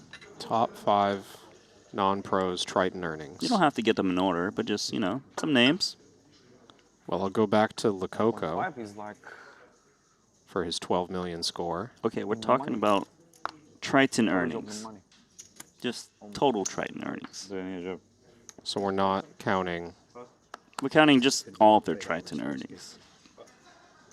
Just players are in here. Okay. I know, it's a weird way to phrase the stat. I understand, I think. Lifetime Triton earnings. Lifetime Triton earnings, that's the best way to say it. Okay, well, let me look at who's playing there. For non-professionals, so no pros. Ding Biao? Ding Biao's on there. He's 4th with 15.7 million. Pass. With how much? 15.7, 4th. 15.7. I was going to guess Wang Ye, but I don't think he's that high. No, he's not.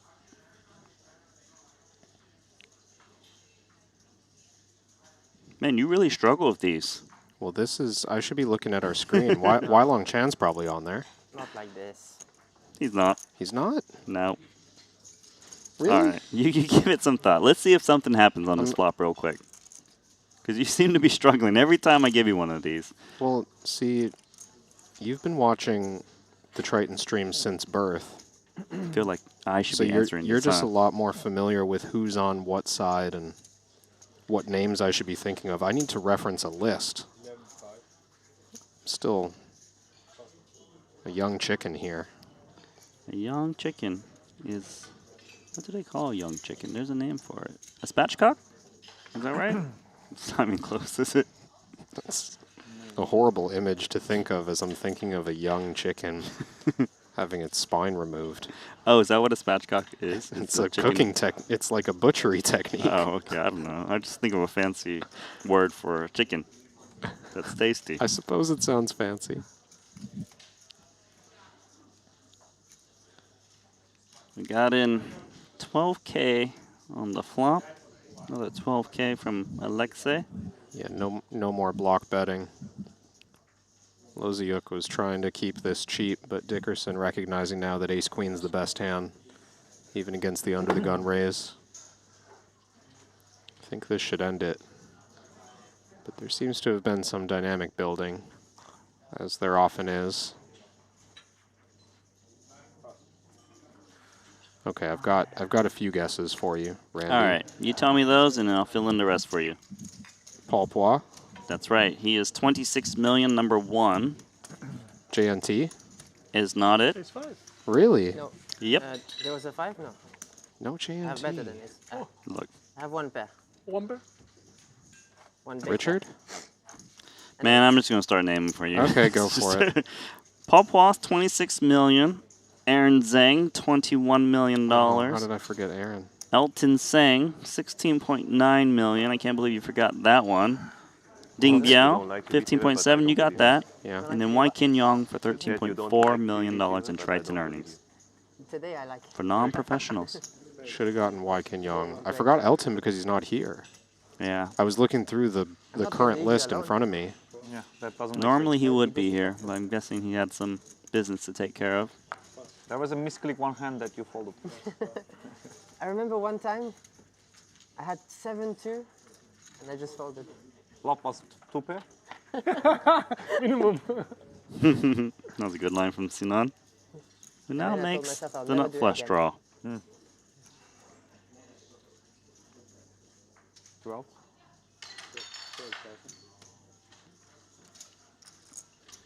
This one a good flop for me. Ace. Queen. Ace 8 of spades. I mean, not flush. Decent.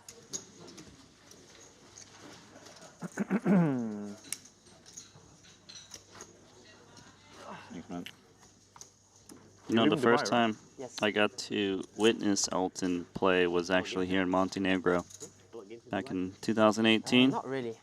The thing is, There is some, but not a. it not a wasn't lot. even a tournament, I believe. It was when there was a huge cash game. Maybe you've seen some of this footage. wait to see the Jason casino. Kuhn, Kane Callis That would was be there cool. for that one. Yeah. And Elton was. Casino in Dubai. He made a name for himself that day, I'll tell you that. Yeah. There's only there's either call or raise button. Remind us what happened. Pre-flop, like, no. Like red doesn't I keep getting the hands. The hands are too beautiful. red doesn't appear on your screen. Yeah. Yeah. I wonder if MGM will get the license or like whatever they call it. The north of Dubai, right? You mean? Yeah, I mean they do MGM as well, like Aria Bellagio. I would assume so. If there's one, there will be many. Yeah. I would assume so as well. Like they invest a lot without knowing much. They for sure expect to get the license. It could become crazy. Yeah. 30. Gonna be like New Macau of the West, like not West, East. Yeah. I'm gonna give up. I had the nuts there. The effective. I mean, There are some you pretty have a strong king. hands on the table. Yes, that's what I said. The effective. That's The not- effective nuts. The effective. Well, I have an Nice concept. I like it. have an effective overcard. I had an ace. Oh, you have king 5. Wow. How do you feel after losing your hands? It's shocking. It's outrageous. Told you, I he's might funny. take a round off because of this. I win a lot of hands, but not so many chips, you know. It will go in one hand, as it always does. Every tournament You before. have to double me again, so figure it out. Somehow I win a lot, but then I don't make money, somehow. When the blinds get big. Jules is doing all right here in the Invitational. The end game matters. Yeah, tomorrow Pocket is fours for Steve Enriquez on the cutoff. Small blind won't be calling. But what about the big blind of Sinan Unlu? Looks like Where he's do you not live calling, nowadays? given the way he's Malaysia? holding his hand. Yeah. You never left. Never left Malaysia as a base. I was in Dubai a couple of years ago. Oh, okay.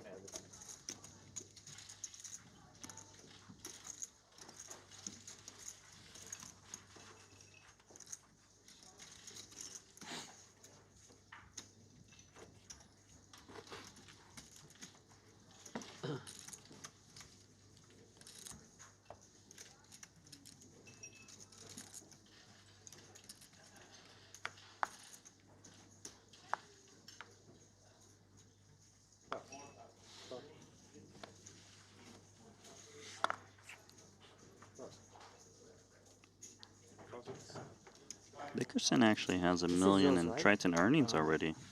Didn't realize. Neither are open. They're brand new. Third place in the Did you order 50K it? last year in Montenegro for thank you. 750K. Going to be his second Invitational, this one.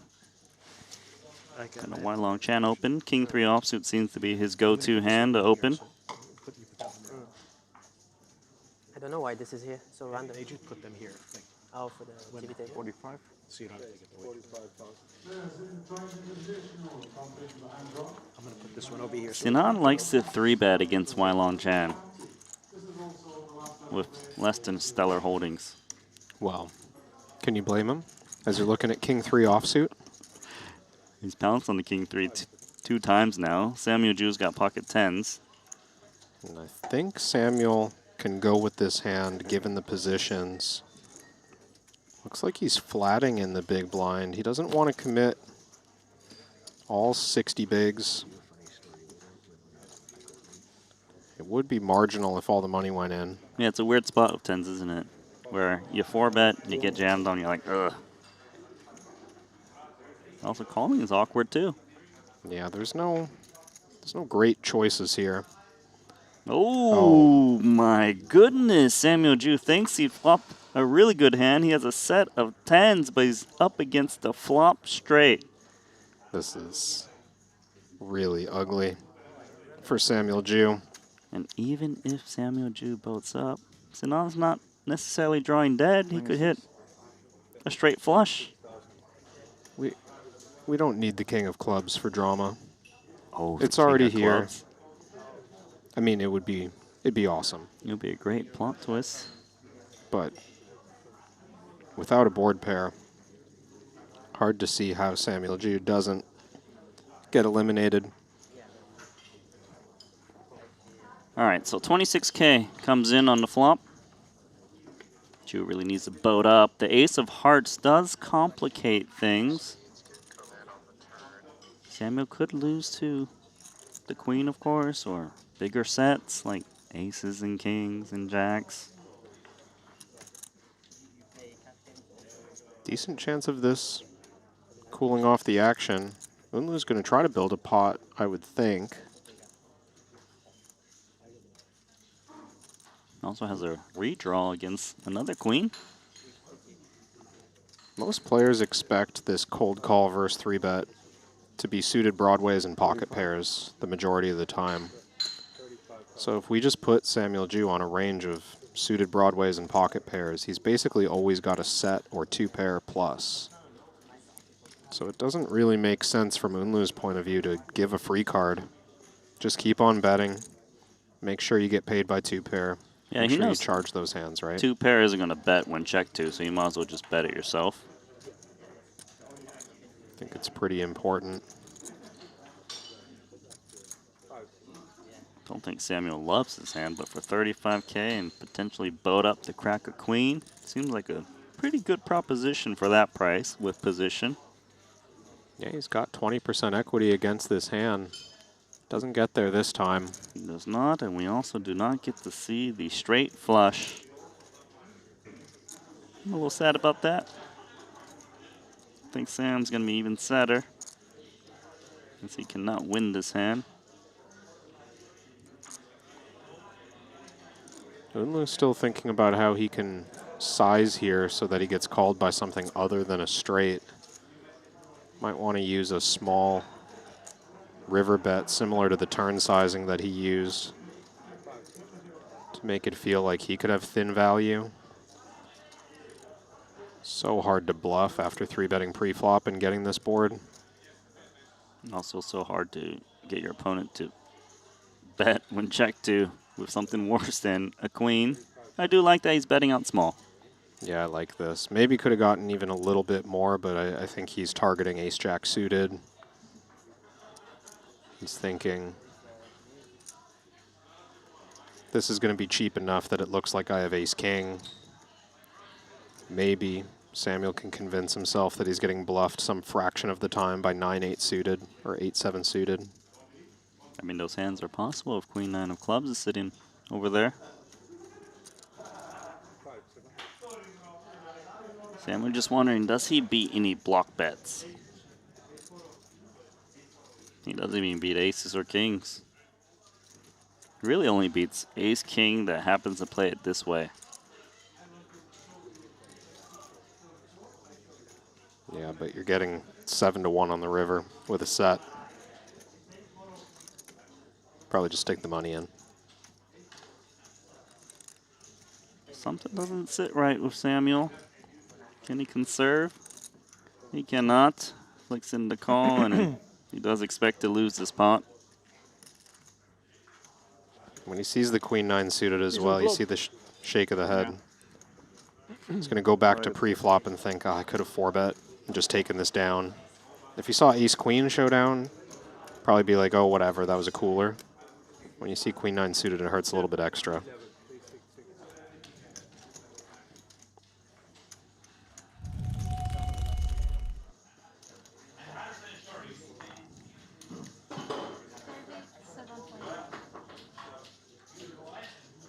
We're going to pan over out here as we have an open from Jessica Tussel.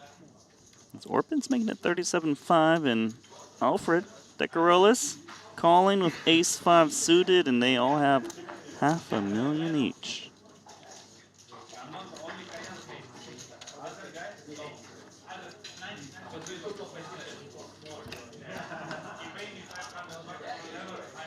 Looks like this pot's going to be heads up. Yeah, Teusel steps out of the way, and Decarolis flops huge. Middle Just pair and the nut flush draw. Just everything, isn't it? Starting with a pretty big bet here and probably willing to play for stacks, even though these two are playing 500K effective. Okay, the 9 of hearts is a little bit interesting. Orpin having a 3-bet pre and just check called the flop. I'd normally put him on ace high. Without ace high clubs being possible for Orpin, maybe ace high hearts.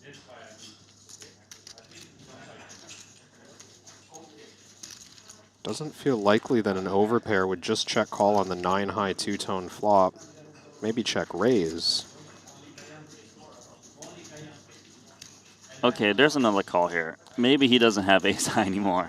Well, ace king of hearts, ace queen of hearts, these hands feel fairly logical to me. Ricks for the club draw of Decarolis. Maybe we just go check now and find out Orpin's hand. Well, Big Al can beat ace king and ace queen of hearts, and checking makes a lot more sense.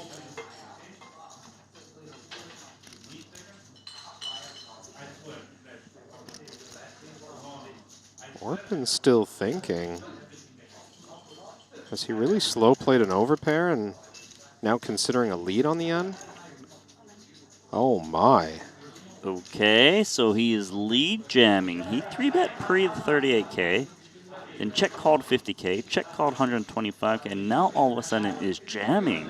This is not the line I expected from Kisichakoglu, I think. My expectations have shifted in favor of something like kings or aces. What if Orpin just has some light 3-bet, like 10-9 suited, 8-9 suited?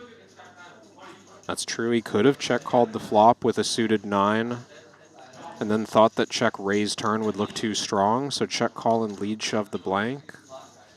That would make sense too. I like the read on a suited 9 actually. Big Al's gonna fold.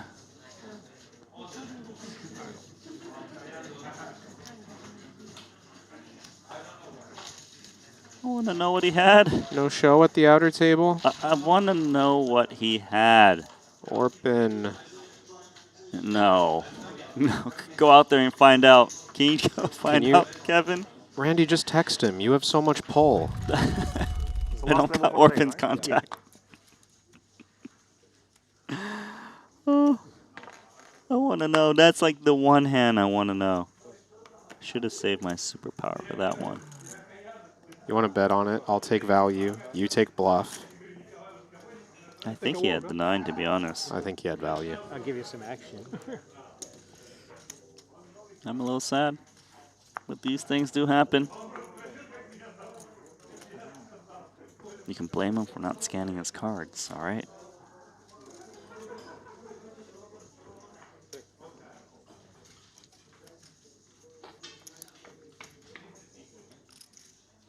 David versus Steve. You know they both have 11. It's the same hand if you're playing the game I'm thinking about. We playing blackjack after this, Randy?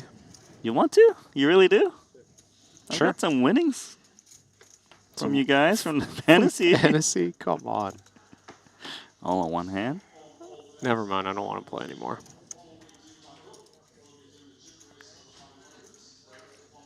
Six is a scary card. Cool bet, Steve. You can have it.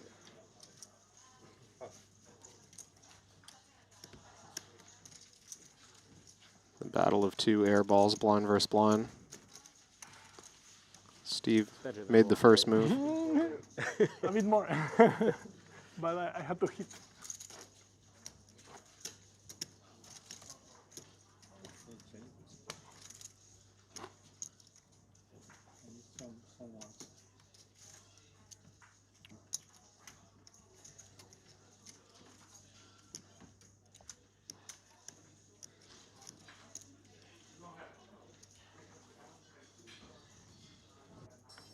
By the way, this is the last level of play, right?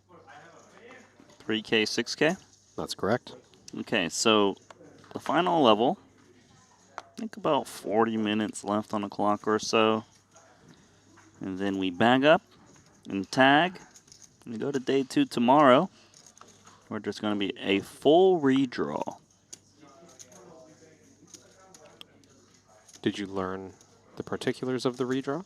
Yes, so it's literally just a full redraw. So you could get half pros, you can get half invitees, you could even get 8 pros once again if you're very unlucky. So there's no longer, I know that in some invitationals we've restricted the number from each side who end up at a particular table, but you're saying that's not the case this year.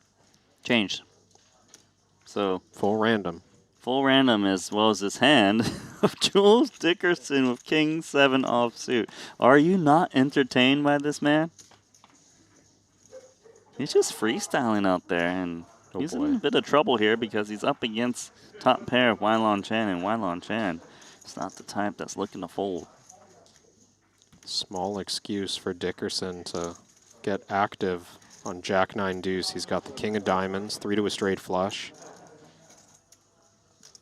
7 of clubs.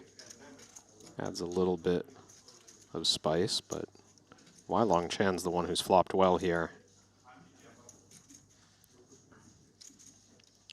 Part of what makes a player like Jules difficult to deal with is that even though you know he's getting out of line constantly, you get a hand like Queen Jack suited here, you're not comfortable 4-betting him pre. You get a hand like top pair second kicker with a backdoor, you're not comfortable check raising him on the flop. So players, reasonably so, will respond to all his aggression with mostly passive play, and well, every now and then someone like Dickerson's going to get lucky. I mean, or he's going to get a card like this and run a savage bluff against you. I mean, there's all sorts of ways that this works out in his favor. All right, I'm really curious to see if Weilon Chan check calls once again, because normally I think this Queen Jack is just hitting the muck. A lot of the hands that are 3-bet bluffing you do contain the ace, or maybe you're up against ace, king, ace, queen, but it's Jules Dickerson, and I'm pretty sure this is not the first time he's 3-bet light. It's also a pretty cheap sizing. I understand not going huge on this card. I think this is actually a pretty technically accurate turn barrel size in this spot, but Queen Jack suited is going to be too strong to fold to 1/3 pot. Not against this man. Of course he's calling. And that is a nice run out for Queen Jack.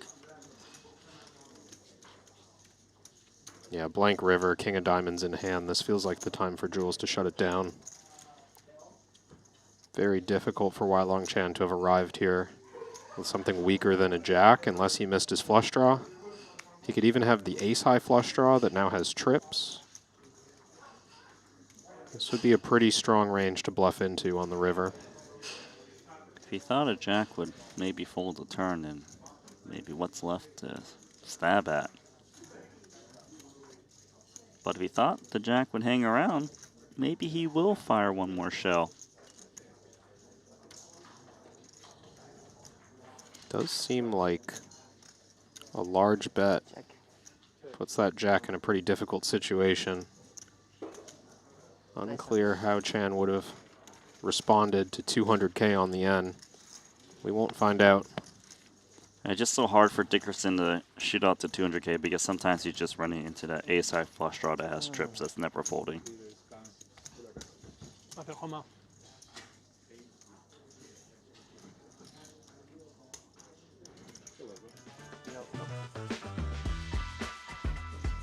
Well, if you've ever dreamed of playing a Triton Super High Roller event, this is your shot.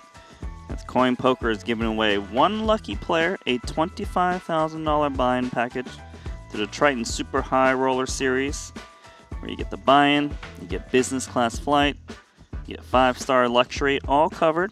You can head over to TritonFreeRoll.com and sign up with the code Triton and play your way to a once-in-a-lifetime seat.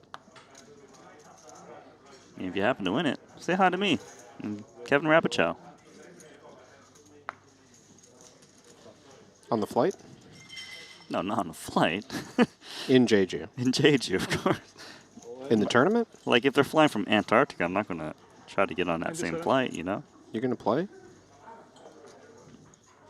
Play what? The tournament. The free roll? No. No, the $25,000 tournament. Oh, no. The booth. Had me excited for a second. Jules. I wouldn't mind to be able to call. Alexei folded ace-jack with all that action, giving Jules Dickerson Open perhaps a bit too much respect. He was ahead of Steve Enriquez. He's gone all in 6 times. It works every time.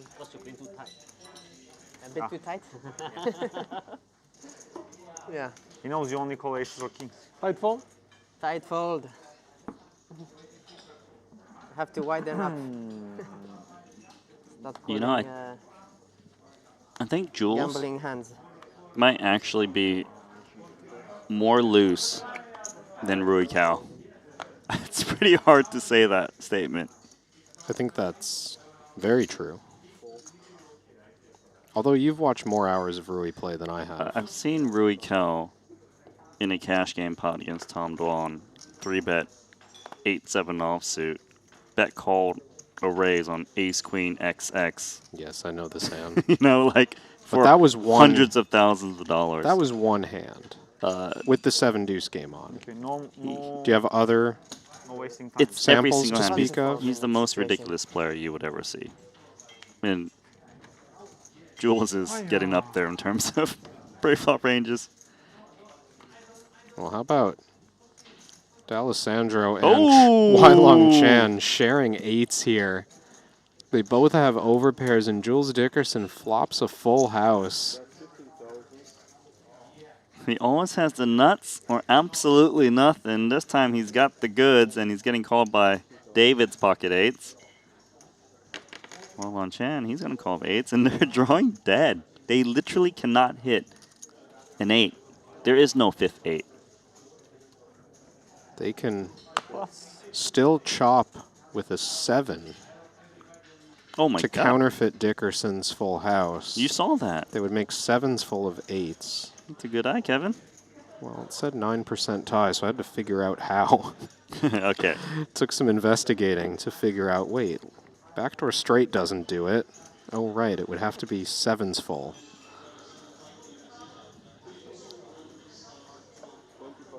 Look at that cheeky bet. Yeah, just 25,000 is the bet from Dickerson here. Yeah, don't mind the graphics for a second. It's cheap enough that pocket 8s is going to feel like it's ahead of value sometimes, and that's a classy fold from Wai Long Chan. For only 25K, by the way. Difficult to get away from an overpair, even with 2 players in there. He folded really quickly, too. That's off the Wai Long Chan. Letting David do the work. Now here's another bet. I love that he's sizing small, actually, because if his opponent does have a slow-played 7, they're going to raise the small bet. I think that's part of Jules' idea here. Doesn't need to aim too high. It's just trying to get called by 2 pair. If D'Alessandro had trips or a full house, he would raise for him. It's so hard to fold pocket 8s against this man. The board is 7, 7, 6, deuce, king. Everything is missed. If you fold now, you're basically agreeing that you were beat the whole time, and I don't think D'Alessandro felt that way about this situation on flop and turn.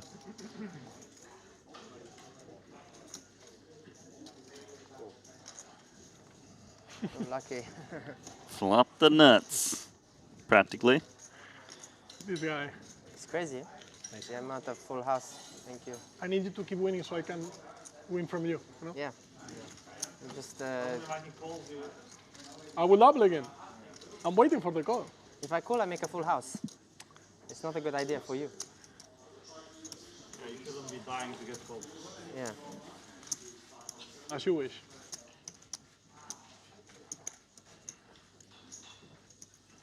Jules Dickerson playing every single pot, hits so many full houses, but other times he just has absolutely garbage.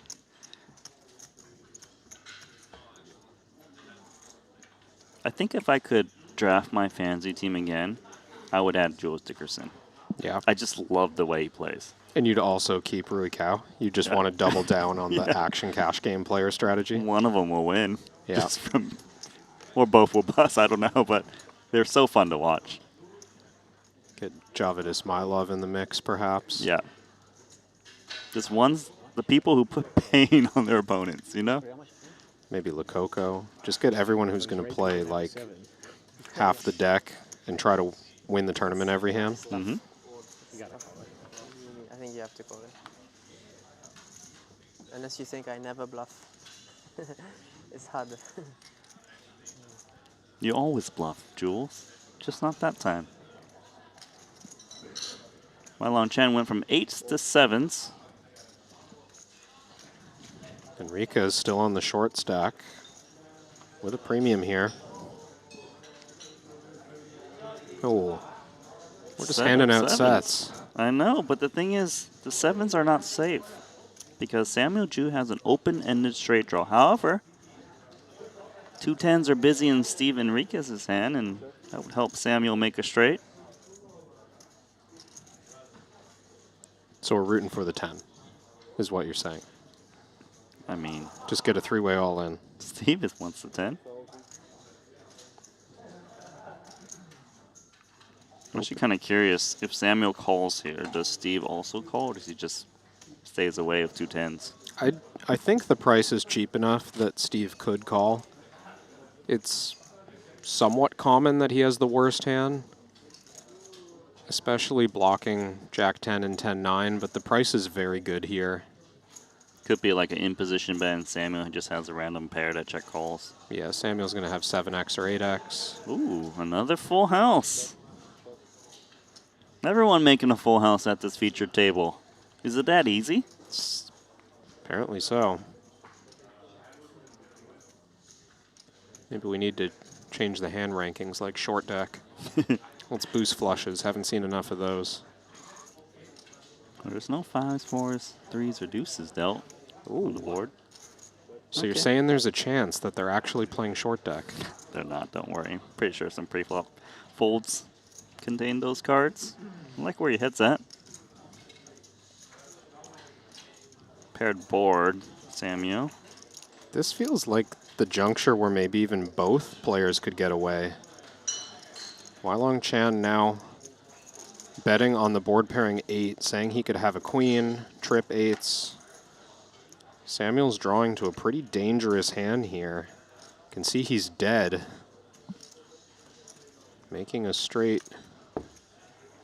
Still can't overcome Chan's full house. I think at this point, there's not much that Enriquez beats. No, he's got to get out of here at this point. I think Sam had the chance to fold as well. Sam thinks that if he hits the straight, he's going to get a full double up. We can see if he does, he's going to get stacked, but does make a pair of 9s.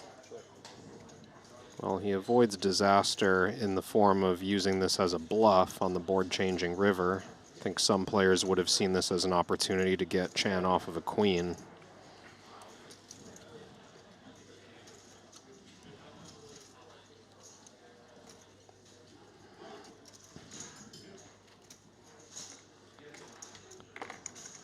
We know the money's going in.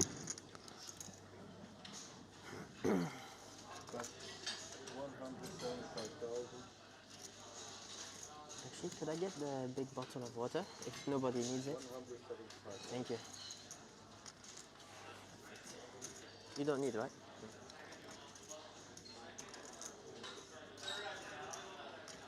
So does Samuel want to hero call with the 9? Wylon Chan would have to just be blasting off with random cards that don't have clubs. Does find the fold. As you should. Samuel Ju's been on the slide for the last couple of hours. Pretty steady decline, probably frustrating to continue to play patiently when you're missing.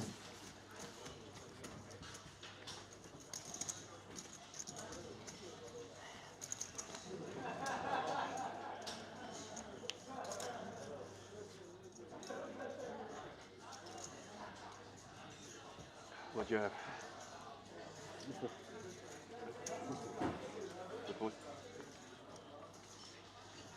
Smells like full house.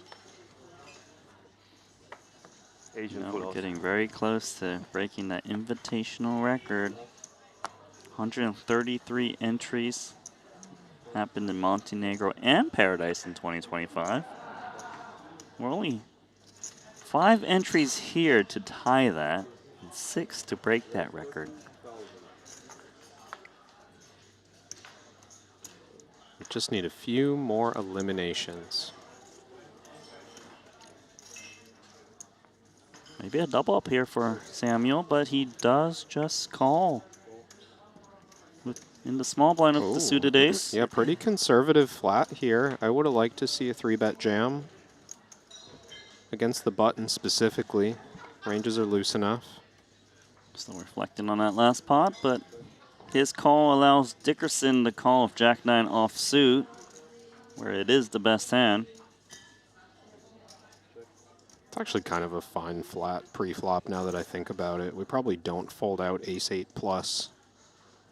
You keep in some weaker hands. It's unusual to flat an ace off of 15 blinds, but this might be the one.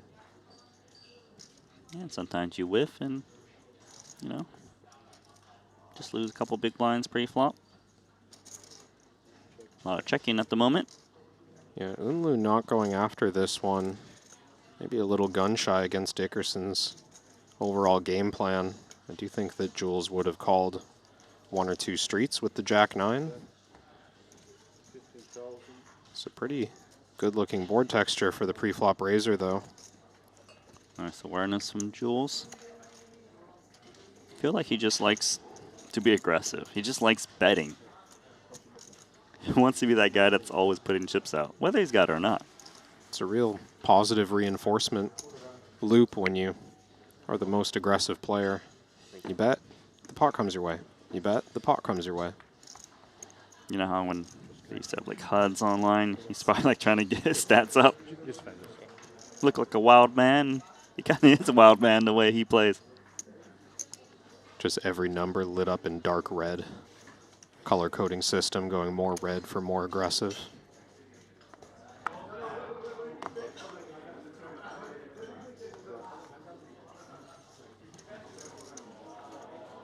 Nothing for Alexei.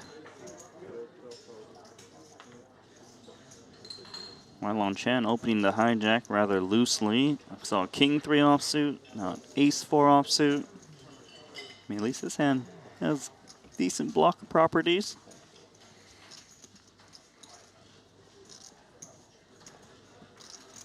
Wylon Chen, one of the more experienced invitees in this invitational. Perhaps he's trying to get involved in as many hands as he can while he's guaranteed a full invitee side of the bracket, because the day will end in like 15 to 20 minutes. I think it's also kind of a real thing. End of day one, snug play from a lot of players, just kind of locking it up, feeling a little tired at this stage of the day. If you're more experienced, maybe you've still got gas in the tank. Still willing to play some pots.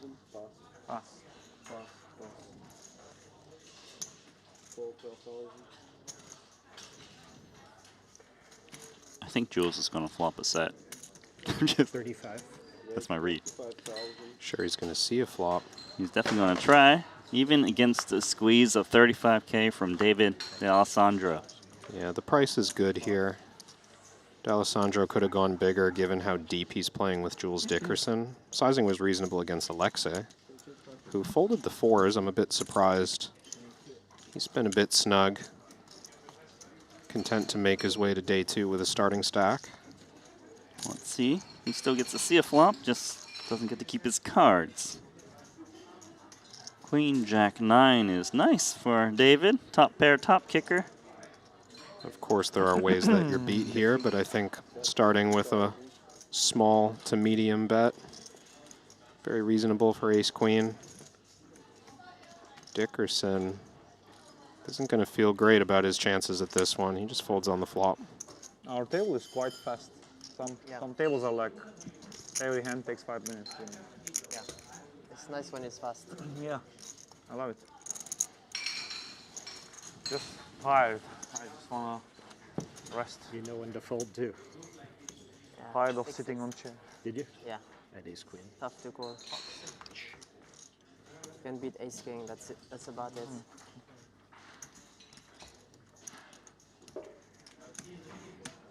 Ethan Yao still the tournament chip leader by a wide margin, 1.3 million for him. Weilong Chan at this table is actually in second, 926K.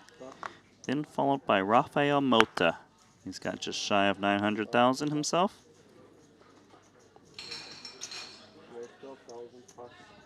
Jules Dickerson is actually doing quite well. Fun was the tell.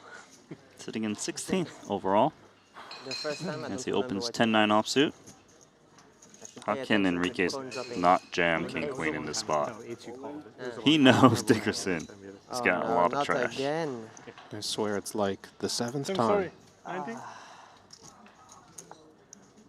let you live. When the blinds go up, it will not happen anymore. When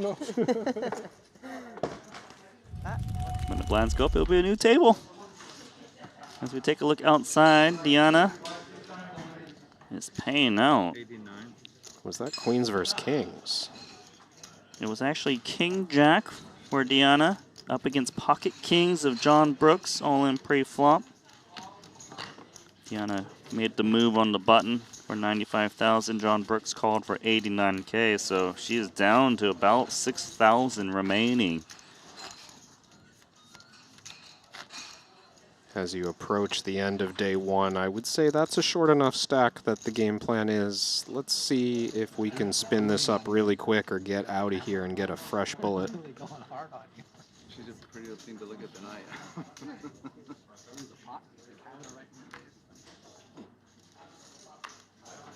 Seems like Volgaris got back into this tournament 13.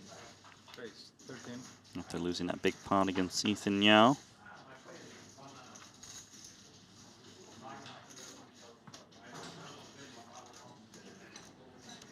Volgaris, pre-flop raise. And we'll just send it back. Not much else happening there.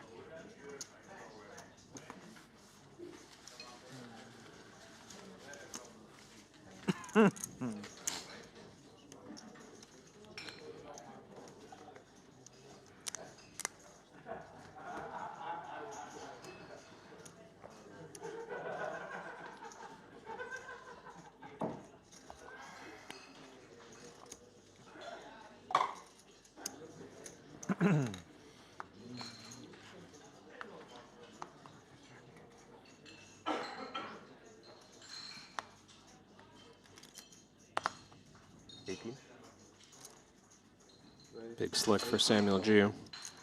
Pass. He's so bad.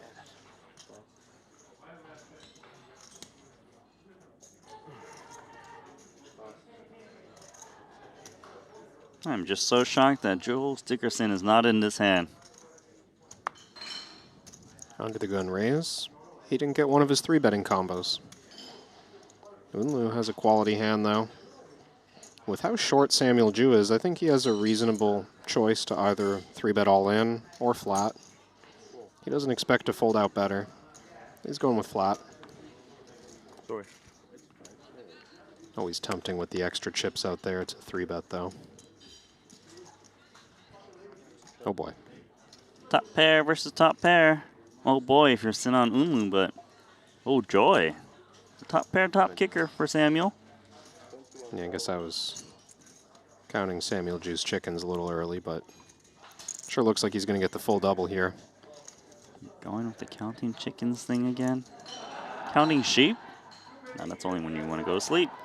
We're not quite there yet, just 15 or 20 minutes. I wouldn't mind. So Samuel being put to the test for his last 60K, and of course there's a chance that you're up against King Queen or a set of 8s, but how can you ever fold for the remaining it's tokens? And top pair, top kicker, Randy. It's just taking his time, right? Not exactly an advanced placement exam. Yeah, just realizes, man, am I really going to be put all in for my last 60K here near the end of the night? And he will make that call, and he's in great shape up against the King Jack. What do you think of? Surprise. I don't know what you have. Sorry. Oh. How much? Samuel realized like he was too short to ever You thought consider you were folding. winning, huh? After 100%. 4 of the top 15 are at this table. Oh yeah. 1, 2, 3, 4. So the 3 of spades. Good for Jew. Out of 90 players. It's like 3 times more than usual, right? And trip kings with the best kicker. We'll get the double up. Can have queen 8. Me, you, and down there all bunched up like Clubs. 13, 14, 15. It's a good way to probably end the night. A lot of people busted on the table, that's why. Little breathing room. Built up the chips. I mean, whatever. It's easy.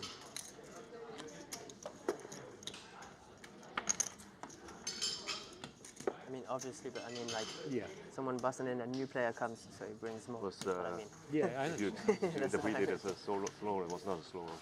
Yes, otherwise I it know, sounds I know, very it's, stupid. I know it's not slow roll because you're not like that guy that pulls slow roll. But I think, yeah, but I think it's quite easy put the money. As you can see, I have king jack. Yeah. I mean, fine. I know it's not like. I was happy to see the. I told you I'm the tightest Asian player. No. I mean, this is mine. Okay. To think through the potential combinations that you could have. Yeah, I mean, basically.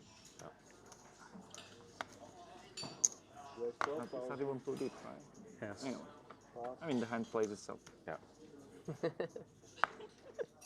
No shame in Samuel taking his time. I just Doesn't had play a strong professionally. I had the best hand when you didn't snap in like. I 2 think it's seconds. a fair grievance for Unlu to air. They're being respectful about it. Yeah, but you know, Samuel just saying, I want to take my time and figure things out. And he's like, bro, you got the nuts. Put in your 15 bigs. Fair. Not everyone plays a lot of poker. On to this flop, 5-5 deuce. Tell me what you have. Now? What you have. Right now, you mean? Okay, maybe now. A6. Will you call me? No. Me. No. Well, then you call? 100 something. No, I cannot call. 120 is too much. Steven Rick is wondering if he could jam on Dickerson once again. All right, let's take a look. Looks like Deanna is all in for the last remaining chips that she's got.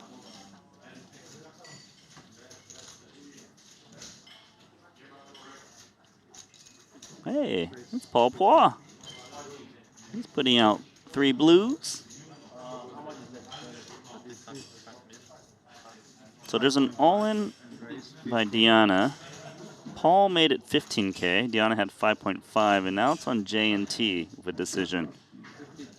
J&T's in the small blind with about 100,000 in his stack.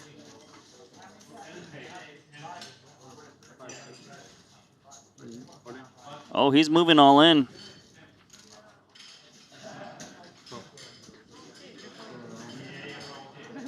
And there's a call, so it's a 3-way all in. Trying to spy the cards. Do you know what they are? Paul Poir showing ace-jack offsuit. J&T with the king-8 you can see in the center there. Deanna has queen-9 and turns a straight. Paul with top. That's going to be J&T eliminated, sending some chips to Paul. But Deanna gets the triple and then some. Wow, so Deanna from 5.5K up to a little stack, but still got a seat. J&T looking to gamble right before the night ends, has the option to rebuy today or tomorrow before the start of play, and Paul's going to collect a decent side pot there.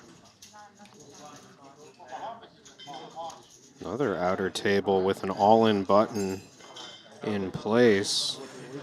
This is Gilles Morin against Kong Pham. Oh, that's a club. Gilles with the king-high flush. Kong Fam's top two. Not holding up on the end. Well, that is brutal because there was a 3-bet from the Kings. Kong Fam calling with ace-queen. Flops top two pair. And there was a check and a check. And then there was the bet and the call. And you saw the river card. 4 flushed. Kong Fam out. Near the end of the night.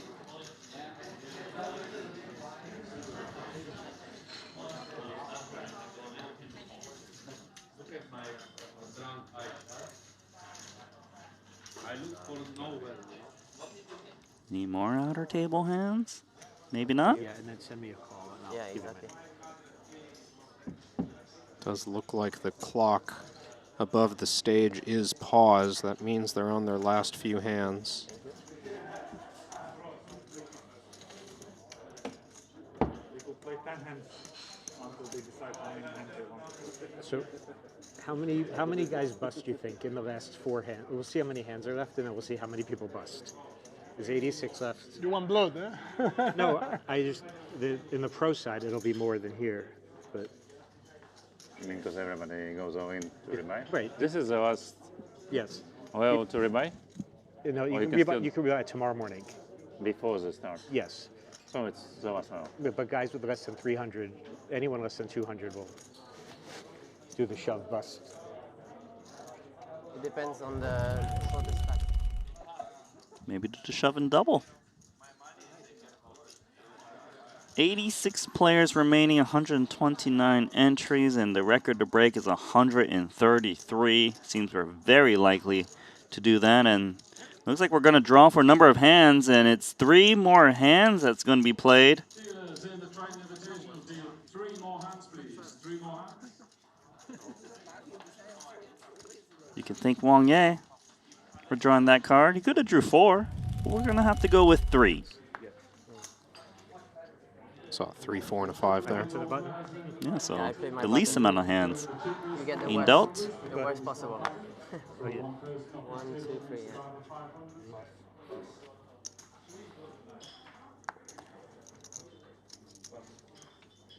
3 more hands, and this is the first one. Unlu, Ace Jack.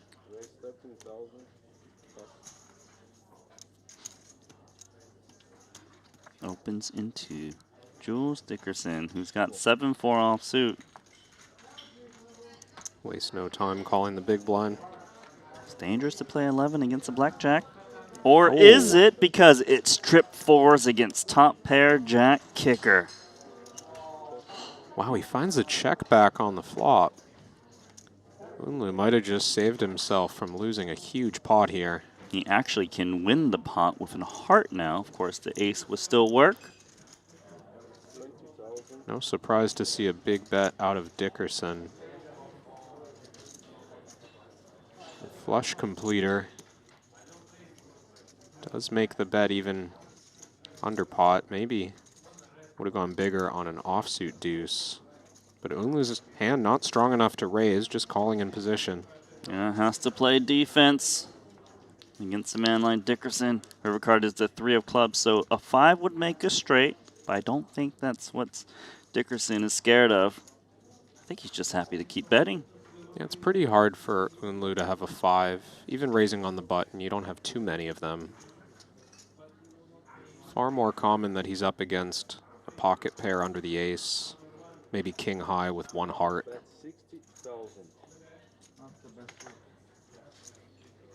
Not the best river, he says. I mean, some of the semi-bluffs from Dickerson do contain a straight now. Yeah, but some of them are just offsuit trash that has 1 heart. You don't need to be connected to the wheel to bluff at this turn in Dickerson's spot. You could just have 9-6 offsuit with 1 heart. You could also have 7-5 offsuit with 1 heart. Well, for every one of those, there's about 7 or 8 other bluffs. Unless you think he's shutting those down, I'd be hard-pressed to fold an ace with a heart on the river. It's a pretty strong hand. It'd be hard to fold against this man specifically. Jules Dickerson. BPIP is like 80-90% of the deck. Thank you. To his credit, it's the big blind. His VPIP probably should be 80 or 90. what I'm talking about throughout the whole day. Let's see if Sinan can find a hero fold with ace-jack. They always think that Jules is bluffing. And when they're thinking about folding, they realize, how can I fold against this guy? It's part of the plan. And check back ace-jack on ace-4-4. Very under-repped. There it is. The eventual call. And Dickerson once again just hits it on the flop. It's crazy, huh? The amount of big hands I make is crazy. It's It is Trips the most in my Masters life. Jules. It's a good time. Really, it's the most in 1 hour. It's the most I've ever done. Still don't know how I'm beating you all the time. Still, you can do it. You're unbeaten against him, right? Yeah. I need I think so, need right? quads to go. If I'm betting, worry, quads. I have to be careful of quads. Announced. That pot going to bring Dickerson to 11th on the leaderboard.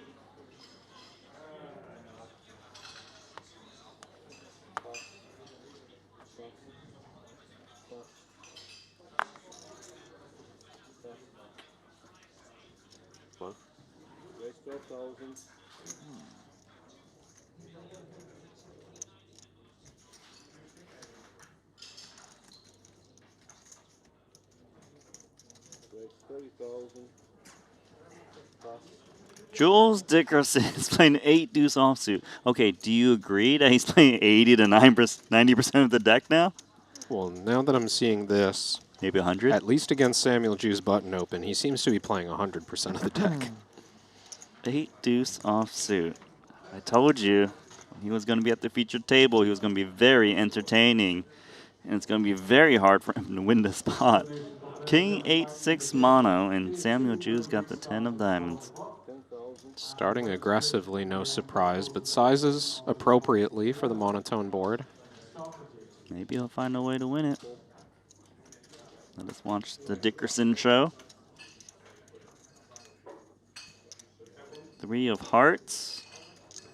He's the favorite. I mean, he did that so small. Maybe there are more unpaired hands he can double barrel against. Here it is. Jules Dickerson. From 10K and now 20K. I think Samuel's going to start feeling as though his 10 of diamonds might be the worst draw. You got 3-bet out of the small blind. He does still take his price, which I agree with, but it's uncomfortable. 8 of hearts. Wow, he just hits trips again. Back-to-back trips. This one a lot more unorthodox than the previous hand. Wow, he's checking it over now? Checks it over. Asking for Samuel to bluff his missed draws. It's almost perfect, isn't it? Against this hand. 10K, 20K, and then check. It is perfect against this hand. And against Samuel, who is going to take the bait. This guy's just a genius. Jules Dickerson. This is wild. He's the best 8 deuce offsuit player I've ever seen. The bet is just 35K, and Jules might ask for the rest. I think if he faced a big bet, it's just a call. But you see 35, and you're not exactly concerned that you're up against a flush. He's also going to show the cards, isn't he? At least the 8. There's a good chance this shows down. I think he's going to show it anyways. He's been showing the sun run the whole time. He might not want to show that he 3-bet 8 deuce against Samuel, though. That's the only reason I think he might muck these cards. Maybe he shows the 8 of spades. Look, there's only one more hand being dealt, right? Oh. Maybe he's not showing just because he doesn't want to disrespect him. Did have an 8. At the end of the night. Oh, he's going to show the 8. It's funny that there's always an 8 and a 3 when you're playing. I don't know what's going on, guys. Last hand. I didn't expect to make trips Always that a time. 3, always an 8. It's crazy. That's why I keep playing it. I mean, I have to play every 8 and every 3 possible. They keep coming. You'll see. I'm not lying. A few outer table eliminations from the updates tab since we saw Kong Pham go down. Diana Kaliatina did lose her final few big blinds. Ramin Hajiev was eliminated with jacks against queens. Battle with Wai Ken Yang. We got to do the chip race, but This is the last hand, and I'm pretty sure Jules Dickerson was going to play any two. Hands much worse than this. And he's up against David D'Alessandro, ace-jack suited. I'd like to see another 3-bet out of him here. Doesn't make it larger than last time. Is this so cheap that Jules is just going to continue with his Jack-7 offsuit? Yeah, he does. As you would expect. He's trying to make sure he gets in there with Jack-7 offsuit, which is what he dominates. And it's going to cost Jules some chips because he flops bottom pair. He thinks the Jack would be good if he can hit 2-pair. Both players pairing their kicker. 45. Oh, and Jules using it as a bluff on the flop. He's just committed to this win the last hand dynamic, but D'Alessandro is pretty thrilled, at least for now. So the 9 of spades is amazing for David because now he picks up the nut flush draw just in case he's behind some hands. Well, it's harder for him to be beat as well. If he was up against ace-7, he's now counterfeit that hand. He doesn't expect a 9 to raise him on the flop. Pocket 7s and pocket 9s, much harder to have.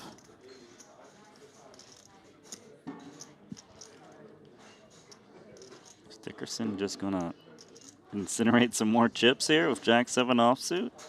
Does he think he's up against Queens, Kings? 130. Those are the hands to, I'm sorry, what size? 130, I believe. He is saying he's got the 9. Wow. Or better. Or better. He's also thinking the bigger bet. He folds out all the pocket pairs lower than ace. If ace-jack didn't have a spade to go with it, maybe it doesn't really feel too great on the very last hand of day 1 of this 200K Invitational. I think that's just it. I think this is Jules Dickerson just betting on, if D'Alessandro doesn't have aces here, he's going to hate this. That's what this looks like to me. My cards don't matter in this moment. I'm just saying, you don't want to bust on the last hand. We've got so many chips. You were about to bag a very healthy stack. So let's see if you can stand the heat. Plus, Dickerson has made so many trips as of late. Maybe he's playing off of that a little bit. Yeah, it's just, you get in people's... really nitty fold because I'm sure you have trips of something. You see? You have what? I'm talking to myself. Well, he folds ace-jack of spades. Yeah, he had the spade draw, but he says he's going to make a really nitty fold. Just didn't want that exact scenario. Doesn't want to play the big one there. I was playing on the fact I got so many trips, to be honest. You had nothing. No, I had a 7. I had 500? Not what you want to hear. I don't think that made him feel better, Jules. No, it did not, because he folded top pair with the nut flush draw. Oh my goodness, Jules Dickerson. That's just those, it's those meaningful moments at the end of the day. I mean, it's impressive stuff, but worth mentioning again, it's just the recognition of what it means to put 600, 700,000 chips in the bag right now. This is the end of day 1. You want to move to day 2 and have a good time, right? You do. You want to make it a day 2. You've been playing all day today, 10 hours of play. I mean, that was a huge fold, but I told you, did Jules Dickerson not deliver? More than delivered. I mean, the 8-deuce hand was ridiculous as well, but just pot after pot, Jules, it's like over the course of the night, he was escalating the pressure that he was bringing, and he was getting more wild and more engaged. And it's just, I don't know, it all worked. It all worked. He was just determined. He was playing off of the image of always hitting trips, and there he made a move with Jack-7 offsuit. I thought there was just literally no way he would ever win this pot. Yeah. Even with the flop raise, like, okay, he's up against Ace-Jack. Surely when he bet calls, you know, his opponent has something good, and he picks up the nut flush draw, and he gets that to fold. Jules Dickerson, man, you've earned a star in my Triton Poker Plus app, I'll tell you that. I mean, you're going to draft him in the next fantasy. 100%. I'm so mad that I didn't get him into my fantasy team because he's just phenomenal, so much fun to watch, and you know, I would love to see which table he's going to be at for day 2. We do have Ethan Yao, who is going to be the tournament chip leader with registration open until the play does start tomorrow, a full redraw tomorrow, so you actually could get all invitees, you could get all pros, or maybe a little bit of a mix, but they do get the day 2, and I guess we're just going to call it a night. Kevin, I hope you had a lot of fun with me, and we're just going to say goodbye and resume tomorrow at 1 p.m. local with Henry Kilbane and Alex Livingston to play down to a final table in his $200,000 Invitational. See ya.